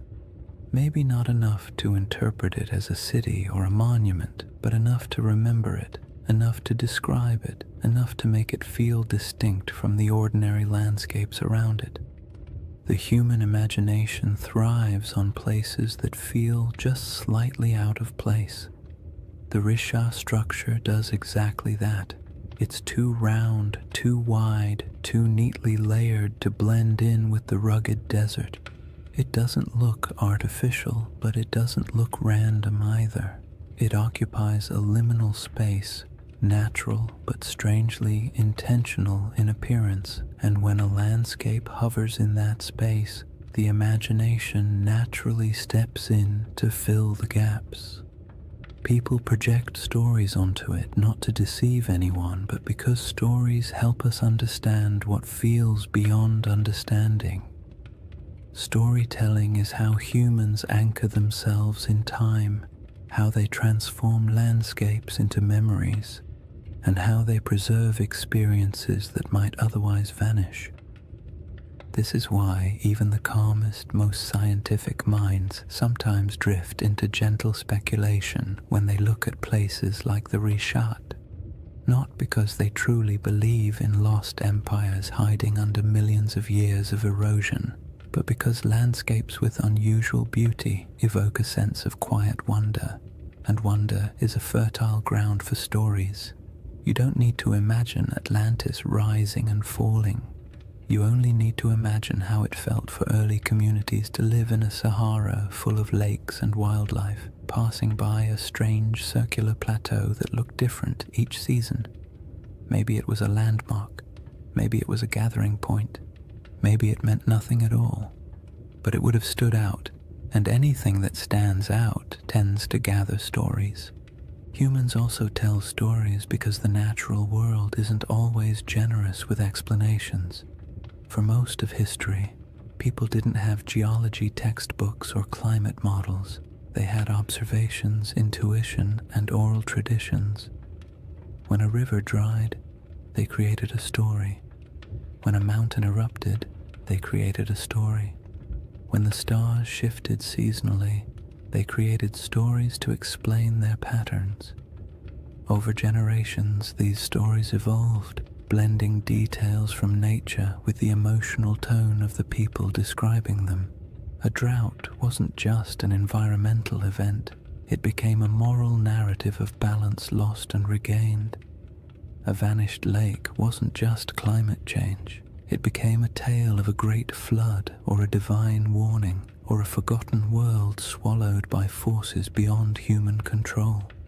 It isn't surprising that the Rishat structure, surrounded by a desert shaped by one of the most dramatic climate transformations in human prehistory, inspires curiosity bordering on myth. Long before Plato wrote about Atlantis, people across the Sahara would have witnessed environmental shifts so profound they could barely describe them. Shrinking lakes, migrating animals, the slow invasion of sand, these experiences leave emotional impressions. A landscape that once supported entire populations can fade into silence within a few generations, and when that happens, the stories that form afterward are rarely literal accounts. They become metaphors for loss, change, and the fragility of human presence. The act of storytelling also brings comfort. It creates order in places where nature seems chaotic. It offers meaning in events that feel senseless, and it allows cultures to pass knowledge from one generation to the next. A story about a lost world isn't just entertainment. It's a way of saying, something important happened here, don't forget it. Those stories can stretch across thousands of years, even if the exact details blur. The memory of a disappearing lake might evolve into a legend of an entire region swallowed by the sea. The recollection of an unusually shaped landform might become a story about circular cities or divine architecture. When landscapes change as drastically as the Sahara did, the human imagination steps in to preserve what the land no longer shows. What's interesting is that the imagination doesn't only reach backward, it also reaches upward. Humans have always linked earthly landscapes with the sky. The circular shape of the Risha structure mirrors patterns in the heavens, orbits, celestial spheres, the arc of the Milky Way. Ancient cultures often looked at the sky and the earth as mirrors of one another. If something looked meaningful on the ground, they assumed a celestial connection. If something appeared in the stars, they looked for its reflection in the landscape. This tendency isn't mystical, it's psychological. It creates symmetry between the known and the unknown, allowing people to navigate a confusing world through harmony rather than randomness.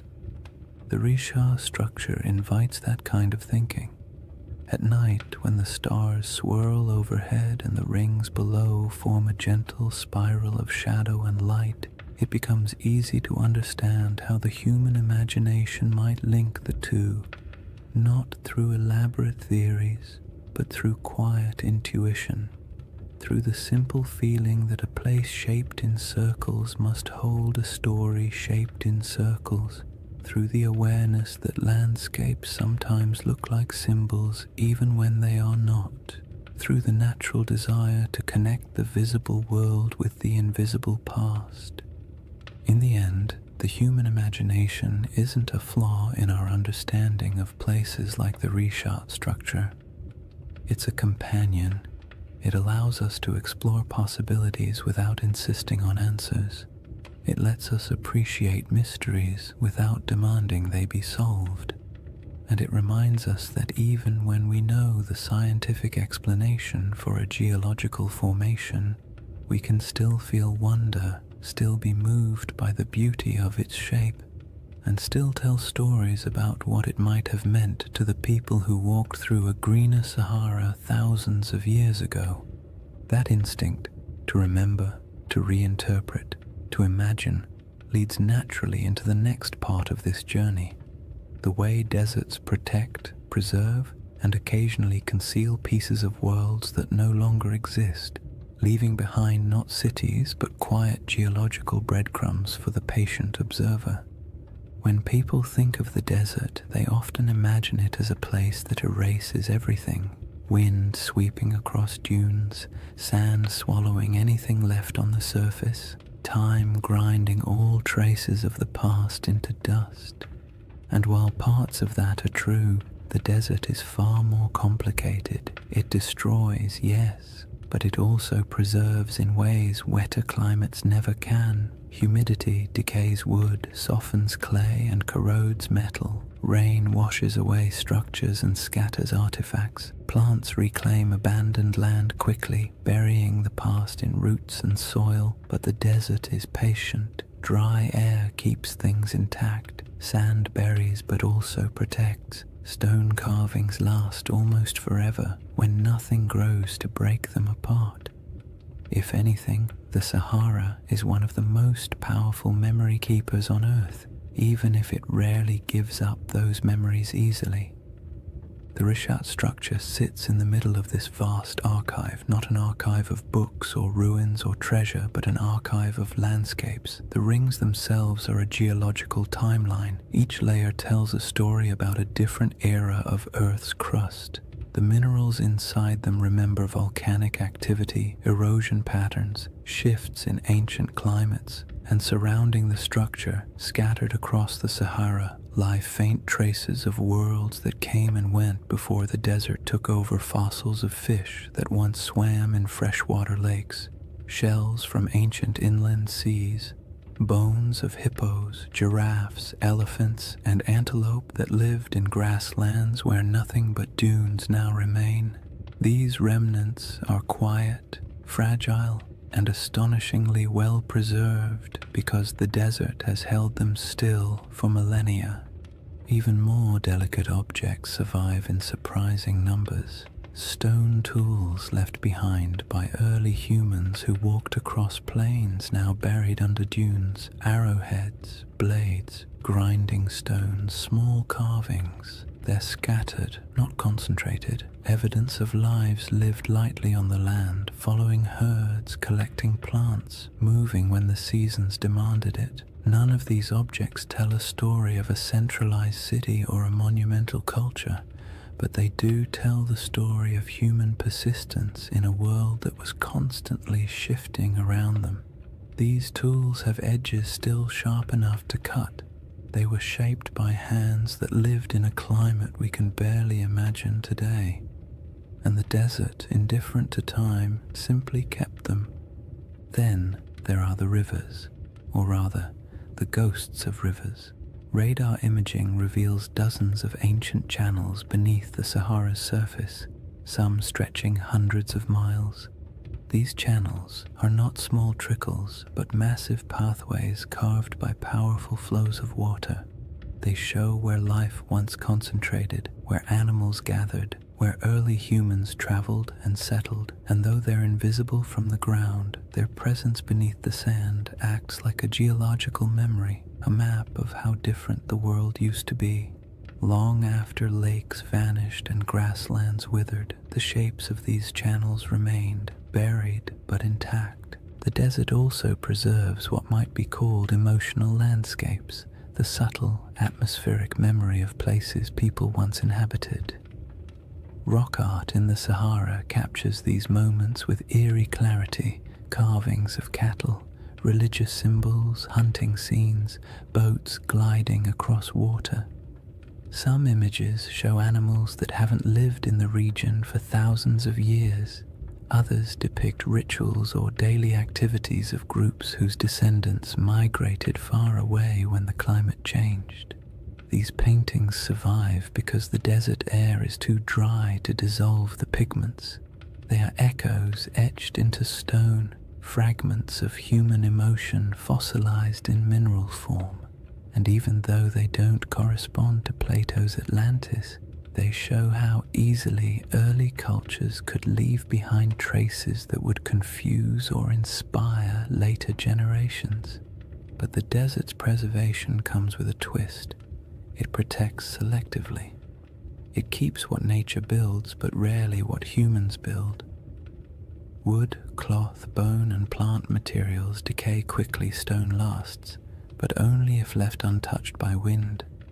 Anything built from mud or organic material disappears, so a region could support generations of habitation and leave barely any physical evidence. When the Sahara dried, entire ways of life evaporated with it. People moved south or toward the coast, leaving only a thin scattering of tools and art behind. By the time later civilizations emerged in Egypt, Carthage, and the Mediterranean world, the memory of those Saharan cultures had already faded into rumor. What remained was the land itself, a massive desert holding fragments of forgotten worlds. The Risha structure in this context isn't a monument to something lost. It's a survivor from geological history that just happens to sit among the buried traces of human history. Its rings are not ruins, but reminders that the planet keeps records in stone long after humans forget. Its symmetry draws the imagination not because it hides a city, but because it stands out against the silence of the desert, a quiet landmark in a landscape that erases almost everything else. What the desert preserves best, strangely enough, is not artifacts or fossils, but absence. It preserves the feeling of worlds that used to exist but no longer do. It holds the echo of water where there is none. It holds the memory of animals that once roamed freely. It holds the imprint of climate cycles so vast they dwarf every human empire combined. When you stand in a place like the Rishat structure, The most powerful sensation isn't that something is buried beneath your feet, it's that something is missing, something that used to be here but isn't anymore. That sense of absence can be misunderstood as evidence of ruins or lost cities, but it's really just the desert doing what deserts do, revealing nothing and everything at the same time. And that is why this landscape inspires stories. Humans fill silence with meaning. We see the absence and imagine what might have once filled it. We see preserved fossils and picture thriving ecosystems. We see ancient riverbeds and imagine the people who walked beside them. The desert keeps just enough evidence to suggest what once existed, but not enough to tell the full story. And in that gap, wide, quiet, and centuries deep, the imagination takes over. This brings us to the final movement of this journey, a gentle widening of perspective, a step back from geology and fossils and myths, and into the broader cosmic calm that emerges when you stand in the middle of a desert night and realize just how ancient, patient, and enduring the earth truly is. When you step back from all the theories, the geology, the ancient climates, and the quiet wonders preserved by the desert, the Risha structure becomes something simpler, not a riddle demanding an answer, but a reminder of how small we are against the scale of time. Standing in the middle of its rings, especially under the night sky, you can feel the weight of millions of years pressing gently around you, not in a frightening way, but in a calming, grounding way, the kind that makes your breath slow down without you meaning to, as if the land itself is inviting you to let go of the need for certainty.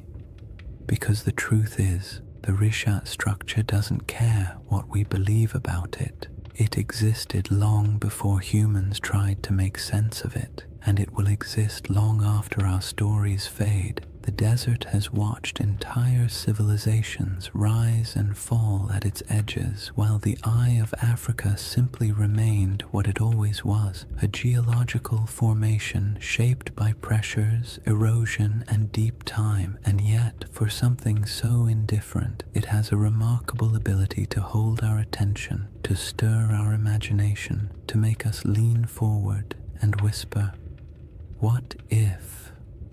That what if doesn't need to be answered. It's enough that the question exists. It's enough that something in a quiet corner of the Sahara can evoke wonder in people who will never stand beside it.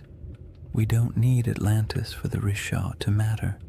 We don't need a lost empire or buried ruins. The formation is compelling precisely because it sits on the edge of the known and the unknown, part science, part mystery, part myth, part memory. It invites you to be curious without demanding conclusions, and that is its most soothing quality. If you imagine the Risha at its quietest moment, perhaps just before dawn, when the stars begin to fade but the sun hasn't yet lifted over the dunes, the entire landscape feels suspended. The air is cool, still carrying the desert's nighttime clarity. The sky brightens slowly, revealing the faint outlines of the rings around you. The first light washes over the ridges, turning the stone soft shades of blue and gold. In this moment, it feels as though the structure is waking up, though of course it never sleeps. It simply cycles through light and darkness, warmth and cold, day after day, century after century, long after humanity stopped paying attention, and that quiet persistence is part of its allure. The Rishat structure doesn't ask for interpretation because it doesn't need us. It exists comfortably beyond our stories. We are the ones who project meaning onto it, who draw parallels, who search for patterns, and there's nothing wrong with that. Humans make meaning because it helps us navigate a world that rarely explains itself. But when you're standing in front of something so ancient, so vast, and so unaffected by our questions, the impulse to interpret eventually softens.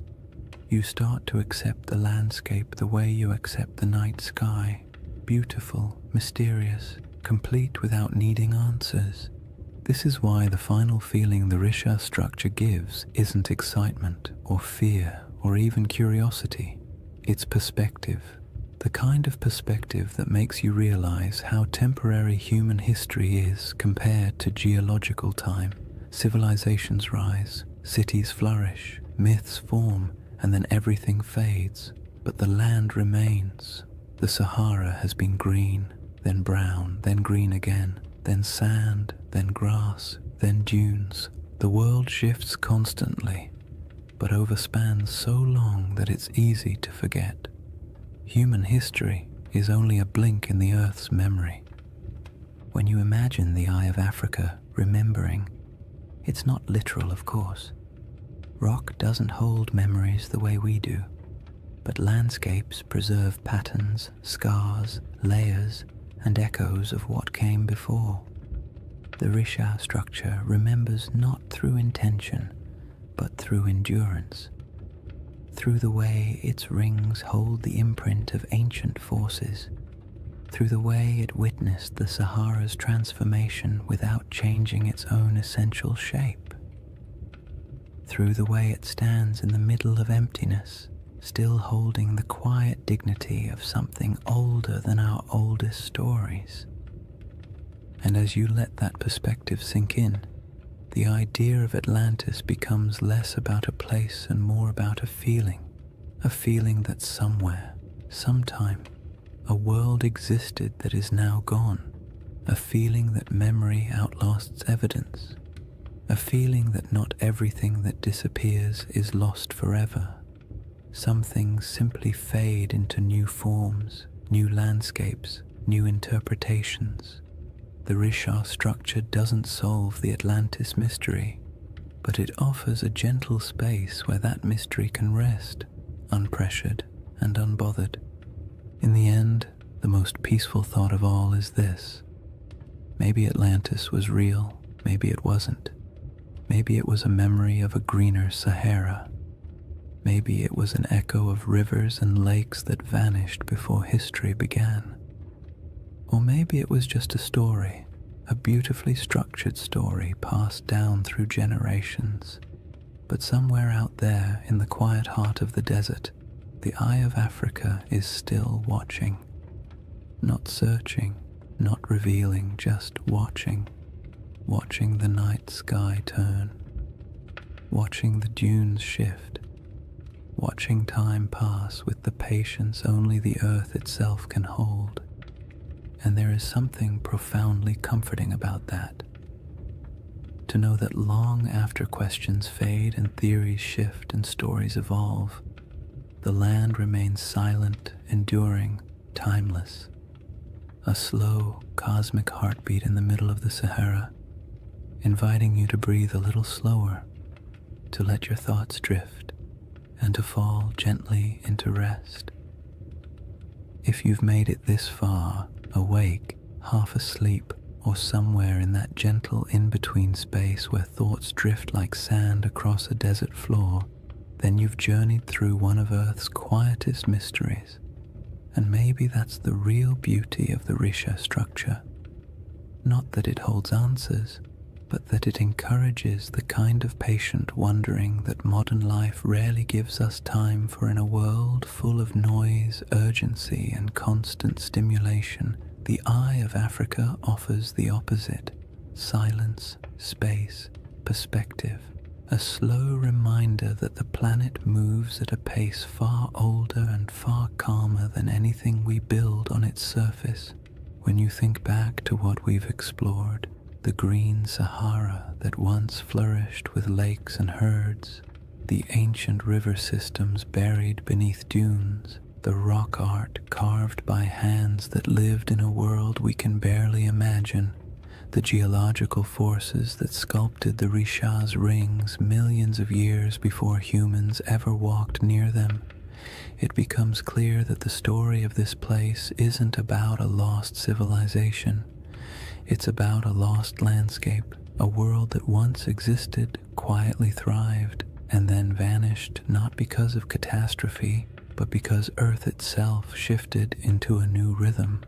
The Rishat structure is a witness to all of it, a memory in stone shaped not by human intention but by natural processes that unfold over spans of time far beyond our comprehension. And even though the Atlantis comparison has become part of its identity, the truth is you don't need a legend to appreciate this formation. You don't need Plato or myths of rings and cities or theories about ancient mariners. You only need the simple awareness that our planet contains places so strange and so beautiful that they feel like stories even before we start telling them the Rishat structure is one of those places. Perfectly circular, timeless, a little unsettling, completely mesmerizing, the kind of formation that makes you pause and remember that the Earth was sculpting wonders long before anyone arrived to give them names. There's a quiet comfort in imagining the Eye of Africa as a presence rather than a puzzle, not a watcher in any mystical sense, but a symbol of endurance. It has seen the Sahara as a cradle of life, then as a wilderness, and now as a vast ocean of sand. It has seen climates shift, species migrate, and entire ecosystems vanish into memory. And through all of it, it stayed where it was, letting time carve every ridge, every basin, every curve. There's something almost meditative about that, the idea that some things don't chase meaning, they simply endure and allow us to come to them with whatever questions or stories we carry. As you settle into the final moments of this journey, imagine once more the Rishat structure under the stars, the rings around you fading into shadow, the sky stretching overhead like an ancient tapestry, the air cool, the sand carrying the day's warmth, the wind quiet enough to feel like the earth is holding its breath.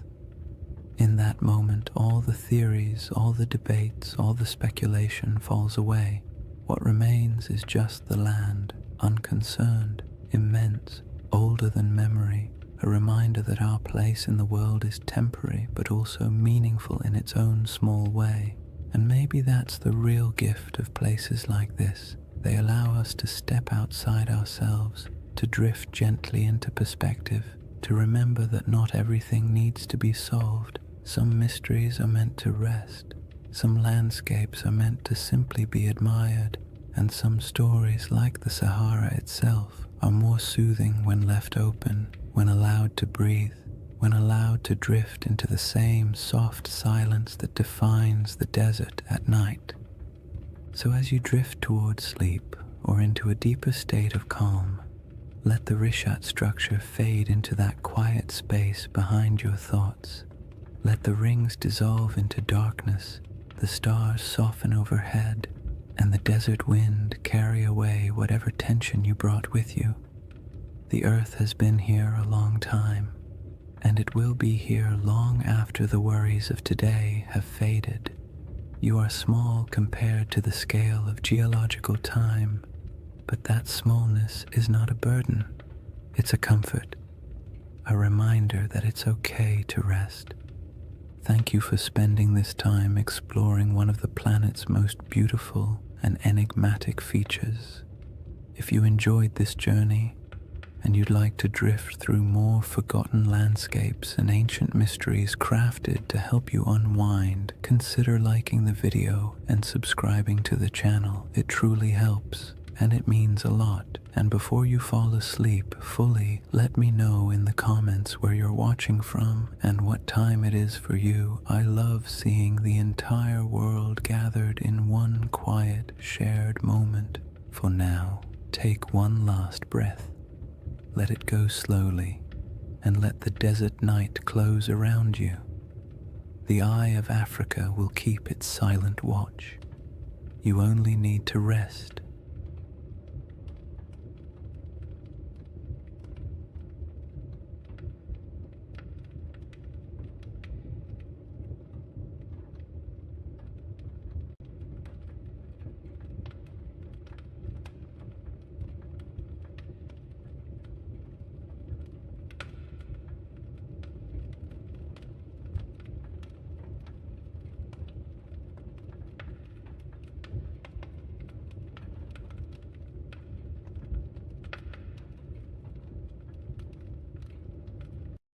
Hey guys, welcome back to the Sleep Atlas. Tonight, we're traveling back to one of history's strangest paradoxes, an army of monks, men who swore vows of poverty, chastity, and obedience, then marched into battle with swords gleaming in the sunlight and banners blazing red crosses against white, the Knights Templar. For the next 2 hours, you're not in the 21st century anymore. You're in the age of cathedrals and crusades, relics and rumors, faith and fear. And as always, if you enjoy these journeys through history that help you fall asleep, please subscribe for more nights like this one. It helps the channel, and it helps you find your way back when you need another story to drift away to. Now tell me in the comments, what's keeping you up tonight? Because tonight, we're going to talk about a brotherhood that was born in faith, drenched in blood, and consumed by legend. A story that begins not in a palace, but in silence. Imagine, a torch flickers in an underground chamber beneath Jerusalem. The year is 1119. The city still smells faintly of conquest, burned wood, incense, and the metallic tang of drying blood. 9 knights kneel in a circle. Their armor creaks as they bow their heads.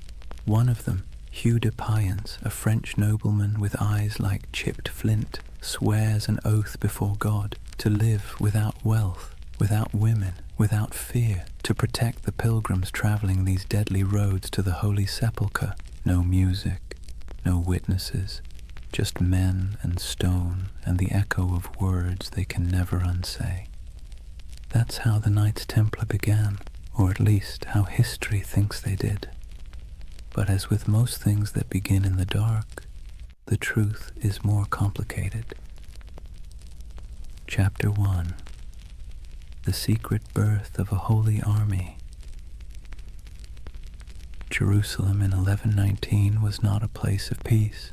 The First Crusade had ended 20 years earlier, and what the Crusaders left behind wasn't holiness, it was chaos. The Holy City was technically Christian, ruled by a Latin king, but the streets were still littered with ghosts. Mosques had been turned into churches. Pilgrims from Europe wandered through the desert, barefoot and dazed, believing they were walking through the Bible itself. And everywhere, the tension between faiths hung thick as incense. The roads between the coast and the city were a nightmare. Bandits, raiders, and desert tribes preyed on travelers like wolves. Every year, hundreds of unarmed pilgrims set out from the ports of Jaffa or Acre to see the place where Christ had died, and many never arrived. It was a land where faith could get you killed faster than sin. Enter those 9 knights, poor, devout, and possibly bored noblemen from northern France. Their leader, Hugh de Payens, had fought in the Crusades and stayed behind when most went home. He and 8 companions approached King Baldwin II of Jerusalem with a strange request. They wanted permission to form a new order of knights, not to conquer, not to rule, but to guard. The king said yes. The church hesitated. Nobody quite knew what to do with these men. They were knights, yes, but they claimed to be monks too. The idea didn't fit into any box the medieval world understood. A soldier was supposed to fight, a monk was supposed to pray, and these men wanted to do both. Baldwin gave them quarters in a building that stood on the ruins of the Temple of Solomon, the most sacred and controversial ground in the world. And that's where their name came from. The poor fellow soldiers of Christ and of the Temple of Solomon, or more simply, the Knights Templar. Now here's where things start to shimmer with myth, because for nearly a decade, nobody heard much from them. No glorious battles, no public presence, just 9 knights living quietly in a half-ruined temple, claiming to protect pilgrims. And that's when the whispers began. What were they doing under the temple? Some said they were excavating. Others said they were searching for something buried deep beneath the stones, relics perhaps, or knowledge long hidden since the days of Solomon himself. Modern archaeologists will tell you this is nonsense, of course, but even they admit the Templars had access to the Temple Mount, a privilege almost no one else in Christendom enjoyed, and for years they dug there with the Church's blessing. When they finally emerged into public life, they were different, organized, wealthy, confident, almost as if they'd found something that changed everything. But let's step back for a moment. The early 11th century was an age of improvisation. The Crusader states were young, messy, and barely hanging on. Every kingdom was a patchwork of loyalties, half knights, half pilgrims, and a lot of wishful thinking. The Church was desperate for order, and the Templars offered exactly that, a blend of zeal and discipline that looked like divine intervention in armor. It was a brilliant pitch, and they sold it well. When Hugh de Payens traveled back to Europe in 1127 to seek official recognition, he met with kings, nobles, and eventually the Pope himself. The Church loved them, a holy army that required no payment, asked for no land, and swore absolute loyalty to God. It was a bureaucrat's dream. Pope Honorius II granted them official status, and a few years later, in 1139, another pope, Innocent II, took it even further. He declared that the Templars answered to no king, no bishop, and no law except the popes. They were untouchable, exempt from taxes, allowed to cross borders freely, and permitted to collect donations directly from the faithful. In other words, the Knights Templar became a multinational corporation, centuries before such a thing should have existed. And that's where their story stops being quaint and starts getting strange. Because remember, these were men who began with nothing. Their symbol was two knights riding a single horse, a visual metaphor for poverty. Within a generation, that same order owned castles, fleets, and entire banking networks. They were the world's first financial institution that operated across borders. But we're getting ahead of ourselves. Right now, there's still just 9 men under the ruins of Solomon's temple, holding candles against the dark. Picture it. The smell of wax and oil smoke, the faint hum of wind through broken columns, the distant cries of muezzins echoing from the city below. The world is shifting. Faith, power, greed, all swirling together into something entirely new. Somewhere between prayer and politics, the Templars had found a formula that worked. A soldier's discipline, a monk's devotion, and a businessman's pragmatism, all wrapped in one dazzling symbol, a red cross on white. And as their power grew, so did the myth. People whispered that the knights never truly slept, that their prayers could call down miracles, that their swords glowed in battle like divine fire. In an age starved for heroes, the Templars became living icons. And for the Church, they were proof that holiness could conquer the world, or at least fund its expansion. Still, even in these early days, the seeds of their downfall were already being planted, because whenever power hides behind purity, suspicion follows. For now, though the world was enchanted by them, Europe sent them gold, recruits, and blessings. The Templars began to build fortresses across the Holy Land, stark geometric structures designed not for beauty but for survival. The first of these rose near Gaza, its walls thick and severe as if carved from a single thought: hold. And hold they did. Against heat, disease, and endless waves of enemies, the Templars endured. They were a strange hybrid, too pious for ordinary knights, too violent for ordinary monks, but somehow they worked. The desert turned them into something sharper, harder, less human, and the world rewarded them for it. By the end of the 12th century, the Templars were no longer a curiosity. They were a force of nature. Their red cross fluttered on every major battlefield from Antioch to Acre. Pilgrims prayed to them as if they were saints. Kings borrowed money from them as if they were banks, and behind their stoic silence they smiled, because they knew the holiest men in Christendom were also its most indispensable. The Holy Land. It sounds peaceful, doesn't it? Golden deserts, olive groves, sun-bleached ruins, the kind of place you might imagine angels hovering over in serene silence. But in the early 12th century, it was anything but serene. Jerusalem had been liberated by Christian crusaders only a few decades earlier, and let's be clear, liberation in medieval terms usually meant blood up to the ankles. The First Crusade had ended with the massacre of nearly every inhabitant of the city, Muslim, Jew, and even some Christians unlucky enough to be standing in the wrong doorway. The survivors who staggered out of those gates left behind a city that was holy, yes, but also haunted. Now, imagine you're one of the pilgrims arriving from Europe after that carnage. You've sold your land, kissed your family goodbye, and endured months on a leaky ship that smelled of salt, vomit, and desperation.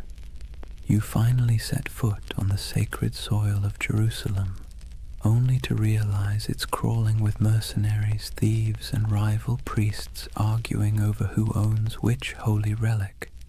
There were monks selling pieces of the true cross for pocket change, relic peddlers waving around bones that supposedly belonged to every apostle, and beggars who could quote scripture better than bishops. It was chaotic, commercial, and weirdly alive. The Holy Land was supposed to be a place of purity, but it was also a marketplace of faith, and this was the world the Templars were born into. To protect pilgrims, they needed roads. To patrol the roads, they needed horses.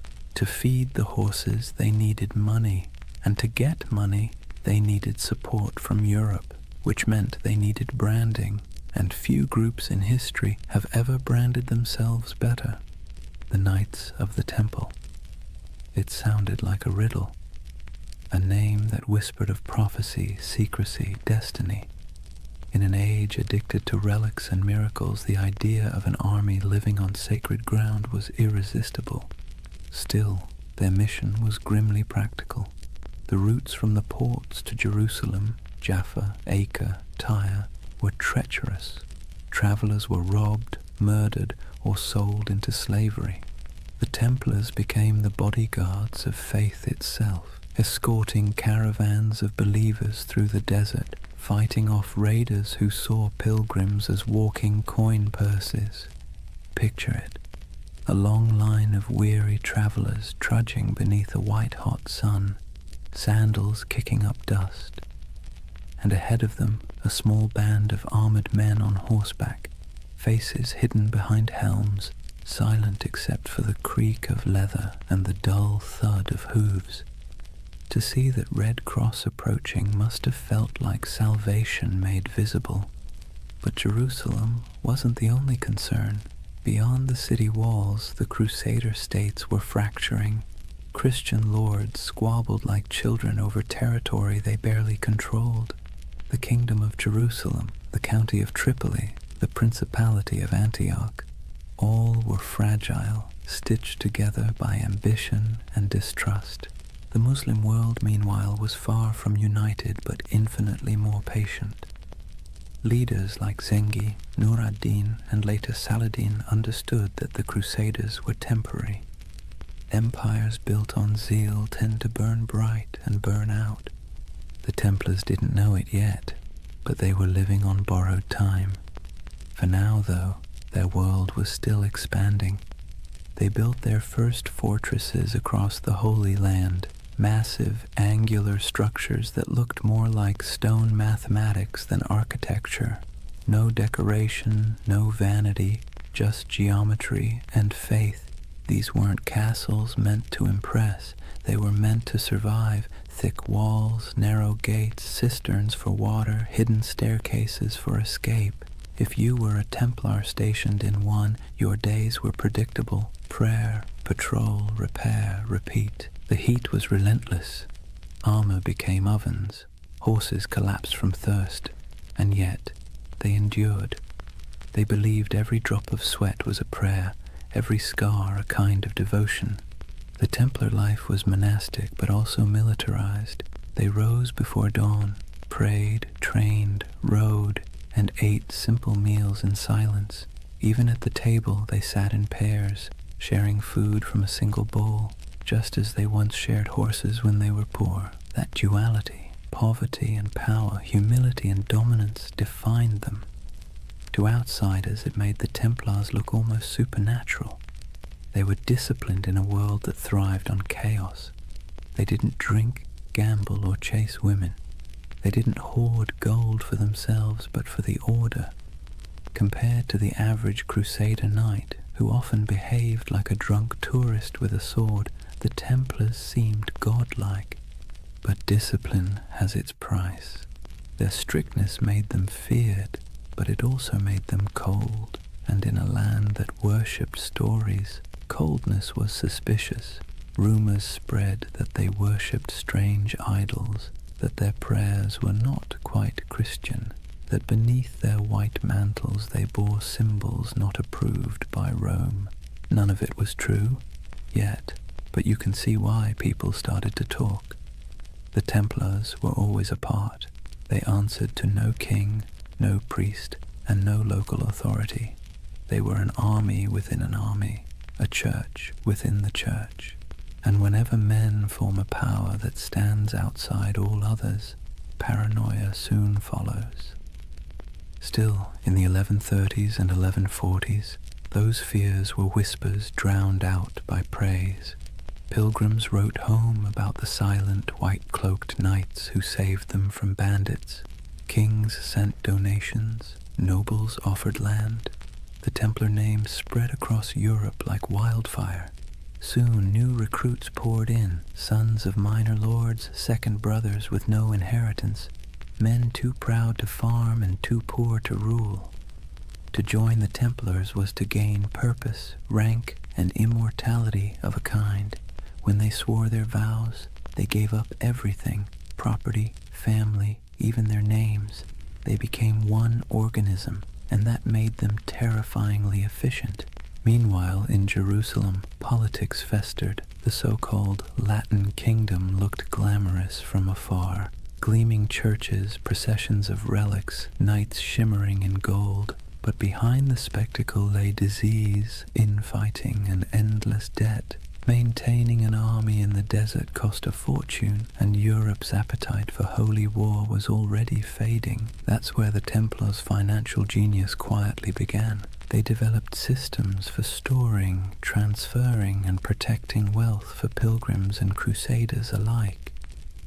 A traveler could deposit money at a Templar preceptory in London, receive a coded letter, and withdraw the funds safely in Jerusalem. It was medieval banking, and it worked. While the kings of the Crusader states struggled to feed their armies, the Templars were busy inventing international finance. It's a miracle they didn't invent the credit card. Their wealth, however, wasn't just monetary, it was reputational. In a world obsessed with honor, the Templar cross became a brand of trust. Churches displayed it proudly. Merchants painted it on their ships. Even thieves hesitated to rob a Templar convoy because rumor said anyone who did would die within the year. But faith and fear are fickle allies. By mid-century, the political tides began to turn.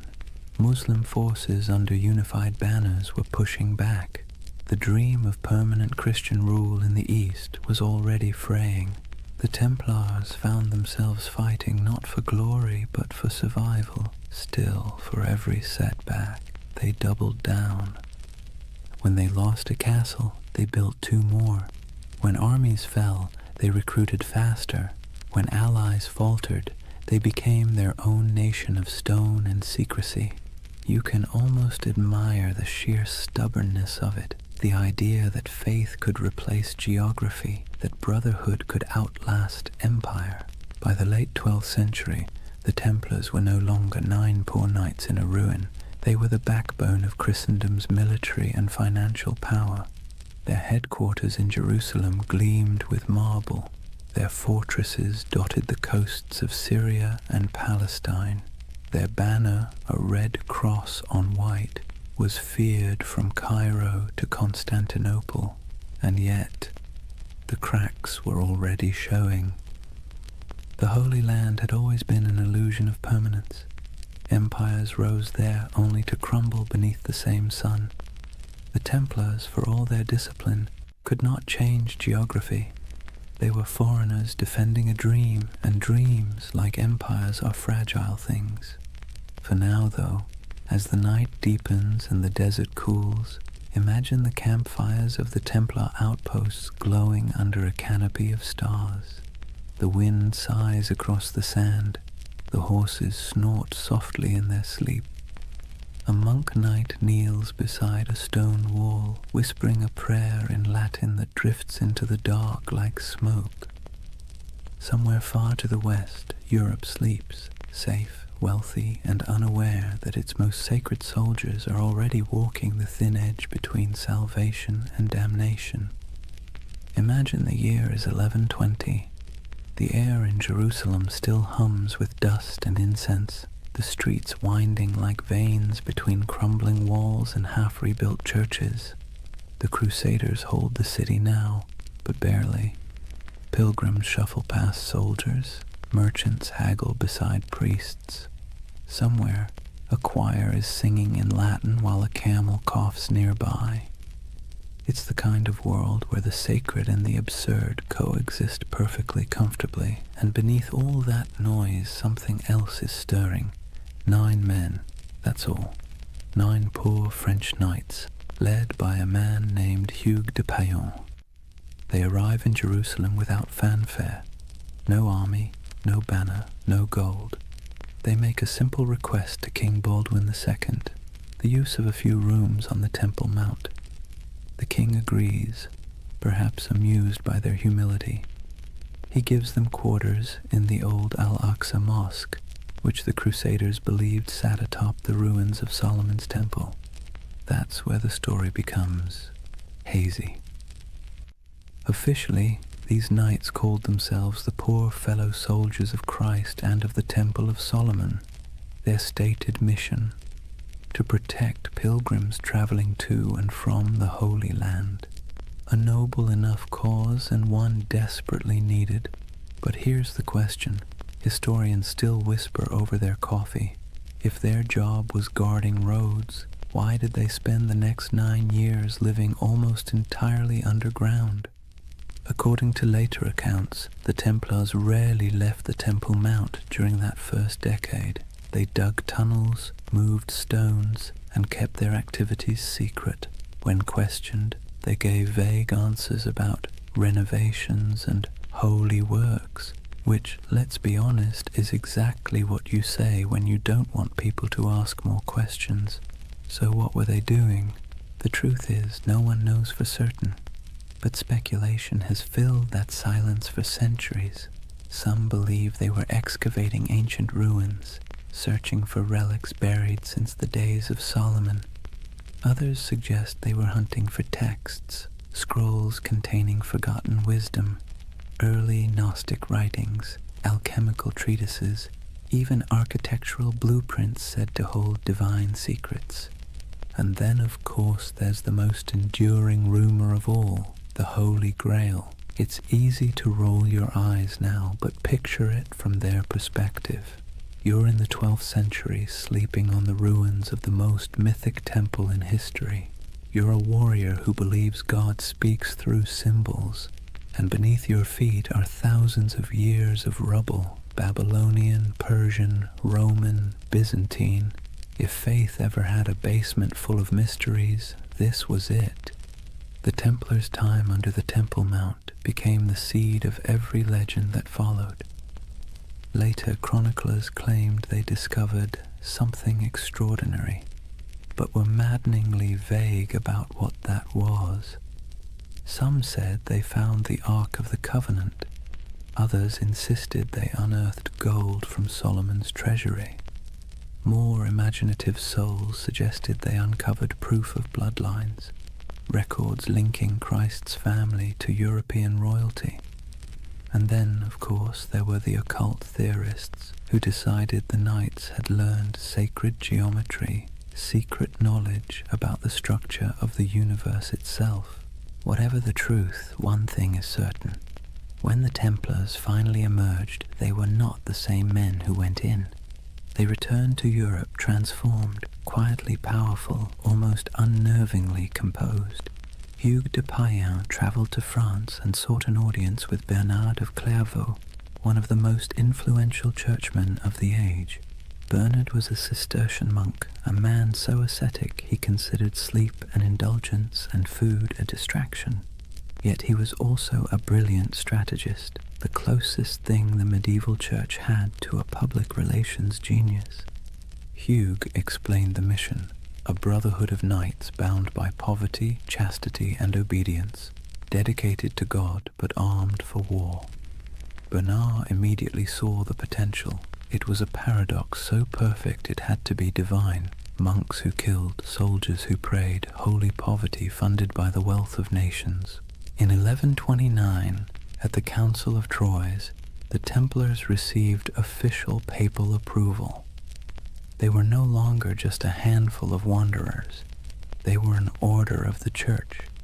Bernard even wrote a sermon for them in praise of the new knighthood, describing the Templar as a man who fears neither demons nor men, because he bears Christ in his heart and steel in his hand.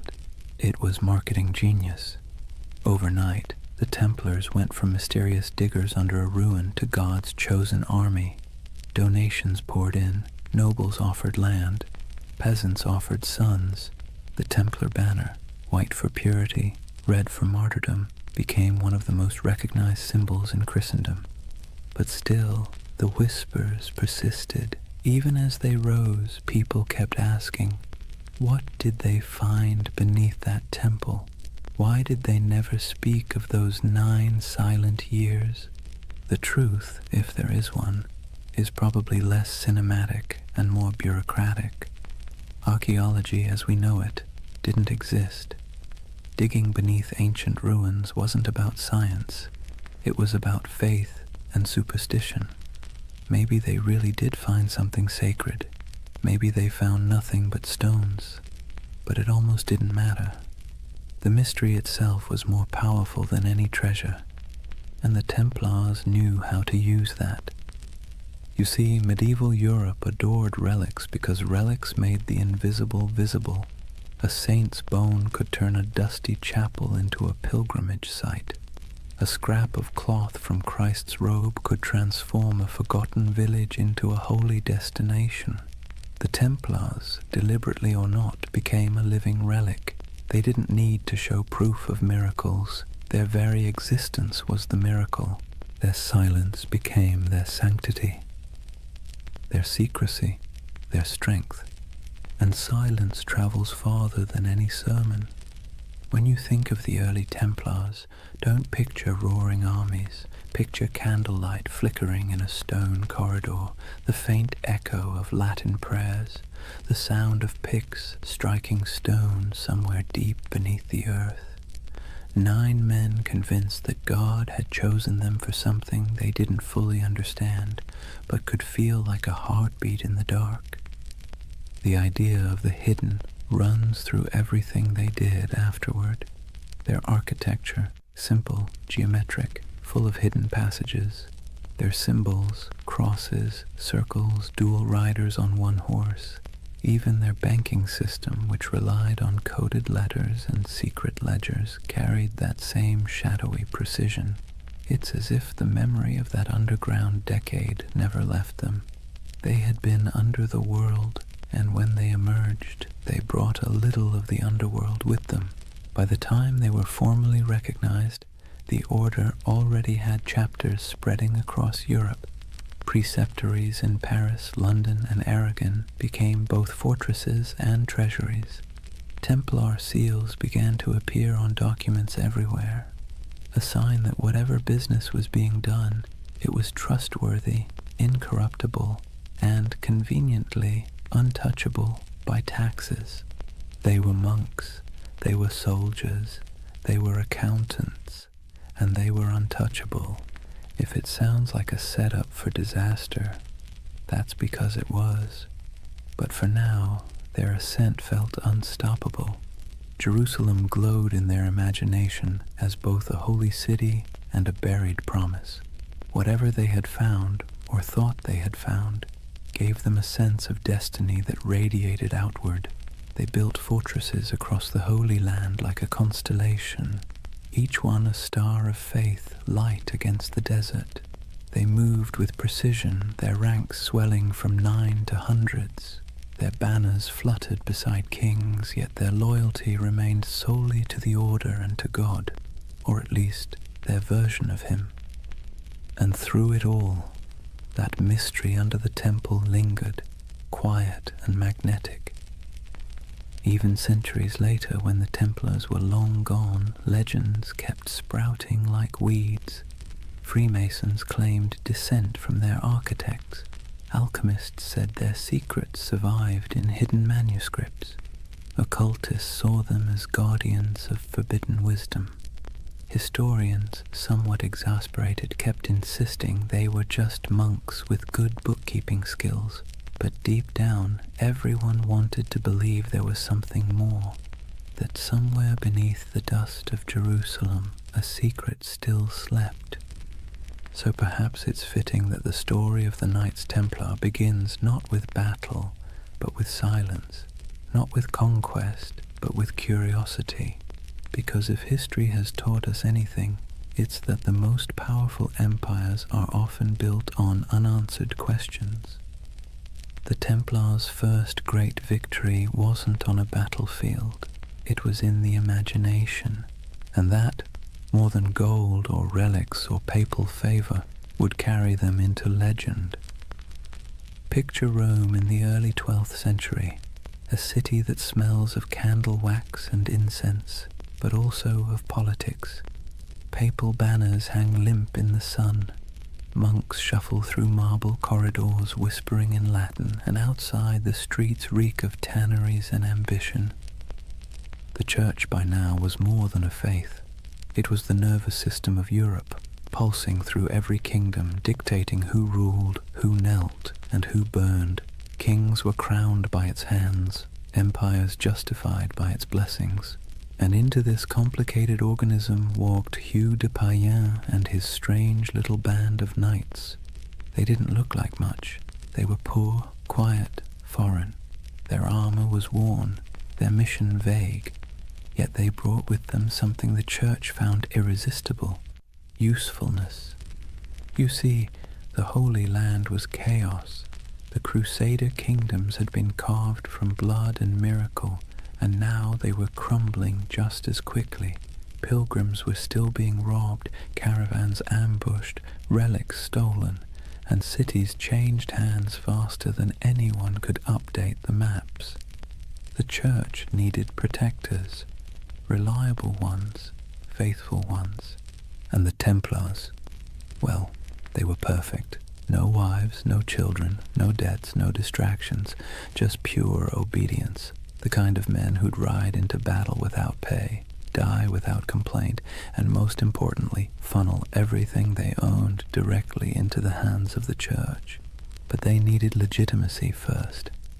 The Pope's blessing wasn't just a stamp of approval, it was armor. It turned obscure men into an institution. So Hugues de Payens traveled to meet with the powerful Abbot Bernard of Clairvaux, a man both saintly and strategic. Bernard was the face of the Cistercian reform movement, which prized simplicity, purity, and obedience. He lived on bread, wore plain robes, and wrote letters that could humble kings. He was also, conveniently, the Pope's favorite monk. When Hugues explained the idea of warrior monks, men who prayed like monks but fought like crusaders, Bernard saw opportunity gleaming like gold leaf in a gospel. Think of it. Europe was overflowing with restless nights, violent men with nothing to do once the Crusades ended. They roamed the countryside, looting villages, feuding over puddles of land, and repenting on Sundays. The church couldn't stop them, but what if it could redirect them? The Templars were the perfect solution. Channel the chaos of knighthood into a holy purpose. Sanctify violence, wrap war in prayer. Bernard became their champion. He wrote, in praise of the new knighthood, a sermon that would become their manifesto. In it, he drew a sharp line between ordinary knights and these new holy warriors. The Knight of Christ, he wrote, fights the battles of the Lord without fear, for he bears Christ in his heart and steel in his hand. It was genius, simple, poetic, dangerous. With those words, the Templars became the Church's favorite paradox. Men who could kill for peace, who could die for salvation, who could hold a sword and a rosary in the same hand and never feel the contradiction. At the Council of Troyes in 1129, the Templars were officially recognized as a religious order. Pope Honorius II approved their rule, a strict code of conduct modeled after monastic life but adapted for war. They took vows of poverty, chastity, and obedience. They ate in silence. They wore plain white mantles to symbolize purity, later marked by a red cross, the color of martyrdom. They slept in communal dormitories, their armor near at hand. They prayed 8 times a day. And yet they were also soldiers, men who trained for battle, guarded caravans, and fought with terrifying precision. It was an impossible combination, but that was the point. The contradiction itself was their mystique. The Church, always hungry for spectacle, adored it. Sermons across Europe began praising these poor knights of Christ as living saints. Relics were touched to their swords. Songs were written about their devotion. Donors poured gold into their coffers. Within a decade, they owned lands across France, England, and Iberia. Within 2, they controlled a network that stretched from London to Jerusalem, all under the cross, all under God. The irony, of course, was that their vow of poverty made them one of the richest organizations in Europe. Nobles who couldn't join gave donations instead. Merchants stored money in Templar houses for safekeeping, the world's first reliable banking network. Pilgrims could deposit coins in Paris and withdraw them in Acre. It was faith-based finance, centuries before anyone invented the word finance, and all of it tax-free. The papal bulls that followed granted them extraordinary privileges. Templars answered only to the Pope himself. They could cross borders freely, build their own churches, even collect tithes. Kings couldn't touch them. Bishops couldn't question them. They were a country within a country, a kingdom without a king. And perhaps most importantly, they believed their mission was divine. Every Templar fortress was built like a sermon in stone, simple, geometric, symmetrical. Their architecture rejected ornamentation, favoring clean lines and silent strength. Every chapel pointed east toward Jerusalem. Every wall was both defense and devotion. They didn't just build structures, they consecrated the landscape. Travelers who saw them described the order as unnervingly calm. They marched without shouting. They fought without looting. They prayed without hesitation. To their enemies they were terrifying. To their allies, indispensable. And to themselves, they were chosen. You can almost hear it in the rhythm of their days, the steady tolling of bells, the scraping of armor on stone floors, the murmured prayers before dawn, each man believing he was part of something eternal. But let's be clear, beneath the holiness there was also bureaucracy. For every knight who swung a sword, A dozen servants and scribes managed logistics, accounts, and correspondence. Templar commanderies became administrative hubs full of ledgers, seals, and shipments. They dealt in contracts as often as crusades. Still, their image remained pure. To medieval Europe, the Knights Templar were walking proof that heaven and earth could coexist, that spiritual discipline could be forged into literal steel. But to the cynical eye, they were something even more interesting, the Church's experiment in privatized holiness. They were what happens when faith becomes an organization, efficient, obedient, and profitable. By the mid-12th century, the Templars had become indispensable. Crusader kings relied on them for defense. Merchants trusted them with their fortunes. Popes used them as envoys and bankers. If you wanted something done quickly, quietly, and absolutely, you called the Templars. But with power came something more dangerous than sin, perception. People began to notice that the order's members rarely answered questions. They had their own language, their own symbols, their own rites. Their headquarters, a vast round church in London modelled after the Holy Sepulchre in Jerusalem, seemed deliberately mysterious. And then there were the rumours, always the rumours. Some said they still possessed what they found under Solomon's temple. Others claimed they performed secret ceremonies, that they whispered oaths in the dark, that they had seen things no mortal should. And yet, the Church did not question them, not yet. For now Rome was content. The Templars had become everything it could hope for, holy warriors, loyal bankers, global agents of faith. But you can sense the shift coming, can't you? The same way you feel a storm before it breaks. Because no institution, no matter how divine, can grow this fast, this powerful, without making enemies. Kings who owed them money began to resent them. Clergy jealous of their wealth began to whisper, and the pilgrims they once protected began to wonder if these poor knights might be serving something other than God. But that part of the story comes later.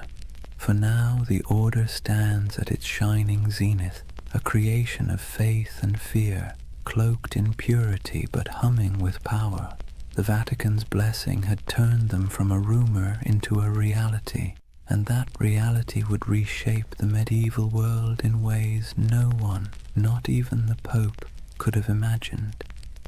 It's almost poetic, really. The Church had set out to sanctify war, and in the process it had created something far more potent, the first multinational corporation of the soul. And as history will show, nothing that powerful ever stays holy for long. Imagine the early morning light over Jerusalem, a pale gold haze drifting through the heat, settling softly over the domes and stones. The city still breathes the air of miracles and blood. Pilgrims shuffle along narrow streets, whispering prayers in every language. Merchants haggle in the shadow of sacred ruins, and the sound of distant bells drifts through the desert wind like a memory that refuses to fade.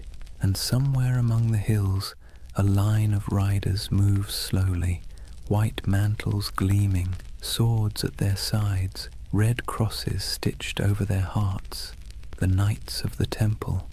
They ride in silence, always in silence. To the people watching they seem otherworldly, not nobles, not monks, something in between. They do not laugh or boast. They rarely remove their helmets in public, and when they pass through a market, the crowd parts as if by instinct. It's said that a Templar's gaze could freeze a man, not with fear, but with the strange gravity of conviction. In that moment, the myth was already being born. The story spread faster than their horses could ride. Word of a brotherhood who answered only to God, men who took no wives, owned no lands, and gave everything to their order, soldiers who prayed before battle and confessed after killing, knights who marched under the sign of the cross but lived by a code sharper than any blade. Europe adored them. The Church, of course, encouraged it. Myths are good for business, and the Templars were perfect propaganda. They embodied everything the papacy wanted the faithful to believe: purity, discipline, divine protection. Sermons compared them to angels with swords. Paintings showed them glowing in battle, untouched by arrows, faces calm in the chaos of holy war. But the truth was more human and, in a way, more beautiful. Most Templars were ordinary men drawn from a world that offered few choices, younger sons of minor nobles who'd inherited nothing, restless adventurers, repentant sinners, and zealots in search of purpose. They joined not because they were fearless, but because the world outside offered even less certainty. And for all its rules and austerity, the temple offered something rare: belonging. In a Europe fractured by war, famine, and class, the Order was one of the few places where a man's worth wasn't defined entirely by birth.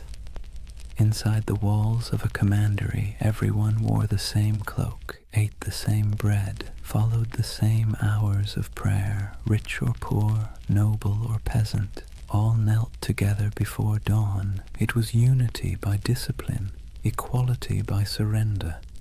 And yet, the outside world saw only mystery. They were everywhere and nowhere, riding on crusades, manning castles, managing estates, escorting pilgrims. A traveler might encounter a Templar outpost in the forests of Burgundy, another in the sands of Antioch, another on a cold island in the North Sea, and each one would look exactly the same: white walls, red crosses, silence. They had become an idea that transcended geography. When they rode into battle, their presence was like a symbol made flesh. Chroniclers described them as unbreakable formations of white and red, banners flapping, hooves thundering, lances angled in perfect symmetry. They rode in pairs, one knight, one sergeant, their discipline tighter than any army before them, and they didn't retreat, ever. There's a story, probably exaggerated but worth repeating, that at the Battle of Montgisard in 1177, fewer than 100 Templars helped turn the tide against Saladin's massive army. Outnumbered 20 to 1, they charged headlong into the desert heat, cutting through enemy lines in a frenzy of faith and exhaustion. When it was over, their commander supposedly knelt in the sand and whispered a single prayer: Non nobis Domine, non nobis sed nomini tuo de gloriam. Not unto us, O Lord, but to your name give glory. It's the kind of story medieval Europe lived for, and like all great stories, it spread, changed and grew until the facts hardly mattered anymore. The Templars were no longer just men. They were a myth in motion. They became shorthand for courage, for purity, for divine purpose. And that, ironically, was the beginning of their undoing. Because the higher a legend rises, the further it has to fall. But for now, they stood at the edge of eternity. Their coffers swelled with donations. Their castles gleamed across Christendom like white stars on a dark sea. Their red cross was the most recognized symbol in Europe. Kings sought their loans. Bishops sought their blessing. Pilgrims sought their protection. It must have felt like destiny, a divine reward for faith and sacrifice. And yet, beneath the surface, something subtle was changing. The order that began with 9 men and a dream was turning into a machine. Their vows of poverty persisted, but their treasuries overflowed. Their humility was genuine, but their power was growing beyond measure. Their lands stretched across thousands of miles. Their archives held contracts and secrets that kings would have killed to read. And because they answered only to the Pope, no monarch, no bishop, no secular court could touch them. They were untouchable, the Church's holy weapon, sharpened to perfection. But history, like the sea, is always shifting. The Crusader states were beginning to crumble. The Muslim world had learned from its defeats and was uniting under stronger leaders. Supply lines were long, morale was short, and faith, that delicate fuel, was flickering. The dream of permanent Christian dominion in the East was dying, and the Templars, who had built their identity on that dream, suddenly found themselves defending something that no longer existed. It's easy, centuries later, to imagine them as fanatics or villains, but maybe they were just men trapped in momentum, unable to stop the wheel they had helped set in motion. By the time their banners fluttered over the last surviving Crusader fortresses, their legend had already outgrown them. In Europe they were saints, in the East they were demons, and in their own hearts, who knows, perhaps a little of both. The ordinary knights must have felt it, the slow decay beneath the glory, the endless wars that achieved nothing, the heat, the sand, the weight of armor, the prayers whispered into silence, the feeling of being instruments of something divine, and yet increasingly something political. But legends don't need clarity, they need symbols, and the Templars had become the most powerful symbol in the medieval world, the perfect fusion of faith and violence. You can almost see it, a banner rippling against a stormy sky, red cross vivid against the white cloth, lightning flashing behind it. To a peasant in a church pew or a monk in a distant cloister, that image meant safety, devotion, and divine justice. To a king in debt, it meant something else entirely. The story of the Templars was no longer being written by saints or chroniclers. It was being rewritten by envy, fear, and ambition. But for now, the curtain hasn't fallen, the candles still burn, the chants still echo in stone halls. The world hasn't yet turned against them. The 9 knights who once huddled beneath the Temple Mount have become an army, a network, a myth. Their legacy has taken on a life of its own, glowing, untouchable, and slightly unreal. And like all myths, it has begun to blur the line between truth and dream. That's where Chapter 1 closes, not with an ending, but with a vision of a brotherhood standing on the edge of something vast and unknowable. Their swords gleam in the sun, their white cloaks ripple in the desert wind. Behind them, Jerusalem glows like a mirage, and before them, stretching into the horizon, lies the future, glittering, dangerous, inevitable, the dawn of a legend. Chapter 2. The Rise of the Warrior Monks.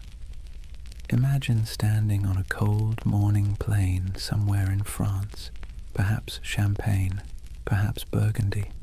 The mist still clings to the fields, soft and silver, the kind that blurs the line between land and sky.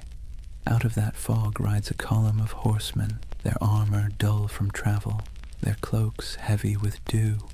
But as the light shifts, something crimson catches the dawn, a mark stitched across white cloth, simple yet unmistakable, a red cross.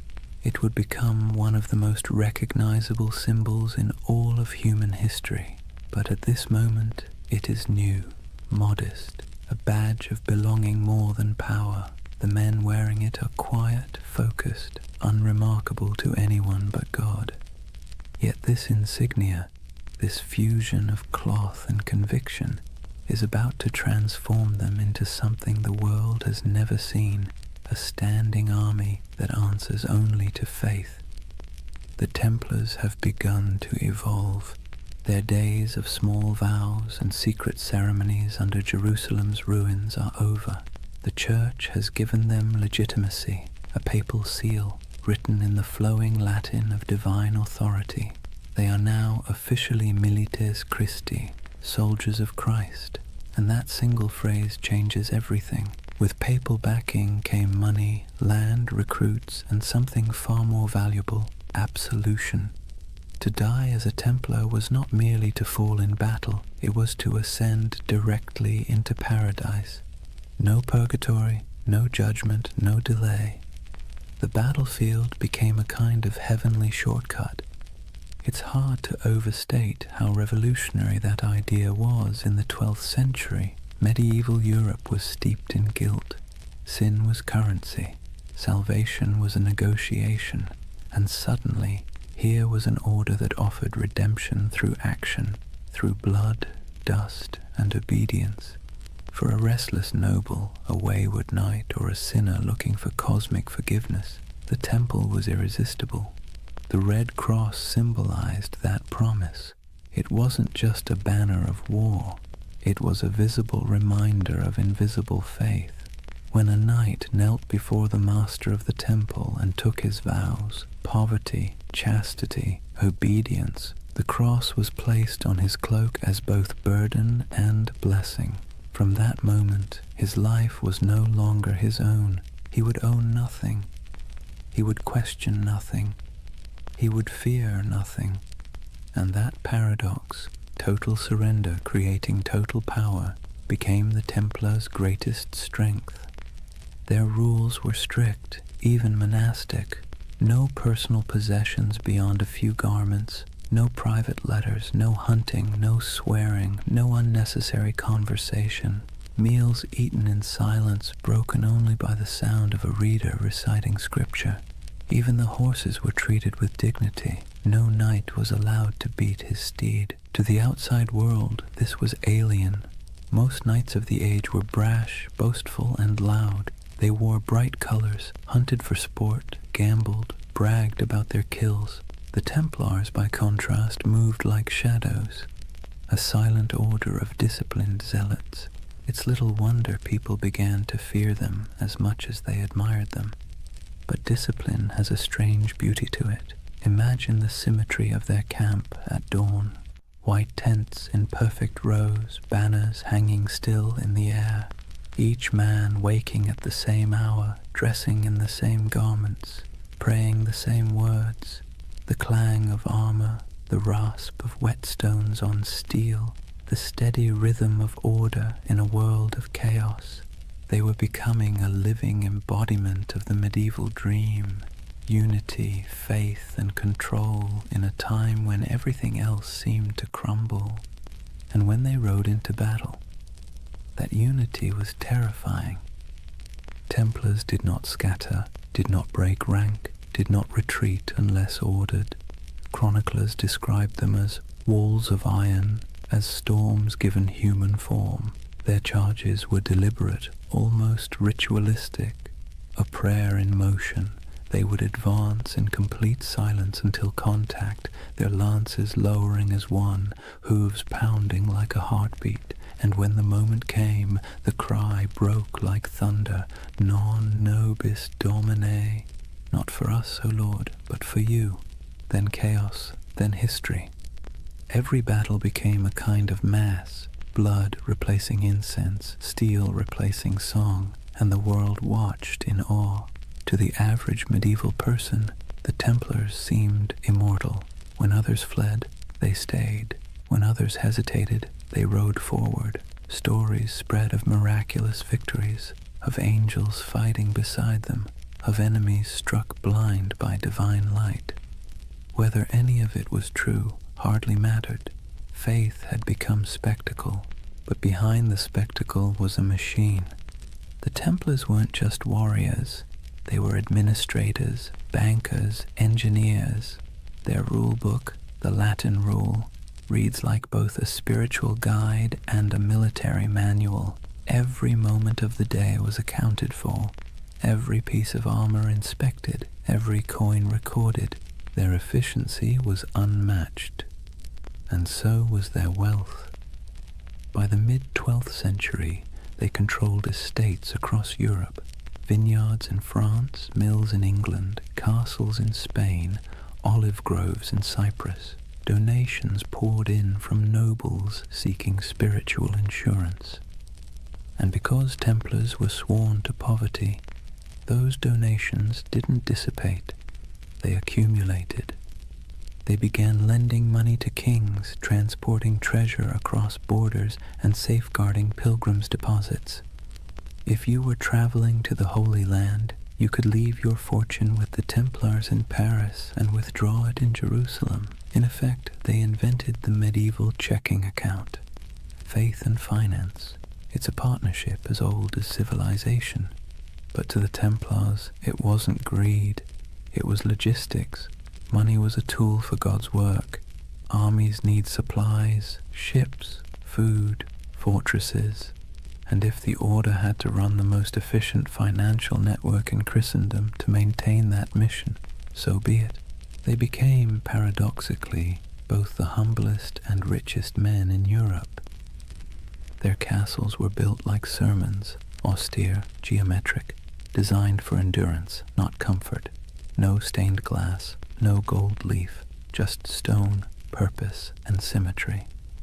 Inside, their halls echoed with the quiet rhythm of devotion, the scrape of boots, the murmur of prayers, the metallic whisper of chainmail.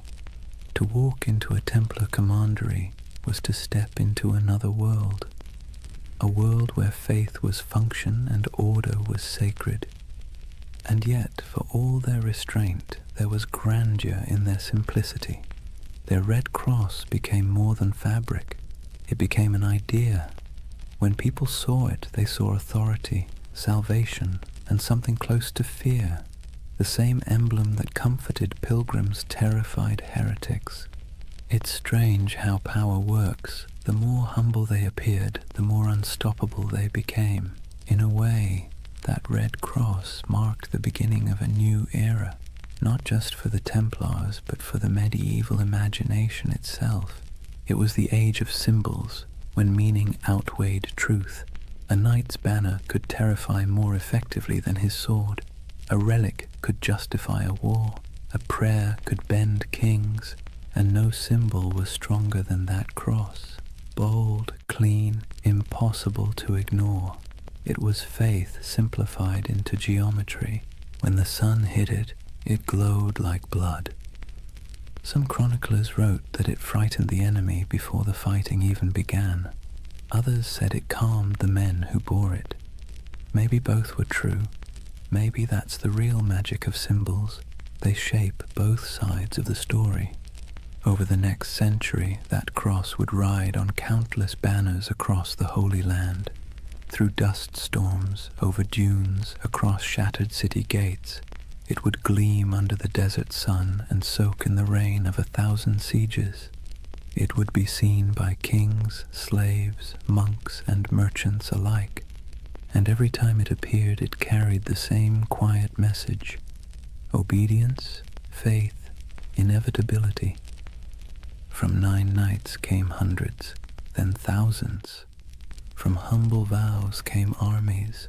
From silence came history. And still, they prayed before battle, as they always had. Still, they whispered the same words. Still, they believed that death, if it came in service of God, was not an end, but a homecoming.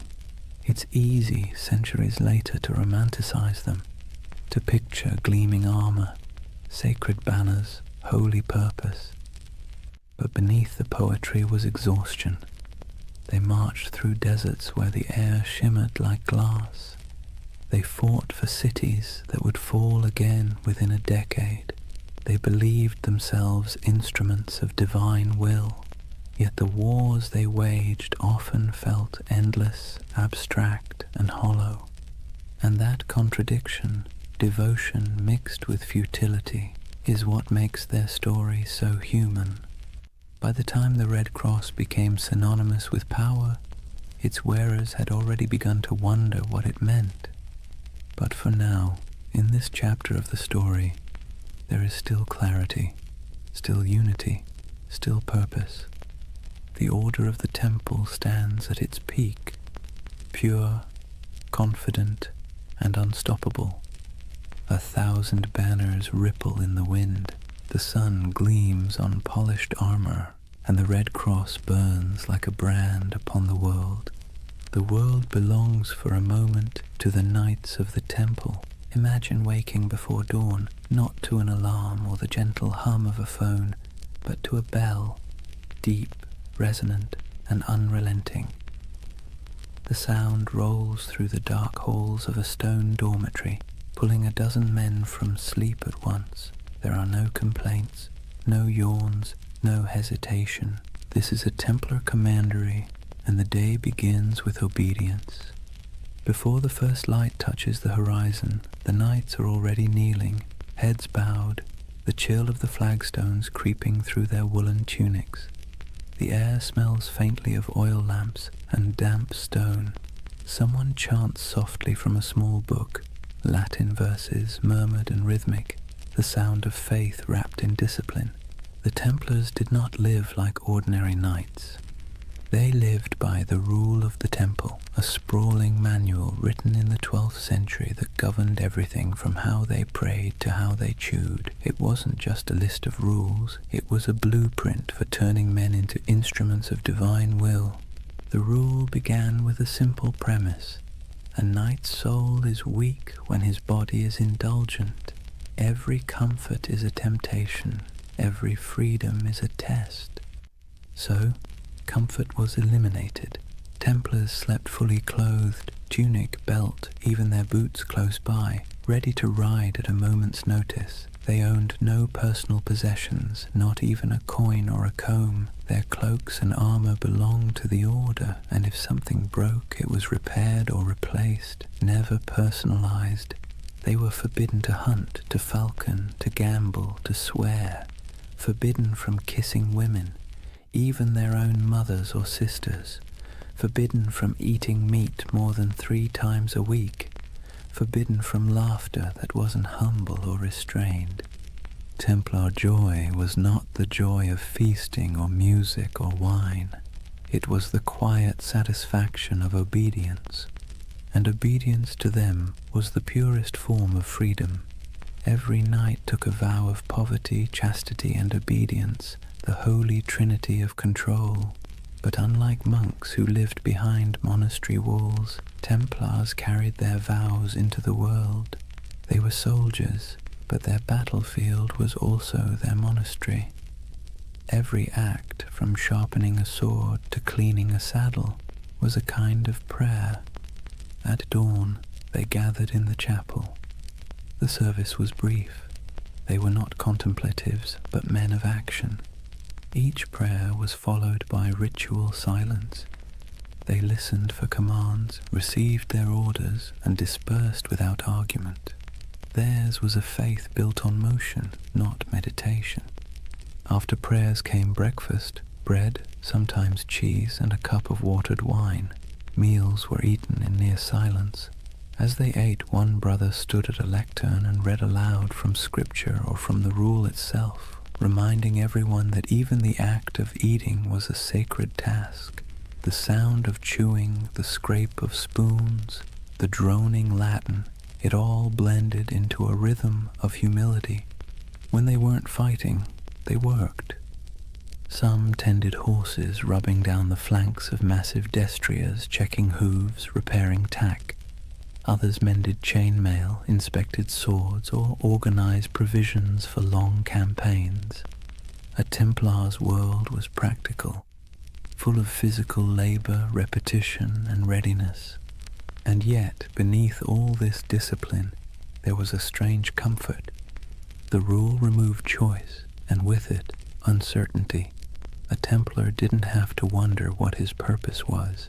It was written in the rule, enforced by his brothers, and sanctified by God. Every decision had already been made for him. In a world where chaos was normal, where famine, war, and plague struck without warning, that kind of certainty was a luxury few could afford. But of course, it came at a cost.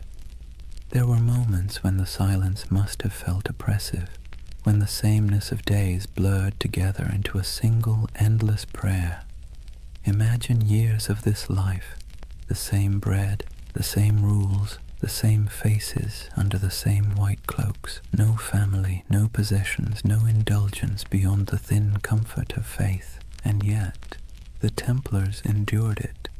Perhaps because the alternative, a world without order, without divine meaning, felt far worse.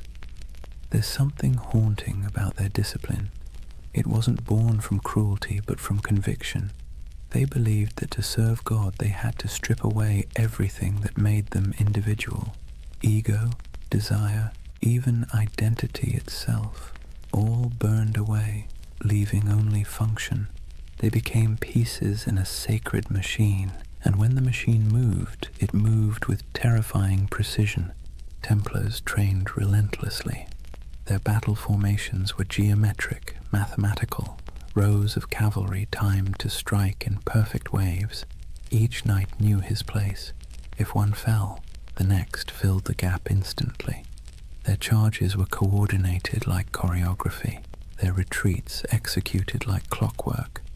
Their enemies called them demons in white. They didn't scream or taunt or show mercy. They advanced silently until the moment of impact, when they cried out only one phrase: Non nobis Domine, non nobis sed nomini tuo de gloriam. Not to us, O Lord, but to your name be the glory. It was their mantra, their battle hymn, their surrender to something larger than themselves. And yet, despite all this spiritual rigor, the Templars weren't monks lost in abstraction. They were engineers, architects, accountants. They ran farms, managed estates, built fortresses, and oversaw trade routes. Their castles were marvels of design, squat, symmetrical, designed to deflect siege engines and channel attackers into kill zones. But even in architecture, their aesthetic was austere. No ornamentation, no murals, no stained glass, just stone, perfectly aligned, perfectly useful. Templar castles didn't preach beauty, they preached order. Their lives mirrored that architecture. Functional, fortified, minimal. To outsiders, it looked like joyless fanaticism. To the Templars, it was discipline incarnate. Every stone placed, every word spoken, every moment endured was an offering to God. And yet, as centuries passed, cracks began to form. Subtle at first, then spreading. Because discipline without question breeds power, and power, even sacred power, invites suspicion. The Templars' strict hierarchy made them efficient, but it also made them secretive. Their rituals were closed to outsiders. Their vows of silence protected not only their faith, but their operations. Kings and bishops began to whisper, what did these warrior monks do behind closed doors? Did their oaths hide something darker? The rule of the temple, written to sanctify obedience, began to look like a veil. And the more power the order gained, the more castles, the more treasure, the more influence, the more that veil began to draw attention. It's a pattern as old as history. Purity breeds envy, secrecy breeds rumor, and strength breeds fear, but that comes later.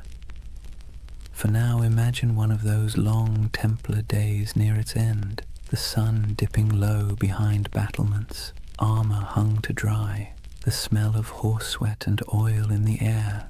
The chapel bells toll again, soft and steady. The knights gather one final time, kneeling in rows, their white cloaks ghost-like in the flickering candlelight. They pray not for victory, not for wealth, not even for peace. They pray for endurance, for the strength to obey again tomorrow and the day after until the end of their lives. Outside, the wind carries the smell of dust and salt. Somewhere beyond the horizon, enemies are gathering, empires are shifting, and history is already writing its next betrayal. But inside the chapel there is only the rhythm of prayer, the faint creak of chainmail, the murmur of Latin words fading into the night. And above them, carved into the stone arch of the temple wall, the red cross catches the last trace of sunlight, still, unchanging, eternal. For now, imagine the first thing that hits you isn't the sight, but the heat. The air itself feels alive, sharp with salt from the sea, heavy with dust from the desert, and tinged with the scent of oil, incense, and sweat. You've just stepped into the Holy Land sometime around the year 1140, and you're walking through a world where heaven and earth have been fighting for custody of the same patch of ground for generations. The Crusader kingdoms were born from blood and disbelief. After the First Crusade captured Jerusalem in 1099, waves of settlers, soldiers, and zealots streamed eastward, knights chasing absolution, merchants chasing profit, peasants chasing a miracle. What they found was a land older and more complicated than anything they'd been promised. Picture Jerusalem then, not the golden city of postcards, but a dense, sun-bleached labyrinth of limestone walls, narrow streets, and markets bursting with languages: Arabic, Greek, Latin, Armenian, Hebrew, all colliding in the same dusty air. Bells rang from churches while the call to prayer echoed from minarets. Frankish knights and Muslim merchants haggled over silk. Pilgrims shuffled barefoot past relics too sacred to question. The Holy Land was less a battlefield than a mosaic, fragile, shimmering, and always on the verge of breaking. For the Templars, this was both home and battleground. They arrived as guardians of faith but quickly became administrators of empire. They built massive fortresses to anchor the Crusader presence, stone giants rising from the desert like mirages made real. One of their most famous was Crac des Chevaliers, the castle of the knights. If you've ever stood on a cliff and felt the wind try to push you backward, you'll know the feeling of that place. Perched high above the Homs Gap in modern Syria, it was less a castle and more a declaration. Double walls, circular towers, arrow slits that could whisper death at 100 yards. The stones gleamed pale under the sun, and from its ramparts you could see for miles the mountains, the valleys, and the endless horizon of sand and sky. Inside, it was strangely orderly. Kitchens, chapels, barracks, even a bathhouse. You could live there for months without stepping outside, which was convenient, since stepping outside usually meant someone was trying to kill you. The Templars' castles weren't built to impress. They were built to endure. They were a theology of stone, faith expressed in geometry. The Crusader kingdoms themselves were strange hybrids, part European colony, part medieval experiment. French nobles ruled over Middle Eastern cities filled with Syrians, Greeks, and Jews. Mosques stood beside cathedrals. Crusader coins bore Latin inscriptions on one side and Arabic ones on the other. In some ways it worked. Trade flowed, cultures mixed, and for a brief shimmering moment East and West coexisted, not peacefully, but practically. Templars thrived in that liminal space. They spoke local languages, made deals with Muslim rulers, and hired Arab engineers to fortify their walls. Despite their reputation as fanatics, the Templars were pragmatists. They had to be. The Holy Land wasn't a sermon, it was survival. Still, survival came at a price. The heat wore on them, the endless patrols through sand and rock, the smell of blood baked into armor, the weight of divine expectation pressing down like the sun itself. Every campaign was a pilgrimage of exhaustion. Imagine a Templar caravan winding across the desert, horses sweating beneath white banners marked with red crosses, sand grinding in every crevice of armor. They march in silence except for the creak of leather, the occasional clink of mail. Ahead lies an enemy they can't see, only the shimmer of heat on the horizon. By nightfall they camp beneath a vault of stars so clear it feels like a cathedral of light. Prayers are murmured, wounds are tended. The men sleep on bare ground, swords within reach, their faith both pillow and weapon. In this land even the air felt charged with contradiction, sacred and savage all at once, and nowhere was that clearer than in Jerusalem itself. For a brief century the city stood under Christian control, a jewel of Christendom wrapped in ancient dust. The Templars' headquarters was no ordinary building. It was the Al-Aqsa Mosque, believed at the time to stand on the ruins of Solomon's temple. To the Muslim world it was one of Islam's holiest sites. To the Templars it was the very foundation of their identity, the Temple of Solomon, the birthplace of their name. They turned its halls into barracks, its courtyards into stables, its shadowed corners into places of prayer and secrecy. There, in the dim glow of oil lamps, the Templars trained, planned, and perhaps, as rumors later claimed, uncovered something ancient. Some said they found relics buried beneath the Temple Mount, the Ark of the Covenant, the Holy Grail, scrolls of forgotten wisdom. Others said they simply found nothing and invented mystery to fill the void. Whatever the truth, their presence in Jerusalem became mythic. The sight of their white mantles moving through the streets, calm, silent, immaculate, inspired awe and unease in equal measure. They were soldiers of God, but they moved like ghosts. Their faith was practical, but their reputation became supernatural. Pilgrims whispered that Templars could not be killed by ordinary men. Enemies swore they saw them fight after being struck down, and perhaps that was the point. In a land where death was daily and miracles were currency, a little fear was useful. Templar strategy was as psychological as it was martial. They fought not just with swords but with image, the cross on their chest, the silence in their ranks, the absolute certainty in their purpose. Their presence in battle could shift morale before a single blade was drawn. When the call to arms came, whether at Ascalon, Damascus, or Hattin, the Templars rode out not as individuals but as one unbroken will. Their discipline was terrifying. They charged in perfect formation, shields tight, lances lowered, red crosses blazing against white. They were often the first to enter and the last to retreat. In moments when other armies broke, the Templars held, and when they died where they stood. But for all their valor, their victories were temporary.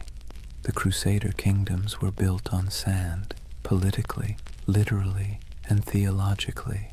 They could conquer cities, but they could never conquer geography. The further they stretched their lines, the thinner their strength became. And while Templars built walls of stone, their enemies built alliances. Muslim leaders like Zengi, Nur ad-Din, and eventually the great Saladin began to unify what had once been divided. The dream of Christian dominion over the East began to falter as reality, relentless and strategic, pressed back. Still, for nearly 2 centuries, the Templars endured. They were the spine of the Crusader world, a constant presence whether guarding pilgrims on dusty roads, escorting kings, or defending castles that seemed impossible to hold. And through it all they believed, or at least tried to, that their struggle was holy, that every drop of sweat, every wound, every brother lost was part of a cosmic design. But in quieter moments, as the wars dragged on and the Holy Land slipped further from their grasp, doubt must have crept in. What happens when a holy mission stops feeling holy? When obedience begins to feel like futility? When you've spent your life serving God with sword and blood, and still the world refuses to be saved? History doesn't record their private thoughts.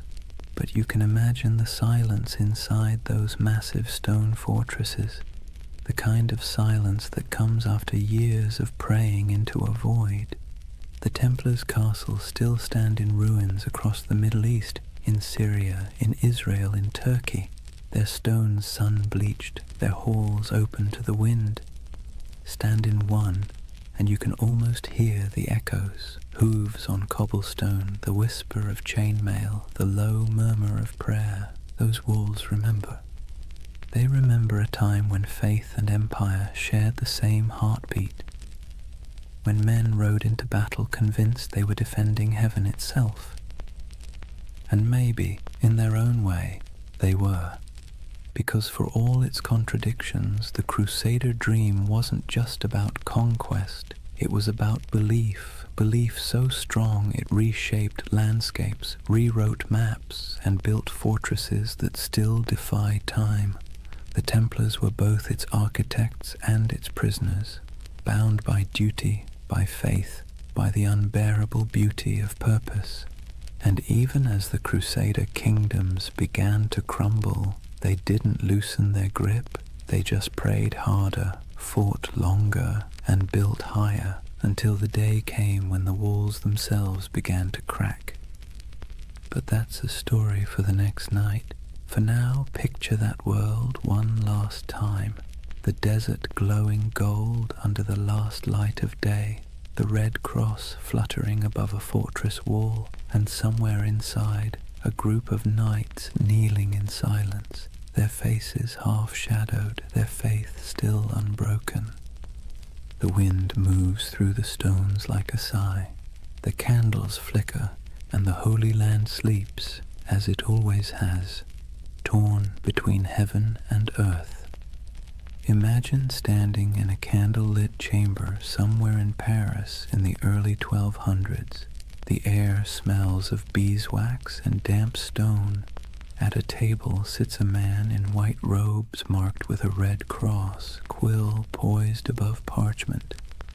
Before him, a merchant lays down a pouch heavy with coins, silver deniers, gold florins, copper dirhams from faraway ports. The knight nods, seals the parchment with wax, and hands the merchant a folded document stamped with the sigil of the temple. "Show this in Jerusalem," he says, "and you'll receive the same sum." The merchant bows, the pouch stays, the man leaves.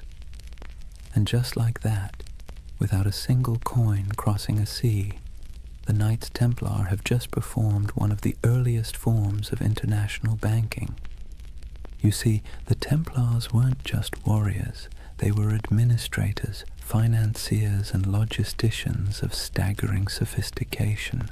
While kings still measured their treasuries in piles of glittering metal, the Templars had already learned that information, records, signatures, trust was worth more than gold. Their network stretched from the windswept shores of England to the sun-scorched walls of Jerusalem, a chain of commanderies that functioned as safe houses, training centers, warehouses, and financial hubs all at once.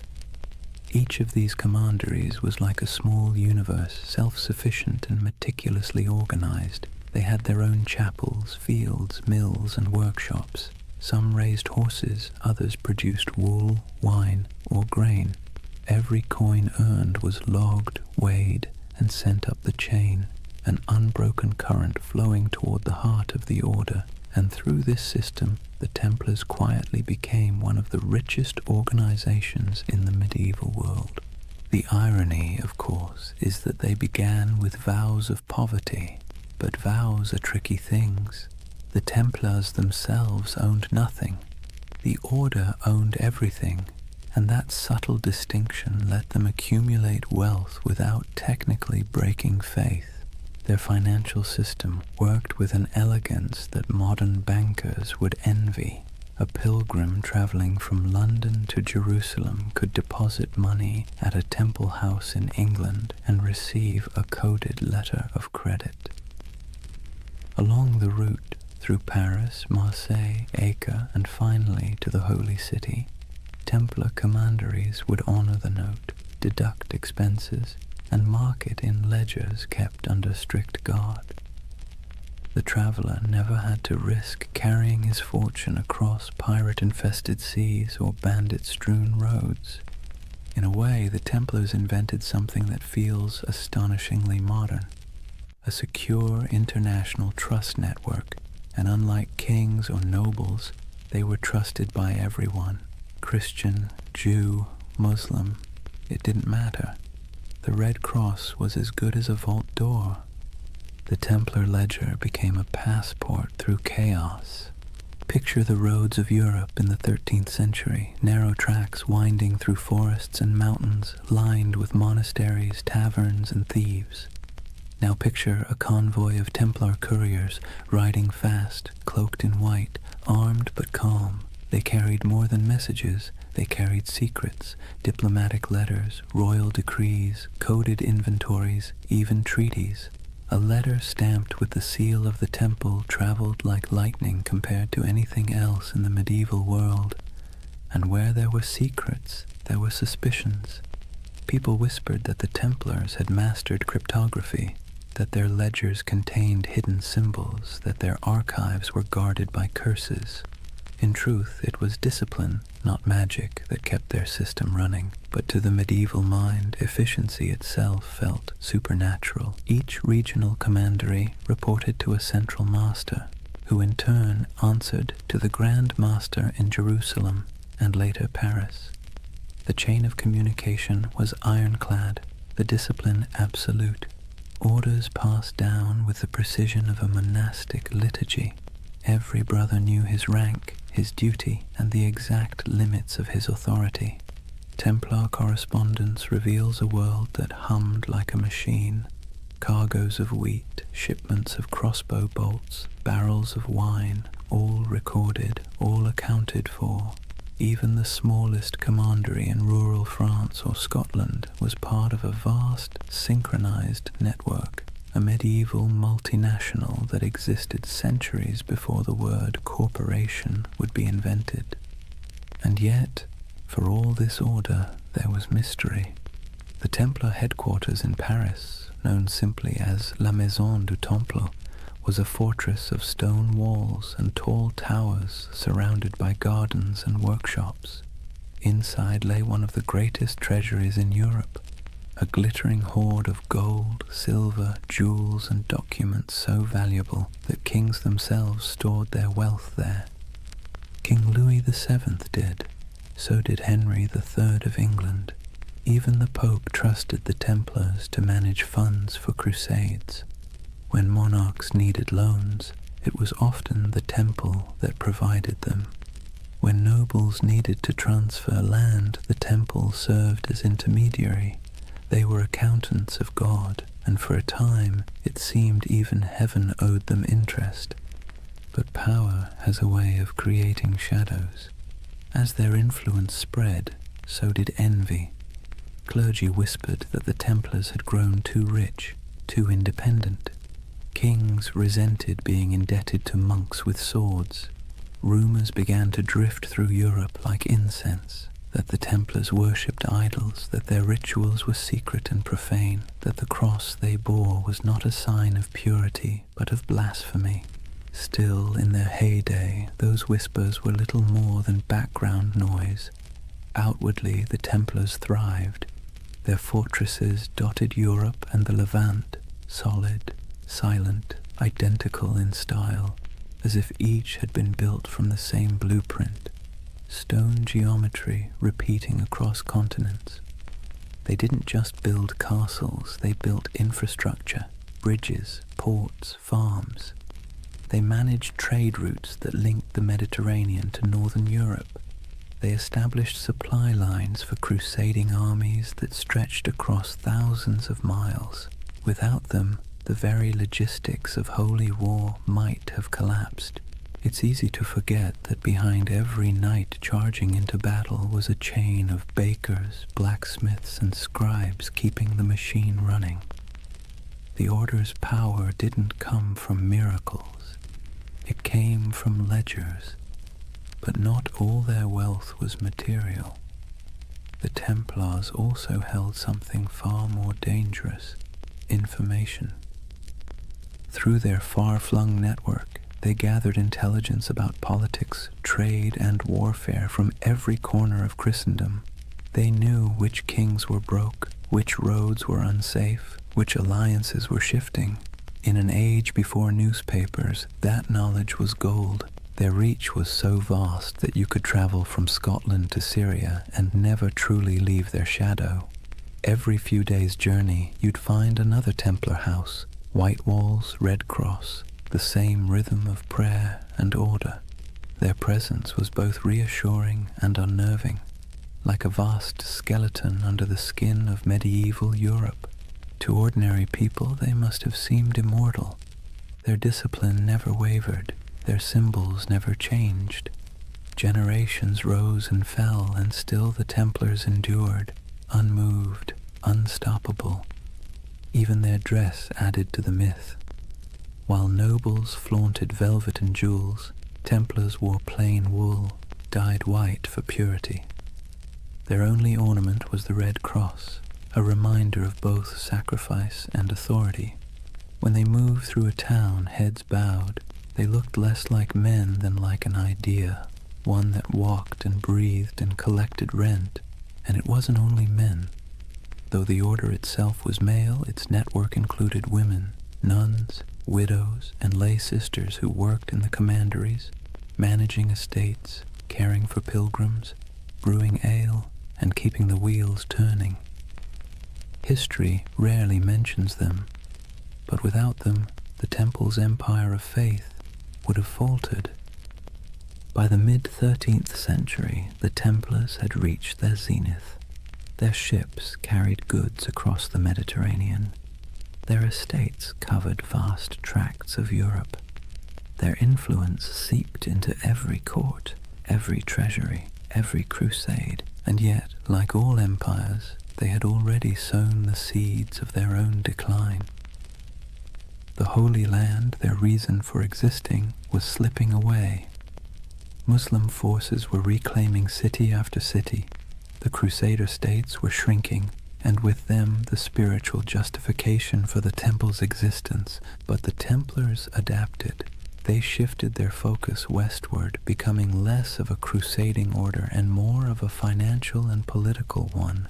Their castles became banks, their swords gathered dust, their prayers became ledgers, and with each ledger, their power grew. But so did resentment. Imagine being a king and realizing that the most efficient, trustworthy, and wealthy organization in your realm doesn't answer to you. It answers to no one but God, and maybe the Pope. That unease was the first tremor before the fall. But for now, in the candlelit rooms of the 1200s, the world still looked stable. Templar scribes bent over parchment, quills scratched, coins clinked softly in wooden chests. Outside, the moonlight shimmered on stone, and the red cross of the order fluttered faintly in the night wind. It was a world of precision, discipline, and quiet ambition. A world that believed itself eternal.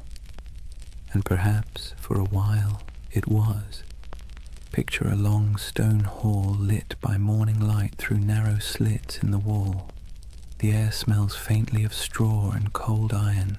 Dozens of men kneel side by side, white mantles draped over their shoulders, red crosses stark against the fabric. No one speaks. The only sounds are the shuffle of boots, the whisper of breath, and the faint crackle of a torch. It's not a church exactly, not a barracks either. It's both, and that contradiction is the essence of the Knights Templar. Discipline was their creed. Every movement, every word, every thought was governed by the rule of the temple, a sprawling set of commandments written in the early 12th century that blended the rigidity of a monastery with the brutality of a battlefield. And yet, for all its severity, there was beauty in that order, a rhythm that shaped their days like the tolling of distant bells. They rose before dawn to pray, their voices echoing in unison. Then came the chores, feeding horses, sharpening weapons, tending armor, mending cloaks, cleaning wounds. Breakfast was simple: bread, sometimes watered wine, rarely meat. Then training, endless training, sword drills in formation, mounted charges across dusty fields, bow practice until fingers blistered. To the outside world, they were holy warriors. To themselves, they were servants of God, of each other, and of discipline itself. Templars lived by vows of poverty, chastity, and obedience, but those words meant something very different in their world. Poverty meant no personal possessions, but the order itself owned vast estates. Chastity meant avoiding women entirely, even in conversation, an easier rule to write than to live by. And obedience meant complete submission to one's commander, even unto death. That last vow was the hardest, and the one that defined them. A Templar didn't fight for victory. He fought to obey. If ordered to hold a line, he held it. If ordered to die, he died. There was no hesitation, no bargaining, no emotion. In battle, this made them terrifying. Other soldiers might panic, flee, or waver. The Templars never broke formation. Even when surrounded, they fought in silence, red crosses vanishing one by one into the dust. It's tempting to romanticize that kind of devotion, but there was nothing romantic about it. It was hard, mechanical, and often lonely. Templars were forbidden to embrace their own brothers without permission, forbidden to joke or sing frivolously, forbidden to play games of chance. Even laughter was discouraged, except in moderation. Their armor, too, reflected that restraint, plain, functional, unadorned. No bright colors, no gilded crests, only the red cross sewn near the heart. It was said that when the Templars rode into battle, the sound of their charge was unlike anything else. Not the roar of chaos, but the low thunder of synchronized hooves, a kind of terrible harmony. They weren't the largest army in the Crusades, nor the most numerous, but they were the most feared, because the enemy knew they wouldn't stop. Every Templar learned to fight and die as part of something greater, and that mindset extended beyond the battlefield. Inside their commanderies, every task, no matter how small, was done with the same ritual precision. From the folding of cloaks to the cleaning of armor, everything had its method. The order saw chaos as the devil's playground, and order as divine. Imagine the life of a young recruit, a sergeant or a serving brother, joining the temple. He would begin as an associate, working the stables, tending the fields, carrying water. He'd sleep on straw, wake before dawn, pray, eat little, speak less. The nights might seem distant, stoic men of few words, but in truth everyone shared the same weight of silence. Templar silence wasn't emptiness, it was control. They believed words carried danger, pride, gossip, temptation. So they learned to communicate through gestures and glances, through efficiency rather than expression. Meals were eaten in near silence, a monk reading scripture aloud while others chewed.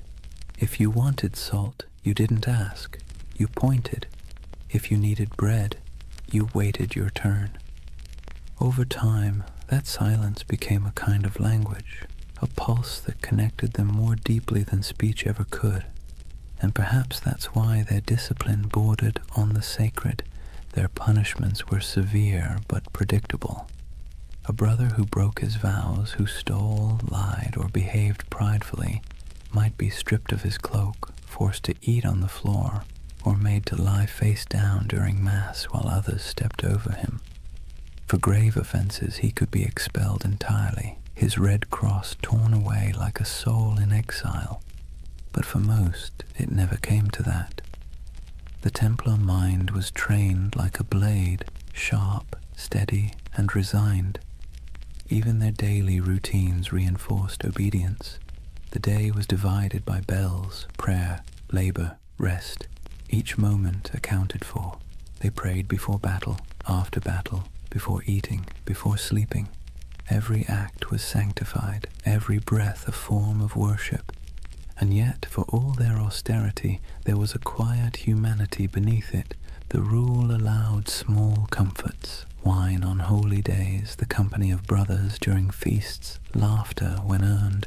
They kept dogs and falcons. They played music sometimes, though always solemnly. Their lives weren't joyless, just measured. To outsiders, that restraint looked inhuman. To insiders, it was peace. Because here's the thing, medieval life was unpredictable, dangerous and filthy. Plague, famine, war, it was all chaos. The Templars built a life where everything made sense, a world of routine, duty, and clear purpose. That order was their sanctuary. And yet, there's a strange irony in that. For all their vows of humility, the Templars radiated pride. Not arrogance exactly, but a certainty that they were different, chosen. While other knights fought for lords, women, or glory, the Templars fought for eternity. Their enemy wasn't just flesh and blood, it was sin itself. That certainty gave them strength, but it also made them untouchable. When they marched through cities, people stepped aside. Their white mantles glowed in the sun. Children watched them pass in awe. Priests blessed them. Merchants envied them. Kings tolerated them. And slowly, without realizing it, they became what they were sworn to resist: powerful, privileged, and proud. Their discipline, once spiritual armor, became something colder, a mask. By the late 13th century, the Templar ideal had begun to crack. The Holy Land was lost, the Crusades had soured, and yet the Order still trained, still prayed, still obeyed, as if nothing had changed. It's almost haunting, that image. An army without a war, marching in perfect silence toward a future that no longer needed them. They kept their rituals alive even as their purpose faded. The morning prayers, the vows, the cold meals, the endless drills, like monks in armor performing the same liturgy long after the congregation had gone home. If you had visited a Templar stronghold, then, say, Tomar in Portugal, or the great fortress of Crac de Chevalier, you'd have seen perfection on the surface, polished discipline, unbroken ranks, but beneath it, something else was stirring: uncertainty. What happens to an order built for holy war when holiness itself goes out of fashion? The Templars didn't have an answer. They just kept obeying. And maybe that's the tragedy. They were so trained to follow command that when the commands themselves became corrupt, when kings and popes turned against them, they couldn't adapt. Their discipline, once their shield, would soon become their downfall. But that's later. For now, in the twilight of their golden age, they still looked unshakable. Picture them one last time, a column of knights riding through the gates of Acre, the last stronghold of Christendom in the east. Sunlight glints on their helmets. The sea wind carries the smell of salt and steel. Their banner ripples, a red cross against white. They move as one body, one will, one faith. And somewhere in the back of the formation, a young knight whispers a prayer he has said 1,000 times before. He doesn't know that in a few short decades, his order will be ashes and rumor. But in this moment, he is calm, because obedience is peace. And for the Knights Templar, peace, however fleeting, was always worth dying for. Chapter 3: Secrets, Shadows, and Heresy. Imagine the stillness beneath Jerusalem. The air is cool, dry, and old, older than the Crusaders who came here with dreams of salvation and plunder. Torches flicker against ancient stone, illuminating tunnels carved centuries before the birth of Christ. The sound of footsteps echoes faintly, rhythmic and deliberate. These men wear no crowns, no jewels, only white mantles marked with a red cross. 9 knights, poor, pious, exhausted, descending under the ruins of Solomon's temple. At least that's the story. The first whisper in a legend that would stretch across continents and centuries. According to chroniclers, when the Knights Templar were founded around 1119, their official mission was humble: to protect Christian pilgrims traveling the dangerous road from Jaffa to Jerusalem. In reality, there were only 9 of them, hardly enough to guard a single caravan. And yet King Baldwin II of Jerusalem gave them quarters in one of the holiest sites on earth, the Temple Mount, believed to be the ruins of Solomon's temple itself. That's where the name came from, the poor fellow soldiers of Christ and of the Temple of Solomon. But for a group of destitute knights, their address was suspiciously prestigious. The Temple Mount was not just another ruin, it was a sacred puzzle layered in myth. Jews believed it was where the Ark of the Covenant had once rested. Muslims revered it as the site of the Prophet's ascent to heaven. Christians saw it as the home of God's wisdom and wrath alike. And somehow these 9 knights, without royal blood, without political clout, were allowed to live directly atop it. And for nearly 9 years, no one quite knew what they were doing down there. There are no surviving records, no letters, no official reports, just silence, the kind that history fills with imagination. And centuries later, that silence became the perfect soil for mystery. Some say the Templars were digging, not guarding, that they searched the ruins for hidden relics, ancient scrolls, or lost knowledge buried deep beneath Jerusalem. According to certain accounts, the knights conducted excavations under the temple itself, tunneling through ancient chambers that had lain untouched since biblical times. Archaeologists in the 19th century actually found evidence of Templar tunnels beneath the site, narrow shafts and corridors leading nowhere, carved by human hands during the Crusader period. That's when the myth took root, that the Templars had uncovered something extraordinary, something that transformed them from a handful of ragged knights into one of the most powerful organizations in the medieval world. What was it? The Ark of the Covenant? The Holy Grail? Secret knowledge from King Solomon himself? Or perhaps something less tangible? A myth so potent it didn't need to exist to be believed. It's easy to see why the story stuck. The Templars' rise defied logic. They appeared out of nowhere, impoverished, under-equipped and obscure. Then, almost overnight, they became legends. Their fame spread through Europe like wildfire. Popes blessed them. Kings donated land. The church gave them privileges no other order had ever held. They could collect tithes, build fortresses, even run their own banks. Within decades, they were richer and more influential than most monarchies. How does that happen unless you've found something powerful? Of course, the historian in us can explain it rationally. Europe was full of eager donors. The Crusades were romanticized as a holy cause. The church wanted soldiers who could fight without being corrupted by greed, and the Templars fit that image perfectly. Their vows of poverty made them trustworthy.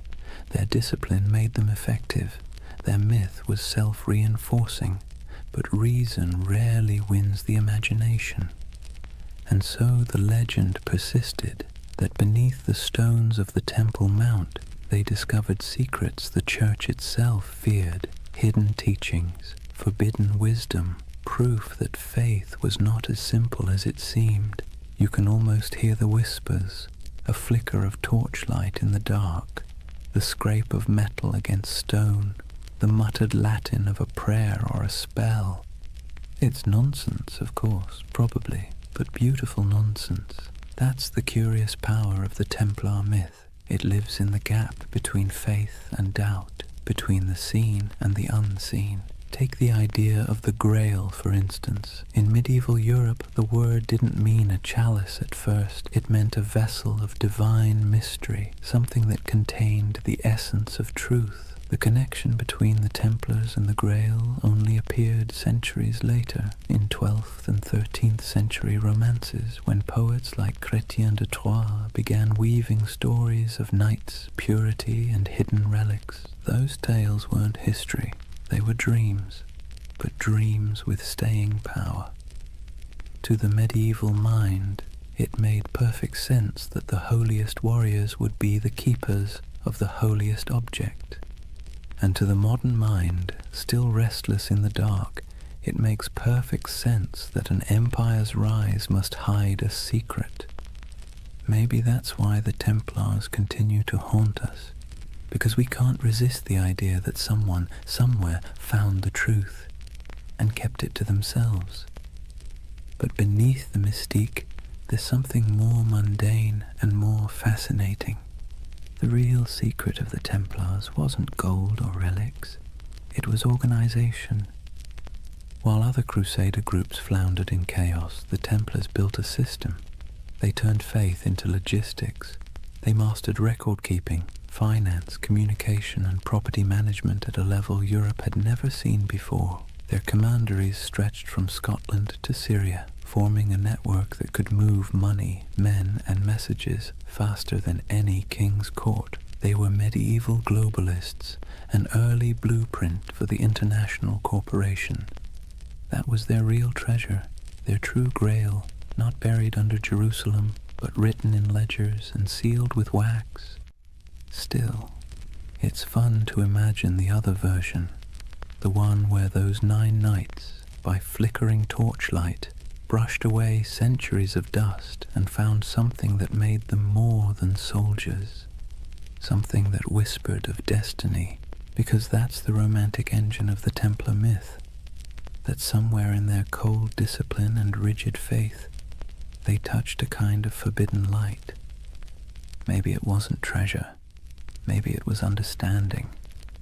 The Church would later accuse them of heresy, of denying Christ, of spitting on the cross, of worshipping strange idols, all of which sound absurd, until you remember how much they changed between those first 9 nights and the empire they became. Power always transforms faith, sometimes subtly, sometimes completely, and perhaps in those long tunnels beneath the temple, the transformation began. There's a moment, halfway between legend and history, when we can almost see it. 9 men on their knees, torches flickering, the stones around them whispering echoes of the past. They think they're praying, but maybe, in that silence, something ancient is listening. And maybe that's why the myth still holds us, because even if the Templars never found the Ark, or the Grail, or any secret knowledge at all, they still uncovered something remarkable, the power of belief itself. They discovered how mystery can move empires. Imagine a candle-lit chapel deep in the hills of France. The walls are rough stone, the air thick with incense and dust. In the dim light, the symbol of the Red Cross flickers faintly across banners and shields stacked neatly against the wall. A handful of knights kneel in silence before an altar, not before the crucifix, but before something older, stranger, covered in a cloth of deep red. No one speaks, only the low chant of prayer, rhythmic and hypnotic, filling the space like the hum of bees in a summer field. This is the image that has haunted storytellers for centuries. The idea that the Knights Templar possessed secret knowledge, perhaps even a relic of impossible power. And like all the best myths, it's never quite clear whether we want it to be true or whether we enjoy believing it's hidden. The legend of the Holy Grail, for instance, didn't actually begin with the Bible. It began with poets. Around the late 12th century, when the Templars were at their most powerful, A French poet named Chrétien de Troyes wrote of a mysterious grail, a shining vessel carried in a sacred procession, capable of granting eternal nourishment and divine wisdom. He never called it holy, nor said it was a cup. Later, writers turned it into the chalice of Christ, the cup of the Last Supper, or the vessel that caught his blood at the crucifixion. But in Chrétien's day, the Grail was simply something too sacred to name directly. And in that ambiguity, the Templars found a shadow, because who else fit the image better? Knights of divine mystery, warriors of impossible devotion, a brotherhood whose rituals were secret, whose vows were absolute, and whose origins lay under the ruins of Solomon's temple. To a medieval audience it made perfect sense. If the Grail existed, it was the Templars who kept it. Over the centuries, the Grail and the Templars fused together into a single enduring myth, a marriage of chivalry and mysticism that no amount of historical evidence has ever been able to undo. The truth, though, is both smaller and more interesting. The Templars were bureaucrats of the divine. They didn't sit around sipping from golden chalices or unlocking cosmic secrets.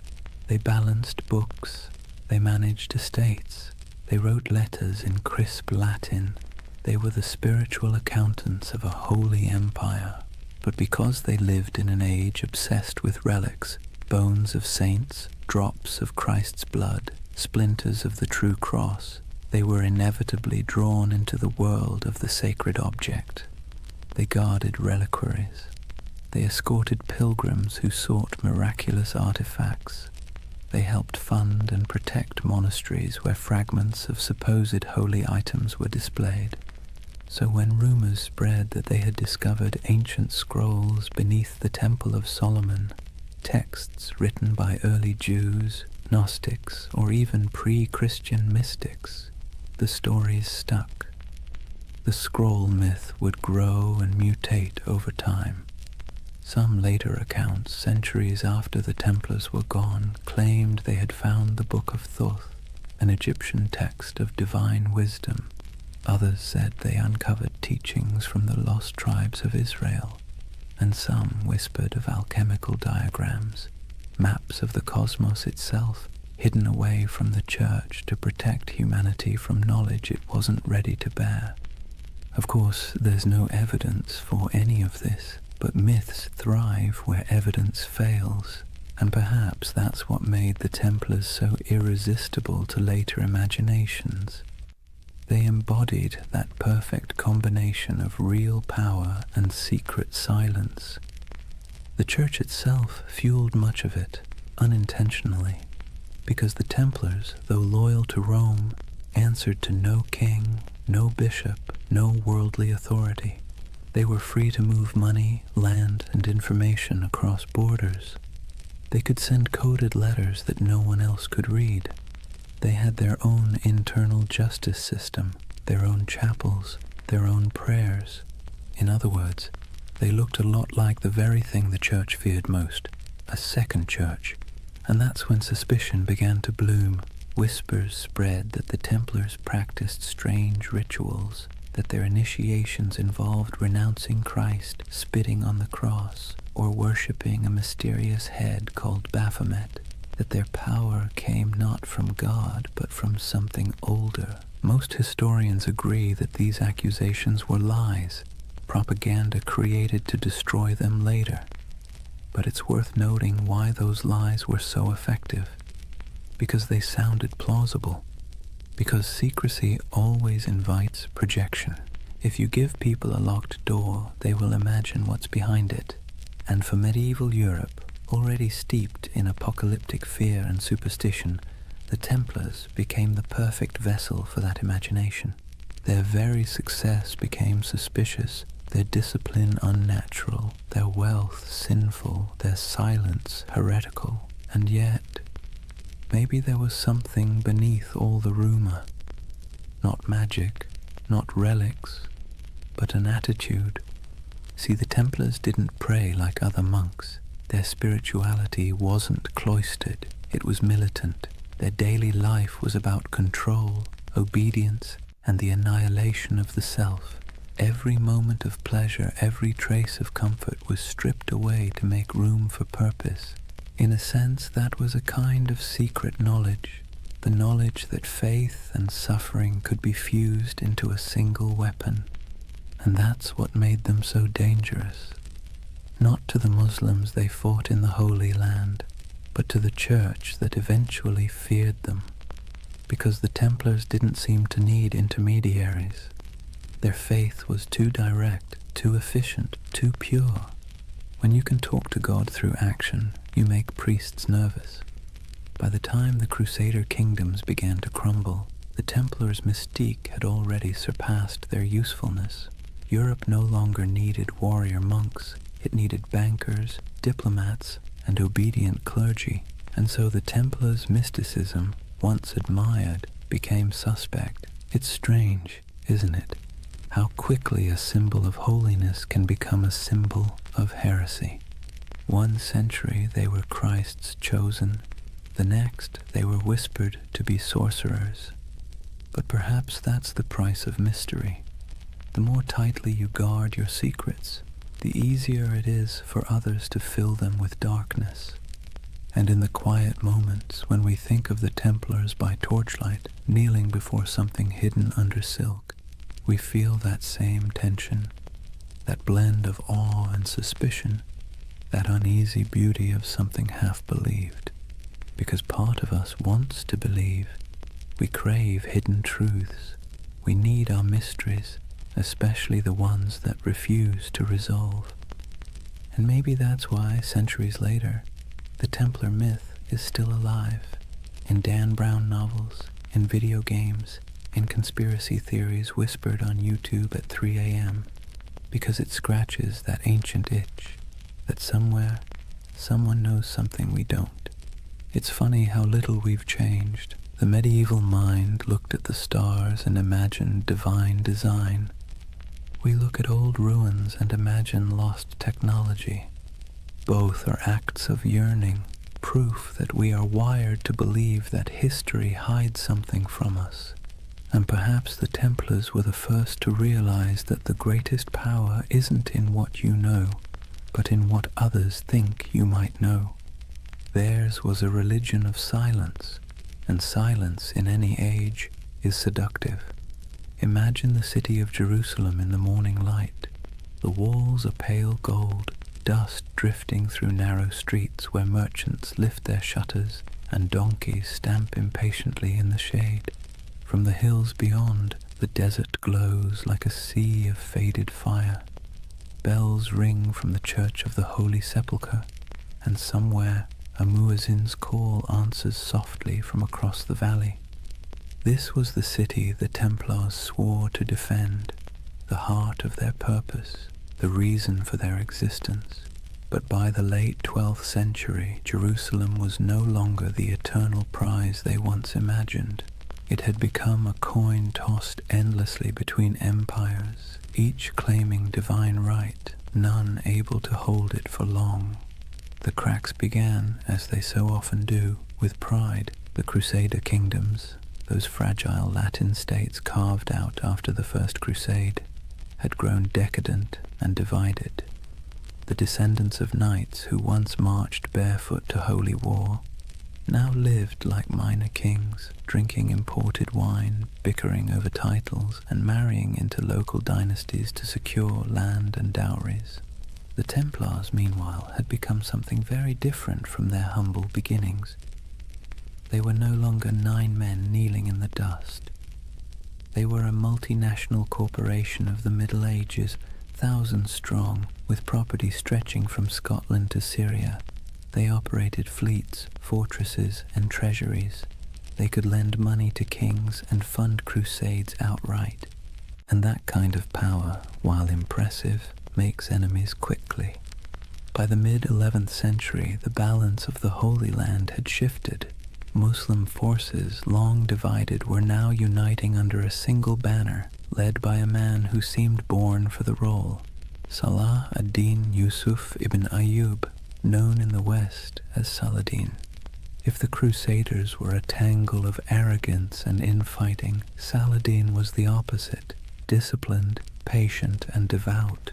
His armies were not the wild hordes described in European rumor. They were organized, loyal, and most importantly, fighting for home.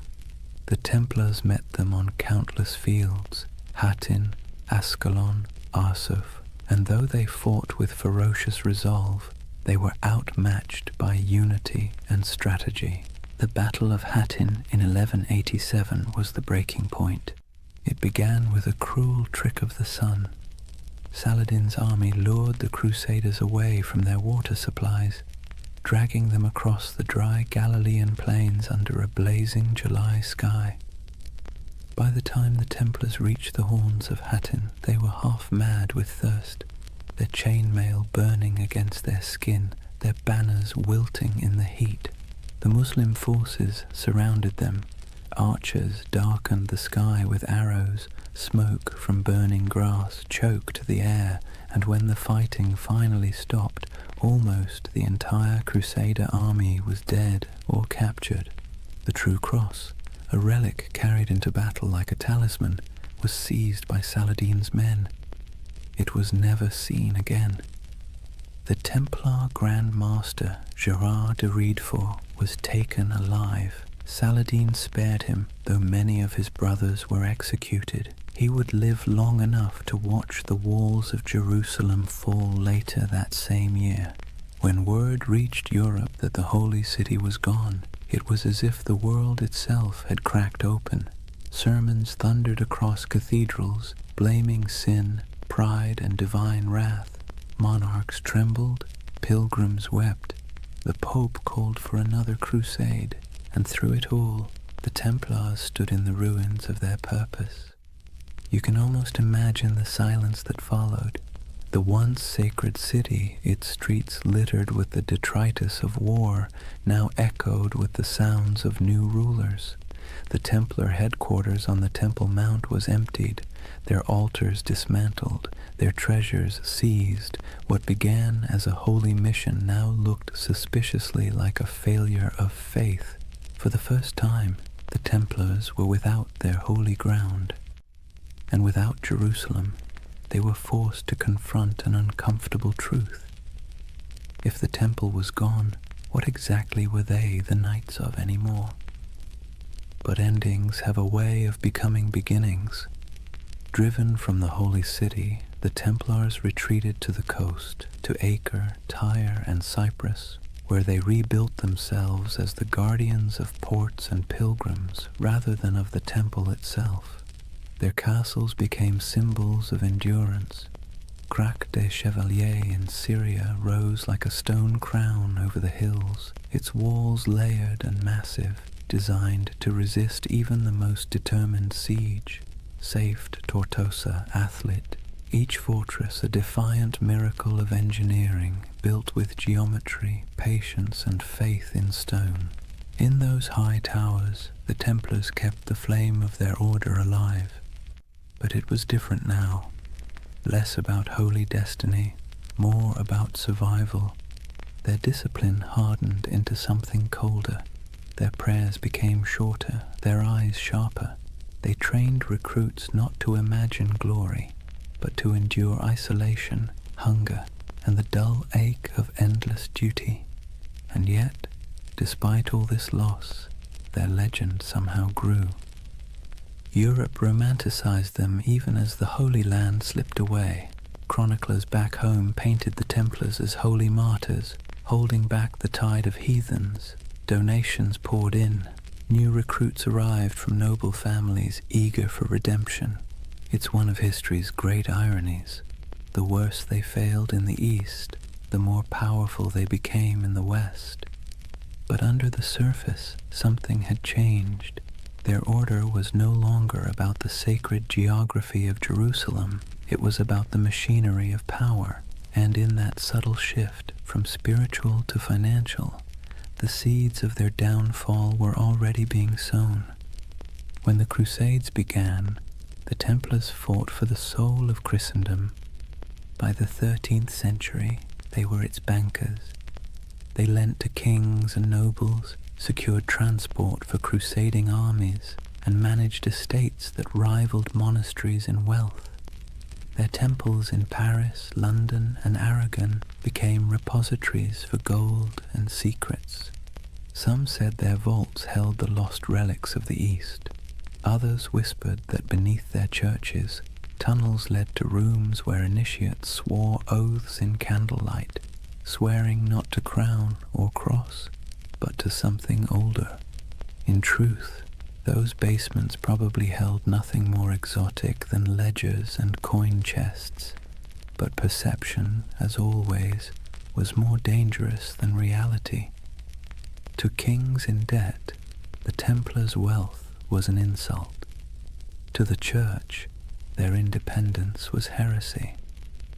And so, while the Templars rebuilt their fortresses and continued their crusading vows, the world around them quietly changed. New powers rose, old faiths fractured. Europe began to turn inward, to trade, to politics, to profit. The dream of Jerusalem faded like smoke on the horizon. The Templars became relics themselves, living fossils of an age of faith that no... And perhaps that's the tragedy at the heart of their story. They were men who built a system so efficient, so disciplined, that it outlasted their original purpose. Their creed was supposed to die with Jerusalem, but it didn't. It calcified. It spread through Europe's veins, into its banks, its armies, its bureaucracies. Even as they prayed for salvation, they were laying the groundwork for capitalism, for modern finance, for the idea that faith could be managed like currency. When you think about it, that might be their most heretical legacy of all. In the distance, though, back on those coastal walls, you can almost still hear the wind off the sea whistling through the battlements of Acre. The Templar banners still flutter there in imagination, crimson crosses fading against the salt air. They never stopped believing they could reclaim the Holy Land. They never stopped waiting for the day the horns would sound again. But faith, like empire, has tides, and the tide was already receding. Imagine standing on the ramparts of Acre at twilight. The sea stretches endlessly westward, glowing copper beneath the dying sun. Seagulls drift above the harbor where broken ships list in the water, their masts creaking softly. Behind you, the wind carries the scent of smoke and salt, and the low, steady hum of prayer from men who know the end is coming. This is the world of the final crusades, not the holy fire of the first generation, not the fevered marches of kings and saints, but a quieter, more desperate echo. The age of glory was over.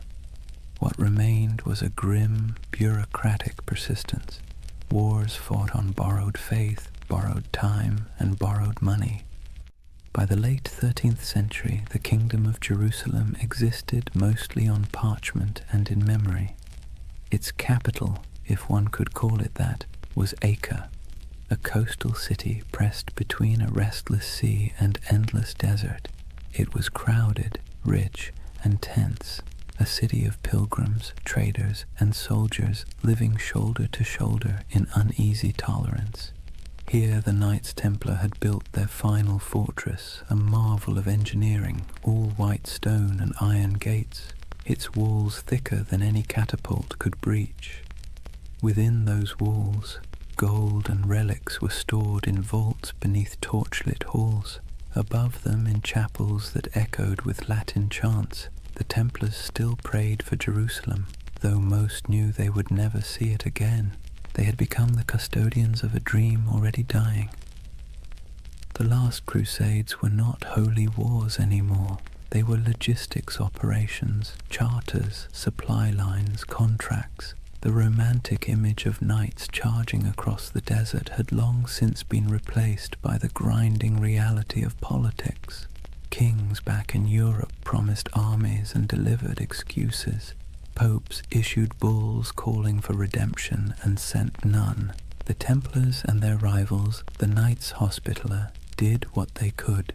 They fortified the remaining coastal strongholds, trained recruits from France and England, and negotiated uneasy truces with Muslim rulers, who now viewed them less as enemies and more as relics of a fading age. For nearly a century, the Templars held their line. A few miles of coast, a handful of towers, and the weight of an entire lost empire on their shoulders. Then, in 1291, the inevitable came. A vast Mamluk army, disciplined, relentless, and armed with the confidence of history, swept across the plains toward Acre. Their banners blackened the horizon. Their engines rolled like thunder. Inside the city, panic spread like wildfire. Citizens fled to the harbor, merchants burned their ledgers, priests carried relics to the ships, whispering prayers that no one believed would work. The Templars, as always, took their positions. From the battlements, they could see the Mamluk campfires stretching endlessly into the desert night. The siege began with drums, then fire, then days of unbroken assault. It was not the glorious last stand of legend. It was chaos. Stones crashed into the towers, arrows rained like iron hail, walls cracked and bled dust. The Templars fought with methodical silence, their discipline unbroken even as everything around them burned. Eyewitnesses would later write that when the outer wall finally collapsed, the sound was like a mountain giving way. Within days, Acre was gone.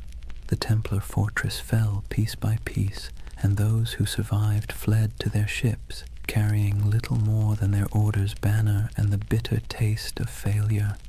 When the city burned behind them, so did the last true Crusader stronghold in the Holy Land. It was over.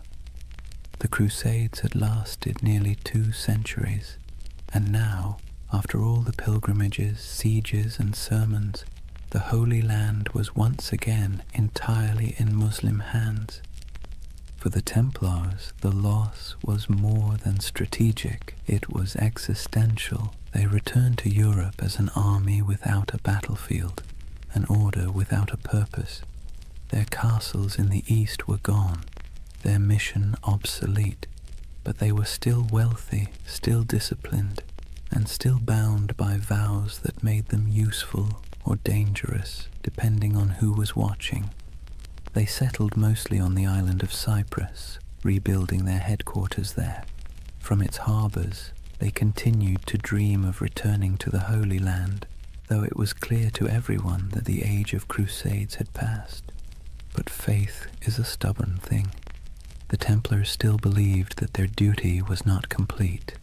They trained, prayed, and planned as if the next crusade was always just one papal decree away. And Europe for a while humored them. Popes still called them the sword of the church.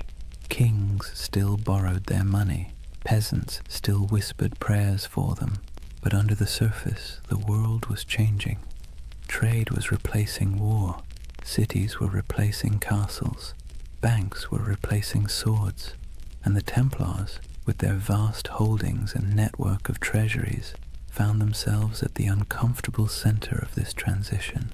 They had invented the closest thing to modern finance, a system where a pilgrim could deposit gold in Paris and withdraw it in Acre using coded letters of credit. It was genius, practical, and efficient, and in hindsight, catastrophic. Because when the wars ended and the debts came due, kings looked at the Templars' wealth and saw temptation, not salvation. Especially one king in particular, Philip IV of France. Philip was a man both pious and paranoid. He owed the Templars enormous sums of money, loans for his wars, his court, his vanity. But he also saw their independence as an affront. They answered not to him, but to the Pope. Their fortresses in France were like miniature states, their archives sealed and secret, and the more Philip learned about them, the more their silence unnerved him. Rumors spread of strange initiation rites, of heretical symbols, of men kissing the cross in reverse. Nonsense, most likely, but for a monarch looking to erase his debts and consolidate power, nonsense can be weaponized. In the years after Acre, Philip began to scheme. He courted the Pope, then bullied him. He planted spies among the Templars. He listened to gossip and invented the rest. The Templars, perhaps naively, continued to operate as they always had, holding mass, training knights, managing estates. They trusted in their reputation, in their service, in their holy mission. They never realized that while they were guarding against heathens abroad, the real danger had been quietly gathering at home. In the fall of 1307, France was restless. Taxes were high, the treasury was strained, and the king's legitimacy was fragile. Philip needed an enemy. And what better villain than a secretive, wealthy brotherhood whose glory had long since faded into rumor? The Templars were about to learn a lesson the Romans once taught long ago, that power without narrative is just a target.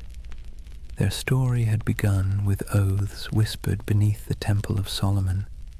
It was about to end in the flicker of torches and the hiss of sealed orders. History, like the sea, has its own rhythm, rising, falling, devouring.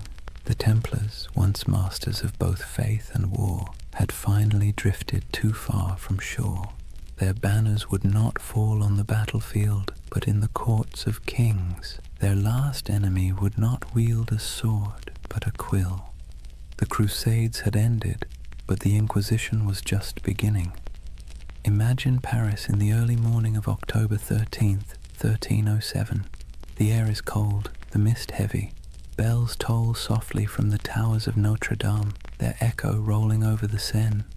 Most Parisians are still asleep, unaware that within the hour history itself is about to shift.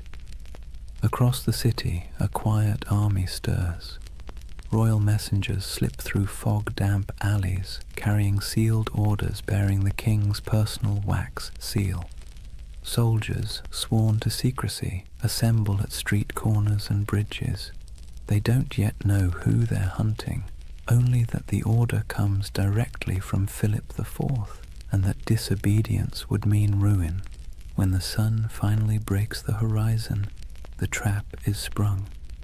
Every Templar house in France, every fortress, every commandery, every quiet estate hidden among vineyards and fields is surrounded.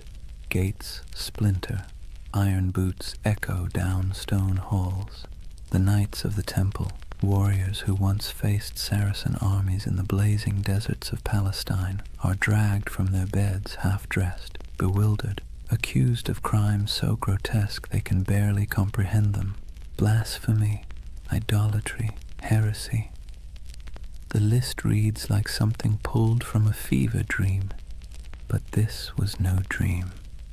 It was politics, dressed in the robes of faith. Let's be clear, Philip IV was not a fool.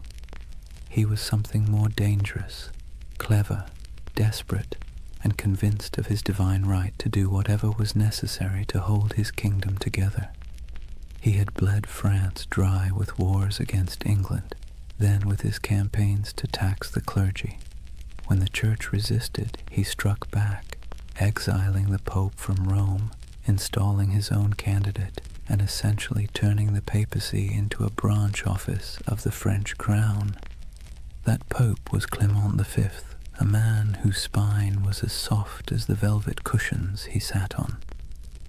Officially, he ruled from Rome. In practice, he lived under the shadow of Philip's will, a papal puppet relocated to Avignon. And so, when the King of France whispered that the Templars were dangerous, heretics, maybe even satanic, Clement listened. But the real accusation wasn't spiritual, it was financial. The Templars held vast wealth, not in piles of coins, but in something far more threatening: records. ledgers, IOUS. They were Europe's most sophisticated bankers, managing royal treasuries, facilitating trade, and holding deposits from nobles who trusted their vaults more than their own castles. That included Philip himself, who now owed them so much that, if they called in their debts, France might collapse. And so, with one order, Philip did what every indebted man has dreamed of doing since time began. He erased the balance sheet. The raids were coordinated with surgical precision. Templars across France were seized simultaneously, their archives confiscated, their leaders imprisoned. Jacques de Molay, the Grand Master, was arrested in Paris, along with his top commanders. He had been a guest of honor at the king's court just days before, attending the funeral of Philip's sister. Now his hospitality was rewarded with chains. The interrogations began almost immediately. The king's agents, men of ink and iron, demanded confessions to every sin imaginable. They accused the Templars of denying Christ, of spitting on the cross during initiation, of worshipping a mysterious idol called Baphomet. They spoke of obscene rituals, secret kisses, and dark oaths taken by candlelight. And under torture, men will say anything. By the week's end, confessions poured in, broken, contradictory, desperate. Some swore they had been tricked, others simply wept and signed whatever parchment was placed before them. The king had his proof. But outside the dungeons, the world was less convinced. The charges made no sense. The Templars were fanatically religious, sworn to poverty, chastity, and obedience. Their prayers structured their lives so tightly that even eating and sleeping were acts of devotion. To accuse them of heresy felt like accusing monks of witchcraft. But logic was irrelevant. The spectacle was the point. Philip had turned the trial into theatre. He invited clergy, nobles, and the public to hear the confessions. He displayed the trembling knights as examples of corruption and divine justice. He presented himself as the defender of Christendom, cleansing it of hidden rot. And for a public weary of taxes, famine, and failed wars, it worked. People love a villain, especially one that used to be untouchable. Meanwhile, Clement V hesitated.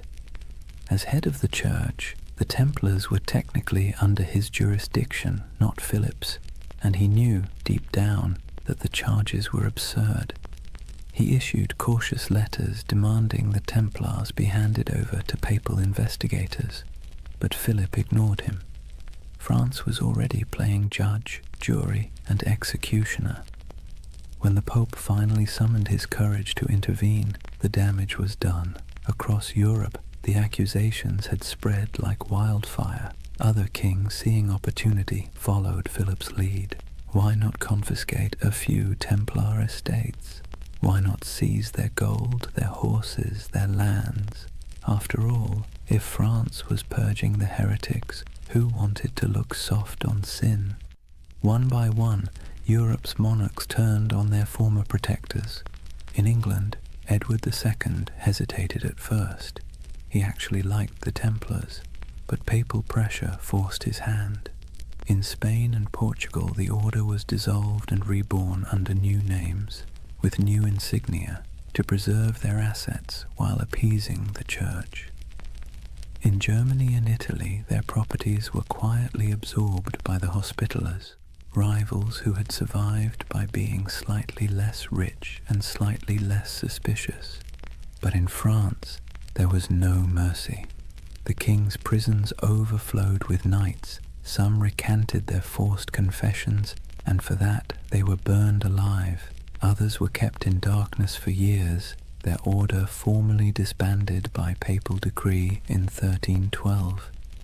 As the walls closed in, Jacques de Molay remained calm. His life, by then, had been one long act of faith. He had fought in Outremer, negotiated with kings, and seen the fall of Acre. He knew what it was to lose everything. But this betrayal, this twisting of faith into a weapon, was something colder. He endured years of imprisonment, interrogation, and humiliation before being brought once more into public view.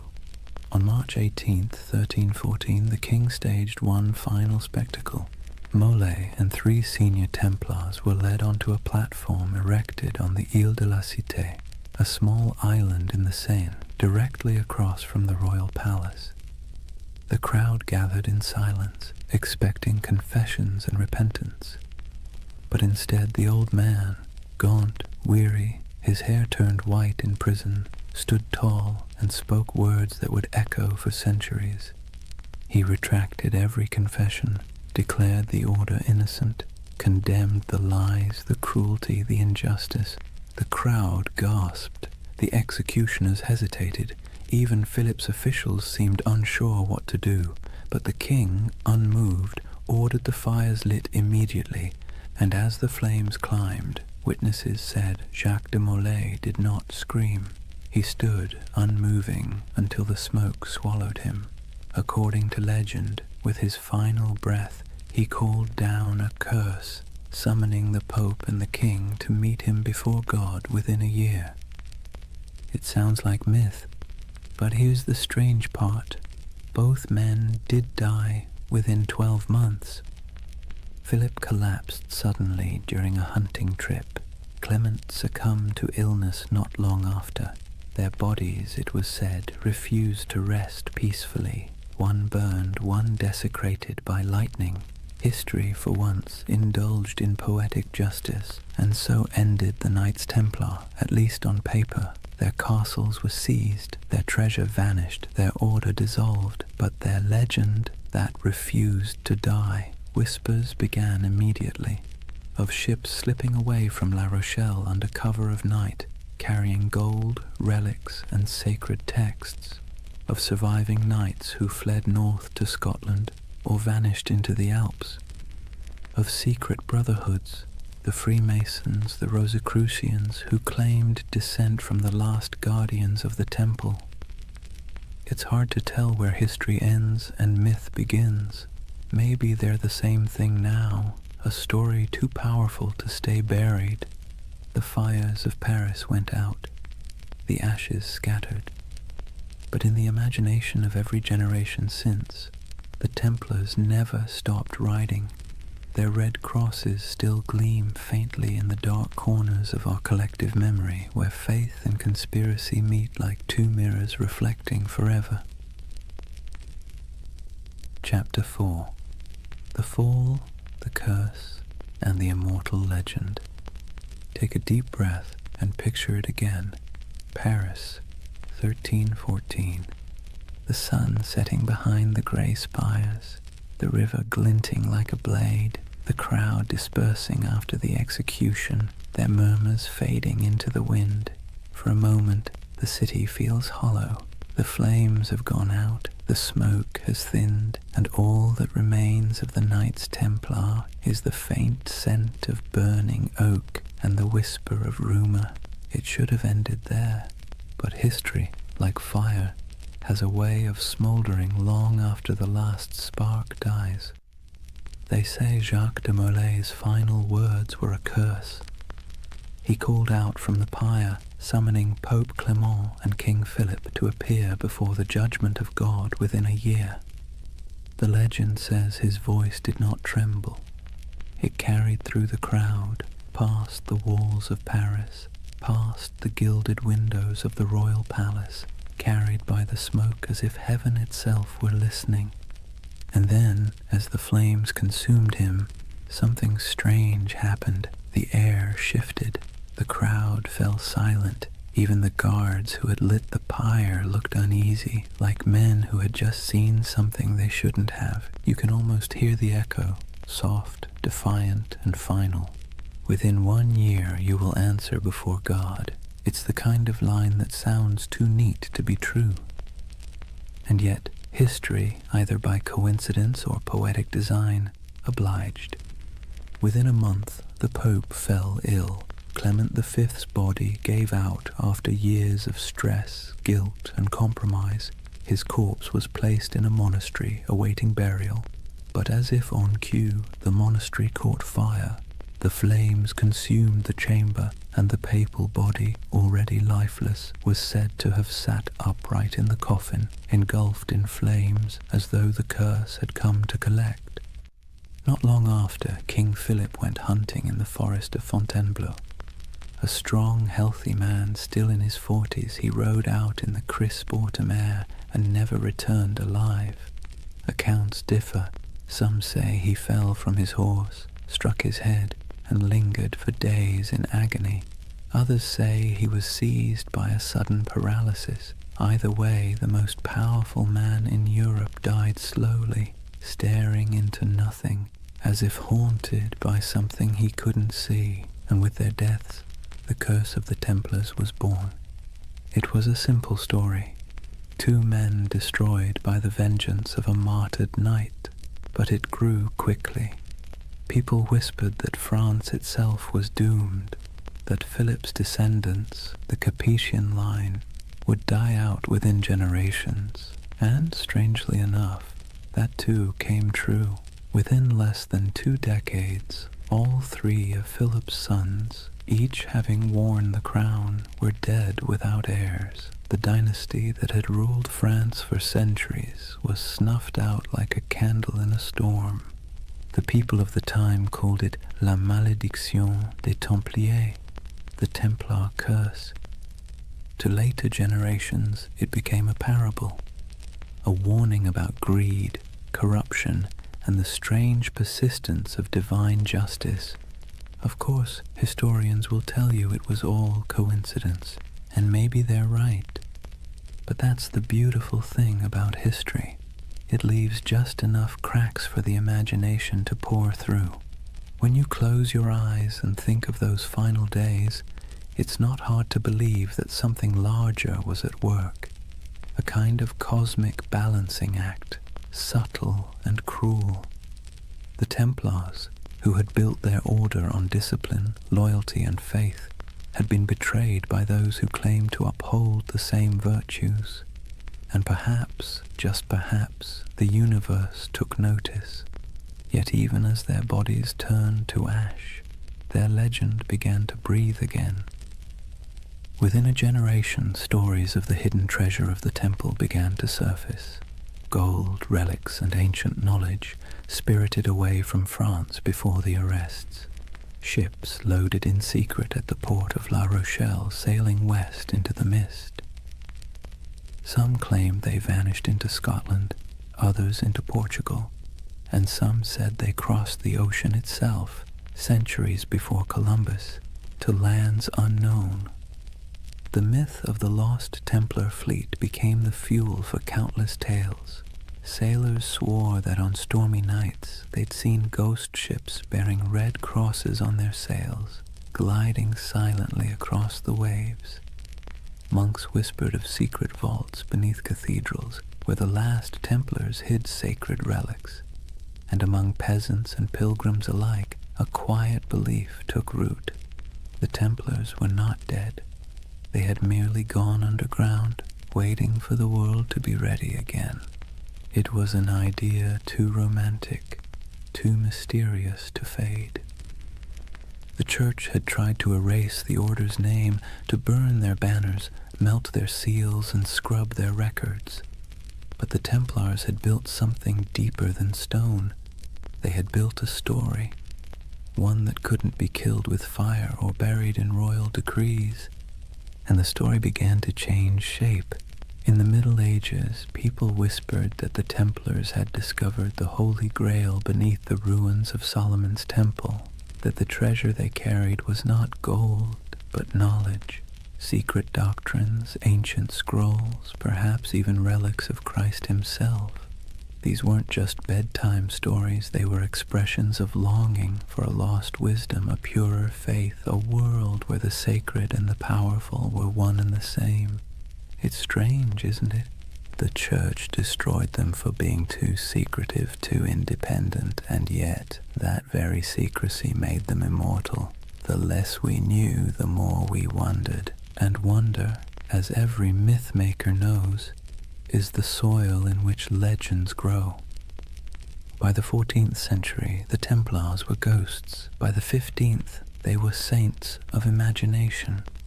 By the 18th, they had been reborn entirely, absorbed into the rituals of the Freemasons, who borrowed their symbols, their oaths, and their mystique. Masonic lodges across Europe adopted the Red Cross, the sword, and the language of brotherhood. In their dimly lit halls, among candles and geometry, men in powdered wigs whispered oaths not unlike those once spoken in Jerusalem. And in those flickering moments, the Templars lived again, not as soldiers, but as symbols, symbols of resistance, of hidden knowledge, of purity lost and truth buried beneath the weight of time. Somewhere along the way, their story stopped being about history at all. It became about us, about our hunger for mystery, our suspicion of power, our desire to believe that somewhere in the forgotten corners of time, the pure and the brave are still watching. And that brings us back to that fateful Friday, the 13th of October, 1307, the day that superstition itself was born.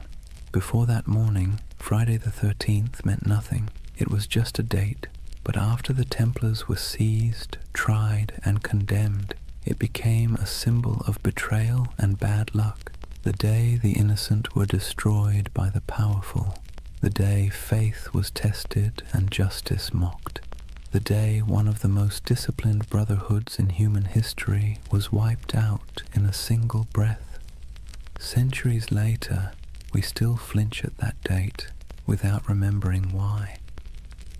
Maybe that's the real curse, not divine vengeance, but cultural memory, a faint echo of injustice that hums quietly beneath the surface of modern life. Every time the calendar aligns and Friday falls on the 13th, we pass through that echo. Most of us shrug it off, but somewhere deep in the collective mind, a voice whispers, "Be careful."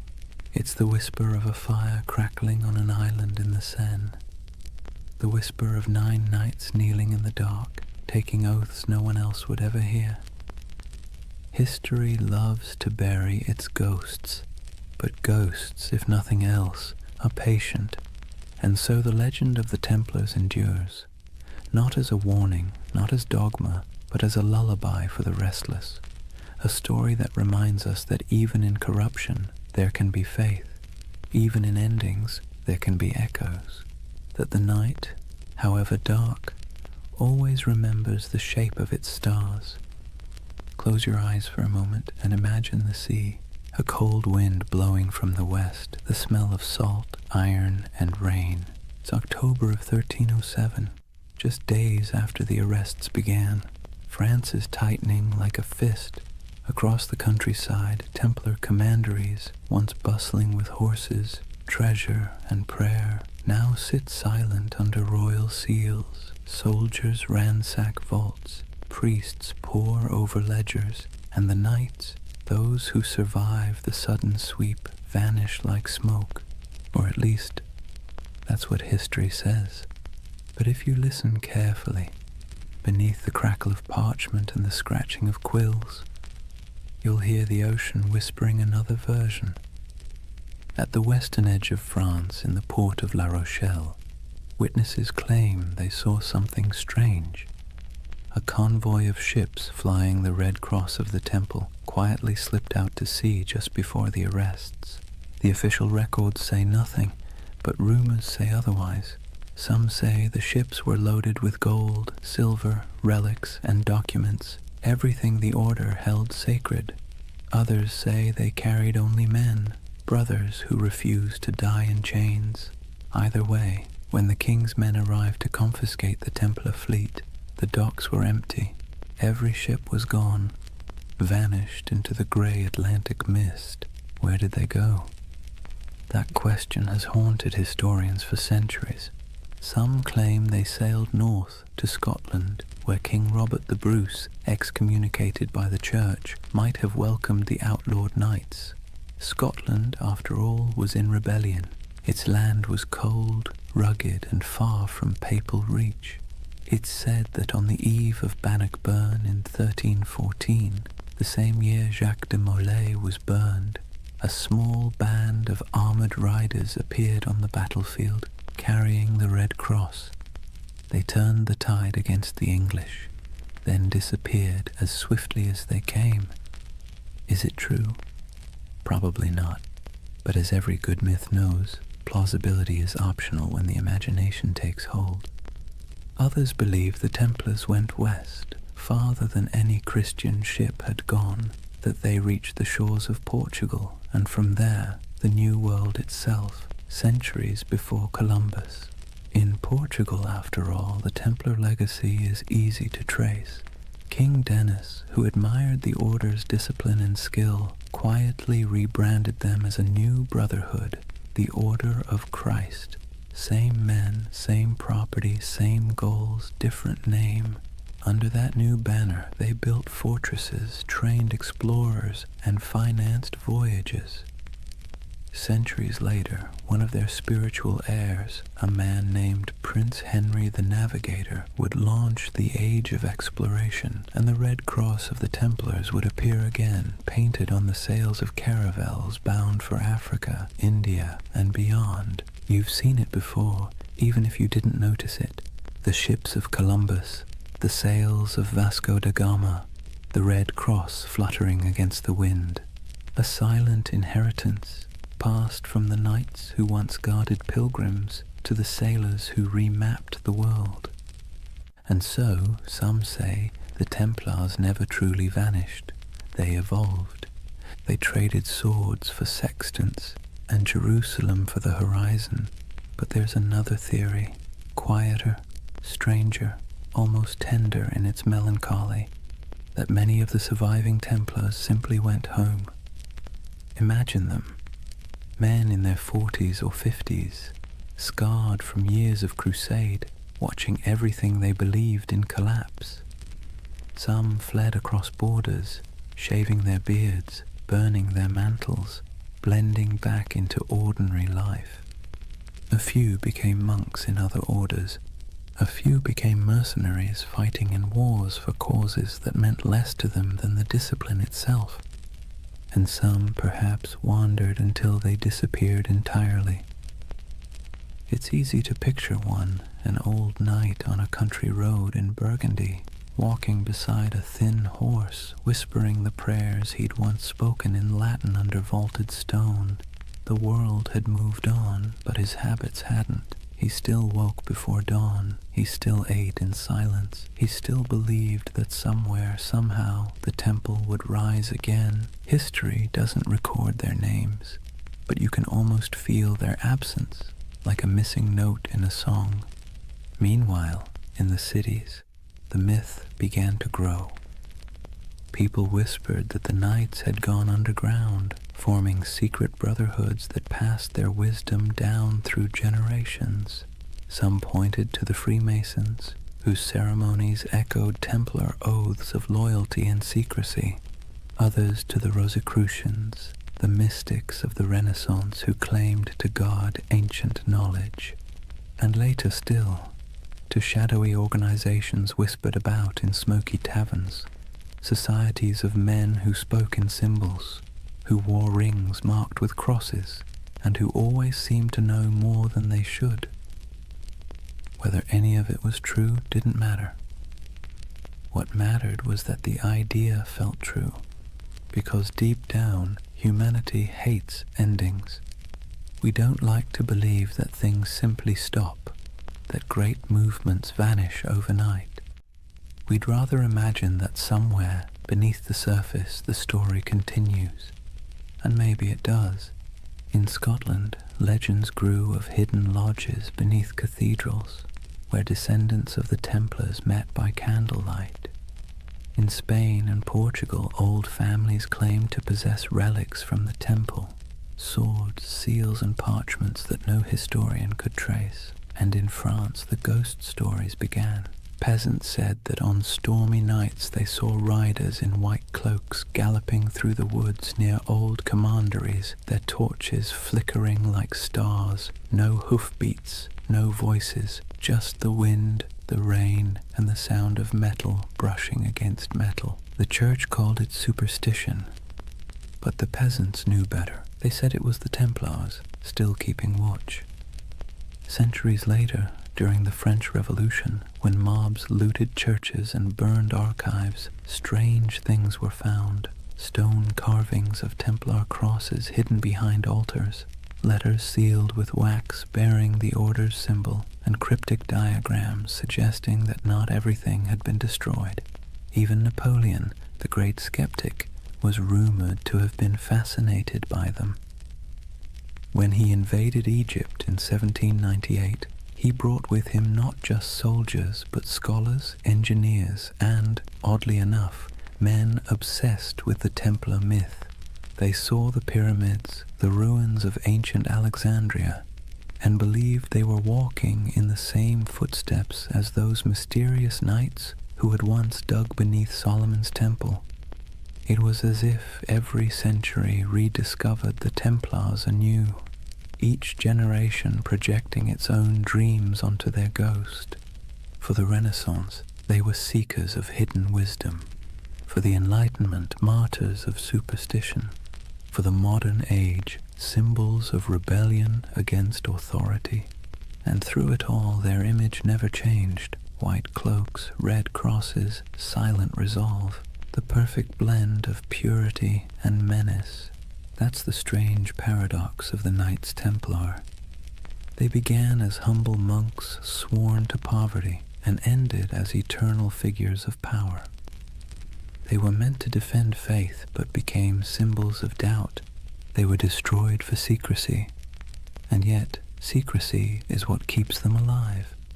When you trace their story from the ruins of Jerusalem to the myths of modernity, you realize that the Templars have become less a chapter of history and more a kind of mirror.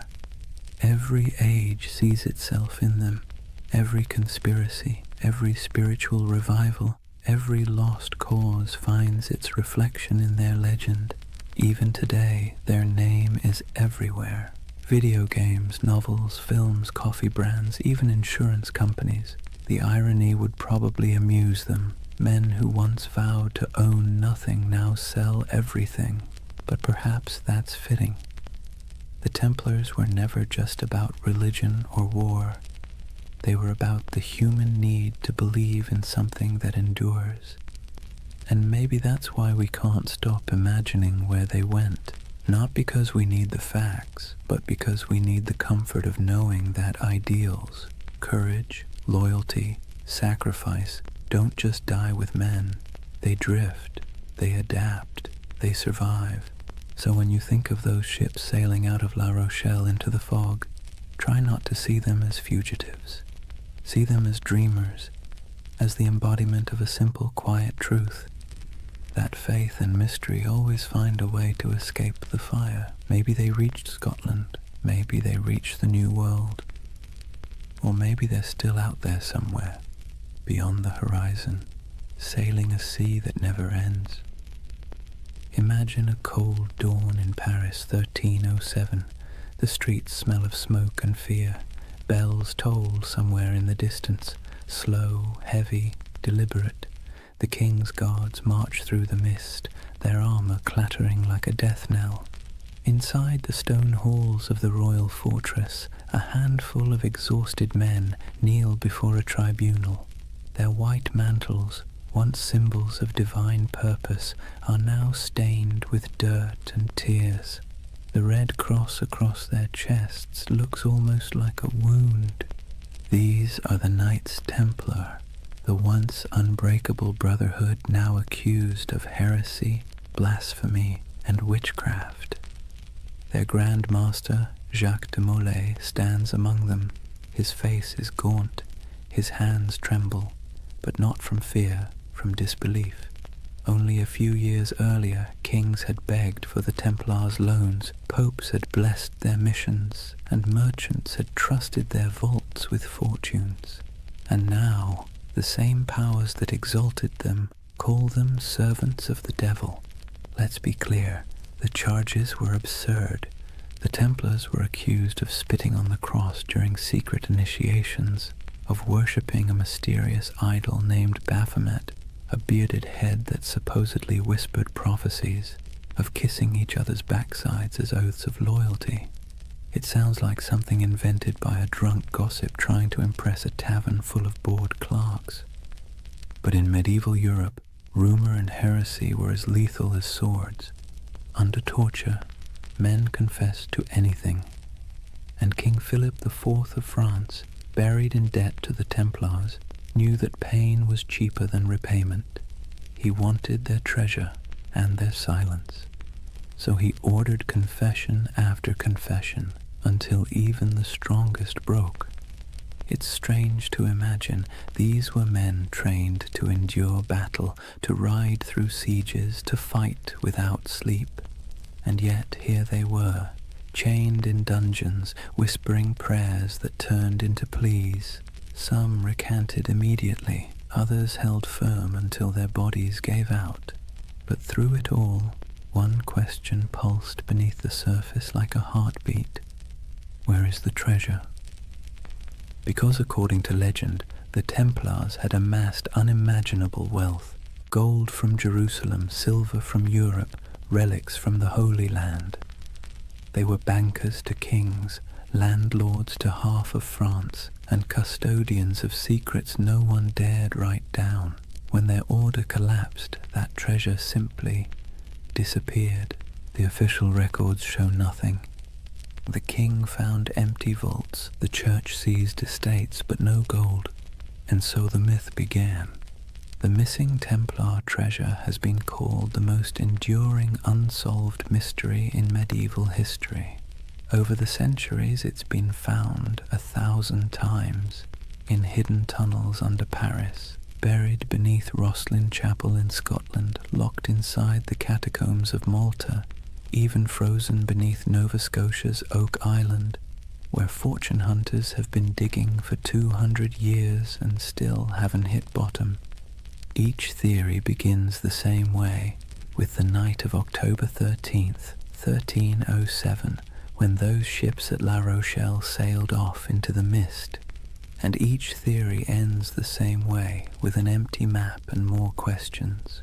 But maybe the treasure wasn't gold at all. Maybe what they protected wasn't wealth, but knowledge. There's a quiet rumor, older than the Freemasons, older than most conspiracy theories, that the Templars discovered something beneath the ruins of Solomon's Temple during their early years in Jerusalem. What it was, no one agrees on. Some say it was the Holy Grail, not a cup, but a secret bloodline.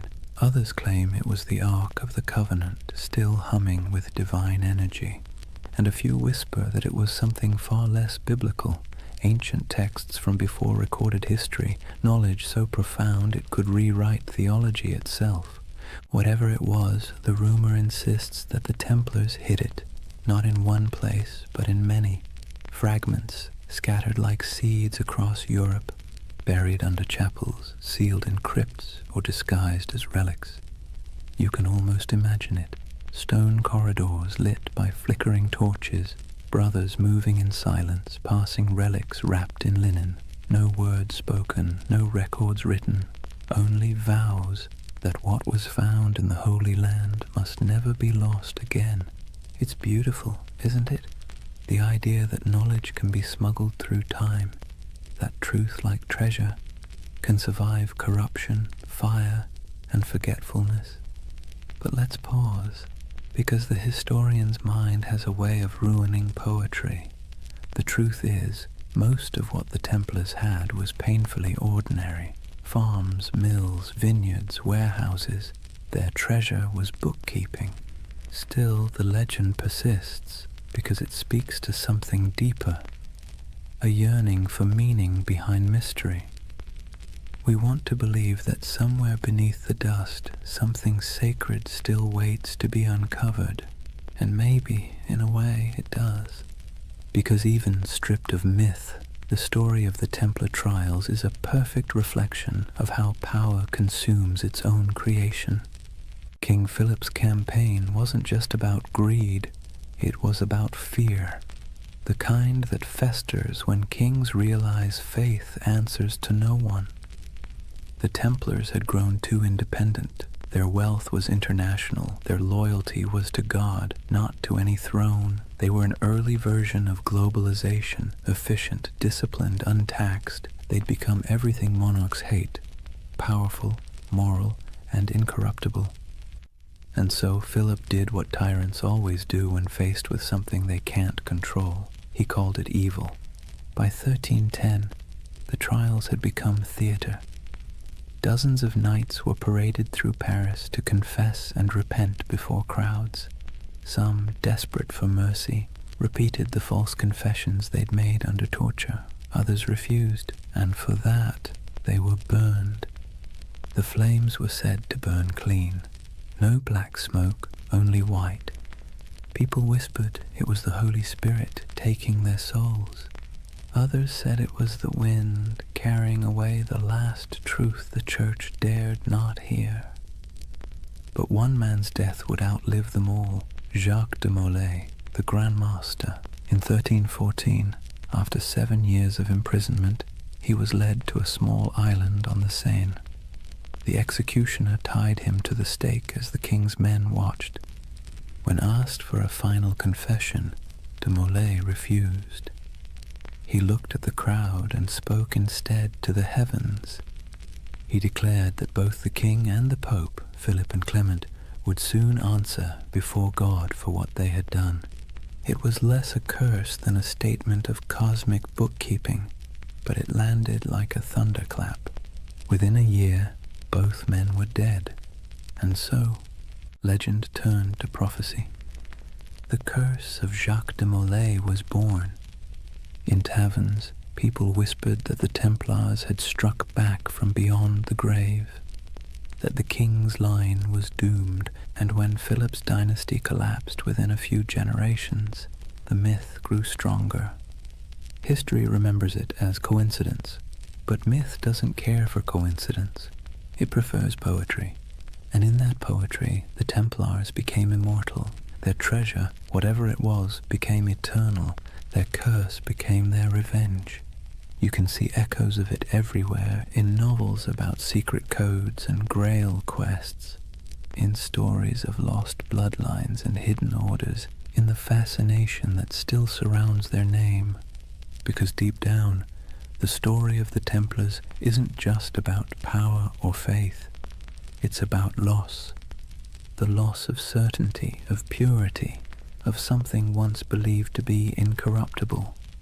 And perhaps that's why it still hums beneath our collective imagination, because when we stare into history long enough, we start to see ourselves. The way faith becomes ambition, ambition becomes greed, and greed becomes legend. So maybe the real Templar treasure isn't buried in stone or sealed in vaults. Maybe it's the myth itself, the part of human nature that refuses to stop believing, even when reason tells it to.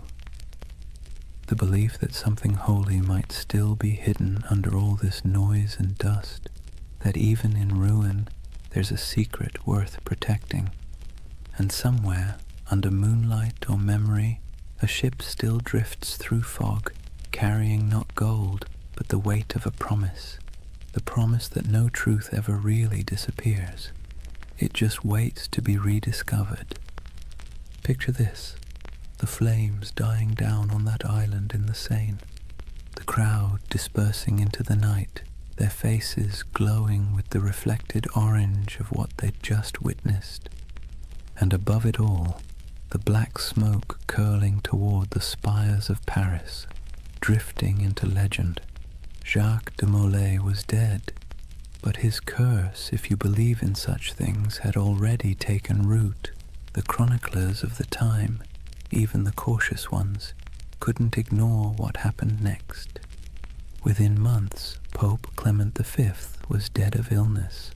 Within a year, King Philip IV was thrown from his horse and died suddenly. No heirs, no fortune, no redemption. It was as if the fire had leapt from de Molay's pyre into the royal bloodline itself.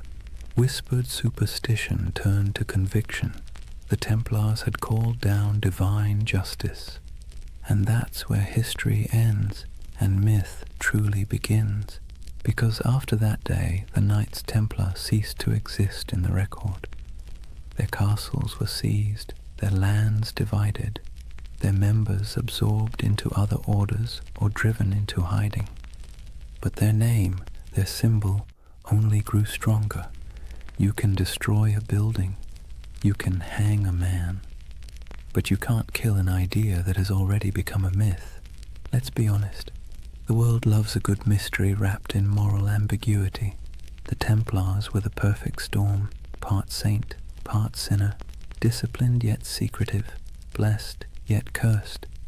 And so, century after century, their shadow kept resurfacing in new disguises. In medieval Germany, people whispered that the Templars had gone underground, literally tunneling beneath mountains to guard their hidden treasure. In Scotland, they were said to have joined Robert the Bruce at the Battle of Bannockburn, their white mantles glowing like ghosts as they charged across the misty fields. In Portugal, they supposedly rebranded as the Order of Christ, quietly sailing under new banners as Europe's age of exploration began. Everywhere they vanished, stories bloomed like ivy over old stone. By the Renaissance, artists painted them into allegories. By the Enlightenment, philosophers invoked them as symbols of reason suppressed by superstition. By the 18th century, they'd re-emerged again, this time whispered to be the ancestors of the Freemasons, the supposed keepers of ancient wisdom and architects of secret societies that shaped revolutions and empires alike. No proof, of course. But when has lack of proof ever stopped a good story? And then came the 19th century, a perfect breeding ground for myth. Romantics were obsessed with lost causes, fallen knights, and tragic purity. The Templars became literary gold. Poets wrote of their courage, novelists embroidered their rituals, and painters gave them halos of melancholy light. They became a mirror for every generation's anxieties. The pure few against the corrupt many, the dream of spiritual order in a chaotic world. And that's the secret ingredient to their immortality. Each age reshapes them to fit its own fears and fantasies. For the Victorians, they were noble martyrs. For the mystics, guardians of sacred geometry and alchemical truth. For the modern internet, they're either ancient aliens or early bankers. The spectrum runs from the sublime to the ridiculous, and somehow the Knights Templar fit perfectly into both. But why? Why them and not some other crusading order lost to time? Maybe it's because they sit right on the fault line between faith and doubt. They were monks with swords, believers who killed, poor men who became rich, holy men who served kings. Their contradictions make them endlessly recyclable, adaptable to whatever mystery you want them to represent. And let's be clear, people love contradictions. They feel human, they feel possible. The Templars are not gods or demons. They're a reflection of how ambition twists faith, how purity curdles into power, and how power always inevitably invites its own destruction.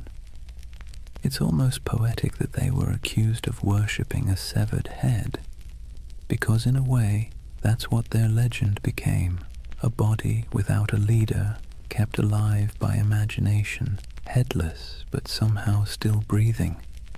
Let's drift for a moment to one of those places still whispered about, Rosslyn Chapel, Scotland. Built in the 1400s, long after the Templars' supposed end, it's a riot of stone carvings, angels, vines, strange geometric knots, and figures that seem oddly ancient. In the quiet of that chapel, with dust in the sunlight and the faint echo of distant hymns, you can almost believe the stories, that beneath its floor lies a vault, and in that vault lies a secret, one so profound it could change everything we know about history. But then again, maybe it's just a crypt, maybe it's just stone and shadow, and maybe that's the point, that the real magic of the Templars isn't what they left behind, but what we keep searching for. Even their curse, that famous curse of de Molay, wasn't a curse at all until later writers made it one. It was a final speech, a cry for divine justice, but humans can't resist dramatizing justice into vengeance. We want the universe to mean something, to balance the scales, so we turn dying words into cosmic verdicts, and over time, that became the mythology we know today. Friday the 13th, the day of the arrests, turned into a symbol of bad luck. Their crosses became icons of mystery. Their disappearance became proof of survival. It's all absurd, and yet strangely comforting, because buried within the fantasy is a wish that truth survives corruption, that goodness hides rather than dies, that somewhere there's still a secret order of noble souls keeping the flame alive in a world that's long gone dark. And who knows, maybe that's true, not in the literal sense, but in the sense that stories are secret orders. Each retelling keeps the memory alive. Each listener becomes an initiate, one more person who knows that once there were men who tried to turn faith into action and paid the price.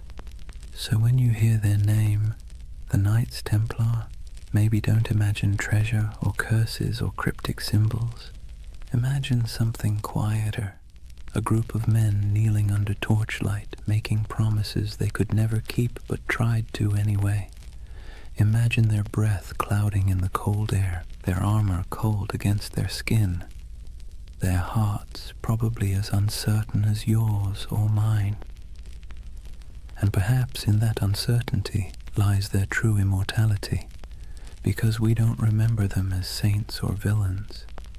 We remember them as the dream that somewhere in the chaos of history, people once believed they could create something pure, something incorruptible, something worth dying for. And though their towers have fallen and their banners turned to dust, the idea still flickers in stone carvings, in folk tales, in the glow of every conspiracy theory forum at 3 a.m. The Templars endure not because they were flawless, but because they were human. And humans have always dreamed of perfection, even as we fall short of it. So when you finally close your eyes tonight, imagine the world they left behind. Imagine the quiet after the fire, the soft sound of waves against forgotten shores.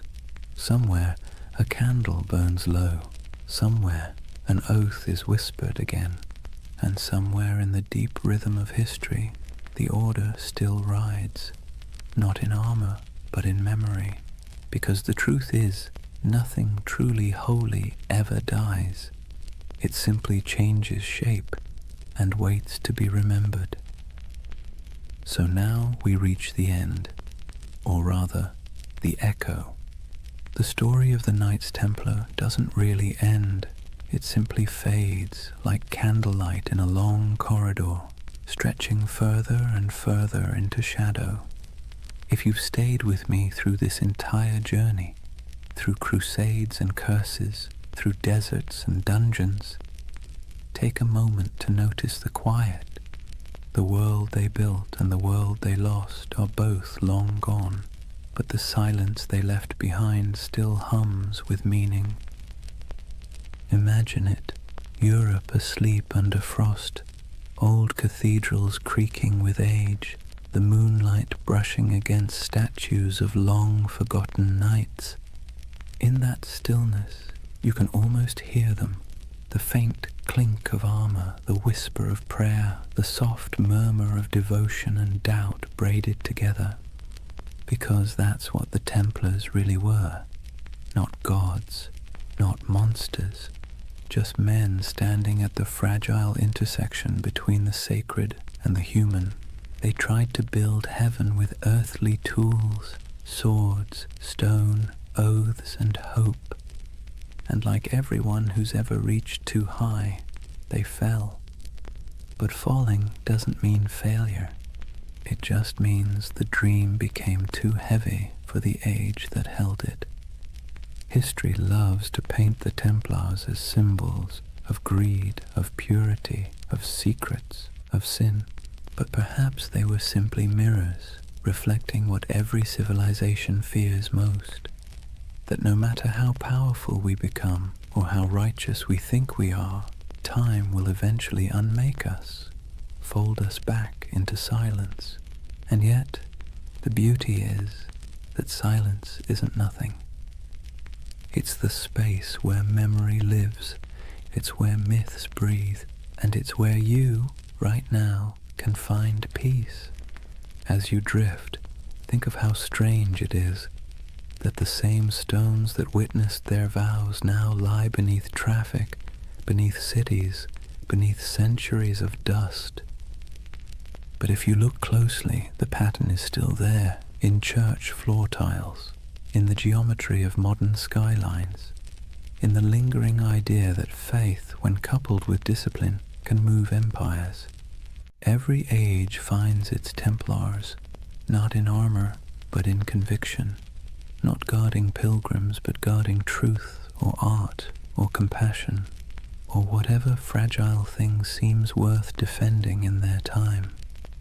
Maybe you've been one of them without realizing it, someone trying to build something pure in a world that doesn't always reward purity.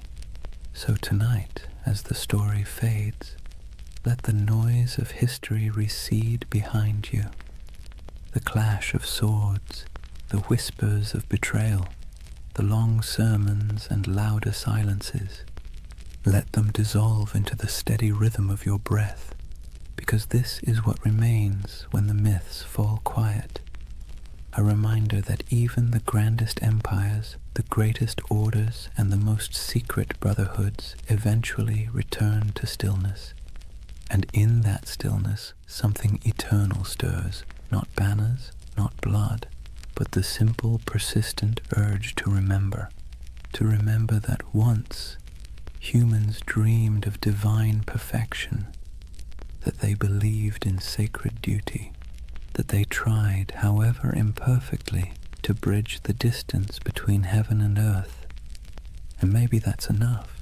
If you close your eyes now, you might see them one last time, riding slowly into the horizon, the sun setting behind them, their white mantles glowing faintly in the fading light. No words, no music, just the sound of hooves in the sand, steady as a heartbeat. And then, quiet, the kind of quiet that carries centuries. So let the world of the Templars drift away. The wars, the treasures, the secrets, what's left is only peace, soft, steady, endless peace. Thank you for joining this journey through time, for wandering through cathedrals, deserts, and dreams. If you enjoyed this story and want to hear more journeys through history to help you sleep, please subscribe. And before you drift off completely, tell me what's keeping you up tonight. Maybe next time we'll dream through that too. For now, rest easy. You're safe. History will keep its secrets until morning. Good night.